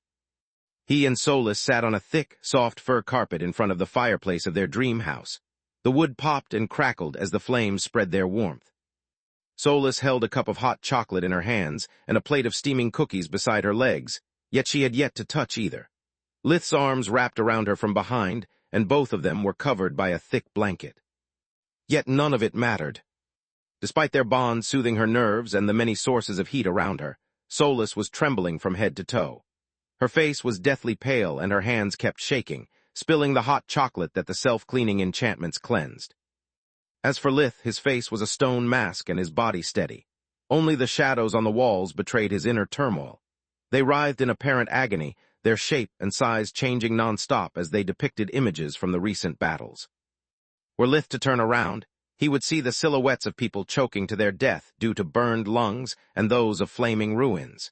His demons would put the shadow people out of their misery just for the scenario to start over again. It wasn't the first time they had killed, but never so many. Never before had they brought whole cities to their knees and consequences be damned. Do you think we did the right thing, or are we the bad guys? Solus put the cup down and wrapped Lith's arms tighter around her, searching for warmth. The cup was almost empty, its contents spilled instead of drunk. The room was as hot as a sunny summer day, but she couldn't stop shivering. I have no idea if we did the right thing. That's something history will decide. What really matters is that we did what was necessary, and that's enough for me, Lith replied. Are you sure? She turned around to look into his empty, dull eyes that reminded her of a shark. I mean, I love Floria as well, but is it really worth bringing so much death and destruction for a single person? To sacrifice so many lives for maybe saving one? Yours is an excellent question, but to understand my answer, let me rephrase it for you. Lith's eyes went back to life, staring at her with a cold gaze. What point is saving Magur if in exchange you have to lose everyone who makes your life worth living? Why should you be the only one making sacrifices so that a bunch of strangers you'll never meet nor care about can be happy? I don't know you, but I'm no saint.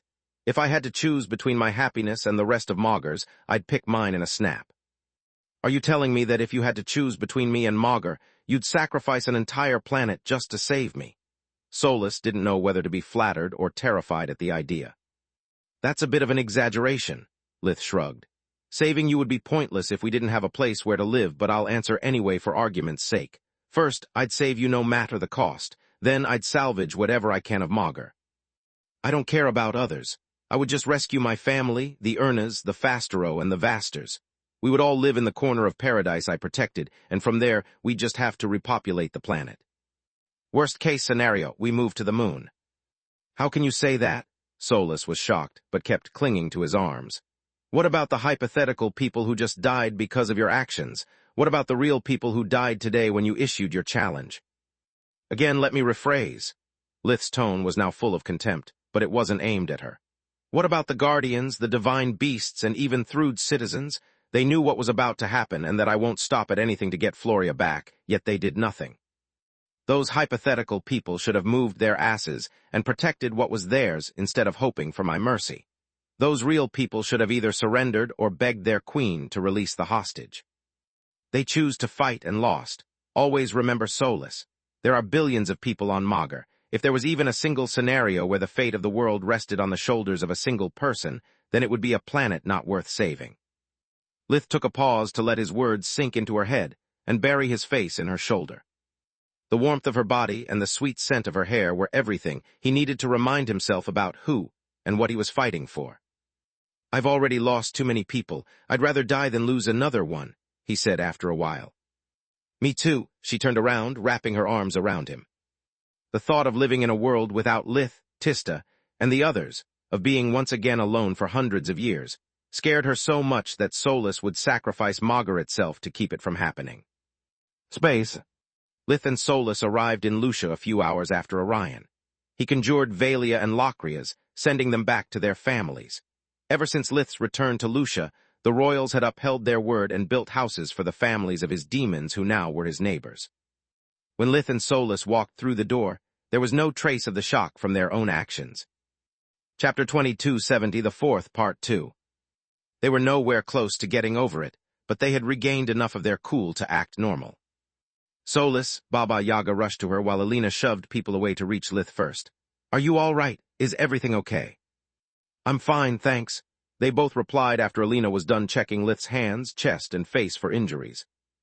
"I'm sorry for being late, but we lost track of time." Lith scratched his head in embarrassment as an awkward silence befell the room just like Orion had predicted.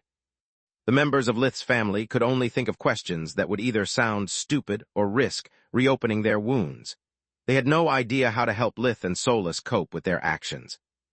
Only empty words came to their mind, making them walk on eggshells in fear of making things worse. Yet it lasted only for a second because Gianni stood up from the couch and walked in front of them. "Thank you very much, Lith. I'll never forget what you've done for my daughter's sake today. House Ernest will forever be indebted to you. If there is anything I can do to relieve your burden, you just have to ask." She took his hands in her own and kissed his palms. "Don't mention it, Gianni." Lith held her fingers in a soft grip. "Floria is my best friend. I would have done the same even if she was a commoner." "I know, and that makes my debt even greater," Gianni nodded. "You fought no less fiercely than I would, lending me the strength I lack and shouldering the consequences in my stead. I don't care what the rest of the kingdom says about you. To me, you are part of House Ernest, and I'll support you as one of our own. The only promise I ask from you is to do your best to bring back my baby girl." "You have my word." Lith clenched her hands one last time before letting them go. "Gianni's word is my own, and so is her offer." Orion offered Lith his hand. "House Ernest is at your disposal. Whether you need magic, money, or just someone to talk to, you can count on me." "Don't worry, Uncle Orion. My brother is a hero, and heroes always win." Aaron puffed his chest out with pride. "He'll rescue the damsel in distress, and everyone will live happily ever after." "You are right, little man. Thanks." Orion smiled, caressing the head of the boy. "Why is everyone so glum? Uncle Lith won, right?" Lyria was puzzled as well. She also considered the war like a fairy tale, so the death of the bad guys didn't matter to her, nor did she doubt the happy ending. "Right, big victory today. 3 to be precise." Lith lifted her in his arms while Lyria yelled in enthusiasm and cheered for him.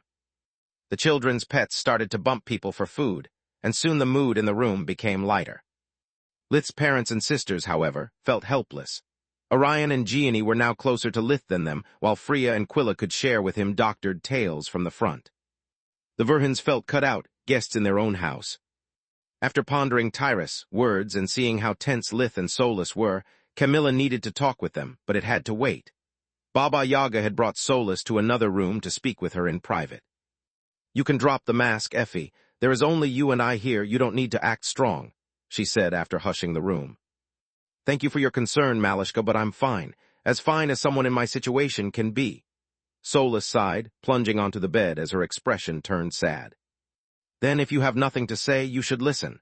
The mother took Soulless' hands, sharing with her the worries about Lith's path and Floria's fate.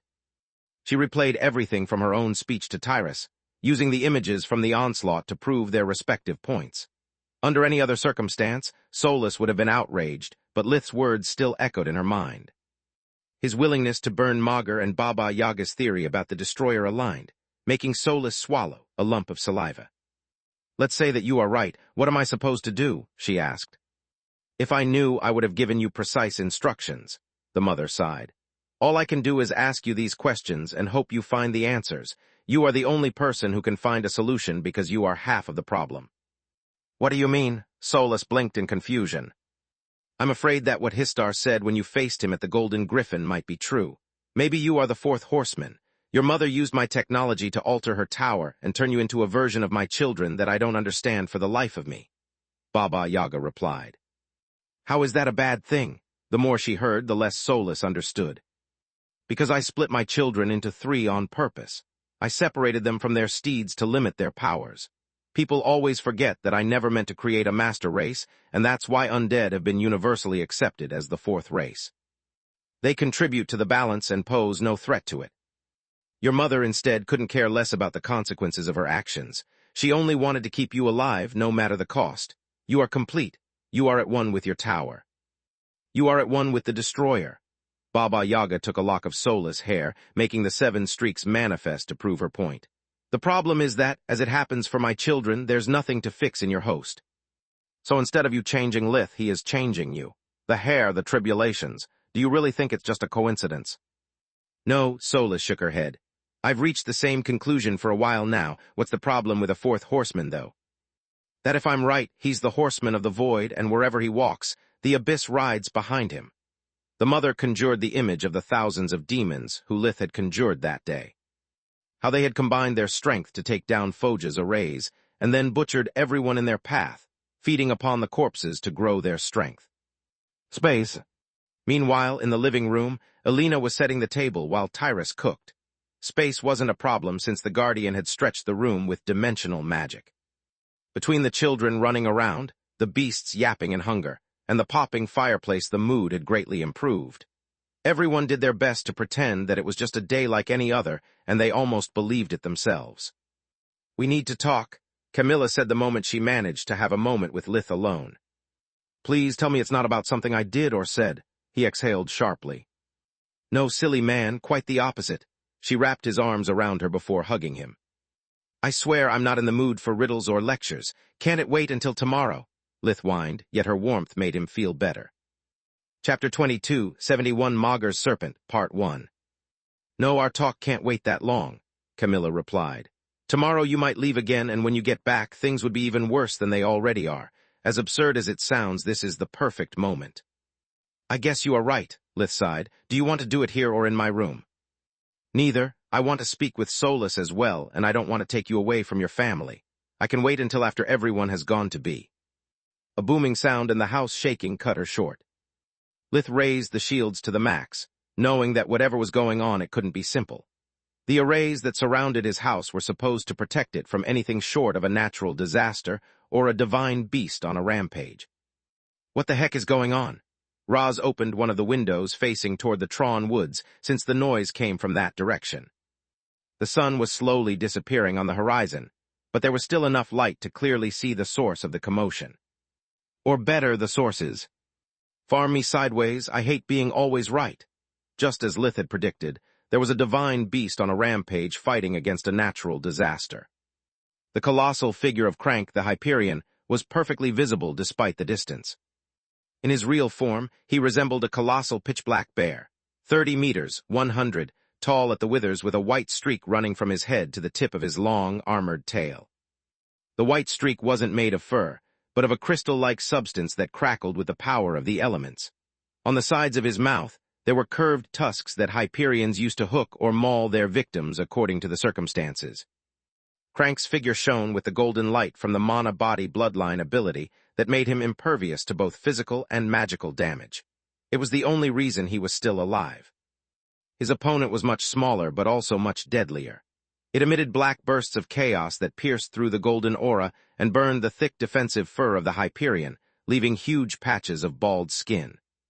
While his parents only saw the chaos spells and their effects, Lith's Tiamat eyes could easily spot the figure of Apep the Apophis. The Eldritch was laughing his ass off while he toyed with his prey. Everybody stay here, there's nothing to worry about, Lith lied through his teeth. Tyrus, Baba Yaga. The Red Mother and Solus had returned to the living room when the tremors had started. Tyrus shook her head with a sad smile, not wanting to be dragged in Lith's personal mess. Count on me, kid, the mother said while looking at Solus. I'm no guardian, and I'm not letting a crazy idiot mess with my people. You can count on me too, kid, Tezka said. I'm still pissed off from the kidnapping attempt, and I'd love to have the opportunity to stretch my legs.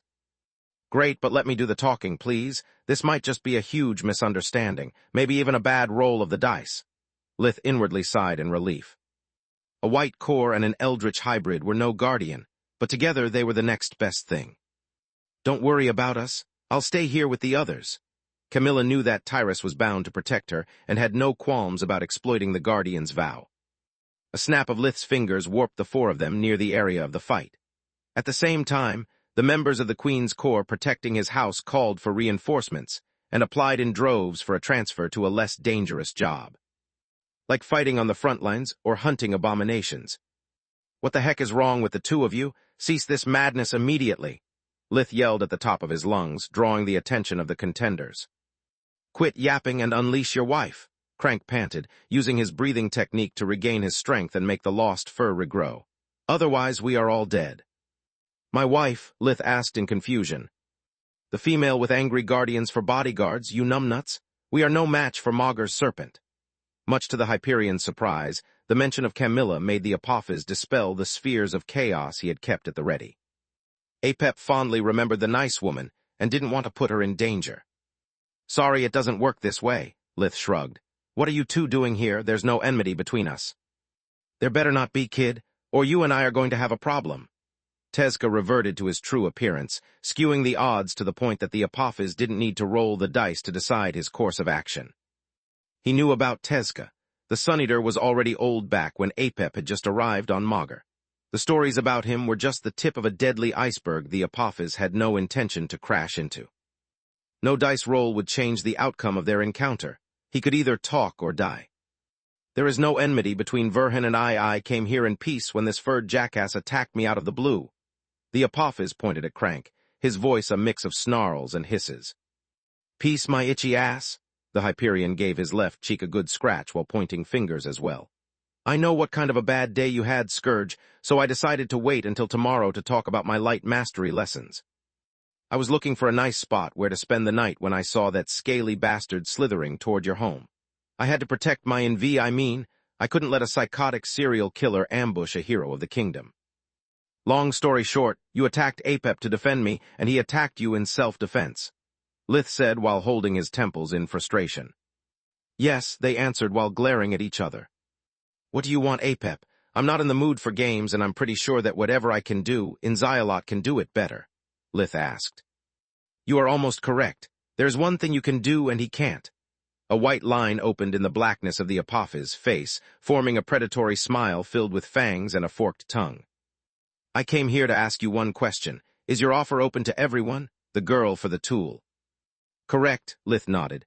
Eldritch divine beast human, I don't care who brings me Floria Ernas. I want her alive, though. Then our business is over, for now. The Eldritch laughed, emitting a sound similar to a raspy cough. Wait a second, what use do you have for blade spells? You can't handle artifacts, Lith asked. I can't handle them here, but up there my hunger is contained. Apep pointed at the sky. Soon I'll find a way to get my body back. In the meantime, I could use learning blade magic. By combining it with the power of the black and the white core, I'll be unstoppable. The Apophis opened a chaos steps and warped away to not waste any more time with idle chatter. Chapter 22, 72 Maugre's Serpent, Part 2. Apep needed to go back to the moon before the geyser in the Tron Woods, and Inziolot's lab misaligned.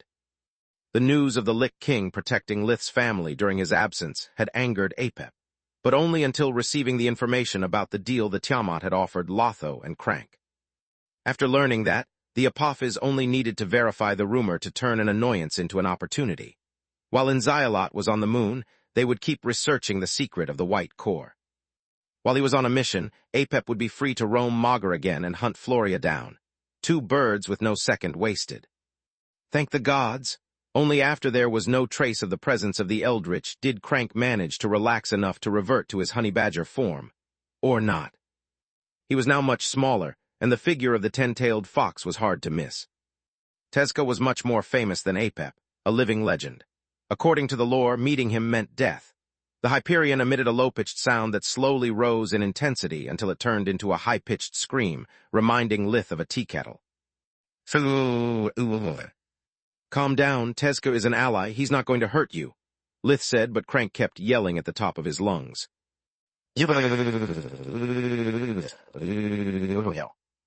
Don't worry, kid, I'll protect you. Baba Yaga was a legend as well, but if a fight between such powerful beings broke out, the Hyperion would have been as safe as a snowflake on a fireplace, so Crank kept screaming. I swear to the gods, make another sound and I'll kill you, Tezca said in annoyance. You ook, yes sir. The Hyperion gave him a deep bow before shutting up for good. Thanks, Tezca, Lith said. No problem. About our deal there will be no lessons today. I'm tired and my mind is a mess, so we'll set it to a later date. Are you okay with that? Lith asked, and Crank shut his own mouth with his paws while nodding. Still, I want to thank you for your bravery. You knew to be no match for Apep, yet you didn't hesitate to put your life on the line to help my family. The least I can do is offer you food and shelter. Come with me. Lith moved toward his home, and Tezca walked beside him while shape-shifting back into his wolf-fox form. The last place on Maugre the Hyperion wanted to be was wherever an Eldritch was. but a simple glare from the Filgja made Crank trot obediently after them. "By the way, what was that stuff about Maugur's serpent about?" Lith asked, receiving no reply. "For the god's sake you can talk, but only as long as you are not annoying," Tezca snorted. "Yes, sir," Crank nodded. "The Apophis bloodline belongs to Verendi, just like mine. According to the lore, the Guardian started as a water snake, and even after completing her evolution, she still likes water more than solid ground. She lives in the ocean ever since, and her turf is comprised of the waters that surround the entire continent and a few shores. Apep is one of her sons, and back when he still had his physical body, he was obsessed with strength. In the attempt to exceed the limits of the bright violet core, he discovered ways to increase his size. His theory was that the mana core would grow with the body and give him insight into the white core. Legends say that at some point he became even bigger than his mother. Some even say that his body had grown so long that by biting his own tail and forming a ring, he could encompass the whole Magur, hence the nickname. "Is it true?" Lith asked Tezca and Baba Yaga in disbelief. "He wishes," the mother said with a scoff. "Apep's body grew until he wasn't able to move a muscle anymore. Then he tried to expand his core. You can imagine the rest. He was the first creature to turn into an abomination, not because his body couldn't hold the power of his core, but because his body sucked the core dry," Tezca said with a dry laugh. "Never trust the origin story of an abomination. We all like to embellish them to look wise and majestic, instead of the miserable wretches we were." A snap of Lith's finger brought everyone back home, where family and guests were waiting for them with bated breath. "Is everything all right, Uncle Lith?" Philia and Frey were the most scared. They had no concept of a guardian so tyrus. Presence didn't do much to keep them calm. On top of that, they were so used to having Tezca around that his absence during a crisis was terrifying to them. Seeing their uncle-in-law and their pet allowed them to sigh in relief. "Yeah, it was just a misunderstanding. There was no bad guy, little girl." Lith ruffled her hair, making her giggle. "Also, I brought a present." He grabbed the honey badger from the sides and shoved him in front of the kids who squealed in joy and amazement. They started to pet Crank and teach him tricks, which of course angered him big time. "This is preposterous. I'm not a pet, I'm a proud warrior and a divine beast," he said, making them even happier. "He talks too, a new friend." Aaron started to play with the badger's tail, pissing him off further. "Of course I talk, you little." Only then did Crank notice that Tezca was laying on his belly, his head on Philia's lap, who was caressing it. The tenderness of the Filgja's gaze while looking at her was only matched by the coldness he exuded while looking at the Hyperion. "Am I the bad guy here?" Crank asked. "Yes," Tyrus, Baba Yaga, and Tezca said in unison. "Damn it, when a guardian, an eldritch, and a white core agree on something, only a crazy bastard would do otherwise." Crank resigned to his destiny and offered his soft belly.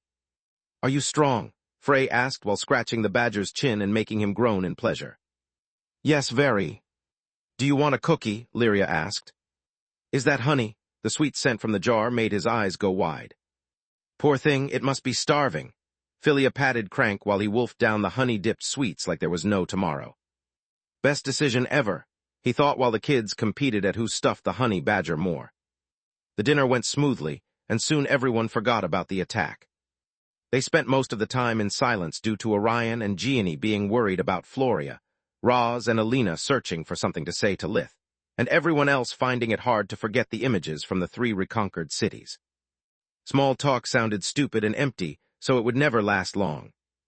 Only the kids would talk, play, and plan several competitions among their pets to put the newcomer to the test. Crank couldn't care less about the pecking order, but eating homemade food in front of the fireplace instead of the usual raw bushmeat while freezing his ass in the wilds was a pleasant chain. Soon he fell asleep with a satisfied burp that the kids found hilarious. Chapter 22, 73 More Than a Word, Part 1. "When are you going back to the battlefield, little brother?" Rena asked after hushing the children. Between the scare, the food, and the warm fur of their pets, they had started snoring right after eating their dessert. "Good question. When am I going back to the battlefield, Orion?" Lith passed the question on to the general of the army. "Were it up to me, I'd send you out again tomorrow at the first lights and wouldn't make you stop until sundown." Orion turned to Alina and Roz, giving them a small bow. "I'm sorry for putting your son in danger." "Don't worry, we know how you feel," they replied, yet their grimaces begged to differ. "Alas, it would ease my fatherly heart and be a disaster for the kingdom," Orion sighed. Before resuming our advance, we must establish a solid foothold in Thrud's territories. A fortress with mud foundations would collapse at the first attack. We might require your presence, but only as a deterrent to keep the enemies at bay and the citizens from rioting. I'm not going to lie, no one expected such clean and quick victories. You took both your allies and enemies by surprise. That's why we also need to see how Thrud answers to our offensive before we commit more troops to the invasion. It makes sense, Lith nodded. Can he take a couple of days off? Can I as well? Camilla asked. Unless we get attacked, yes. What about you, dear? Orion had no authority over constables. 3 cities mean hundreds of traitors to investigate and put to trial, but yes, take as long as you need. Gianni nodded. Until I get my baby girl back, I'm not going to rest. If necessary, I'll do your work as well if it means increasing Lith's odds of success. Thanks, Gianni. I hope. A powerful roar followed by a slight tremor in the ground cut Camilla short. Great Mother Almighty, will this day ever end? I'm right here. Tyrus waved her hand, sick of people looking at the sky while talking to her. Also, there's nothing to worry about, just a guest. Unfortunately for the Queen's Corps, they had no way to hear Tyrus and be reassured by her words. When they saw the colossal figure of the shadow dragon close in and then land right in front of the doorstep, they went this close to burst into tears. What's wrong with this place? Is it cursed? The new captain of the Corps called for reinforcements again, praying that they would not need them. He renewed his request for transfer, and so did many other members of the units. The moment Lith opened the door, the tension inside the house disappeared. Zorith was one of the Master's most loyal followers, an ancient eldritch who through the millennia had murdered millions to achieve her goals. Yet to them, she was a dear friend who had helped Lith several times. Hi, big sister, do you want to come in? Lith was surprised to see her keeping her dragon form. Yes, but first I need the permission of both of you since I'm not alone. Despite Zorith's size, her voice was barely a whisper to not scare the children or the animals. The figure of a black Reiju galloped down her spine. White bolts of lightning crackled around Baitra's horns as she reached the ground. I'm here as well, and I don't want to burden Solus with my presence unless she allows me to. We are not friends, and I've still a lot to make up to her for, she said. You, the mother's eyes blazed with bright white mana when she recognized the 4th ruler of the Flames and Menadian's killer. You have changed. Even from a distance, she could tell via life vision that the Baitra in front of her was nothing like the one she knew. Baba Yaga felt the Reiju exuding shame, remorse, and compassion, whereas the old Baitra had smelled of ambition, pride, and indifference. Don't worry, Malishka, Baitra is a clone of the original. She played no part in killing me and my mother.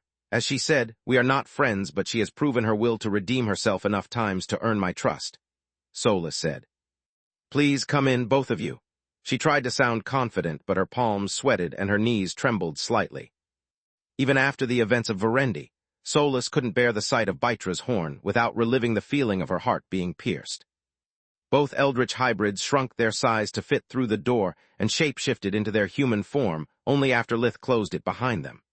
Baitra and Zorith used their real appearance while posing as Vaster's nieces, and they couldn't afford to be identified as eldritches. Thank you for your hospitality. If my presence bothers you in any way, just tell me and I'll leave. There are things that I would like to tell you in person, but your peace of mind comes first. We can talk through the amulet if you want, Baitra said. The moment the white lightning and the horns disappeared, Solus managed to relax and smiled at the Reiju from the heart. Thanks for your concern, but there's no need to. We can speak here. Would you like tea, coffee, or ice cream? She asked. I'd like some tea, thank you. Chocolate and hazelnut ice cream for me, Baitra said while giving a bow to her hosts. I'll have coffee for both. I take the drink black and the ice cream with whipped cream, Zorith said. If you don't mind, Guardian, we'd like some privacy. Tyrus looked at Lith, who nodded, and then she disappeared. Lith knew that the Eldritches avoided the royal court, but Gianni and Orion, however, had met them at Vaster's wedding. If they recognized Zorith, it would have taken a single word to betray the identity of the Master. Crank opened his eyes, and his body froze in terror when life vision gave him an estimate of the newcomer's power level. I don't care, I'm just crashing here. Seeing that the kids kept sleeping, he followed suit. Zinnia knew the truth already, and welcomed both women with a big smile and a hug. Gianni and Orion flinched, but they knew Lith for long enough to know when not to ask questions and just wait for answers. After everyone sat on the couches in front of the fireplace, Solus broke the silence. No offense, but this was a very long day. Do you mind cutting to the chase and telling us why you are here? None taken, I know the feeling, Zorith replied. As for your question, we are here to help. I beg your pardon, Lith raised an eyebrow in confusion. Let me guess, you asked our relatives for help, and they turned you down, spouting loads of nonsense about balance and stuff. The shadow dragon said, with a snort, emitting puffs of smoke from her nostrils. Nailed it in one, Lith sighed. How do you know? Because they said the same things to me back before my fall, when I asked them for help as well. Zorith's eyes burned with chaos and decay. Chapter 22, 74 More Than a Word, Part 2. I'm not one of them. I don't care about their stupid rules. As I told you in Verendi, we follow the abomination way. We don't hide. We don't cower. Most importantly, we don't turn our back on our own. Zorith put her cup and the plate down before she crushed them with her grip. Are you telling me that you want to help me rescue Floria? Lith asked, while Gianni and Orion held their breath. She's important to you, so she's important to me as well. Zorith nodded. If you need help teaching Thrud's cowardly divine runts a lesson and laying waste to her army, you just need to ask. When I call you my brother, it's more than a word to me. I'm with you. We both are if you'd have me. Baitra stared at the ground. I'm not as good as Zor at breaking stuff, but Solus and I make a great duo. My speed complements her strength and vice versa. Also, my assistance would help us. What assistance? Solus asked. I work mostly in the lab, not in the field. Nandi and Theseus are my assistants, so they go where I go. I already asked them, and they agreed to help us. Nandi because he cares about Baba Yaga, and Theseus to thank you for your help. Lith's lips curled in a cruel smile at the thought of 4 monster eldritch hybrids fighting by his side. Zorith would more than double his destructive power. Baitra would become Solus, legs, and Nandi would allow them to use the full power of the tower even in the absence of a mana geyser. As for Theseus, if he had finally gotten the blood madness under control and mastered his Menio's side, there was no telling how powerful he might have become. Yet something was off. Zorith was one of the most powerful creatures he had ever met, yet Lith could smell her worry. I can't speak for Solus, but I don't need time to think. I'm grateful for your offer and I accept it, Lith replied. Me too, Solus nodded. I don't know if we'll ever be friends, Baitra, but I've already forgiven you. Being close is still awkward for me, but I don't want to spend the rest of my life in fear. I must face my demons just like you. Not so fast. Zorith raised her hand, asking them to let her speak. There are 2 things that I need to make clear before sealing our alliance. First, even though there's nothing that I'd love more than be your shadow and fight this war until the end, I have a job to do. I can't go down into the details, but just know that if not for me, the undead courts would have screwed the kingdom already. There's no point in winning a few battles together just to lose more ground than we gain. I'll be there for you whenever I'm free, and if you call me when I'm not, I'll do my best to reach you as fast as I can. Lith understood her position and nodded for her to continue. Second, you must realize the consequences of your choice. Until this moment, I've always operated in the shadows. The kingdom has no idea who the mysterious shadow dragon is because my only public appearance was back when Night attacked Zinnia. Once I become a constant presence on the battlefield, it will only be a matter of time before someone recognizes my real form. At that point, you won't be the supreme Magus calling upon a mystical dragon. You'd be a crazy man who sides with an infamous butcher. If people saw you acting all friendly towards an eldritch, they'll consider you just as bad. Your reputation might go down the drain, and with it the respect you worked so hard to gain back. Are you sure this is what you want? Zorith asked. 3 years ago, I made Floria a promise, Lith replied. I told her that the moment she needed me, I'd discard my duty and my honor if it was what I needed to do in order to be by her side in her time of need. I intend to uphold that promise. I don't give a damn about my reputation or about what a bunch of strangers thinks about me. I can rebuild my reputation, but I can't bring back a dead friend. I accept your help. Lith offered the Eldritches his hand, and they shook it. Just one question, what about your father? The whole conversation had happened in front of Gianni and Orion. They had met Zorith several times at Vaster's home. Don't worry, Dad gave us his blessing. He is so enraged for the kidnapping of a student of the White Griffin who's also your apprentice that he would join us if only he could, the Shadow Dragon said. As for your friends here, they are his friends too. Dad said that Gianni has been poking around to discover the source of his strength for a while now, and that it's only a matter of time before she finds out. Well, Lady Ernas, now you know, we are the answer you have been looking for. She pointed at herself, Baitra, and Tezka. Suddenly the return of the Sun-Eater and his care for Zinya's children made sense. Gianni dug up in her memory, recognizing the fourth ruler of the Flames and Rune Magus. Despite her years of training, her knees would have buckled at the idea of sharing the room with so many legends at the same time. Luckily for Gianni, she was already sitting, so her reaction looked as stoic as her face. "Tell your father that I won't betray his secret as long as he doesn't betray mine," Gianni nodded. "I don't even care if I turn into his accomplice, just bring my daughter back." "We will do our best," Baitra said. "We'll break every single law of the kingdom if we have to." "Thank you," Orion shook their hands. "I'll be forever in your debt." He didn't care about his honor or the nature of his unexpected benefactors either. A trifling thing like morals could wait. "Well then, you have my rune." Zoreth stood up and moved toward the door.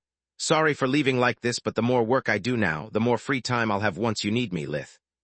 "Same." Baitra shapeshifted into a humanoid Reiju while her wife turned into a dragon. They left the house in the same way they had arrived, to not raise suspicions about what had happened inside. "Thank you very much, Lith," Gianni said once she found the strength to stand up and sit at his side.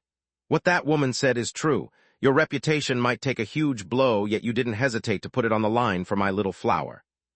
I'll never forget what you did today. The promise you made to Floria, I now make it to you. Whenever you need me, whatever you need, just call me and I'll come." "And so will I," Orion nodded while inwardly gritting his teeth. "Gods, I hate myself. Maybe if I didn't nag at Lith and Floria so much, maybe today things would be different," Orion thought while looking at Camilla.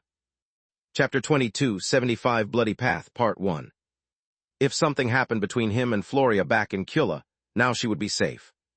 Sure, it would make Lith a two-timing bastard, and I'd hate his guts, but I'd be willing to forgive anything if that meant that my daughter was protected by the Guardians as well, and with me at home, Orion thought. Space. The next morning the sky was clear and the sun was bright, yet it brought Lith and Solus little comfort. Magus seemed to have turned one shade darker, and even after a good night of sleep, they were still troubled. They were worried about Floria, and whatever Thrud might be doing to her just to get even with Lith for Jormund's death. The idea of receiving another video, but with Floria as the victim instead of Orpal, had kept Lith awake until late. They were also afraid that at any moment Thrud might reveal the existence of the tower to break the alliance between the kingdom and Lith, ruining their lives for good. On top of that, there was the guilt for the massacre.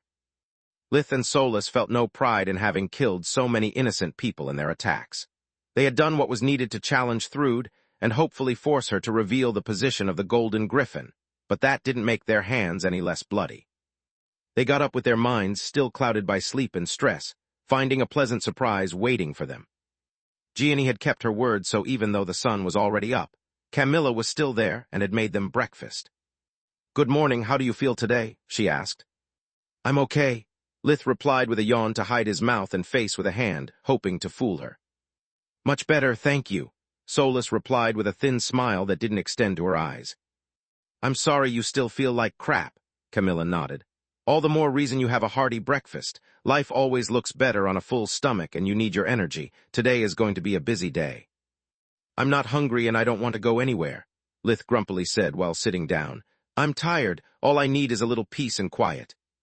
"Yeah, right, because fasting does wonders for the mood and spending your time looking at the ceiling is such a great idea." Camilla clicked her tongue. "What about you, Solus?" "I don't know." She scratched her messy hair in an attempt to jumpstart her jammed brain. "Maybe another trip to the moon." "Are you asking me or are you telling me?" Camilla asked. Great, since neither of you has plans for the day, you'll follow mine." Camilla filled their plates with pancakes and drowned them in syrup. Then she poured Lith a cup of coffee with a drop of milk. For Solus instead, Camilla prepared a cup of hot chocolate with sugar, whipped cream, and lots of chocolate biscuits dipped in it. It was sweet enough to give diabetes, just like Solus liked it. Solus was in a bad mood, but the smell of her favorite food made her squeal with joy anyway. Her fork moved faster than her brain, and once the sweet flavor filled her mouth, her gray matter lost authority over her body. Lith, however, was of a different metal. "I'm not hungry, and I worked hard to put food on your plate." She brought a dish filled with freshly baked cookies to the table, making Solus squeal harder and Lith groan louder. "Yet you don't hear me bitching about it. Now eat." Lith sighed, sipping his coffee to buy himself some time. The milk lessened the sourness of the drink and his mood. At the same time, it reminded his stomach of how hungry he was, so it demanded its due. Lith started taking nibbles of his food just to keep his stomach from grumbling. He didn't want Camilla to realize that she was right and that he was just brooding. Alas, before he noticed, the pancakes were gone and he had also eaten a few biscuits. Good boy, Camilla ruffled his hair and gave them a second serving of pancakes. This time I want them with chocolate syrup, Solus begged. Me too, Lith grumbled along with his stomach, tired of fighting a losing battle. Same here. Crank tugged at Camilla's legs in a knelt position, resembling a small furred knight. Why are you still here and what are you doing? Lith asked. The kids kept hugging me the whole night. I couldn't leave without waking them up. That and your beds are really soft, the Hyperion shrugged. About your second question, I'm paying respect to my host. This is my house, Lith snorted. And you obey your wife, the guardians protect her, and even Maugre's serpent dropped his spells at her mention. Crank snorted back. The pecking order here couldn't be more obvious. Aw, thanks, you're adorable, Camilla said. Hyperions were proud warriors and didn't like being referred to as adorable. Yet she had just handed him a plate full of steaming sweets and a whole jar of honey. As any practical creature, Crank had his priorities straight. He gave her a small bow before dropping the content of the jar on the pancakes and eating them in big mouthfuls. Wait a second, where are the others? Lith asked. Zinnia has already gone home, your parents went to the desert, and the kids to school. Valia and Locrias are still with their families. Please, before we leave, warn them in advance and give them the time to say their goodbyes, Camilla replied.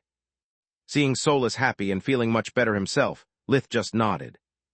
There's no point in ruining the day for everyone. Whatever Kami has in mind, I better suck it up and smile, he thought while his mind drew an unflattering comparison between the two messy eaters. Solus and Crank both had their hands and mouths dirty, but while the honey badger looked cute, Solus looked like a starving hobo. Do you mind if I stay here? Crank said at the end of the breakfast.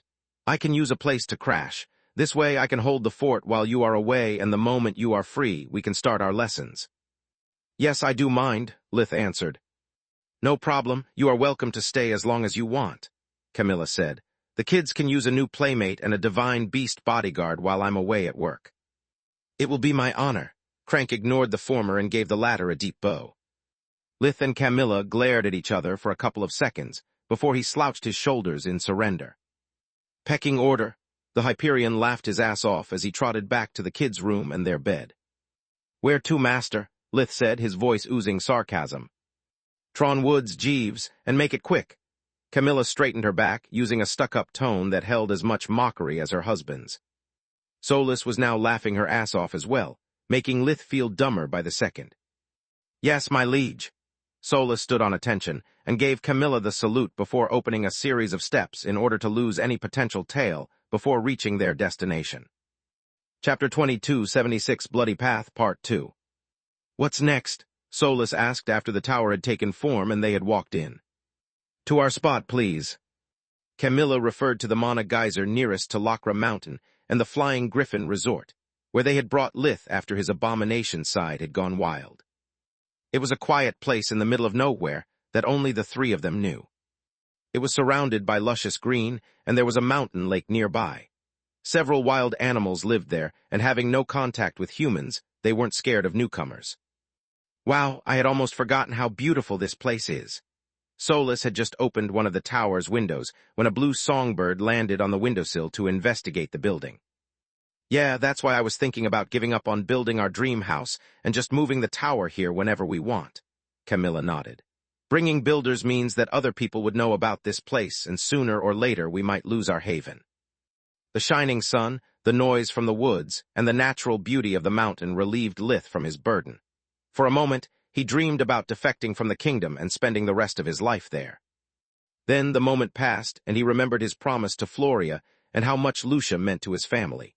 The gray clouds covering his mind returned as fast as they had gone. Yeah, this place is amazing, but I don't see the difference with Lucia. If you wanted to avoid people, we might have just stayed in the Tron Woods, Lith replied. There's a big difference, Camilla replied. Lucia holds lots of good memories, but also a lot of bad ones. Also, the Tron Woods is the place where you hole up when you need to work, so it's no good either. This mountain instead only holds good memories. Here you opened up about your past life to me. Even though things got messy for it, we came out of it stronger than ever. It's the place where we fought and won a tough battle, so it's auspicious for the next one as well. What are you talking about? Solus tilted her head in confusion. It's easier to show than to tell. Camilla offered one hand to each of them and established a mind link when they took it. She shared with them the discussion between Baba Yaga and Tyrus about the consequences that the change of pace in the War of the Griffins might have on Lith.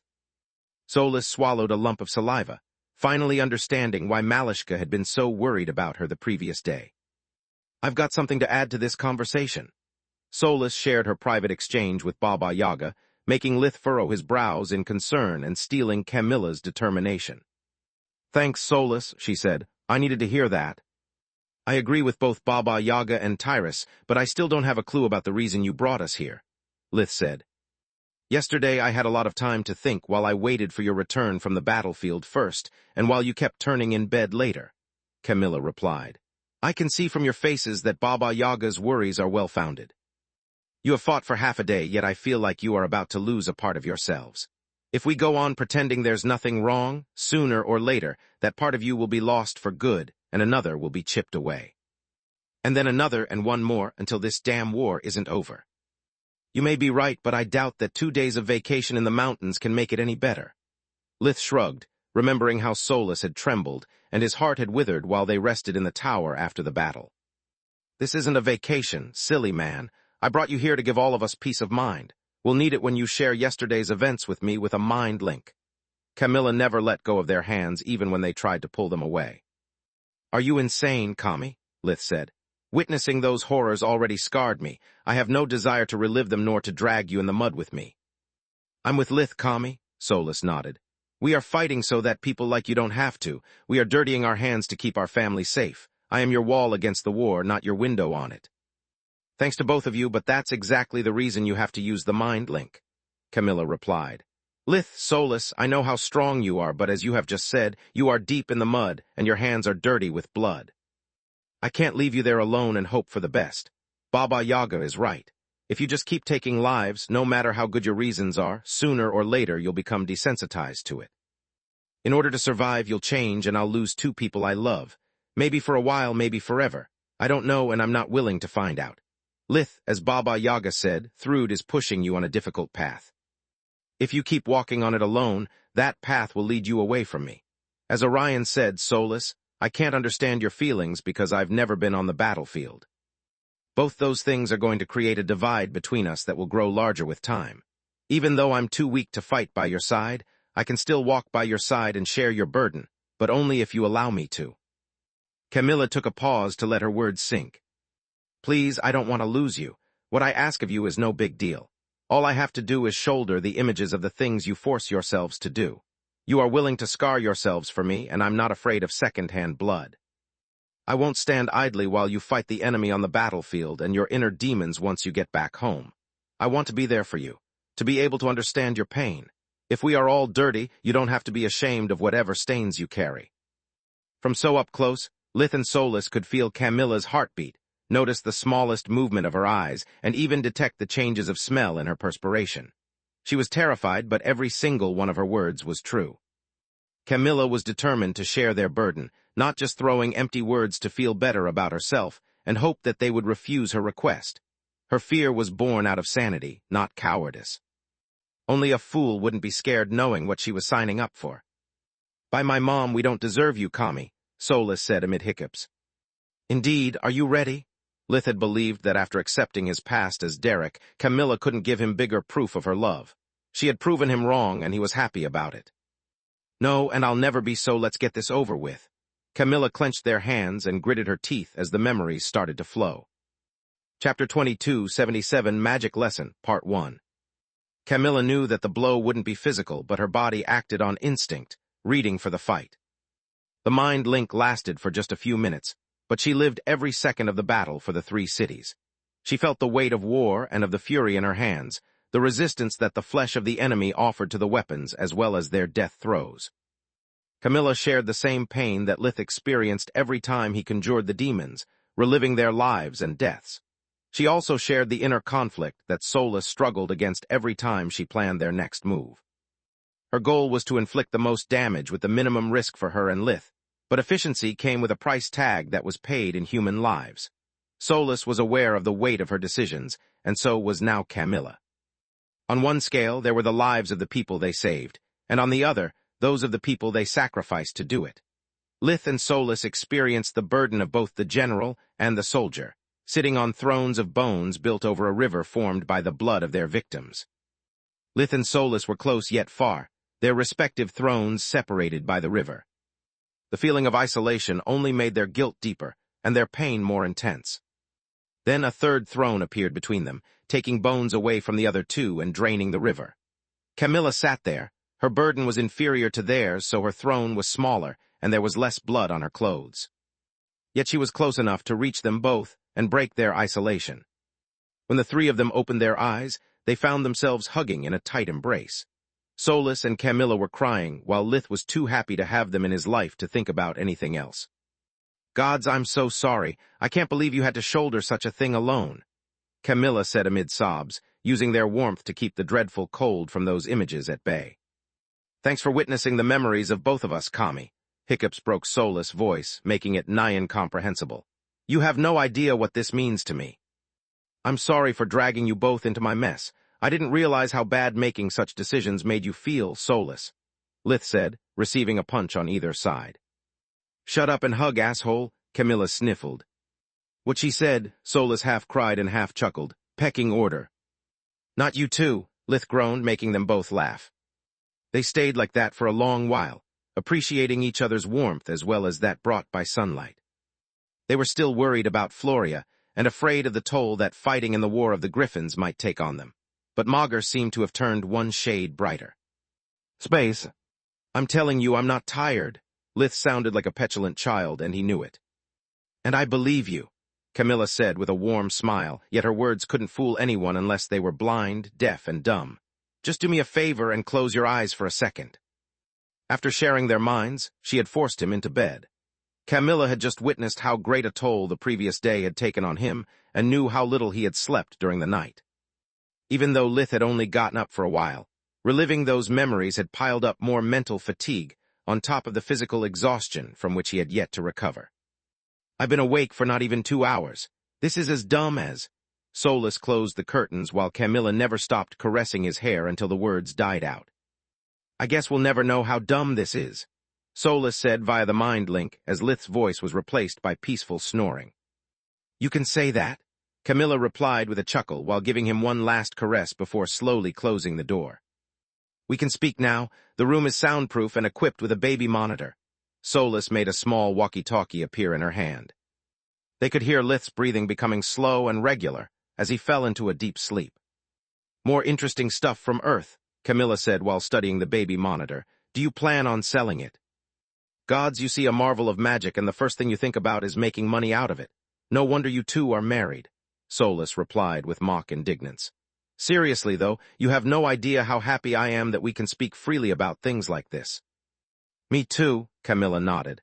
"I was thinking about learning English. This way we'd have our secret language and we can teach it to our baby girl." "Yes, yes to all," Solus jumped in excitement. "Please marry me." "Too late, sweetheart. I already own your ass. I married Lith when he was on promotion. 2 for the price of 1.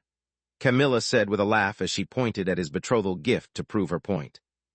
"By the way, are you sure you don't need to sleep as well? I'm only fine thanks to the baby. She pumps me with so much energy that I barely need any sleep to recover. I swear to the gods that sometimes I think she's using a breathing technique in my womb, and I get the side effects." It was meant as a joke, but neither of them laughed. If the baby girl was anything like her father, being a hard worker would be hardly a surprise. The two women stared at Camilla's belly for a while before the thoughts started to creep them out. "I'm fine, thanks," Solus sighed. "I stuffed myself with warm milk and cookies before bed. That and Malishka's company made me sleep like a log." "That's great," Camilla nodded. "While we wait for the Sleeping Beauty, I have a favor to ask you." "Anything for my wife and master," Solus gave her a mocking bow. "Please don't say that. It's funny when people call me Lithmaster because he's much more powerful than me, yet I'm free to boss him around. With your condition, instead, being called your master makes me feel like a jerk," Camilla replied. "Point taken," Solus nodded. "What can I do for you?"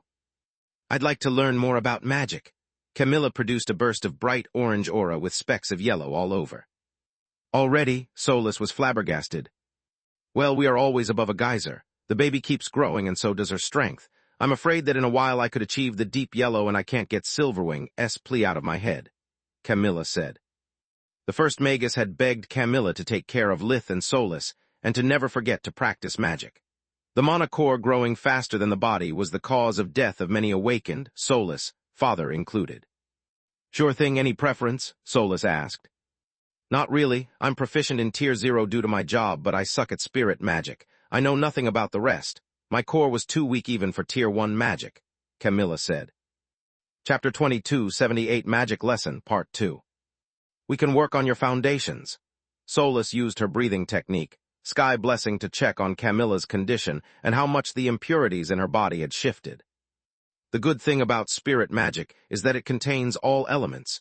Everything you learn about it can be applied to elemental magic. Good to know, Camilla nodded. Do you think I can learn light mastery while we are at it? Holograms, sure, it's too early for constructs, though.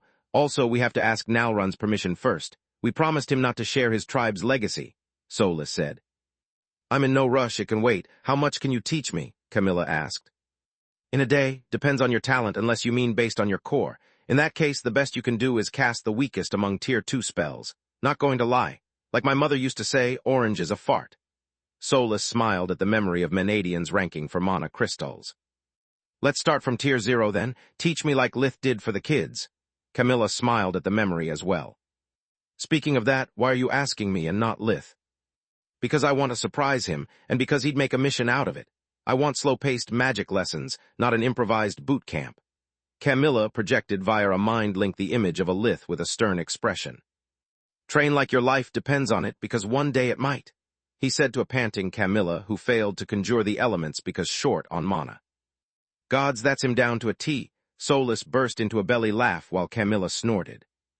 We'll see if you still find it funny when he'll work you to the bone to lose weight. She poked at Solus' belly, making her hilarity disappear. He must never know about this conversation. I'm working on it, but at my own pace. If Lith gets involved with my diet, it would become a grind. Solus suddenly empathized with Camilla's situation.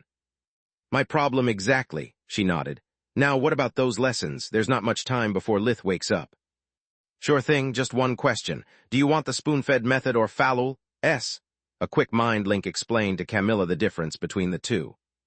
One would give the student a step-by-step explanation of the rules of magic, asking her questions that would be quickly followed by the most common wrong answers, and then by the correct one. The other, instead, would just teach her the basics and entrust her to find the correct answer by trial and error and deep thinking. Spoon-feeding sounds right to me, Camilla replied. I don't want to become a great mage or work in any field of research. I just want to learn enough to train my core and follow my daughter wherever she goes. Sweet, I've never used this method. I'm curious to see how you'll turn out. Solus established a mind link and started to revise with Camilla the contents of Silverwing's book, The Basics of Magic. After each chapter, Solus would conjure the corresponding element and Camilla would mirror Solus to the best of her abilities.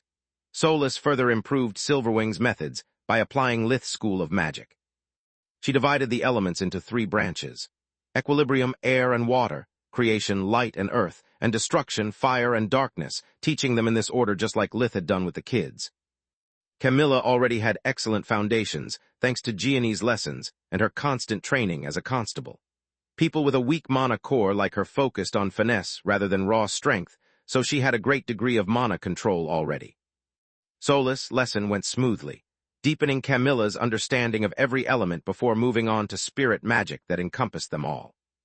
I swear on my mom you make no sense, Solus said while checking Camilla's hair for the umpteenth time. Even though you have awakened, you have no streak, which means you are like Lith and nothing like Freya. You have no affinities. Then how come you can manipulate the elements with such ease? I don't know, Camilla shrugged. You are the teacher, so it's up to you to explain to me stuff. She sucked hard at air magic yet was amazing at water. In the same way, Camilla struggled with earth and had an easy time with light. To make things even more absurd, she mastered fire and darkness like they were second nature to her, even though they were supposed to be the hardest to control. The elements of destruction didn't just answer her commands. They danced in her palms, shaping themselves however she wanted. Wild guess, can it be the baby? Camilla pointed at her womb. Back when Salark used blood imprint on the family, I got covered in red-veined black feathers. Daughter of a dragon? Solus pointed her finger at Camilla, her tone angry. Of course it's because of the baby. She isn't like Lith, who was reborn fully human until the blue core. Her divine beast side is perfect, so she has elemental affinities. Now I understand what Protector and Nalrond meant when they said that their innate elements feel like a part of their own body. Makes sense, unlike your anger. Camilla tilted her head in confusion. Because no one I know, or at least I remember of, ever had such an easy time mastering 4 frigging elements. By the way, why 4? They are supposed to be 2. Solus pouted in envy. Another wild guess, void magic. Camilla tormented her lower lip while in deep thought. How do you even know about that? Solus asked in frustration. Because Lith often speaks about his work, and I try to learn and understand everything I can to keep the conversation going. We both get interested in what the other does, or with nothing in common, we'd get bored. In my case, he'd rather spend more time with you than with me, Camilla said with a snort that made Solus' anger take several steps back. Definitely void magic, Solus nodded. You are on a roll, sister. This is very interesting. It proves that if Emperor Beasts and Fae are taught void magic, they can use it to partially extend their affinities to the complementary element. She was eager to change the topic and resume the lesson. After over 3 hours of relentless practice, Camilla was covered in sweat. Her breath was labored, and every inch of her body ached from the mana flow. She also had learned how to conjure simple holograms like a rock or a piece of blank paper. Spoon-feeding knowledge allowed her to learn at a fast pace, and thanks to the mind link, hours-long explanations and demonstrations were condensed into a few minutes. So much for a gentle pace. Camilla drank water in between wheezes and felt hungrier than ever. I might as well have asked Lith. I'm sorry, I didn't mean to work you so hard. Solus conjured a tonic and a full roasted chicken from her pocket dimension. I just wanted to make the best of the time we had before the mind link caused you mana poisoning. I am as surprised as you are that it didn't happen at all. Chapter 22, 79 Ground Rules, Part 1. Camilla wolfed down the chicken and gulped down the entire bottle of tonic before replying. I'm not surprised, dumbass. Don't you remember what happened back when Lith showed me his past life as Derek? No mana poisoning there either. No need to be cranky, Solus said, receiving a hungry snarl in reply that she countered with a plate of steaming roasted potatoes. This is actually pretty great news. It means that until the baby girl is born, teaching you will be a cakewalk. Even better if the baby keeps this ability even out of your womb. There's no telling how quickly she will master even complex disciplines like dimensional magic or light mastery. At those words, Camilla choked on her food and stopped eating. Judging from the mean look she threw at Solus while cleaning herself and swallowing what was left in her mouth, Camilla didn't share Solus' optimism one bit. Look, if we want to make our relationship work, you can't do this, like ever, Camilla said. Otherwise I'll kick your ass or die trying. What did I do wrong? Solus was puzzled. You bragged about something you can do and I can't, something that will bring you closer to my child than I will be, Camilla said, her voice bearing just a tinge of annoyance after recognizing the honest mistake. This is going to be hard anyway, but if you turn it into a competition, our relationship will turn sour beyond salvation. I'm sorry, I really don't follow you. Solus had no idea what she had done wrong, yet she felt guilty nonetheless. Solus, you just said that you and Lith might be able to have with our daughter the same privileged channel you two share. That no matter how long a mind link lasts, the baby won't suffer from mana poisoning, whereas I will. Camilla replied, making Solus turn pale. I'm so sorry, I wasn't brag. Camilla raised her hand, asking Solus to let her continue. It means that, again, your bond with Lith puts you in a privileged position compared to me. That our daughter might consider you her mom more than me. Can you understand how painful it is for me? Yes, Solus clenched the frills of her dress, feeling the dumbest genius ever. On top of that, I don't want the baby to learn magic faster than me. What will I do if she warps around before I master dimensional magic? How am I supposed to protect her if she flies around faster than me thanks to some light mastery trick? Camilla said. I'm no different from Thrain, Solus. I'm not learning magic because I care for it, only because I don't want to be cut off from my daughter's life. I want to be able to teach her how to control her powers, follow her around, and catch her when she runs away in a tantrum. All things that you'll be able to do, whereas I won't unless we set ground rules from now on. I need your help, or I won't be able to spend time alone with my daughter. Do you understand? Yes, Solus replied. How can I be so bright and yet so dumb? She actually thought. The baby is still unborn, yet Camilla already thinks like a mother, whereas I'm no different from Rifa, thinking only about magic. Now, if we don't want our mother-daughter relationship to be skewed in your favor, I need you to think deeply about how you act and speak, Sister Star. Camilla pointed at Solus' pendant. Because even words hurt and children learn our bad habits fast. Then I'll need your help as well, Sister Moon. Solus gave her a thin smile. Because when I get lost in magic, I suck at everything else. I need you to ground me when I fly too high. I can do that, Camilla nodded.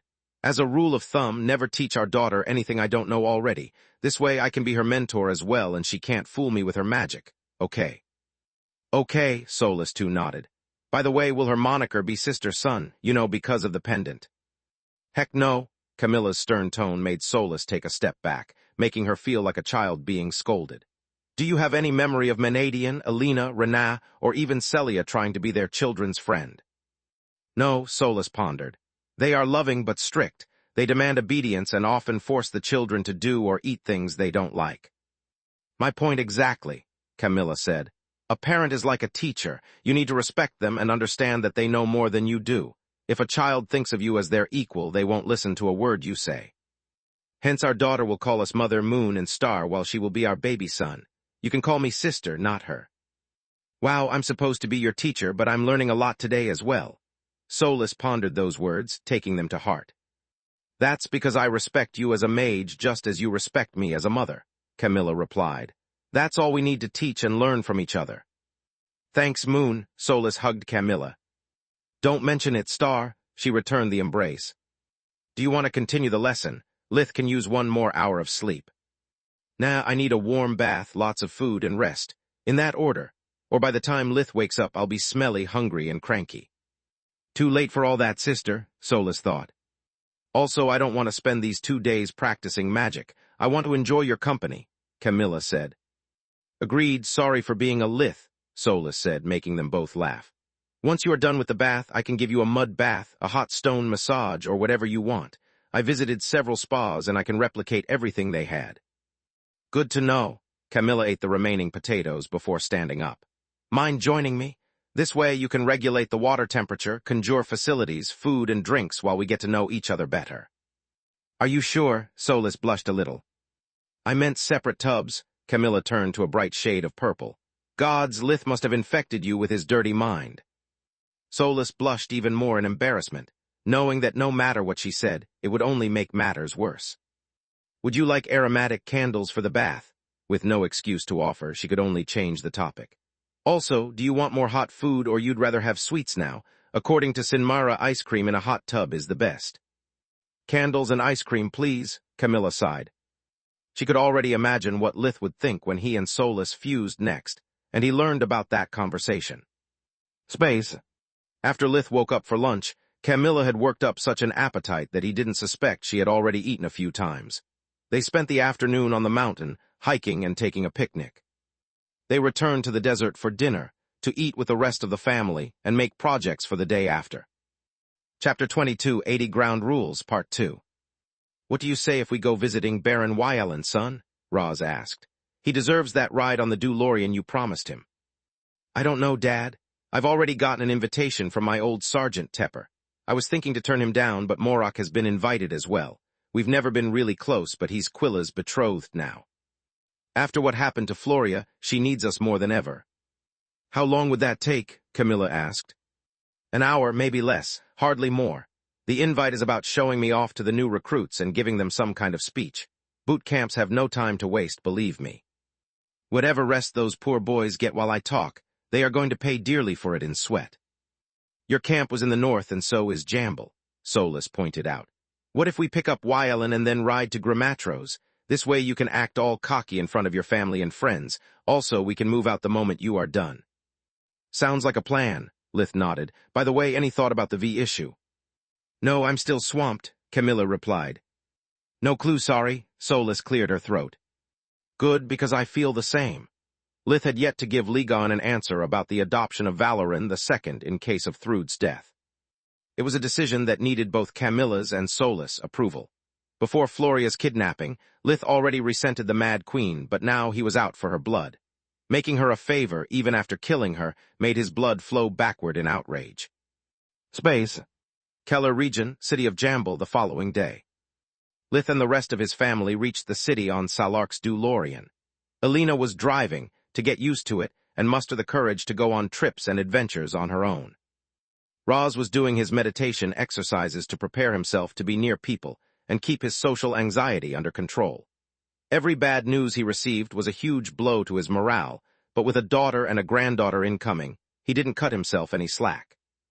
I want to be there for them and be someone they can look up to for guidance, not a broken mess who will only teach them to be afraid of their own shadow.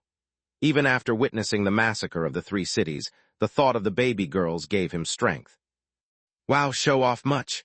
Renal lowered her window, pointing at the banners flying all over Jamble. You could have at least told us that you have changed the family emblem, little brother. I did no such thio farm me sideways. The banners were red and black, depicting a void-feather dragon coiled up around a white tower. The sword had been replaced by war and the staff by the sage staff. Solus squealed in joy from her ring, while Camilla's snarl was mild, but perfectly clear. They shared half the banner each, making their partnership official and Camilla jealous. I'm sorry, it's not my idea, Lith apologized despite being innocent. It's true, Kami, no one asked our permission for that, Solus said. She was the only one besides Lith using that moniker in the family, making them wonder when she'd notice how weird it sounded. I'm not angry, yet she clearly was. Just remember what I told you yesterday, Solus, do not skew things. I won't. Poor Kami, Solus thought. Just as she feared, I'm taking her space. Better think in advance how to explain to the baby girl why only dad and one mom are part of the family insignia. What's the meaning of the banners? Lith asked while shaking Wyelin's hand without even greeting him first. The Baron had prepared an honor guard for them. A long black and red carpet was below their feet, and every soldier held a flagpole flying a banner. You mean your new family crest? Wyelin said with a laugh. Ligon, the divine dragon of the Empire, drew it himself, and the Empress gifted it to the royals. You can imagine the rest. Father of all dragons? It was supposed to be an honor title, but Lith said it like a swear word. Yeah, I'm sorry, but I'm with him on this. Your Tiamat form is creepy as heck, especially after you know what. The Baron shuddered at the memory of the demons shrouding the sun. Never mind that, we have business to discuss. Lith explained Wyelin the reason he couldn't stay long. Ah, the Baron looked dejected. All that his preparations had achieved was to embarrass his guest. Where's your family? Lith looked for Mirias and their children but couldn't find them. I couldn't bother you with a family trip, Wyelin replied. It's already an honor for me to ride with you. Besides, I doubt there's enough space for everyone. He pointed at the muscle car, wondering how could the whole Verhin family fit into such a small vehicle. Actually, there's more space than you think. Lith sighed deeply, being forced to admit that his DeLorean looked terrible compared with Salark's. But that's not the point. Why should your family miss your first trip with your DeLorean? Lith took another car out of his pocket dimension, handing the Baron a magic crystal that would work as an ignition key. I beg your pardon, Wyelin froze in stupor. I received the authorization to craft one for my late friend, Count Lark, but he is no more, and his children say it's painful to watch for them. Since you like it, I wanted to give you a DeLorean to thank you for your hospitality, your help with my silver mines, and for fighting on my behalf in the royal court, Lith said. I assure you that it's faster than any horse, and if you bring it with you during battle, your survival chances will increase dramatically. The gift DeLorean looked like a minivan and was far from cool, but the Baron's face flushed with emotion as his eyes turned watery. It took him a single deep breath to regain his cool. I can't accept. You are offending me, Lith cut him short. I gladly accept it then. The Baron received the crystal with both hands, needing sheer willpower to not jump with joy. I can't wait for Mirias to see it. Why wait? Lith stopped Wyelin from calling for his horse and opened a step straight to the Baron's house. Be right back, Wyelin said, and he was true to his word. He returned a few seconds later, dragging his children by the hands and carrying his fierce wife like a sack of potatoes on his shoulder. Put me down, you damn oaf. I'm going to kill you in your sleep, and Mirias's face was red with anger and her clothes crumpled. It's an honor to meet you again, Supreme Magus Verhin. To what do I owe the pleasure of this visit? The moment the Baron put his wife down and she saw Lith, Mirias adjusted her behavior accordingly. Her expression turned kind, and even her skin reverted to its usual pallor. She gave him a perfect curtsy, while straightening her clothes in a single fluid movement. Chapter 22, 81M Rank, Part 1. I'm sorry for messing with your busy schedule, dear Baroness, but I wanted to invite you, Katu, and Iriel on a trip with my family. On your DeLorean. Lith pointed at the car, making the twins gasp in amazement. Our DeLorean, Mirias echoed, her face turning even paler. Your DeLorean, Lith nodded. Our DeLorean. Wylan showed her the crystal with pride, putting it into her hands. Nothing in her etiquette lessons and manuals covered what a country noble had to do when receiving a priceless gift from a Magus, so her brain froze and Mirias fainted on the spot. The Baron caught her on the fly, using ammonium salts to make her recover. I swear to the gods, Iros, I had the strangest dream, she said upon regaining consciousness, just to freeze again once reality slapped her in the face. I never thought that the day would come where it would be my turn saying this, dear, but you are embarrassing me, the Baron said with the sweetest voice and smile, trying to lighten the mood. Yet his words worked like a charm, poking at her pride and honor. If nothing makes sense, just go with the flow, Mirias thought while getting back on her feet. I apologize for the inconvenience, let's go, she actually said. I haven't even told you our destination, dear. The Baron found the experience of being the polite one oddly amusing. You are right, where to?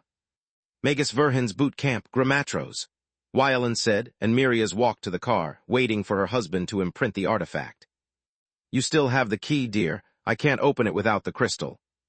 You are right. She had never said those words to her husband so many times in a week, let alone a few minutes.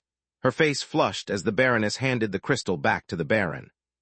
Since it's your first time, it would be better if you three go to the backseat and I sit in the front, just until the Baron learns the ropes, Lith said. Mirias and her children followed his instruction to avoid further embarrassment. Follow us, mother, Lith said, and Alina gave him thumbs up. The DeLorean was responsive, and the controls intuitive, so it took the Baron a few minutes to go from trembling rookie to driving enthusiast. Once the tension from the novelty faded, Mirias and the twins took turns driving. Lith inwardly sighed, but he considered it as experience for his own daughter's driving lessons. An hour and a warp gate later, they reached Grimatros. Not again, Lith whined. He could swear to have heard Camilla's snarl from the other DeLorean despite the distance separating the two vehicles. The whole camp was painted red and black, with his family insignia flying right below the flag of the country. Another honor guard holding more flagpoles flying his banner waited for them, making it jamble all over again. More than one surprise waited for him. Drill Sergeant Tepper was waiting for him, along with Brigadier General Burian, Great Mage Iriernas, and Drill Sergeant Vipley. Lith took a deep breath, inwardly swearing like a drunken sailor, while his clothes shape-shifted into the uniform of a major of the army. Thanks for coming, Major Verhin. It's nice to be back where everything started. Burian outranked him in the army, but he gave Lith the salute first since a Magus outranked anyone in the kingdom but the royals. A supreme Magus was even above that, which had put the royal chamberlain in a tough spot. He was still trying to find a way to fit Lith's new custom title in the kingdom's hierarchy without also making him the monarch. It's my pleasure. Lith returned them the salute before offering them his hand in turn. Why is Vipley here, and why was Nalrond of the Desert invited as well? He could only assume that Morok had been invited due to his newfound relationship with the Urnas, and because he was involved in Floria's search as well. Yet if that was true, the Razar too should have been there. By my mom, I'm moved. Solus couldn't believe her ears. For once, Lith remembered someone from their past without jumbling up their name or needing her help. No offense to House Urnas, but this event has nothing to do with the tragedy that has befallen them. Burian cleared his throat, embarrassed that the lack of communication had caused a misunderstanding. This is a reunion for the members of the king's army, and there's no place for a civilian and a foreigner at that. You and Captain Erie are the only two monster-ranked soldiers of your generation that graduated from the North. We have called you here to present you to the latest batch of cadets to inspire them and to be their role models. Yet some roles are more models than others. Morok pointed at the banners with a disgruntled expression. I see no banner of the Urnas nor of the Erie households. For the 100th time, Captain Erie dropped this matter. Burian's dilated nostrils were the only sign of his distress. There is no such thing as an Erie household, hence no banner. You had no relationship with the Urnas during your service, so no to their banner as well. I do have a banner. Morak pulled out a yellow flag depicting him shirtless and with the body of a Greek god. He was portrayed sitting while in deep meditation with a small magar floating above his open palm. I made it myself. Even a child can do that, Brian exhaled sharply. A real banner needs the royal seal to be official, otherwise it's just a piece of cloth. Now put it away, or I'll have you court-martialed for I'll call Lady Urnas. Gods no. Morak had no idea if the general was talking about Gianni or Quilla, but either of them might have called off the engagement. I apologize, sir. I promise I'll behave from now on, sir. Should have done this hours ago, Brian inwardly grumbled. As for Staff Sergeant Vipley, today he gets his first class of recruits, and I thought it would be nice of you to give him a hand. He actually said, patting the young man's shoulders with pride. Wow, I'm impressed. Lith shook Vipley's hand with a firm but friendly grip.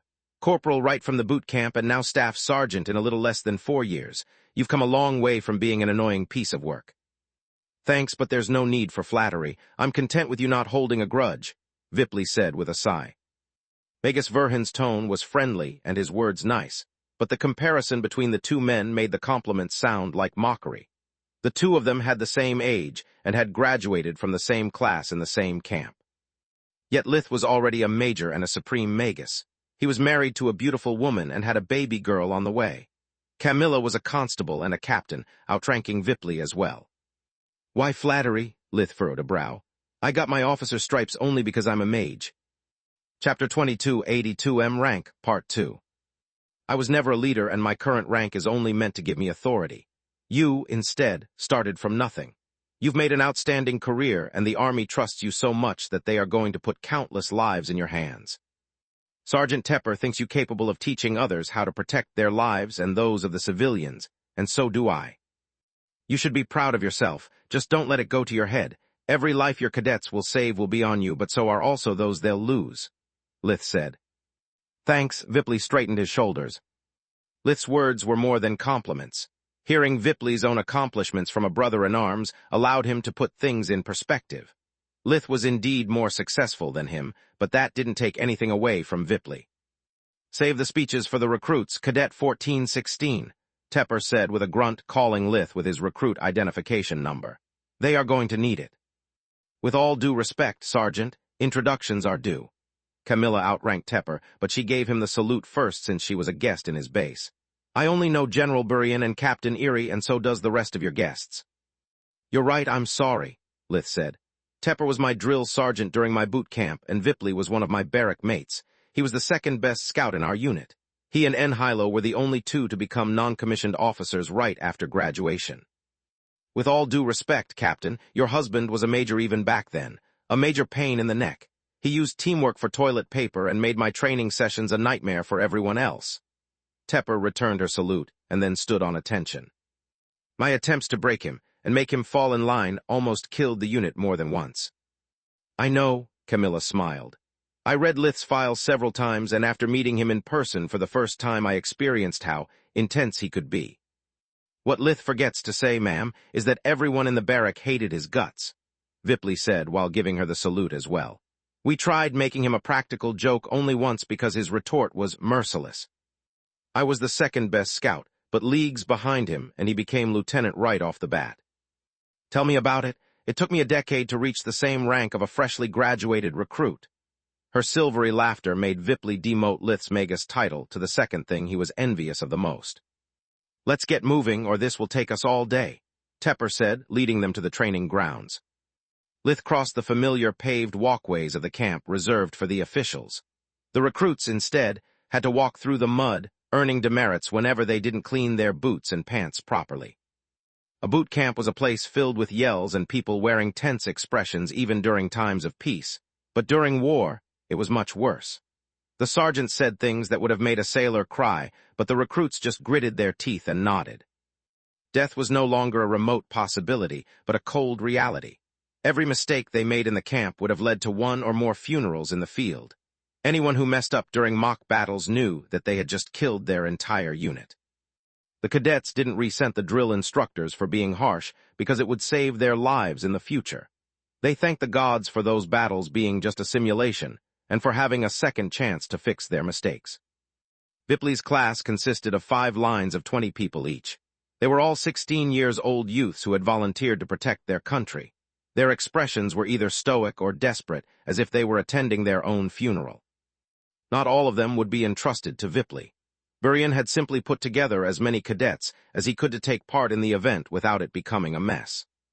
"Listen well, maggots," Tepper took the lead, addressing the troops. "For some of you, this is your first month here while others have been in the camp for a while. The only thing you have in common is that you are all a disgrace for the uniform you wear. You haven't been chosen because we think you are special, so get off your high horse and wipe those stupid grins off your faces. You have been selected because you are the worst of the worst, the scum of Grammatros. My hope is that meeting 2 real soldiers, someone who fights for the kingdom and has reached the highest honors, might straighten you up. Pay close attention to what they have to tell you, because one day it might make the difference between life and death. They are both commoners, with no noble mommy or daddy pushing them up the ladder. They both worked their asses off, becoming 2 M-ranked graduates and rangers as that. I introduce you Captain and Great Mage Morok Iriurnas and Major and Supreme Magus Lith Tiamat Verhen."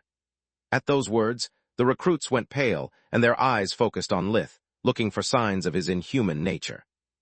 Every one of them had something to say, their faces twitching from the strain of keeping their mouths shut. "What's the matter, princesses? Did your fairy godmother shove her wand up your ass before sending you to the ball? Because that's the only possible explanation for your pathetic display of self-control," Tepper said with a snarl to the recruits in the first line, his voice loud enough to deafen them. "Cadet 2483, speak freely." "Thank you, sir. Magus Verhen is not just an M rank, he's an actual monster, sir. There's nothing we can learn from him, sir. We are humans," a young man said, and the rest of the cadets nodded. "As always, you are wrong, Cadet 2483, Tepper replied, without ever lowering his voice even though their noses were millimeters away. "Magus Verhen is a divine beast, not a monster, and that's now. Back when I trained him, he was painfully human." Tepper pressed a button on his communication amulet, projecting videos of Lith being taught hand-to-hand combat and swordsmanship by the army instructors. The montage focused on all the times he had been disarmed, tackled, or swept off his feet by a good kick. "I know I'm good, but not enough to lift dozens of tons off the ground," Tepper continued. "Back then, he was no different from you, so don't try to use the race card to justify your shortcomings." "It's true." Lith took a step forward, taking a mental note of how the average person looked at him. "During my boot camp, I was half human. I weighed just like you, and my strength was nothing like today. If you want an excuse to chicken out of here, you are out of luck." Morok stepped forward as well. "I got my M rank fair and square. I'm no divine beast and had no special powers to cheat my way to success, yet here I am." Chapter 2283 Ebbing Tide, Part 1. While Lith had chosen his words carefully to avoid mentioning his awakening without lying, Morok was honest. Back during his boot camp, he was still a regular human. His tyrant half had given him no edge over the competition, and he had awakened years later. The recruits would have loved to turn around and discuss the matter among themselves, but discipline and the drill sergeants glaring at them demanded they remained still and silent. "I'm Staff Sergeant Vipley from Senma, and I'm going to be the drill instructor for a few of you." Vipley stepped in front of the 2 rangers. "I was a bunkmate of Magus Verhen, and I can assure you that he was obnoxious but human. He ate as much as we did, sweated like we did, and bled like we did. I have no idea if he already had special powers, but if he did, don't think that he just used them to show off. He was the one the sergeant was the strictest to. He was the one who took the blame every time the unit failed or underperformed. He was the one who stayed behind against a tribe of orcs to allow the rest of us to get out alive." Vipley projected footage of how hard fighting an orc was. "Even if you had his magical powers, do you think you could do the same? Because I know I wouldn't. If I had Major Verhen's talent, I would have chosen to stay home and get rich instead of putting my life on the line in one of the hardest jobs of the kingdom." "That could be said of all rangers. Do you think you are ranger material? Do you?"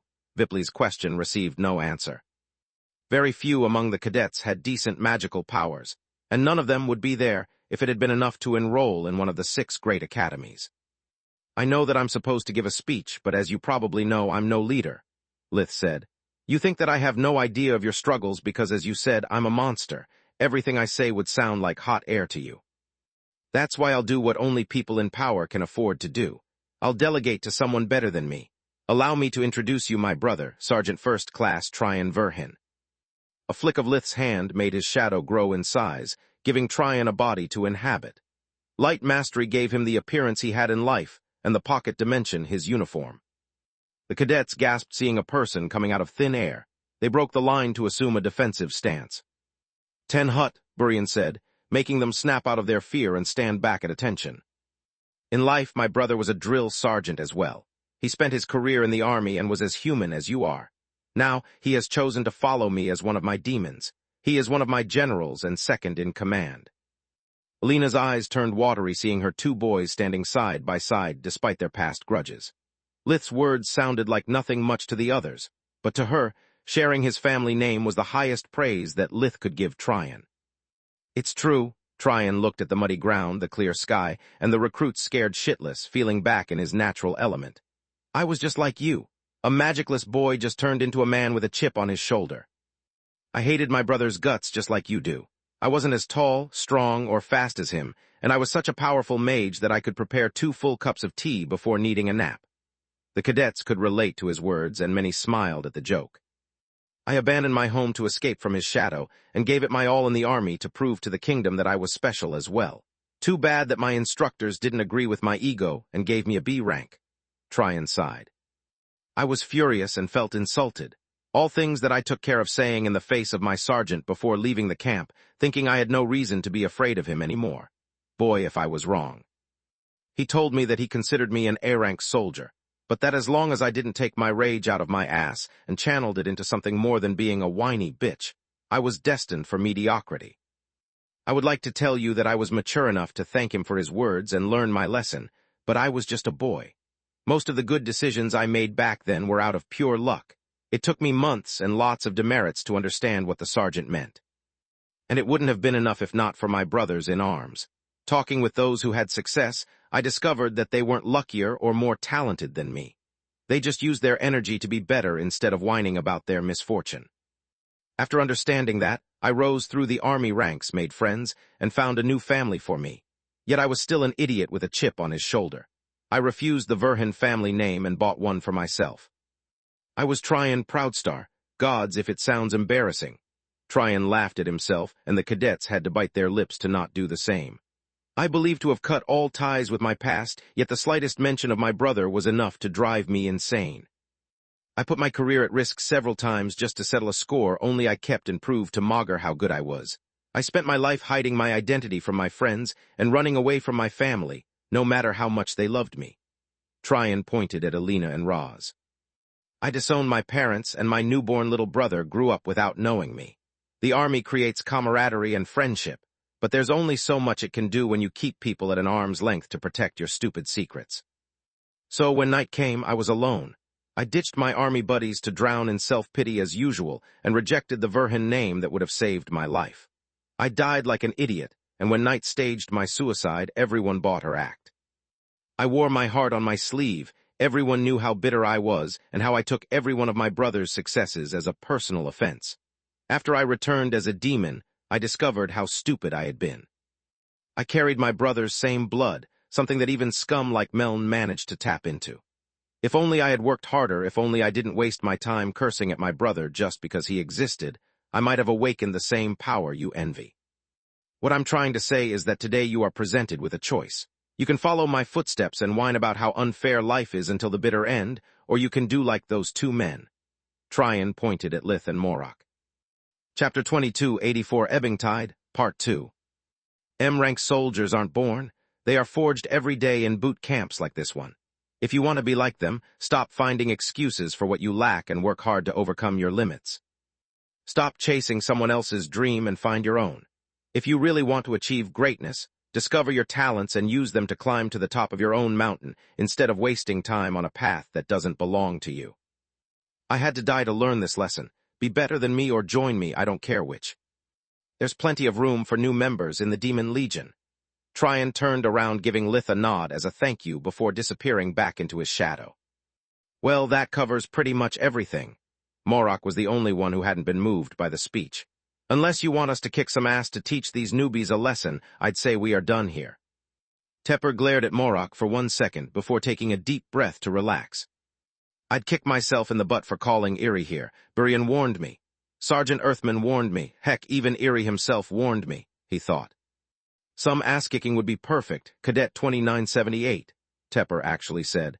Today you maggots will have the honor to have a drill captain along with your sergeants.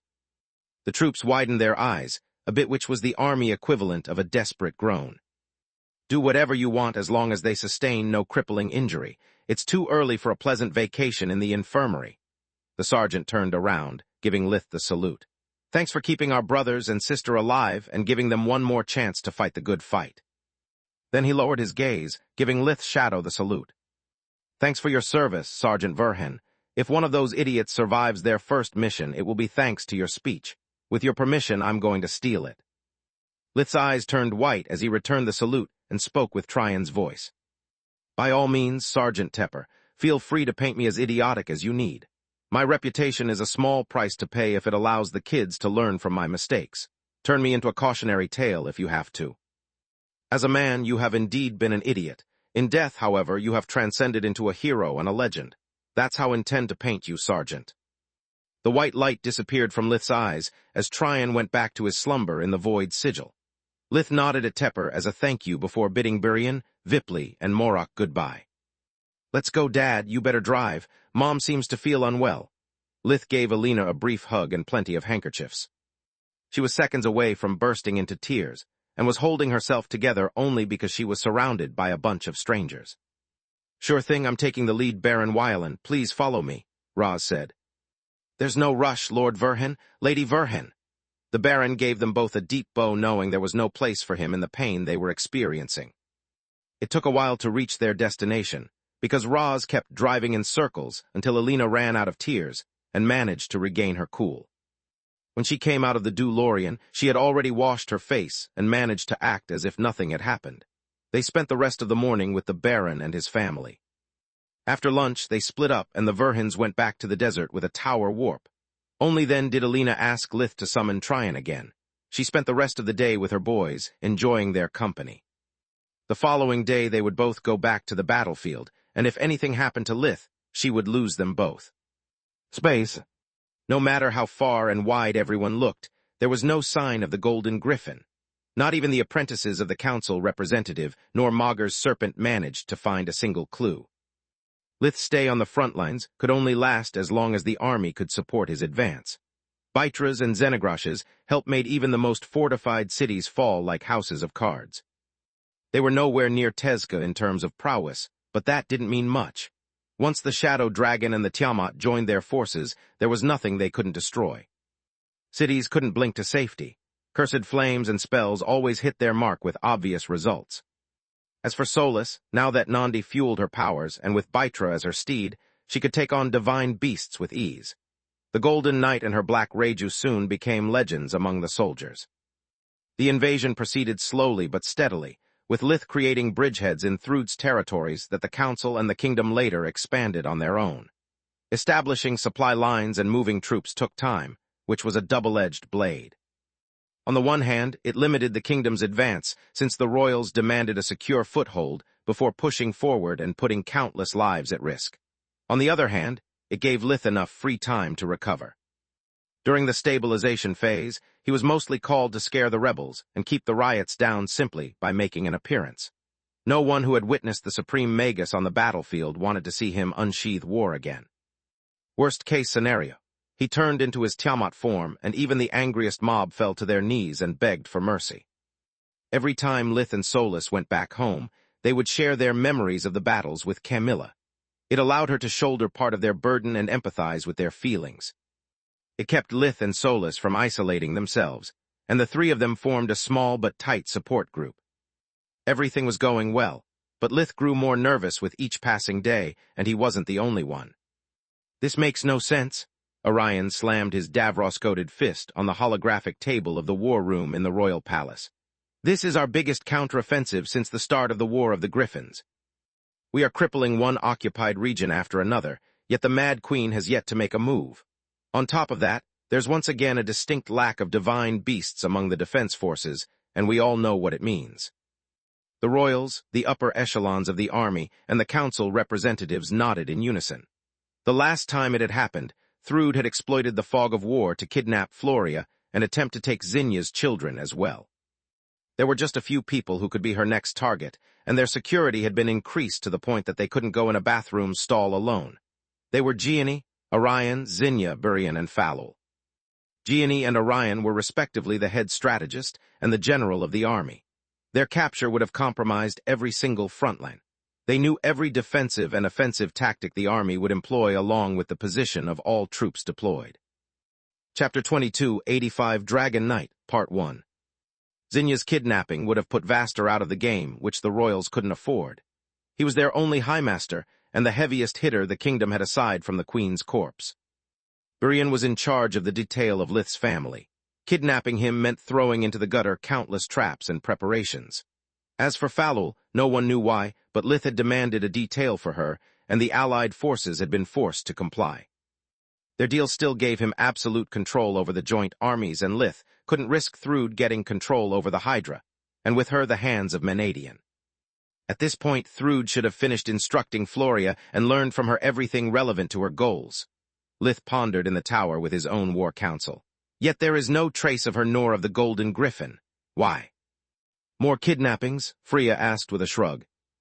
No, there's nothing more she can obtain from us. Floria gave out our secrets, and Iota taught her troops light mastery. What need does Thrude have for another prisoner? Quilla replied. They would have already taken Zinya if they could, and I doubt Thrude wants to face Tezca again. They had no video of the battle, but the reports from the witnesses spoke of a one-sided massacre.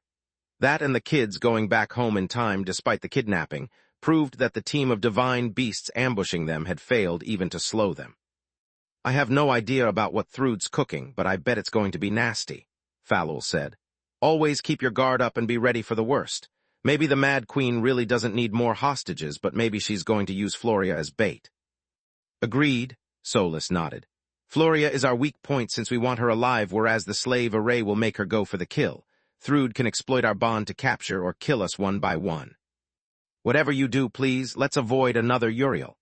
Quilla clenched her fist, her face turning pale as she vividly remembered the sensation of the knife slitting her friend's throat. If Floria kills one of us, she'll never forgive herself. Space. Grand Duchy of Darus, the day after. When the members of Lith's group heard the news, no one said it, but everyone thought to have jinxed the war by talking about their late friend. Thrude's army had reappeared at the borders of the former Grand Duchy, where Uriel had lived. After Velan's death, there was no time to find a suitable replacement, and the second most competent noble of the region had become ruler ad interim. Alas, Darus had already started splitting the territories before his death, and those who had received them didn't like losing their newfound authority so fast. It was Knights and Velan Darus' parting gift. The Grand Duchy was internally divided, and its military force weakened. Not even the war had made the various nobles see reason. The front lines were far away enough to make the nobles consider all matters related to the war someone else's problem. Or so they thought until they found their own main hub sieged. Thrude's army had cut through the bordering Ramana region like a hot knife through butter, reaching Darus in the space of a single night. Idiots, Thrude said with a smile from her throne room. I'm done with the strategy of attrition. That had never been my real goal. It was just the means to stall for time while I completed my preparations. I needed to finish turning my generals into divine beasts, and then I needed them to master their new bodies in actual combat. No matter how much I trained them, they were still green and used to fight as mere emperor beasts. I had them exploit the immortality granted by the unwavering loyalty, array, to practice against opponents of increasing difficulty, while those with dragon eyes collected stole spells and strategies. This has never been a war so much as a boot camp. Now that my followers and I have learned everything we needed about ourselves and our enemies, it's time to pull the curtains off this farce. I already have a superior force. My immortal army of awakened and my divine beasts put me above the council and the royals. I only have two final obstacles, the academies and the relics left by Valorin the First. Today we'll take care of those damn academies.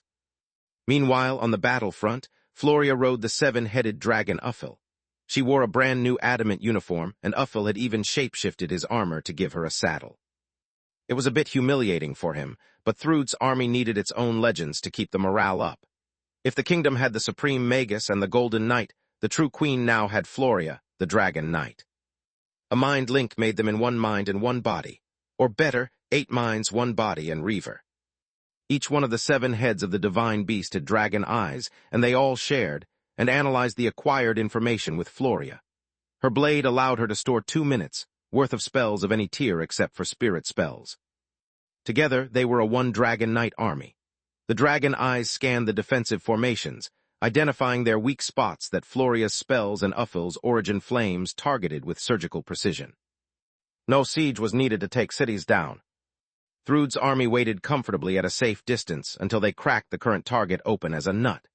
Once the defensive arrays were weakened, Floria used her blade tier spell, Omnislash, to blast through the city gates. At that point, the still fresh and rested army walked in. Walls and protections were pointless, and the elemental sealing arrays didn't trouble the forgotten spirit magic. Floria and Uffil had cleared the path to Darus in a single night this way. Thrud's troops seemed to be endless, securing the newly seized cities while the Dragon Knight moved forward. Idiots, Thrud laughed out loud, her eyes not crying for the first time since Jormund's death. The royals had no problem taking my lands in the north because I let them. The moment I understood that I couldn't stop Verhin, I decided to exploit him as a cover. Instead of wasting my forces in a losing battle, I had them relocating and readying for the next phase of my plan. Those regions never had any real importance. While the royals waste time and manpower to keep them secure, I'll strike to their heart. The word brilliant isn't enough to describe your genius, your majesty. Yata, the generals, and the finally healed Histar gave her a round of applause. Thrud couldn't afford to have the headmaster injured when she needed the golden griffin the most. We have suffered a lot, but the end of the war is now in sight. It was worth it, the Sekhmet said. Still, I can't believe that a single person could make this much of a difference. Linnea pointed at the hologram of the Dragon Knight. Really? Thrud replied with a sneer. Why do you think I invested so much into kidnapping her and Vaster? Chapter 22, 86 Dragon Knight, Part 2. Without them and Verhin, this war would have already ended the moment I turned my apprentices into divine beasts with the ambrosia. Those 3 people are the backbone of the kingdom. The High Master and the 2 blade mages are each worth an army. Tactics and strategy can only do so much when the other side has overwhelming power. Meanwhile, on the battlefield, the couple that formed the Dragon Knight was starting to know each other better. I'm really sorry, Floria. I was merely an apprentice when the true queen found me, so I have no idea how a harbinger is made. Otherwise, it would be my honor to take you in, Uffil said. It would give you dragon eyes, origin flames, and 7 heads. On top of that, thanks to our bond, there would be no need for the slave array. I'm certain that if you could witness Thrud's greatness through my eyes, you would fight with us of your own will. Yeah, Floria replied with a sigh. It would also strengthen me enough to kick Verhin's butt without your help. Out of curiosity, does your mother even know how to make a harbinger? I mean, you started as a hydra, and based on what Falul told me, no lesser species ever had a harbinger. No offense. None taken, Uffil replied. And yes, she does know. Everything that our forefather passed on to us is considered a priceless legacy and preserved with the utmost care. Enough with the chit-chat, we've recovered enough. They had been resting atop a mana geyser to hasten the recharge of both their mana and power cores. Thrud had planned her advance by following the natural sources of world energy as well. They were even more of paramount importance for her than for Lith. The next city is the capital of Darus. Orsat the Red Griffin had been sent to help them. It's built over a powerful mana geyser and its arrays are state-of-the-art. You'll need another boost to take them down.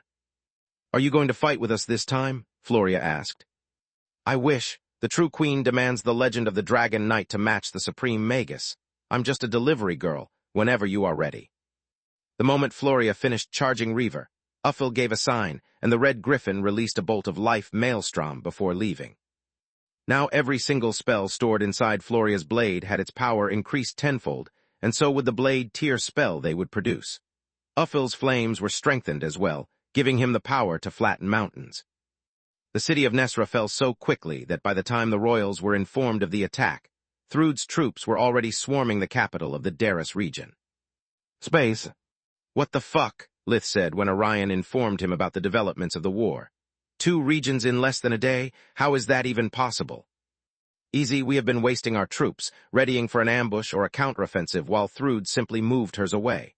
The general of the army replied. Yet not even that is enough to explain how fast she is moving. Somehow, Thrud can deploy her troops like she has city gates everywhere. They shift position wherever she needs them the moment she needs reinforcements. We tried recapturing the cities, but we got overpowered. What should I do? Lith asked. Thrude had made sure to cause a communication blackout that lasted until Verhin had already started attacking his next target. With the Royal Army deployed and the battle still ongoing, leaving so suddenly would have been a huge gamble. Finish what you are doing. Orion clenched his fist. Only the Davros of his armor kept him from bleeding. Remember that this is a trap. The key element in our and Thrude's advance is that our respective champion can take their time preparing for the strike. Cities can't dodge, and with the army covering up for you, you had all the advantages. Now the situation is reversed. If you go there alone, we'll lose this battle and you'll have to face the Dragon Knight and her army.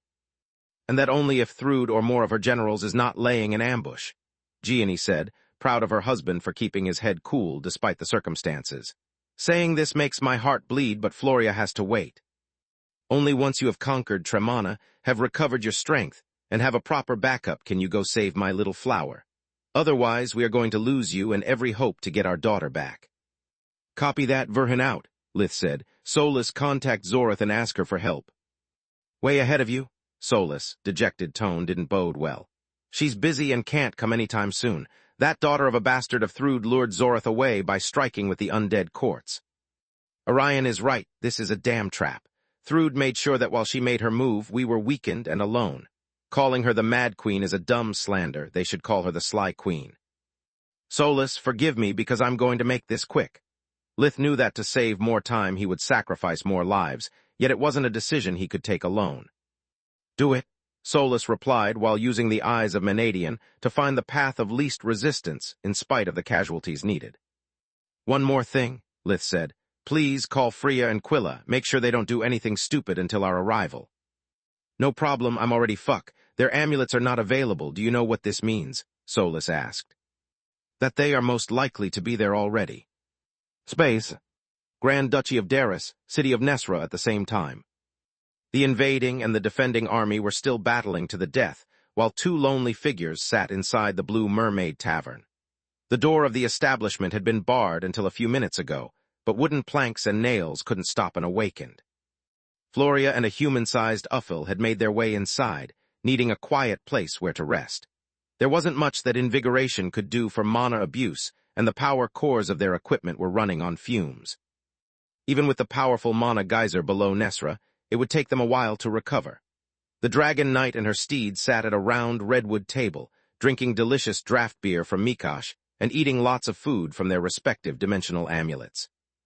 Only rest and nourishment could repair their bodies and replenish their mana organs. Wow, I wouldn't have ever thought that such a rat hole could offer such a fine selection of beers. Uffil's 7 heads were drinking each a different brand of ale, arguing which one was the best. I discovered this place while planning a date with Lith, Floria replied while wolfing down a T-bone steak. He loves Mikosh's beers as much as he hates the people who brew them. Speaking of the Tiamat, do you think he'll come? The 7-headed dragon asked, gulping down a whole roasted pig. I'd love to say yes, but Lith's too smart for that, she sighed deeply. Chapter 22, 87 Dragon Knight, Part 3. Even when we were still together, Lith would never charge in blindly.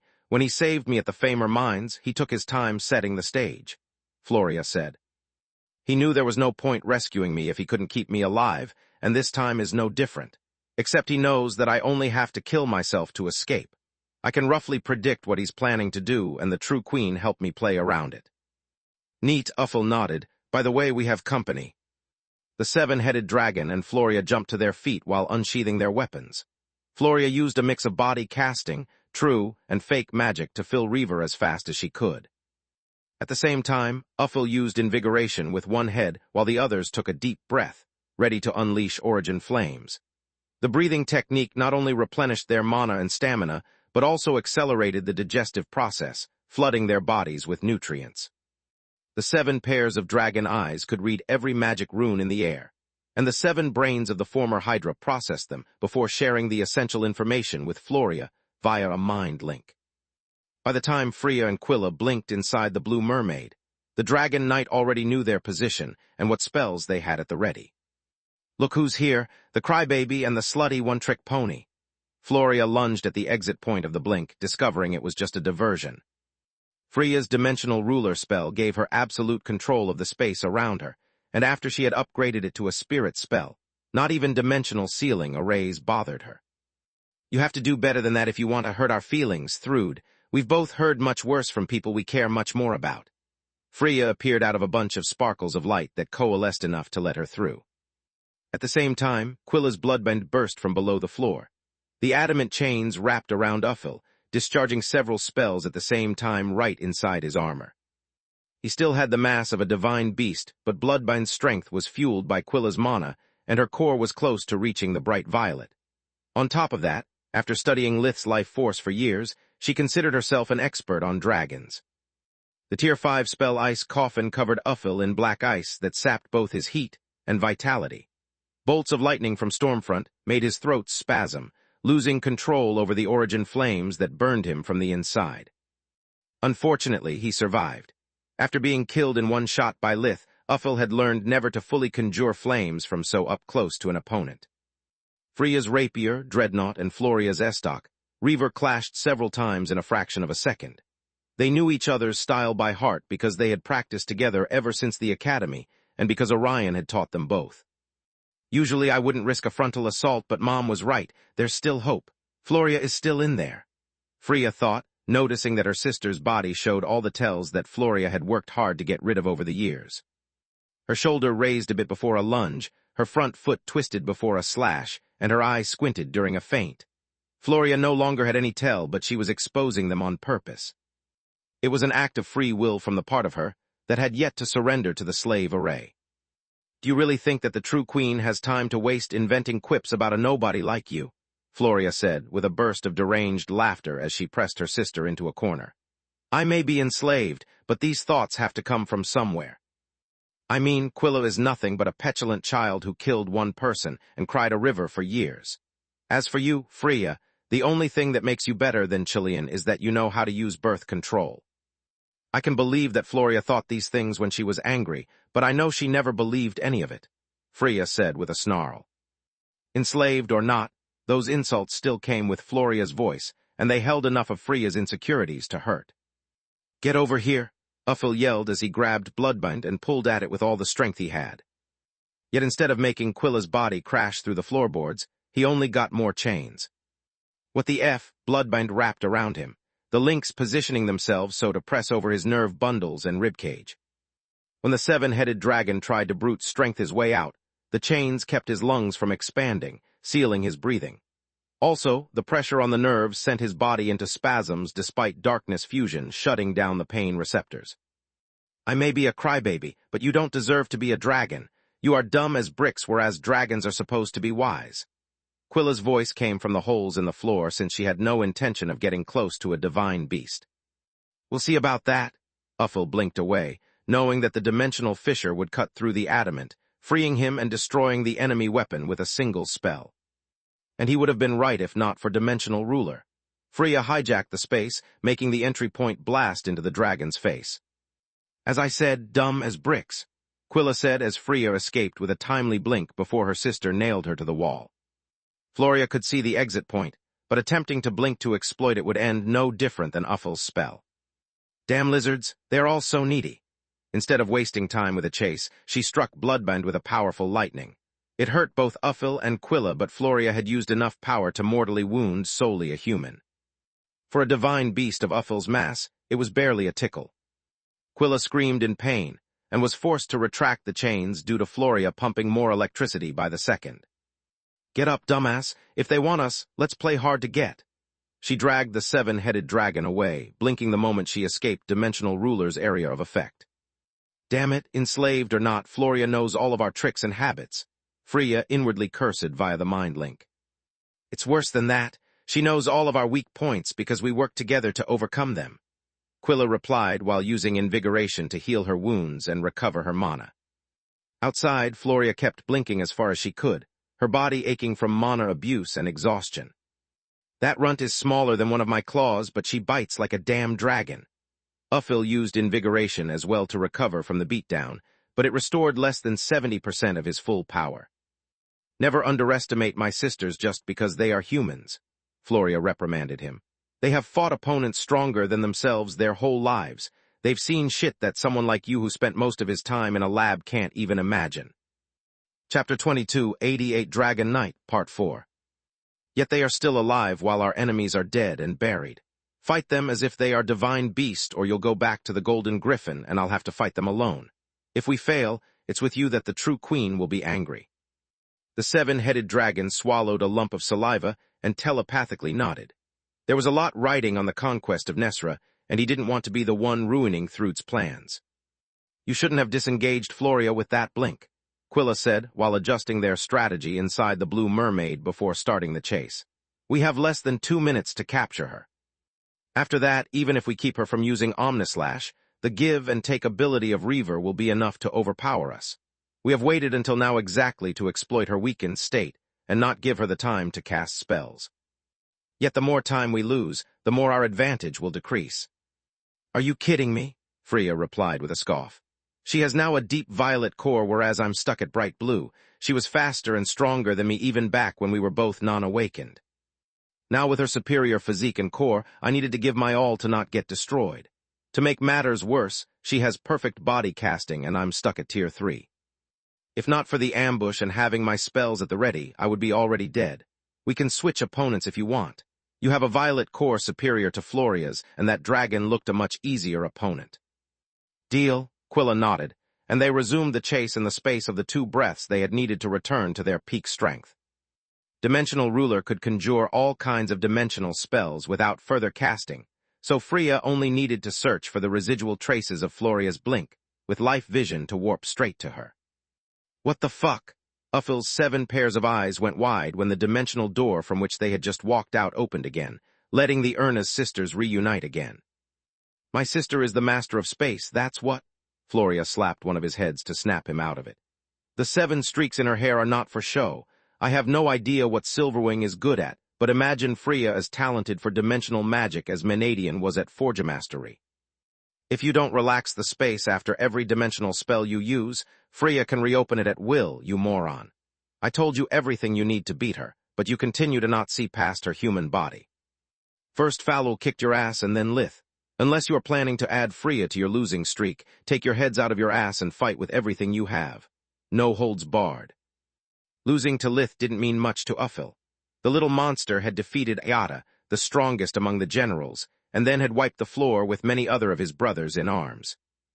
Even the true queen held the Tiamat in high regard and considered him a worthy opponent, so there was no dishonor in their disastrous previous encounter. Being defeated by a Hydra despite having ascended into a divine beast instead was Uffil's greatest humiliation.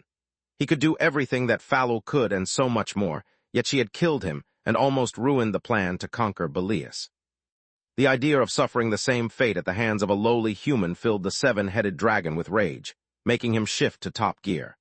Now that he was in the open, he increased his size to 5 meters, 16 of height, and took out his blade.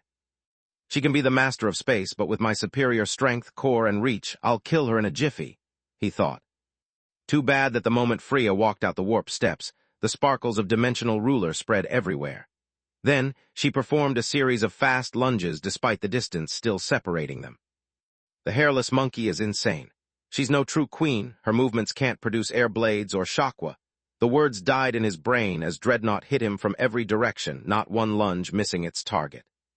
The tip of the rapier disappeared into a sparkle of light and was warped at point-blank range from him. Even though they were all in front of Freya, different sparks lead to different places, making their trajectory unpredictable. To make matters worse, Dreadnought could conjure on its own any spell up to Tier 3 with no cast time or mana expense on Freya's side. Whenever the sword bit into his flesh or clanged against his armor, it would always leave behind a Tier 3 frostbite. Dragons were naturally weak to cold, and Hydras had it even worse. Even after turning into a divine beast, Uffil had carried over his enhanced weakness. The wounds hurt his already battered body, but the cold crippled his strength. "You bastard!" he roared while unleashing a burst of origin flames with one head, using another head to warm himself and another to heal. 3 heads cast a spell each, while the 7th focused on the swordplay and slashed at Freya. "My sister was wrong. You are not dumb as bricks. You are brain-dead." Freya took a deep breath of invigoration, flooding Dimensional Ruler with more mana. The sparkles of light coalesced in front of her, letting the origin flames through and striking the seven-headed dragon in the back.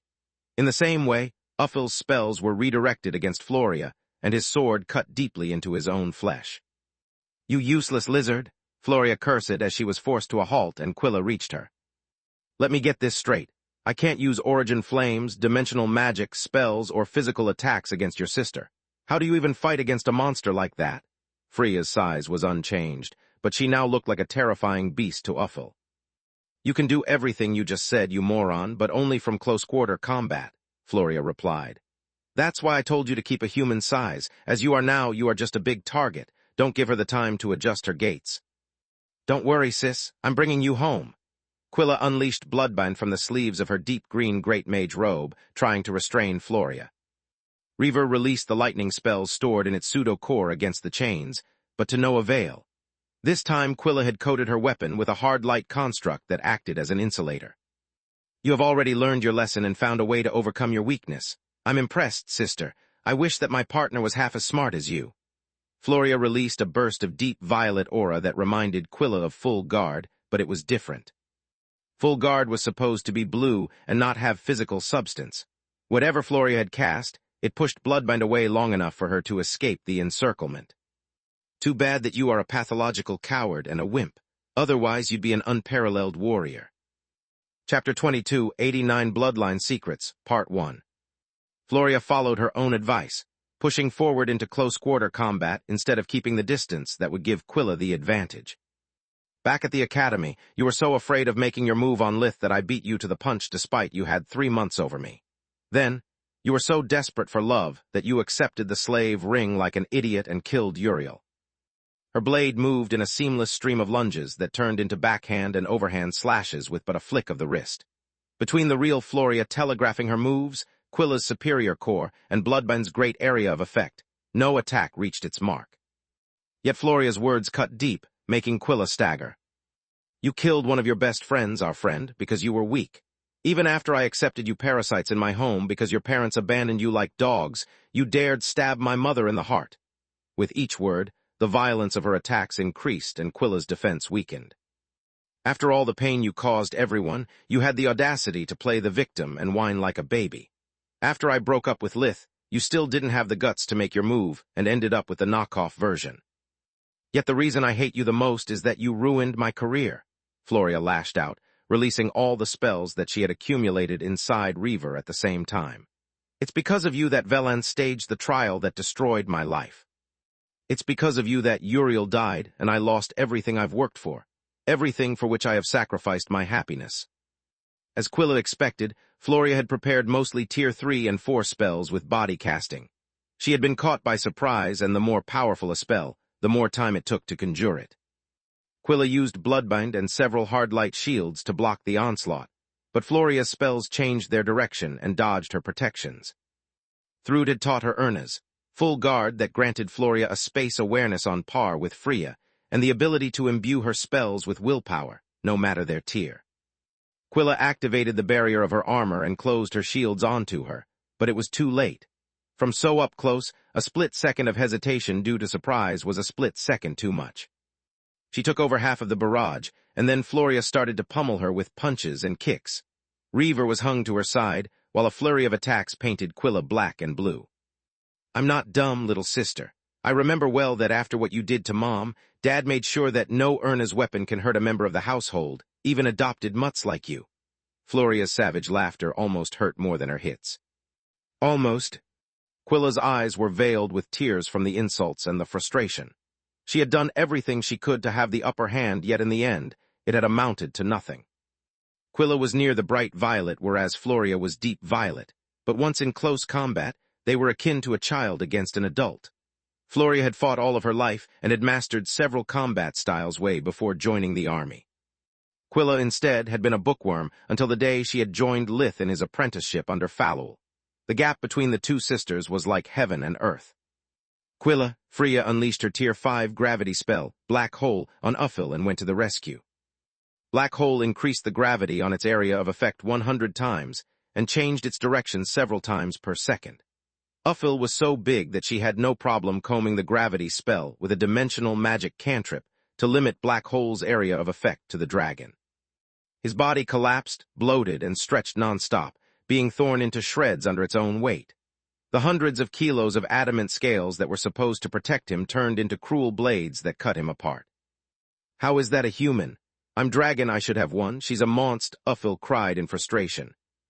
Not only had he been helpless the whole time, but he had also learned nothing from the exchange. Freya's dimensional magic was beyond his understanding, and so was gravity magic.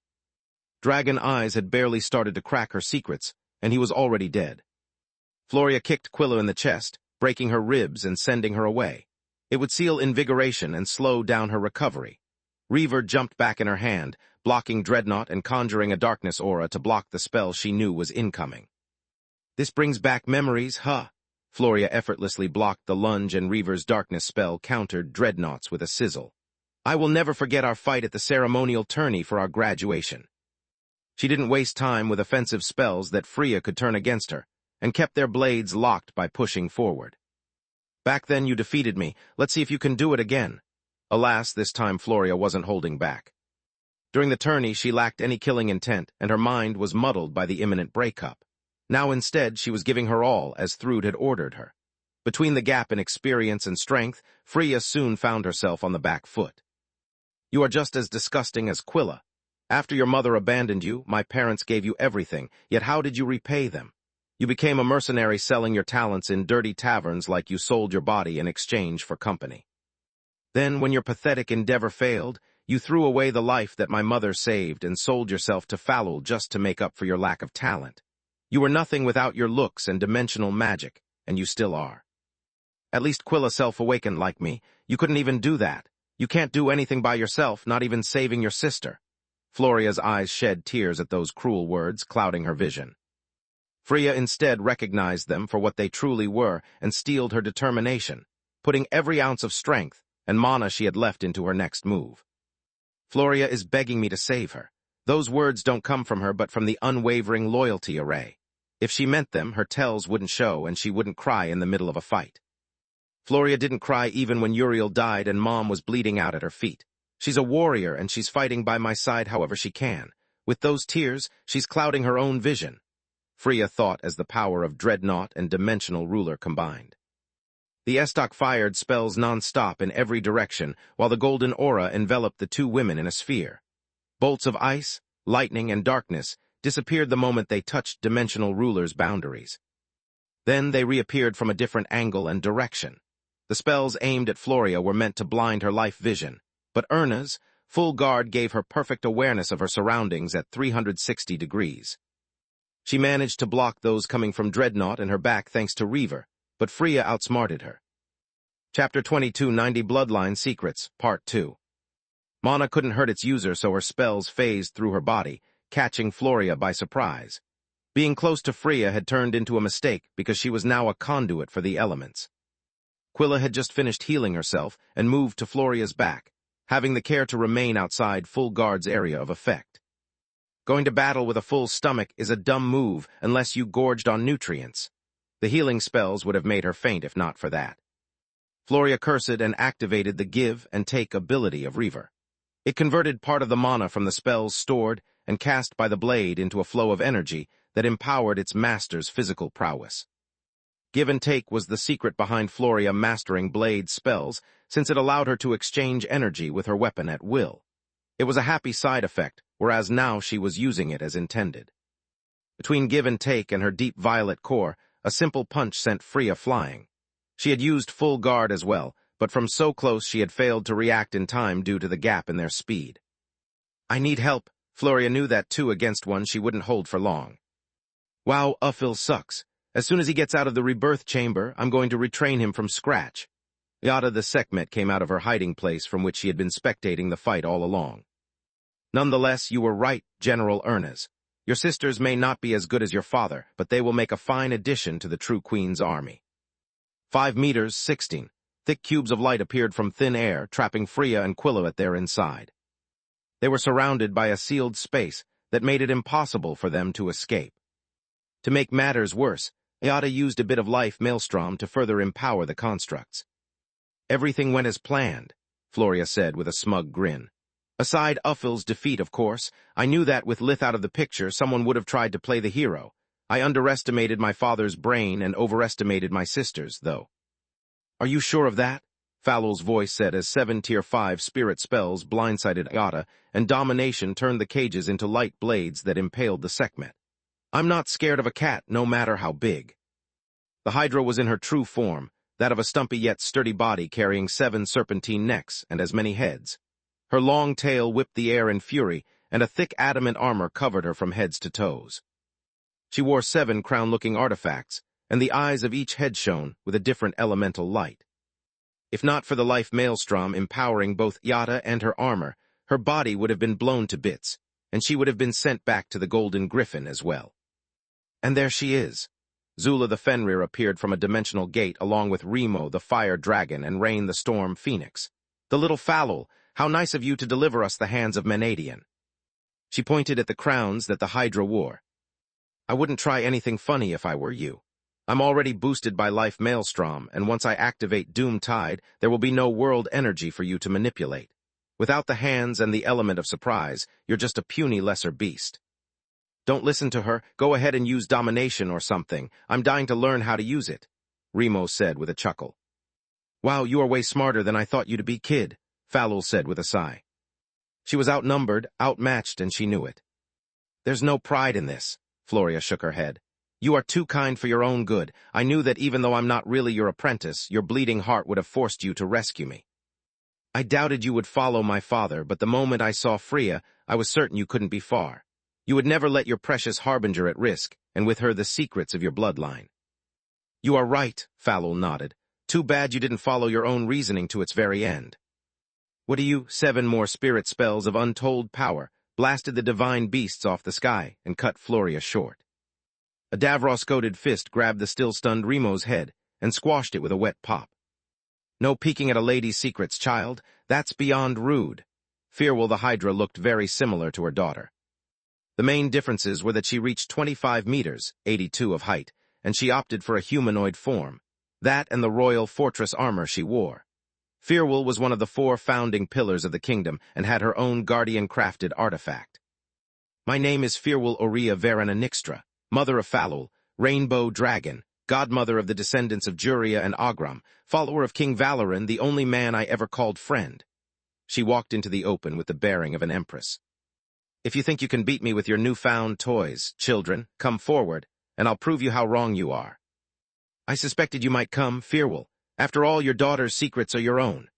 Thrud came last, flapping her 2 sets of golden wings while sunlight reflected on the Arthan's armor, making her look like a sun god. They even called you the Rainbow Dragon even though you are just a Hydra. It's a testament to your power and of the might of your domination abilities.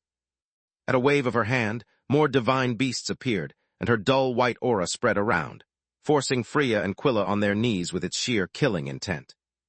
I don't want to fight you, Lady Firwall.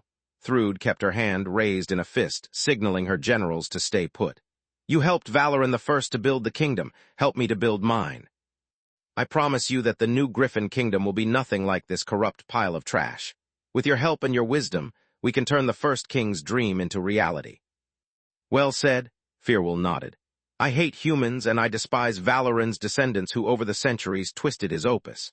The kingdom has become something so abhorrent that not even he would recognize it anymore. Yet your words are as empty as your soul, kid. You speak of Valoran's dream, yet you wear the armor of the madman who killed my friend. You taint his lands with Arthan's academy. You dare to enslave the descendant of my companions. I'm angry beyond what words can express, yet I'm merciful. Release Floria Ernest Jernoff, let my daughter and her hatchlings go, and I'll walk away. I don't care who sits on the throne, nor do I have any love left for the kingdom. You have my permission to do with it whatever you want as long as you don't bother me. I don't see why I should agree, Thrud shrugged. It's you who interfered in a fight between kids. Us old farts should let them play, and may the best awakened win. Chapter 22, 91 Old Monsters, Part 1. On top of that, my equipment is on par with Valoran's. I'm a golden griffin like Tyrus, and I have achieved the white core. Save your mercy for someone who needs it. I'm stronger than you'll ever be, and you are surrounded. Think again about my offer, because if you refuse it again, I'll beat you unconscious and drag you to the Golden Griffin along with the others. Then your compliance would be no longer of any relevance, Thrude said. I refuse your offer and I renew, no, I beg you to accept my conditions. Yet Firwall's prideful tone didn't sound like she was begging. I'm doing this in respect for the blood of Valoran that flows inside your veins. It's so thick that I can smell it from here and it would cause me great pain to spill it. I don't want to fight you. Release Floria, turn around and leave. If not for me or your ancestor, do it for your soldiers and citizens. You want to be a good ruler and claim to love them, but if we fight, there will be nothing left for you. Please don't force my hand. You have no idea of the powers you're playing with. Get them, Thrude yelled while pointing the sword of Arthen at Firwall. Beat them an inch to their lives. I don't care how many pieces you have to cut them in as long as they are still breathing. I'm sorry, Valoran. I really tried. The divine beasts activated their bloodline abilities in unison, combining them to become bigger than the sum of the single parts when Firwall snapped her fingers. Then what looked like a human-sized meteor blew Thrude out of the sky, making her crash onto the ground and flattening an entire city block. 7 Tier 5 spirit magic spells of rare power exploded in sequence, their effect chained so that the previous would boost the next in an endless cycle. The air became so hot to be unbreathable, and the shockwave released made it impossible even for a divine beast to step close. Thrude felt her bones breaking and her organs collapse. If not for the regenerative abilities of her white core and the tons of Davros she wore, she would have already been sent back to the Golden Griffin. Instead, she managed to conjure the spirit barrier of her armor while reverting to her true size, that of a Golden Griffin 30 meters, 100, tall. The sudden expansion of her body and barrier caused the newcomer to be bounced away, yet the price was the life of one of her generals and another city block. Thrude recognized the woman in front of her from the bedtime stories that her father had read her as a child. I thought you had washed your hands of the kingdom centuries ago. You shouldn't be here, bewitching demon. Lith was the first Tiamat, but several creatures had been called demons throughout Maugur's history. Like Roghar the Fenrir, who the fallen races blamed for their own foolishness, or abominations like Theseus, who had claimed countless victims. Before Lith, demon was just a term used to refer to a creature so cruel that it made all the other monsters cower or run away in fear. Tessa the Titania was one of them. Unlike Ogram Jernov, who had been no better, she didn't act from the shadows. During the War of the Kingdom, she had massacred everyone who stood on her path even after their surrender. She had poisoned the land and water sources. She had caused famines and drafts. Anything she thought would shorten the war by even one day, with no care for the number of casualties among soldiers and civilians. I haven't been called like that in a long while. Thank you. Like her name suggested, Tessa's ruthlessness was matched only by her beauty. She had shiny green hair and purple eyes. Her skin was pearly pink and so smooth that it shone under the sunlight. Her smile was so dazzling that it took anyone who met her several seconds to lower their gaze and notice her soft curves.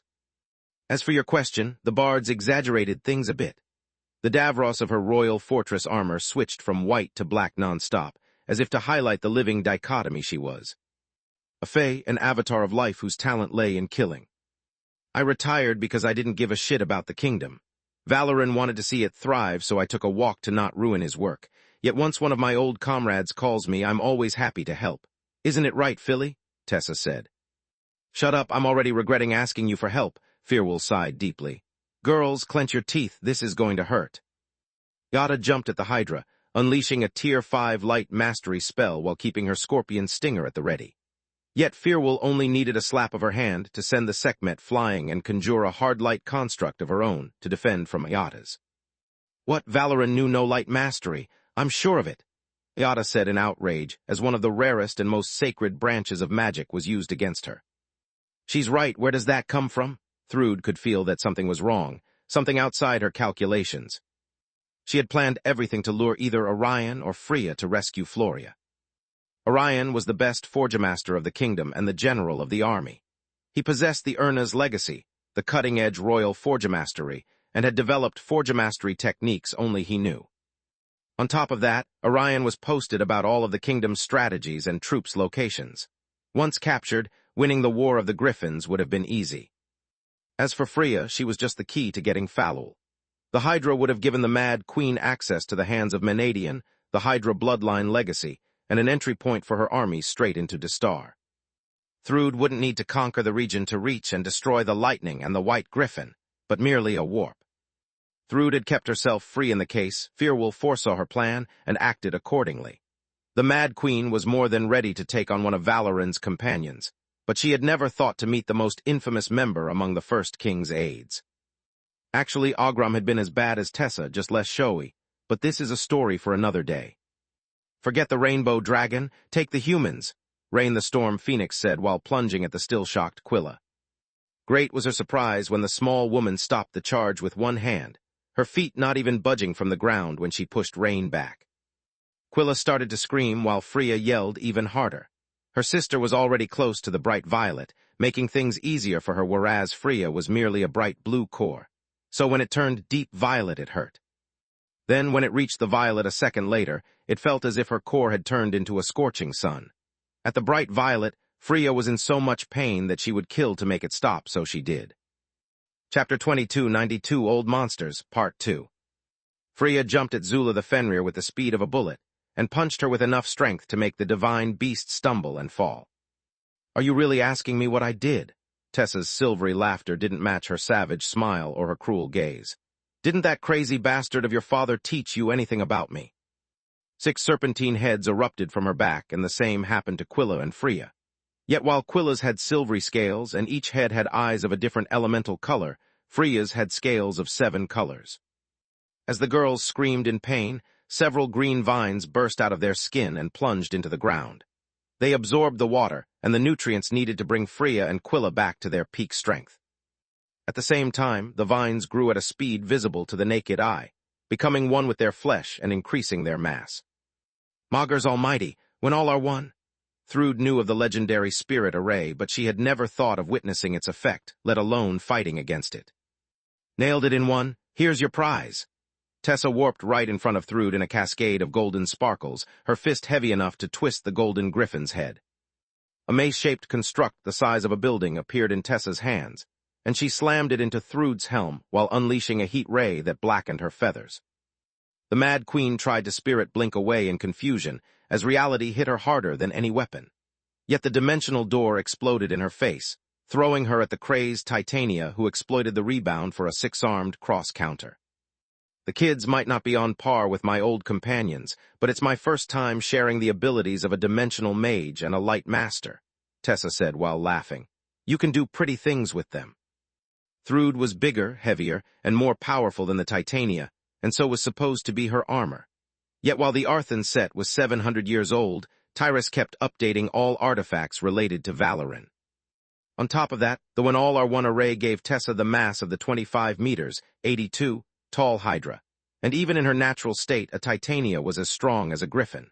She also got Quilla's light mastery and Freya's dimensional awareness, including Dimensional Ruler. Thanks to the 6 extra heads, Tessa could conjure 6 spells at the same time while the 7th head kept using Invigoration. Between that and the natural regenerative abilities of the Fae, the difference between her and the white-cored Thrude was paper thin. As for the girls, they got the mass of an Elder Hydra, the physical prowess of a Titania, the 6 heads, the power of the bright violet core, and each other's masteries over weapons and magic. "Shit, we need to stop them." Zula the Fenrir conjured her Doom-Tide bloodline ability. Without world energy, breathing techniques would be useless, and Tessa would be incapable of matching the True Queen's strength. The raw strength of the White Core would have been enough to seal the deal. Except that Doom-Tide failed. 6 elemental arrays now bounded the Fenrir, isolating her from the surrounding world energy like a sealed space spell. "Have you already forgotten about my hands of Menadian?" The gems on Falul's crowns shone with power as she used the artifact to take hold of the elemental energy and restrict Zula's influence.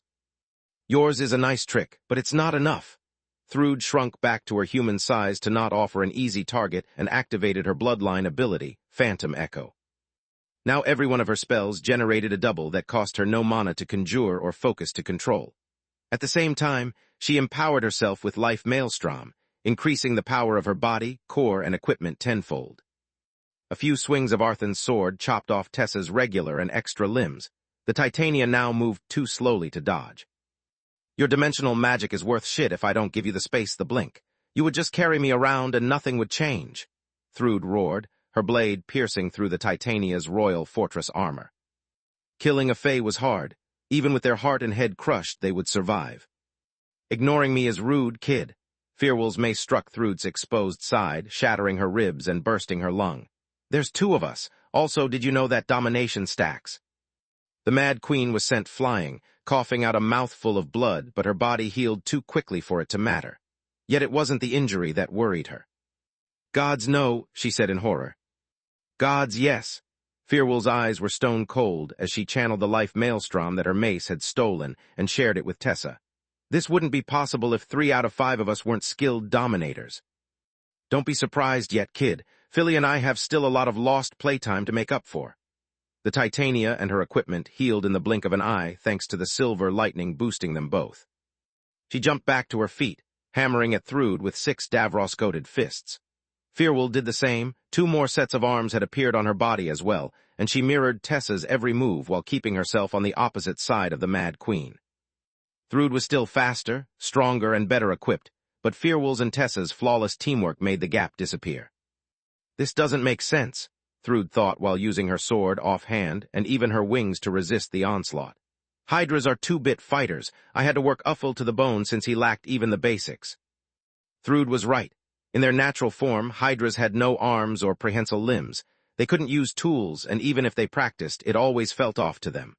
The best they could do was scratch at an enemy from up close or bite with their poisonous fangs. Yet those were last resort means, since Hydras preferred to keep a distance and employ their multiple heads to unleash non-stop volleys of spells.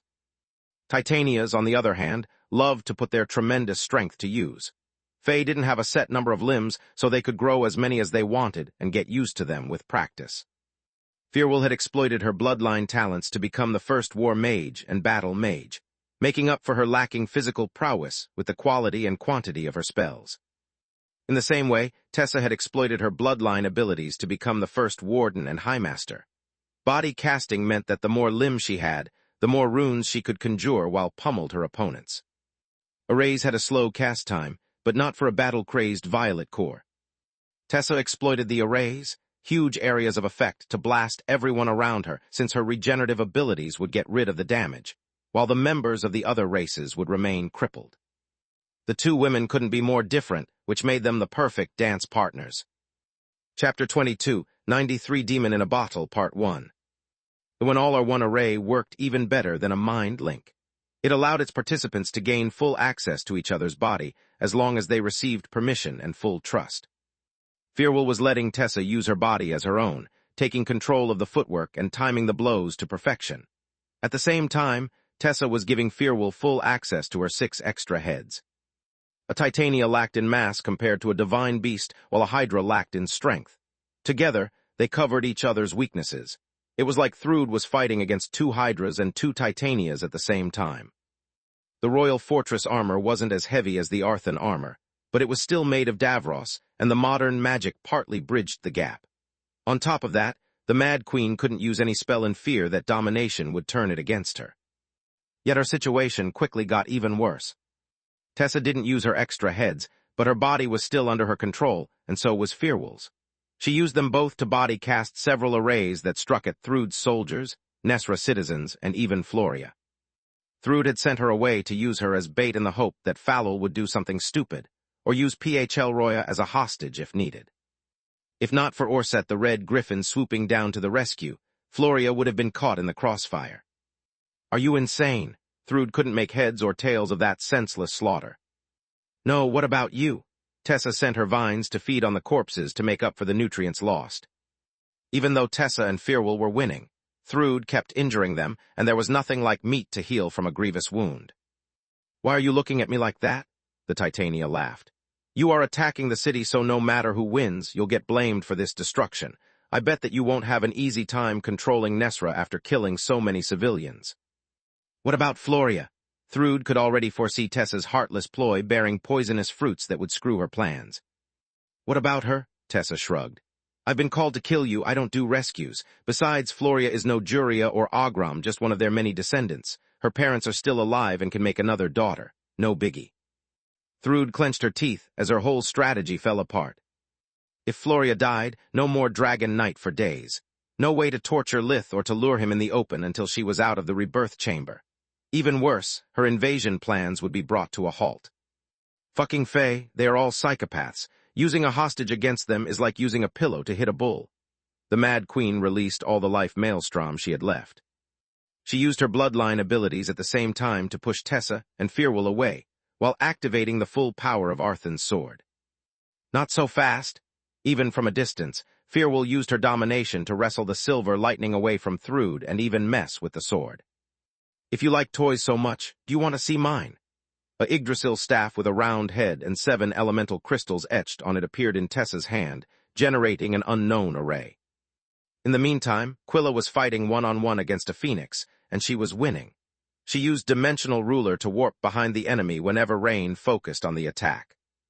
Her fists and kicks made the divine beast stagger, and every lash of Bloodbind had enough strength to pluck out feathers and cut through the flesh. The 5 of the 6 serpentine heads on Quilla's shoulders cast spells, while the last used Invigoration. 7 brains also meant boosting her intellect 7 times. Her mind worked so fast that even her bright violet-cored body struggled to follow. As for Freya, she was going all out against Zula. The Fenrir had activated Mana Body right off the bat, and that was the only reason she was still alive. Freya used hard light constructs to expand the size and range of her rapier at will, combining Dimensional Ruler with Light Mastery to turn the golden sparks of dimensional energy into knives the size of a car. Whenever the constructs struck, they blinked away and carried Zula's flesh and fur with them. Not even Mana Body could resist a dimensional blade that cut through space. The Fenrir had tried moving to close-quarter combat, but it was even worse. Freya didn't bother to defend herself, focusing only on the attack. Hard light constructs the size of a truck covered her fists and feet, giving her even more mass.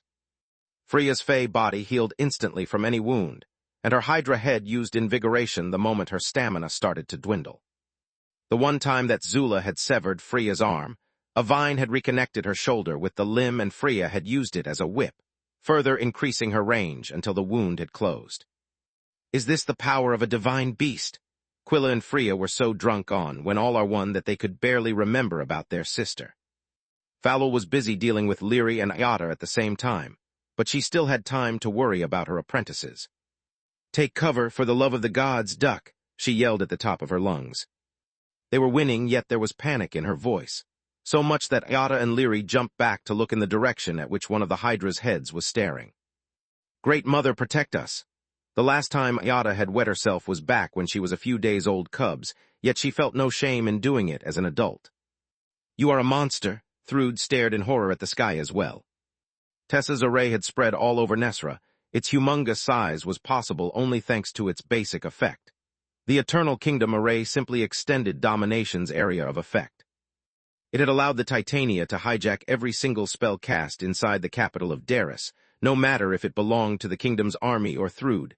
An entire warzone's worth of spells were all converging toward Tessa, blotting out the sky in a storm of mana. I did warn you, child. Firwall prayed to Magur that none of those spells had been meant to save lives, yet she knew better. Once you unleash a demon, there's no way to send her back into the bottle until the wish has been granted. Run, run for your lives. Thrude yelled inside her communication amulet to save as much of her forces as she could. Floria had kept herself far away from the battle zone with Orsat the Red Griffin as her bodyguard. They used Life Maelstrom to fly away as fast as they could. Opening a warp steps only once Life Vision assured them to be outside of Dimensional Ruler's area of effect. Floria, Freya yelled and warped to the chase, but Falwell dominated her spell to bring her back. Stay here, you idiot, the Hydra chided her apprentice via mind link. Chapter 22, 94 Demon in a Bottle, Part 2. Why do you think no one tried to catch your sister, when All Are One requires its members to stay close? If you break the formation, the array will disappear and we'll all die. It's your Dimensional Ruler spell that seals the enemy's dimensional magic, just like it's Tessa's healing abilities that keep us alive. How long do you think Quilla would last without all that, and the 6 extra heads? You have one more sister to worry about, Falwell said pointedly. Philly did warn you, sweetie. I thrive during wars. Corpses are just food and spells are just presents. Am I right? Tessa's vines kept feeding off the bodies of the dead citizens to make up for the lost energy as the magical storm approached. Everyone had just the time to follow Falwell's advice, when the mass comprised of hundreds of spells plunged down on Thrude. Domination made it so that the spells had Tessa's energy signature, and thanks to the when all are one array, it was shared by the rest of her group. Freya, Falul, Quilla, and Firwal came out unscathed. Thrud, her divine beasts, and a good portion of Nesra instead, were smashed into oblivion. The Arthan set and the magical equipment of the generals disappeared last, recalled by the Golden Griffin and in dire need of repair. "Aw, bummer," Tessa pouted with a lovely expression that was in stark contrast with the blood and entrails in which she was covered. "No corpse. That damn Golden Griffin works like a charm." "Oh well, there's always next time," she shrugged. "Oh well," Freya echoed in outrage. "How dare you oh well me? I." "Hold that thought." Tessa hushed Freya's mouth and then conjured a warping array to get them at a great distance from Nesra. Now we have plausible deniability for the massacre and the wanton destruction. Thrud is going to have a hard time explaining to her subjects why she killed so many people during the invasion. The Titania chuckled, treating the matter as a joke. "Now you can rant all you like without forcing me to kill more potential witnesses." A snap of her fingers dispelled the hush, and the when all are one array. "You rude bitch, I'm going to." Freya's strength faded along with the spirit array. Her mana core was back to being bright blue, her body weighed like that of an athlete again, and the vines nourishing her body were gone. "What you are going to do is faint, monkey." Tessa laughed at Freya's distress and fatigue. "Gods, this is hysterical. I have spent so much time away from pompous, self-righteous humans that now I find their idiocy funny." "Tessa, they may be humans, but they are still my daughter's hatchlings." Firwal glared at the Titania.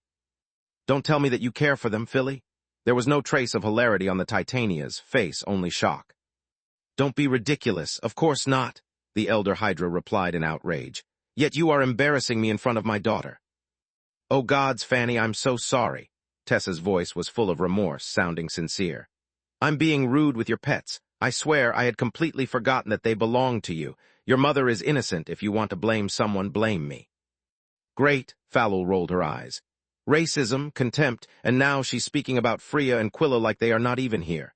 Scratch that, she's treating them as dumb creatures who look at Maugre with uncomprehending eyes." "Don't worry, Aunt Tessa, just be better from now on, okay?" she actually said. "Okay," the Titania nodded, her demeanor all smiles again. Valoran's companions had lived long enough to despise the humans, the awakened council, but most of all, the kingdom. Even before joining, Valoran, Tessa, and Firwal had a dim opinion of all the above due to how people had treated them their whole life. Yet they had fought tooth and nail alongside the first king, believing in his dream. They had put their lives at stake countless times for the lands that now were called the Griffin Kingdom and the people who lived there. In hindsight, they considered Valoran's opus a colossal waste of time. First Arthan, then the political corruption, and lastly the incompetence of the past rulers that had caused the kingdom to lose territories, made them want to puke. To make matters worse, the death of Valoran, Juria, and Ogram had only made the Hydra and the Titania more resentful and sourer. They had fought for a dream that had turned into a mediocre outcome, and for people who had willingly abandoned them. The late members of Valoran's party had chosen to die, something for which Firwal and Tessa resented their late friends even after 700 years. "Valoran's companion or not, you are an asshole." Quilla used her spell injection to pump tonics and nutrients inside both her and Freya's bloodstream. "You killed innocent people for shit and giggles. You destroyed houses that meant the world to their owners. You tried to kill our sister, yet here you are, laughing and going, oh, well, like this is all a sick joke to you. I wanted to thank you for rescuing us, but you don't deserve any gratitude, only a solid ass-kicking. I'd like to see you try, monkey." Tessa moved so fast that she was a blur, lifting Quilla by the neck with one hand. "I don't need your gratitude because I didn't save you. I just needed 5 people for my array. You and your sister having a shred of talent was just a happy coincidence. As for the city, nothing I did was for shit and giggles. Wars are fought on multiple levels, not only on the battlefield. My actions raised the morale of the kingdom," lowered Thrud, "and they will make it much harder for her to keep her reputation as a savior. Today, I defeated the Mad Queen 3 times. Tell me, monkey, what did you achieve today aside from throwing a tantrum?" Quilla had many things to say, but her night-crushed throat kept her from emitting more than squeaks. "Aunt Tessa," Falul said. "I'm sorry, bad habits die hard," the Titania said while letting Quilla go. "Unlike monkeys," she mumbled under her breath. "What about Floria?" Freya asked, now capable of speaking after using invigoration and consuming lots of potions. I beg your pardon? The Titania tilted her head in confusion. You have an explanation for everything. Freya wheezed, her eyes droopy, but she refused to faint. Then please tell me the reason you tried to kill my sister. I was proving a point. Tessa became serious. I wanted to show Arthan's daughter that she has no hold over me, that her hostage strategy is pointless. This way I made sure that she actually cares for Floria. Were she just a pawn, Thrud would have not hesitated to have Floria die by my hand. Instead, Thrud had Floria fly away and even gave her a bodyguard. It means that Thrud is smarter than I thought, and that Floria has yet to fulfill whatever her role is in the Mad Queen's plans. Your sister is safe, for now. That's the only reason you should thank me. Chapter 22, 95 Wrong Bloodline, Part 1. I appreciate that. Freya gave the Titania a deep bow. Now my parents can rest easy. With your help, it's only a matter of time before. Slow down, kid, Tessa cut her off. I'm done helping you. If there's anything today's events proved is that you two can't fight a divine beast. The next time Floria comes out, it will be another trap and you two lack the means to turn it around. Leave the rescue to the professionals. Philly and I will do whatever is necessary. You just go home and rest. With all due respect, why? Quilla had noticed how the Titania had upended her attitude after Freya had politely addressed her, so she did the same. I'm a light master and my sister is a 7-streak dimensional mage. We can be useful to you, please. Tessa's face twisted and twitched. She was deeply conflicted between her spite for humans and the pride of never having stooped down to their level. At least when they behaved, it would mean being even worse than them. Because you are weak, child, she huffed out. Yes, you two are talented. Yes, you two have some nice tricks, but that's it. I could have done almost everything you two provided to our team with either domination or spirit magic. I could have used when all are one on anyone, and the result for me would have been the same. If I really have to choose a party member, I'd rather pick a divine beast like your friend Lith. He too has domination, light mastery, and we could use a few bloodline abilities. Abilities that humans lack. Do you understand what I'm saying? Yes, Quilla and Freya clenched their hands in frustration. Good, Tessa nodded. 2 more things. Following us would put you in danger, and if that happens, we'd not rescue you. Bear in mind that I wouldn't be here if Philly hadn't asked me and Floria wasn't a descendant of both Juria and Ogram. No offense, but you girls don't have a drop of my friend's blood. You are Ernas in name only. When even Fearwell nodded, the 2 girls just wanted to cry, hating their bodies for belonging to the wrong bloodline. Don't despair, child, there's always a silver lining. The Titania patted Freya's shoulder. There's still the second point, also you are welcome. The physical contact triggered a burst of aura from Freya's body. A burst of bright blue mana, whose edges burned with a deep violet light.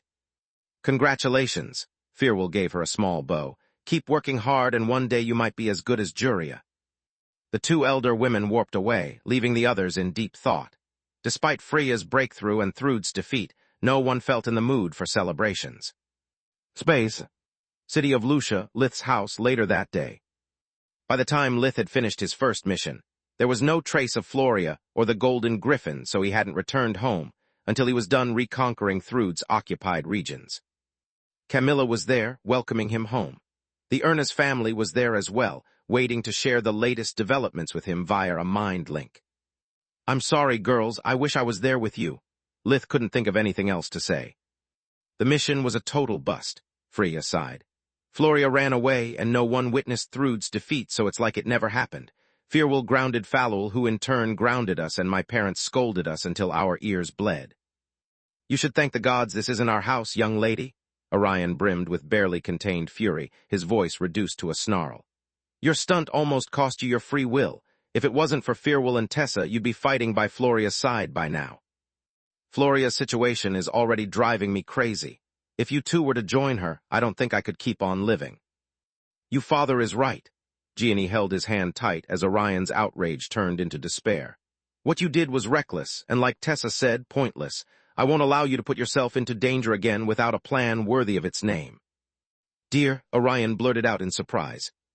Don't you dear me, dear, Gianni replied. Our girls love our Floria as much as we do. It would be hypocritical of us to try to stop them. In the same way, it would be stupid of them not to learn their lesson. She glared at their daughters, who lowered their gazes in embarrassment. It's all my fault. Falul gave Gianni and Orion a deep bow. I believed that between our combined strength and careful planning we could rescue Floria. I underestimated Thrude and the importance she puts on your daughter. No need to apologize, Lady Nixtra. Orion shook his head. We are not our ancestors, but the bond between the 4 founding pillars of the kingdom transcends time. We are all friends, and I'm grateful for what you tried to do. Tell your mother that I'm forever in her debt. She protected my little girls and even brought the bewitching demon with her. With those 2 on Thrude's tail, I believe we have a chance at rescuing Floria. I'll let her know, Falul replied. Also, the situation is actually better than you thought. Lith chimed in the moment he was sure he wouldn't meddle in family matters. Today, we have achieved 2 important goals. Thrude's defeat means that for a while she's out of the picture. To keep advancing at this speed, her army will need the Golden Griffin. The moment we learn about its position, I can sneak inside and either kidnap Floria or attempt to destroy the power core. Until Thrude and her generals fully regenerate, there will be no one capable of stopping me. Last but not least, Freya took her first step into the Violet Core by herself. I think congratulations are in order. Not really by myself, she blushed in embarrassment. The When All Are One array temporarily granted me a bright violet core and the possibility to experience body casting. Once its effects faded, I discovered that I still remembered the enlightenment the array brought me. Just like merging with my demons did for me in Kalga, Lith shrugged. Considering that you are an awakened only for a short while, it's still damn impressing. Yeah, Tista tried her best not pouting, but failed nonetheless. Everyone cheats their way to Violet but me. Lith with his demons, Quilla with her natural violet core, and now Freya with a legendary array. I can't believe that I started first and I'm dead last. If it's of any consolation, I think that if you were in Freya's place today, you'd have stepped right into the violet. She was clueless, whereas you have already found your path, Falul said. It doesn't help at all, Tista thought. On the contrary, it makes me even more envious, yet there's no point acting like a child. Floria is still in danger and her family is distraught. Compared to that, my problems are irrelevant. Thanks, Falul, she actually said. What's our next move? We keep attacking, Lith replied. By taking her old regions, we are cutting Thrude's retreat path. Chapter 2296, Wrong Bloodline, Part 2. If she can only move forward, she'll be forced to expose the Golden Griffin and reveal her plan. At that point, we can strike while she's at her weakest and take Floria back. Then, we blow the Lost Academy and her sorry ass in one fell swoop. Space. Griffin Kingdom, a few days later. Tessa and Firwall kept looking for Floria, but had no luck. The missing Ernas had just switched to a different partner, and her fame as the Dragon Knight kept growing.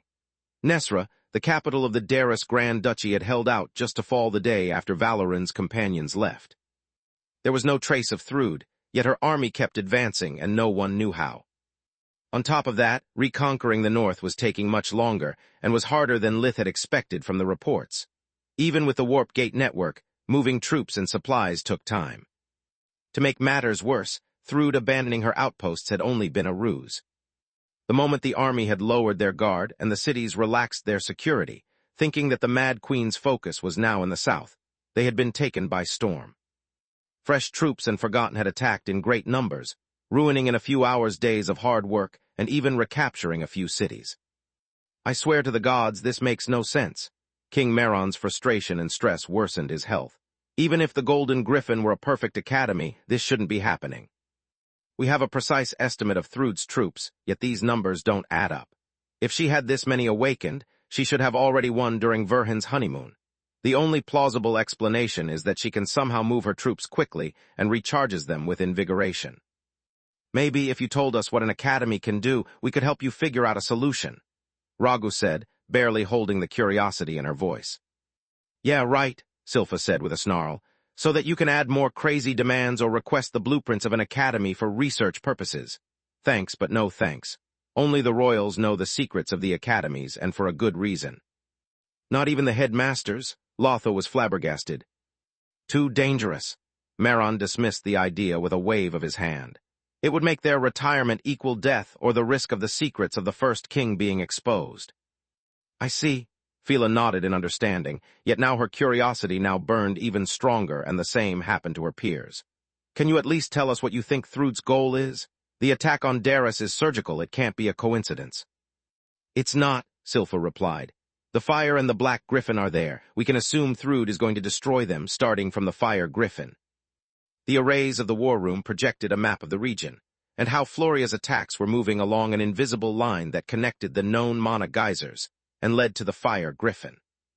The black griffin had only been recently acquired by the Darius household after foiling the civil war, so it was at the edges of the region on the hinterland. We can anticipate her movements and set our defense forces on her path, Maron said. This way, when she reaches our academy, Thrud's resources will be spent and she'll find us ready. Space. Nestra region at the same time. Damn it, not only are we going to conquer these cities a second time, but if it keeps up like this, in a while Thrud will be back and everything Tessa has achieved will be for naught. Lith grumbled, as his appearance was enough to make a city militia surrender. Think positive, little brother, Xenagrosh replied. I've taken a few free days exactly to be by your side and strike together as soon as we learn the position of the Golden Griffin. Seeing the two divine beasts fly side by side with the Golden Knight in the middle made the kingdom's soldiers bust into cheers and the rebels despair. No matter what strategy they tried or how many of her generals Thrud sent, any city they attacked would fall in the space of a minute. The blade spells, the cursed flames, and the eldritches, chaos magic needed but one hit to take down the strongest barrier. The divine beasts fighting for the Mad Queen used teamwork to combine their bloodline abilities, but with their 25 meters, 82 of height, they looked like children in front of Xenagrosh, who stood 35 meters, 115 tall. On top of the extra mass, she also had two cores that fueled respectively chaos and decay. Her millennia-long battle experience allowed the Shadow Dragon to make the best of her superior magical and physical prowess, taking out opponents infused with life maelstrom in a few exchanges. Bytra wasn't as powerful, but she was much faster. One hit from Solus, Fury while at the Reiju's top speed was enough to rip a divine beast's head off their spine, let alone when Solus used both the Fury and the Absolution. To make matters easier, Nandi fueled everyone with the world energy equivalent of a mana geyser, bestowing upon Solus the full prowess of the tower, and to Lith the boost of his abilities that came with that. Theseus the Bastet was there as well, but he kept himself at a distance. His allies had plenty of destructive power already, so he preferred to keep an eye on their surroundings and watch out for any nasty surprise Thrud's army might have prepared. When it happened, he combined his mana body bloodline ability with his Menio's regenerative powers to take even a Silverwing's annihilation without so much as a scratch. Not to be a sourpuss, but I'm afraid it's already too late, Bytra sighed. White cores have uncanny recovery abilities, so I bet that the moment Thrud got back to the Golden Griffin, she got her body back before sundown. Way to be the Lith of the situation, Bytra, Solus said. Is she always this optimistic? Because if that's the case, she and Lith can start a wine club. That's hysterical. I'm stealing that. The Shadow Dragon laughed her ass off while her wife's horns turned from white to red. I don't know about Lith, but Byte is one of the hardest to please people I've ever met. She always has something to complain about. Her work, her social life, her work, her original self's atrocities, her work, and everything that doesn't go exactly as she hoped. That's Lith down to a T, Solus laughed as well. Just replace the original self with any mistake he made in the past. By the way, is it me, or did you say her work 3 times? You heard me, Zorith nodded. When it comes to Forge Mastery, Byte whines about everything. She wasted too many ingredients. The artifact is not as powerful as she hoped, more powerful than she hoped, hence harder to control, or too average-powered. Nothing is ever okay, and she goes on and about like that for days after a failed experiment. Don't get me started about what happens when she succeeds. Chapter 2297, Fated Meeting, Part 1. Then Bytra starts nitpicking in hindsight everything she could have done better and whines about the materials and the time she wasted for such a mediocre result. Wah! Wah! The giant dragon rubbed her eyes in mock weeping. I should be called the failure of the flames or the big baby Magus, Zorith said while doing her best Bytra impression. I'm so useless. No one will ever recognize my talent. By my mom, Solus laughed so hard that she fell off the Reiju's back, who was forced to dive down despite her embarrassment and rescue Solus. You must have dragon and phoenix blood, Bytra, because at this point I'm convinced that you and Lith are lost twins. That's not funny, the Tiamat and the Reiju said in unison. Twins, you got that right. Zorith started crying for real but from laughter. I know, Solus clenched her stomach, gasping for air. Stop laughing. No matter how outraged Lith and Bytra sounded, the Dolby surround effect they produced only amplified their respective companions' hilarity. Theseus and Nandi following the conversation on their amulets, and laughing, as well, only made matters worse. It took them a few minutes to regain their cool and start the reclamation of Bhima. They had just delivered the opening salvo when Lith's army amulet opened a communication on its own. Magus Verhin, we have spotted the Golden Griffin. Silpha's face was pale and her voice dry. I'm sending you the coordinates. You have the royal authorization to abandon your current mission and relocate. Lith didn't like it one bit. It was excellent news, and with all the preparations the kingdom had made, it was a golden opportunity to take Thrud down, yet the queen seemed scared to death. Acknowledged, he nodded. Excellent, don't drop your guard and prepare for the worst. If the situation is beyond your control, I order you to retreat. I want a Magus alive who can fight another day, not to attend the funeral of a Magus who died a hero. Did I make myself clear? Crystal, Lith replied, more worried by the second. Good, aside from the position of the Golden Griffin, we have nothing. Thrud's path is way off the one we predicted, and she's moving nowhere near the Fire Griffin. Also, she has somehow triggered an information blackout. I have no idea about what her goal is, or the number of enemy troops you should expect. I'm sending you into a nightmare scenario, so I want you to prioritize your safety. Know that as far as we know, there's no strategic asset or magical resource in that direction. I'm sending you there only in the hope that can you rescue Floria or infiltrate the Golden Griffin and destroy it. If neither is possible, just report the situation to me. Queen Silpha out. After hanging up the call, she turned around, addressing the members of the army, the Mage Association, and the council who were assembled in the throne room. Whatever detail we've put on Verhin's family, triple it. I don't care about how much it costs or how tight we are on troops, just do it. With all due respect, Your Majesty, are you sure? General Vorg asked. It's a significant commitment in our current situation. You are wrong. Doing otherwise would be a risk we can't afford. Silpha noticed from their dumb looks that aside from the council representatives, no one else seemed to follow her reasoning. All this time we got it backward. The queen sat down, feeling tired from having to deal with a bunch of adults acting like children. We thought that his family was his leash, whereas it's our safety cage. Look at what Verhin has done once he took the gloves off. She projected the images of the cities Lith had conquered and of the divine beasts he had felled. Look at who fights by his side. Another touch of Silpha's hand conjured the images of Bytra, Xenogrash, Nandi, and Theseus. Each picture was followed by a long file listing their past crimes and known achievements. Well, that's actually good news, Burian shrugged. If we release this information to the public, we can destroy his reputation and force Verhin to rely on our help for his survival. Are you insane? King Meron put as much scorn in his voice as his health allowed him to. Then what? What if someone attacks or kidnaps a member of Verhin's family again and this time they succeed? Watch at those pictures again and answer me this. How do you stop him if once he breaches a city's defenses he keeps slaughtering everyone inside? How do you stop a blade spell aimed at the city level instead of the protective dome? How do you stop millennia-old monsters that make the legends we have about them look like fairy tales when comparing them to what we see them do now? Now the images shifted to the Eldritches laying waste to everything on their path. Walking natural disasters against which there was no defense. One could only run away or wait for them to pass. I have no clue, but... No buts, Silpha swept the air with her hand. I don't want to make an enemy out of Verhin while Thrud is out there. Even once this war is over, I have no desire to lose countless resources and lives to fight another. This is the reason we are going to triple Verhin's detail, and we have found legendary heroic figures who resemble the Eldritches. We'll spin the truth so that no one outside this room will ever know who they really are. To the rest of the kingdom, those aren't 4 mass murderers but merciful creatures who answered Verhin's call. They are wise elder beasts who are fighting for our cause out of the goodness of their hearts. Are we clear? Crystal, the rest of the room replied in unison, finding themselves covered in a cold sweat.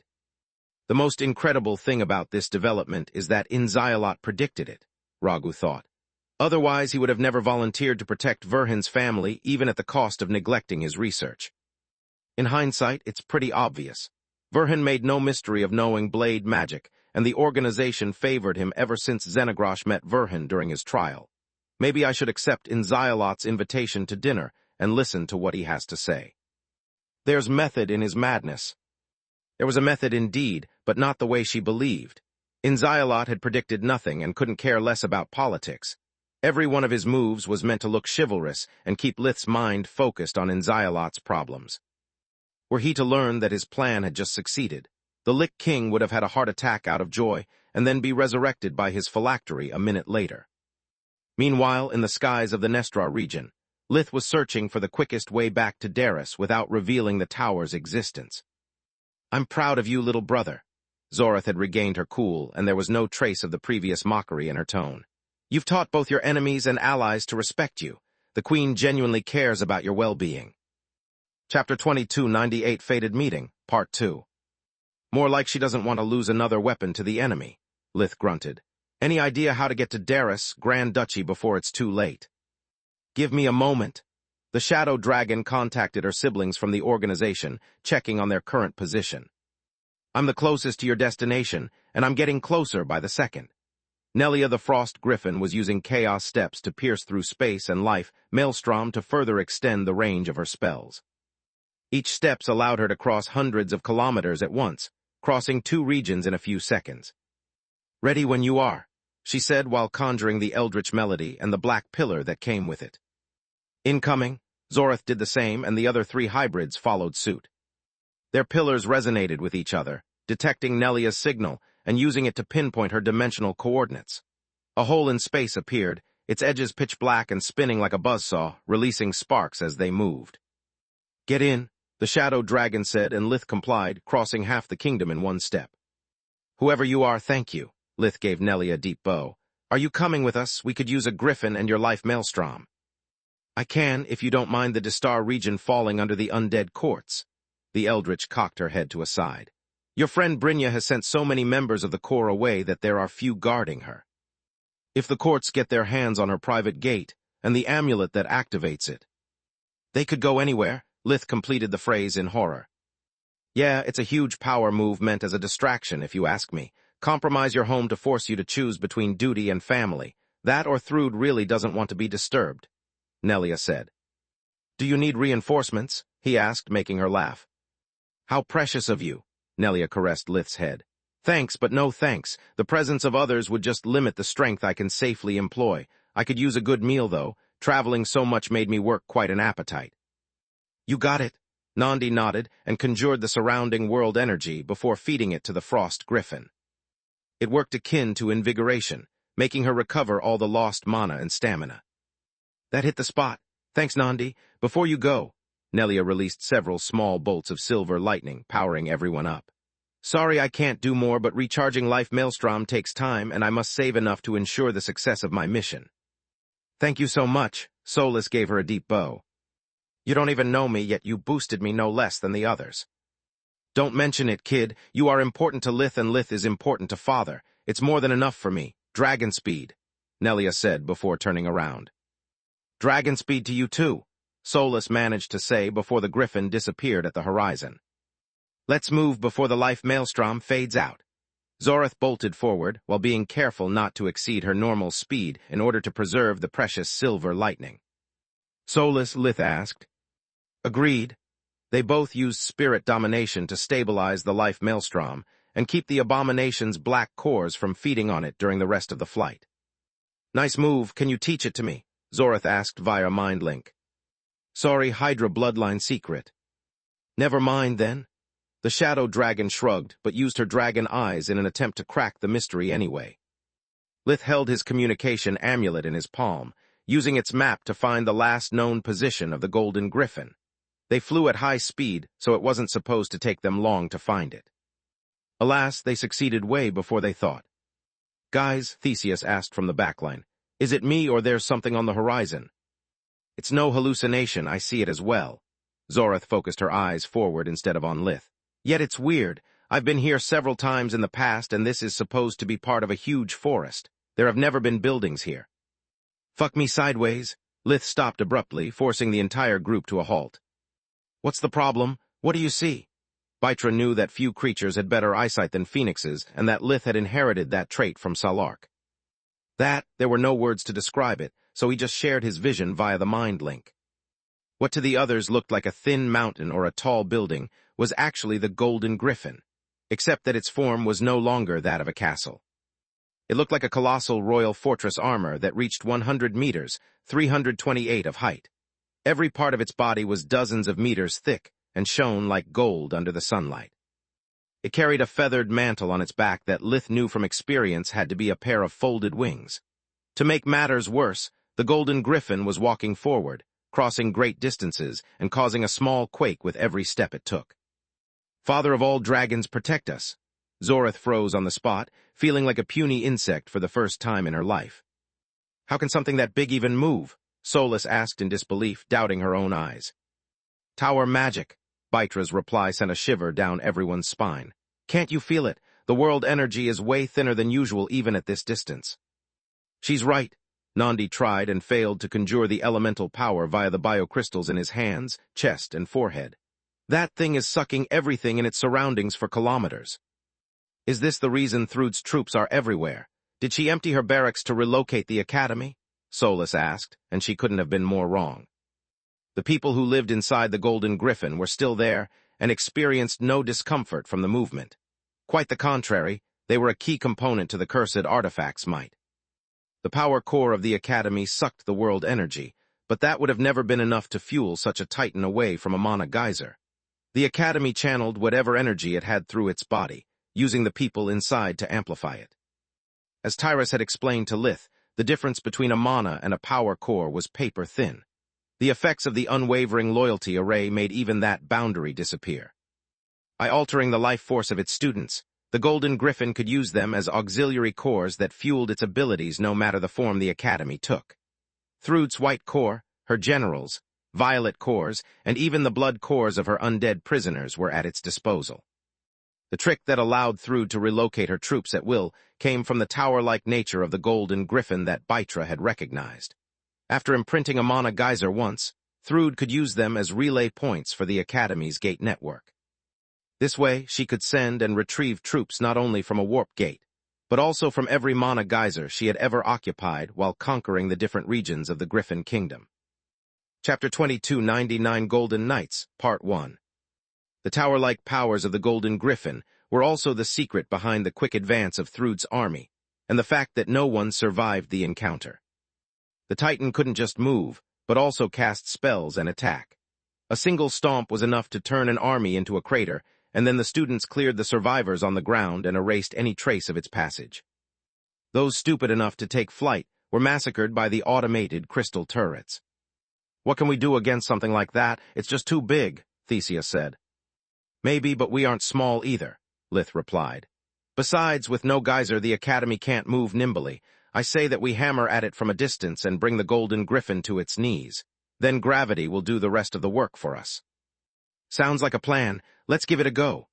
Zorith nodded while weaving her best spells and taking a deep breath of origin flames. Solus jumped on Lith's head, mirroring his movements to conjure the blade spell Ruin with him. "Do we pour everything we have, life maelstrom included?" She was skeptical of Lith's plan, but she didn't want to run away without a fight. "I wish, but there are too many unknowns," Lith replied. "We have no clue about what an academy can do. If it has some kind of one-time barrier, we risk running out of steam before we can gauge its capabilities. Let's save the life maelstrom for a backup plan." The Eldritches just nodded, but they actually had many objections. Their opponent was double the size of a guardian, and its abilities were unknown. Zorith and the others could think of several plans, but none of them could achieve more than probe the enemy's capabilities, let alone defeat it. Unless the Academy was much weaker than it appeared, of course. The Eldritches remained silent because they had no advice to offer. The few things that came to their mind would just demoralize Lith and make his valiant effort look foolish. Now, Lith unleashed Ruin, a burst of void flames from his mouth and another of blight flames from his wings. At the same time, Zorith activated the Tier 5 Chaos spell Devouring Blast and the Tier 5 Decay spell Cruel Light. Not being able to use cursed elements other than Chaos, Baitra, Theseus, and Nandi preferred to employ a Chaos Annihilation each. It was a modified version of Silverwing's Annihilation that the Master had devised for the Eldritches. They lacked spirit magic, so they had to make up for the missing element with the destructive power of Chaos. Even though such a spell would usually require 7 bright violet cord awakened to be cast, a single Eldritch was more than enough to conjure Chaos Annihilation. On top of that, they all put every ounce of life maelstrom they had inside their respective spell, and aimed for the Golden Griffin's right knee. "Why did you do that?" Lith was flabbergasted. "Because we have already attacked the Golden Griffin in its academy form several times in the past, little brother," Zorath replied. "Remember that we can't use spirit magic, and chaos is no different from darkness. Once they spot us, a simple elemental sealing array will cripple our strength. The first shot is our best shot. After that, it will be an uphill fight. Origin flames can be used only from up close, and without the chaos, our bodies are our best weapon." Lith inwardly cursed, yet had to admit that she was right. "Solus, any chance we can turn the table with your tower?" he asked. "I'm sorry, no. Even by combining the tower, the hands, and the sage staff, there's simply not enough world energy to manipulate. The Golden Griffin was here before us, and it had the time to establish full control over the available energy. Otherwise, Nandi would have already hijacked it." The barrage of spells reached their target, causing an explosion so big and powerful that it pushed the Titan off balance. Trees burned for hundreds of meters, and the area under the Colossus' foot turned into a crater. The golden armored kneecap now bore a deep hole and was incapable of supporting its own weight. The Golden Griffin fell onto its knees, using its hands to break the fall and causing a shockwave that reached Lith's group despite the distance. Everything in the surroundings of the Lost Academy experienced an earthquake, measuring 6 on the Richter scale. Well, who do we have here?" The griffin-shaped helmet turned in the direction the attacks had come from, and the voice coming out of it belonged to Sevenus Histar, the headmaster. "Lith Tiamat Verhin, his golden knight, and the lost sons of Arthan," he said with a laugh while the fallen pieces of his armor flew back into place and started reattaching themselves. "That was a good shot indeed, but can you make another without a geyser?" The Lost Academy readjusted its weight, raising an arm to conjure a massive light and darkness sealing array. "And there go our best weapons," Zorath inwardly cursed. "Lith, you keep attacking from a distance. Baitra and I will switch to close-quarter combat.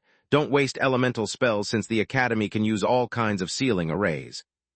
The Shadow Dragon charged forward while the Reiju galloped even faster.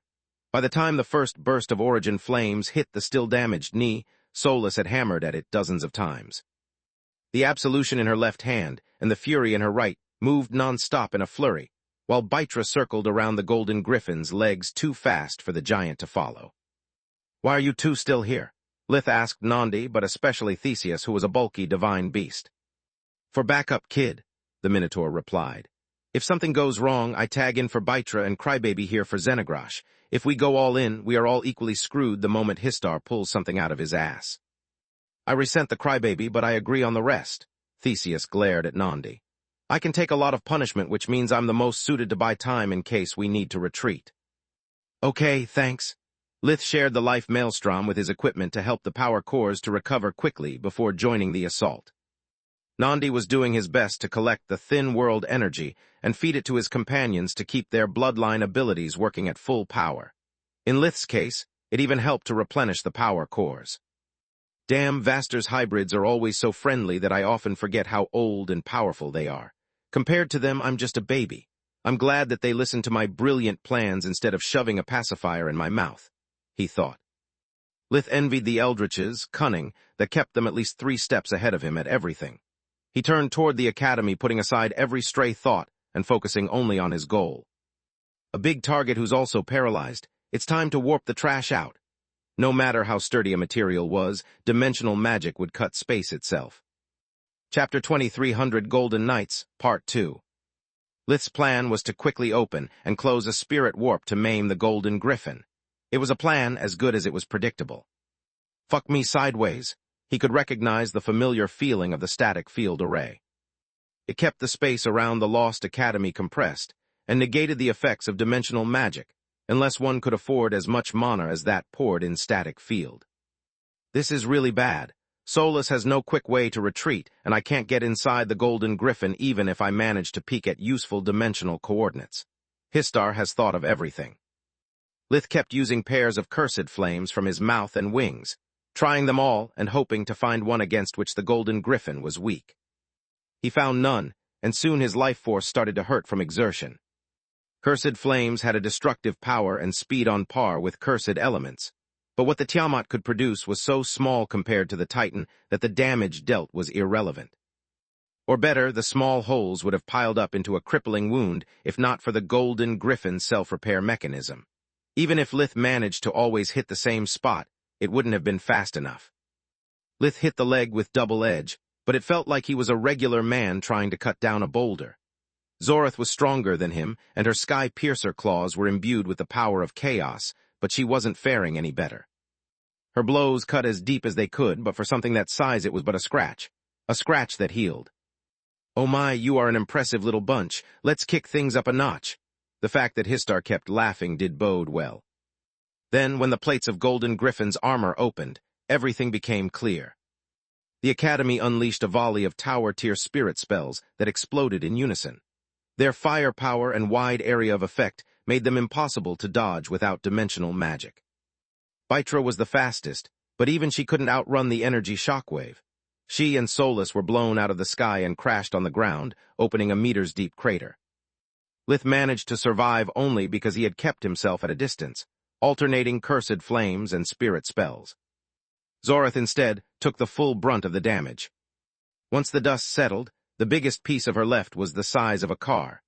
Her troll core kicked in, using tendrils of flesh to reconnect what was left of her body and rebuild it from scratch. Trolls had no flashy powers, but they could survive as long as a single piece of their body remained. In the blink of an eye, the shadow dragon was back, smaller, thinner, and starving, but back nonetheless. "I hunger," Zorith roared as she plunged her maw and claws deep inside the golden griffin. This time, however, she didn't let go and consumed both matter and energy. Her eldritch side feasted upon both, while her troll side converted the acquired energy into matter, returning Zorith to her original size. "No dine and dash, child.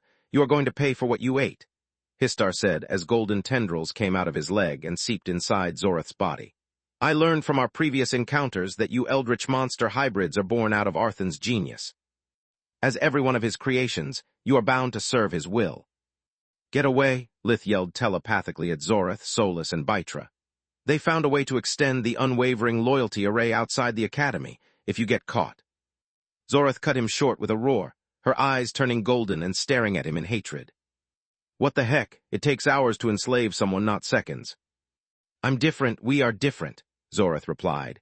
"Dad made us susceptible to the slave array on purpose in order to control us. I don't know how long can I resist. I beg of you, little brother, run." Lith was torn between the survival instinct and the feeling of guilt. After Floria, now Zorith had fallen into Thrud's hands as well, and it was all his fault. "You know, little horseman, I was really annoyed when the enemy soldiers gave you the nickname of Golden Knight and chanted your name on the battlefield because that's my call sign." Histar was getting back to his feet, his voice confident of his victory. "I would love to stay here and have a rematch with you. It would prove who's the best cursed artifact and who between us truly deserves the name of Golden Knight. Alas, duty calls, so I have to find a replacement." More tendrils of golden energy erupted from the Academy's foot, moving toward the still-stunned Bytra and Solus. The shockwave had inflicted upon them little damage, whereas crashing against the ground at slightly subsonic speed had given them a concussion. "Since during your previous visit you've taken away someone from me, it's only fair that I return the favor." "Bytra, no." Solus attempted to blink them both away, but the static field array made her spell fizzle. The energy tendrils reached the Reiju and wrapped around her, painting her eyes golden. "For the god's sake, Elfin, run!" Bytra's body writhed in pain as she gave everything she had to resist the unwavering loyalty array. "I don't want to hurt you, not again." She neighed in despair, unleashing a burst of chaos inside her body to stop the slave array, but she only managed to slow down the inevitable. "I can't leave you here. We still can." The absolution pulled Solus toward Bytra's horn so hard that she had to let the hammer go. The mystical weapon didn't slow down as it approached its true owner. The absolution reached the Reiju's muzzle and fused with it. The hilt turned into a protective headpiece, while the metal head merged with the main horn of the Reiju. Solus froze in terror as the thing of her nightmares had just become coated in Davros and hundreds of times deadlier. Bytra had just turned into the living embodiment of Solus' worst fears. White bolts of lightning crackled around the Reiju, who emitted a killing intent so thick that it made it hard for Solus to breathe. The front hoof rasped the ground in fury as the thick muscles of the legs prepared to charge. Fuck, what do we do? Theseus asked, while keeping an eye on the golden tendrils and trying to figure out their reach. We stay put, Nandi replied. If we step in, we become more fodder for the slave array. I have several plans, but right now none of them has a decent chance of success. You. Same, neither of us can outspeed Baitra, and Xenogrosh is too strong. There's no way to pull them out fast enough to not become slaves ourselves. On top of that, even if we did, there's the possibility that the Golden Griffin would keep controlling them. Even a single hybrid switching sides would be enough to compromise all of our operations, the Master's identity and the fate of the war. We have to tread lightly.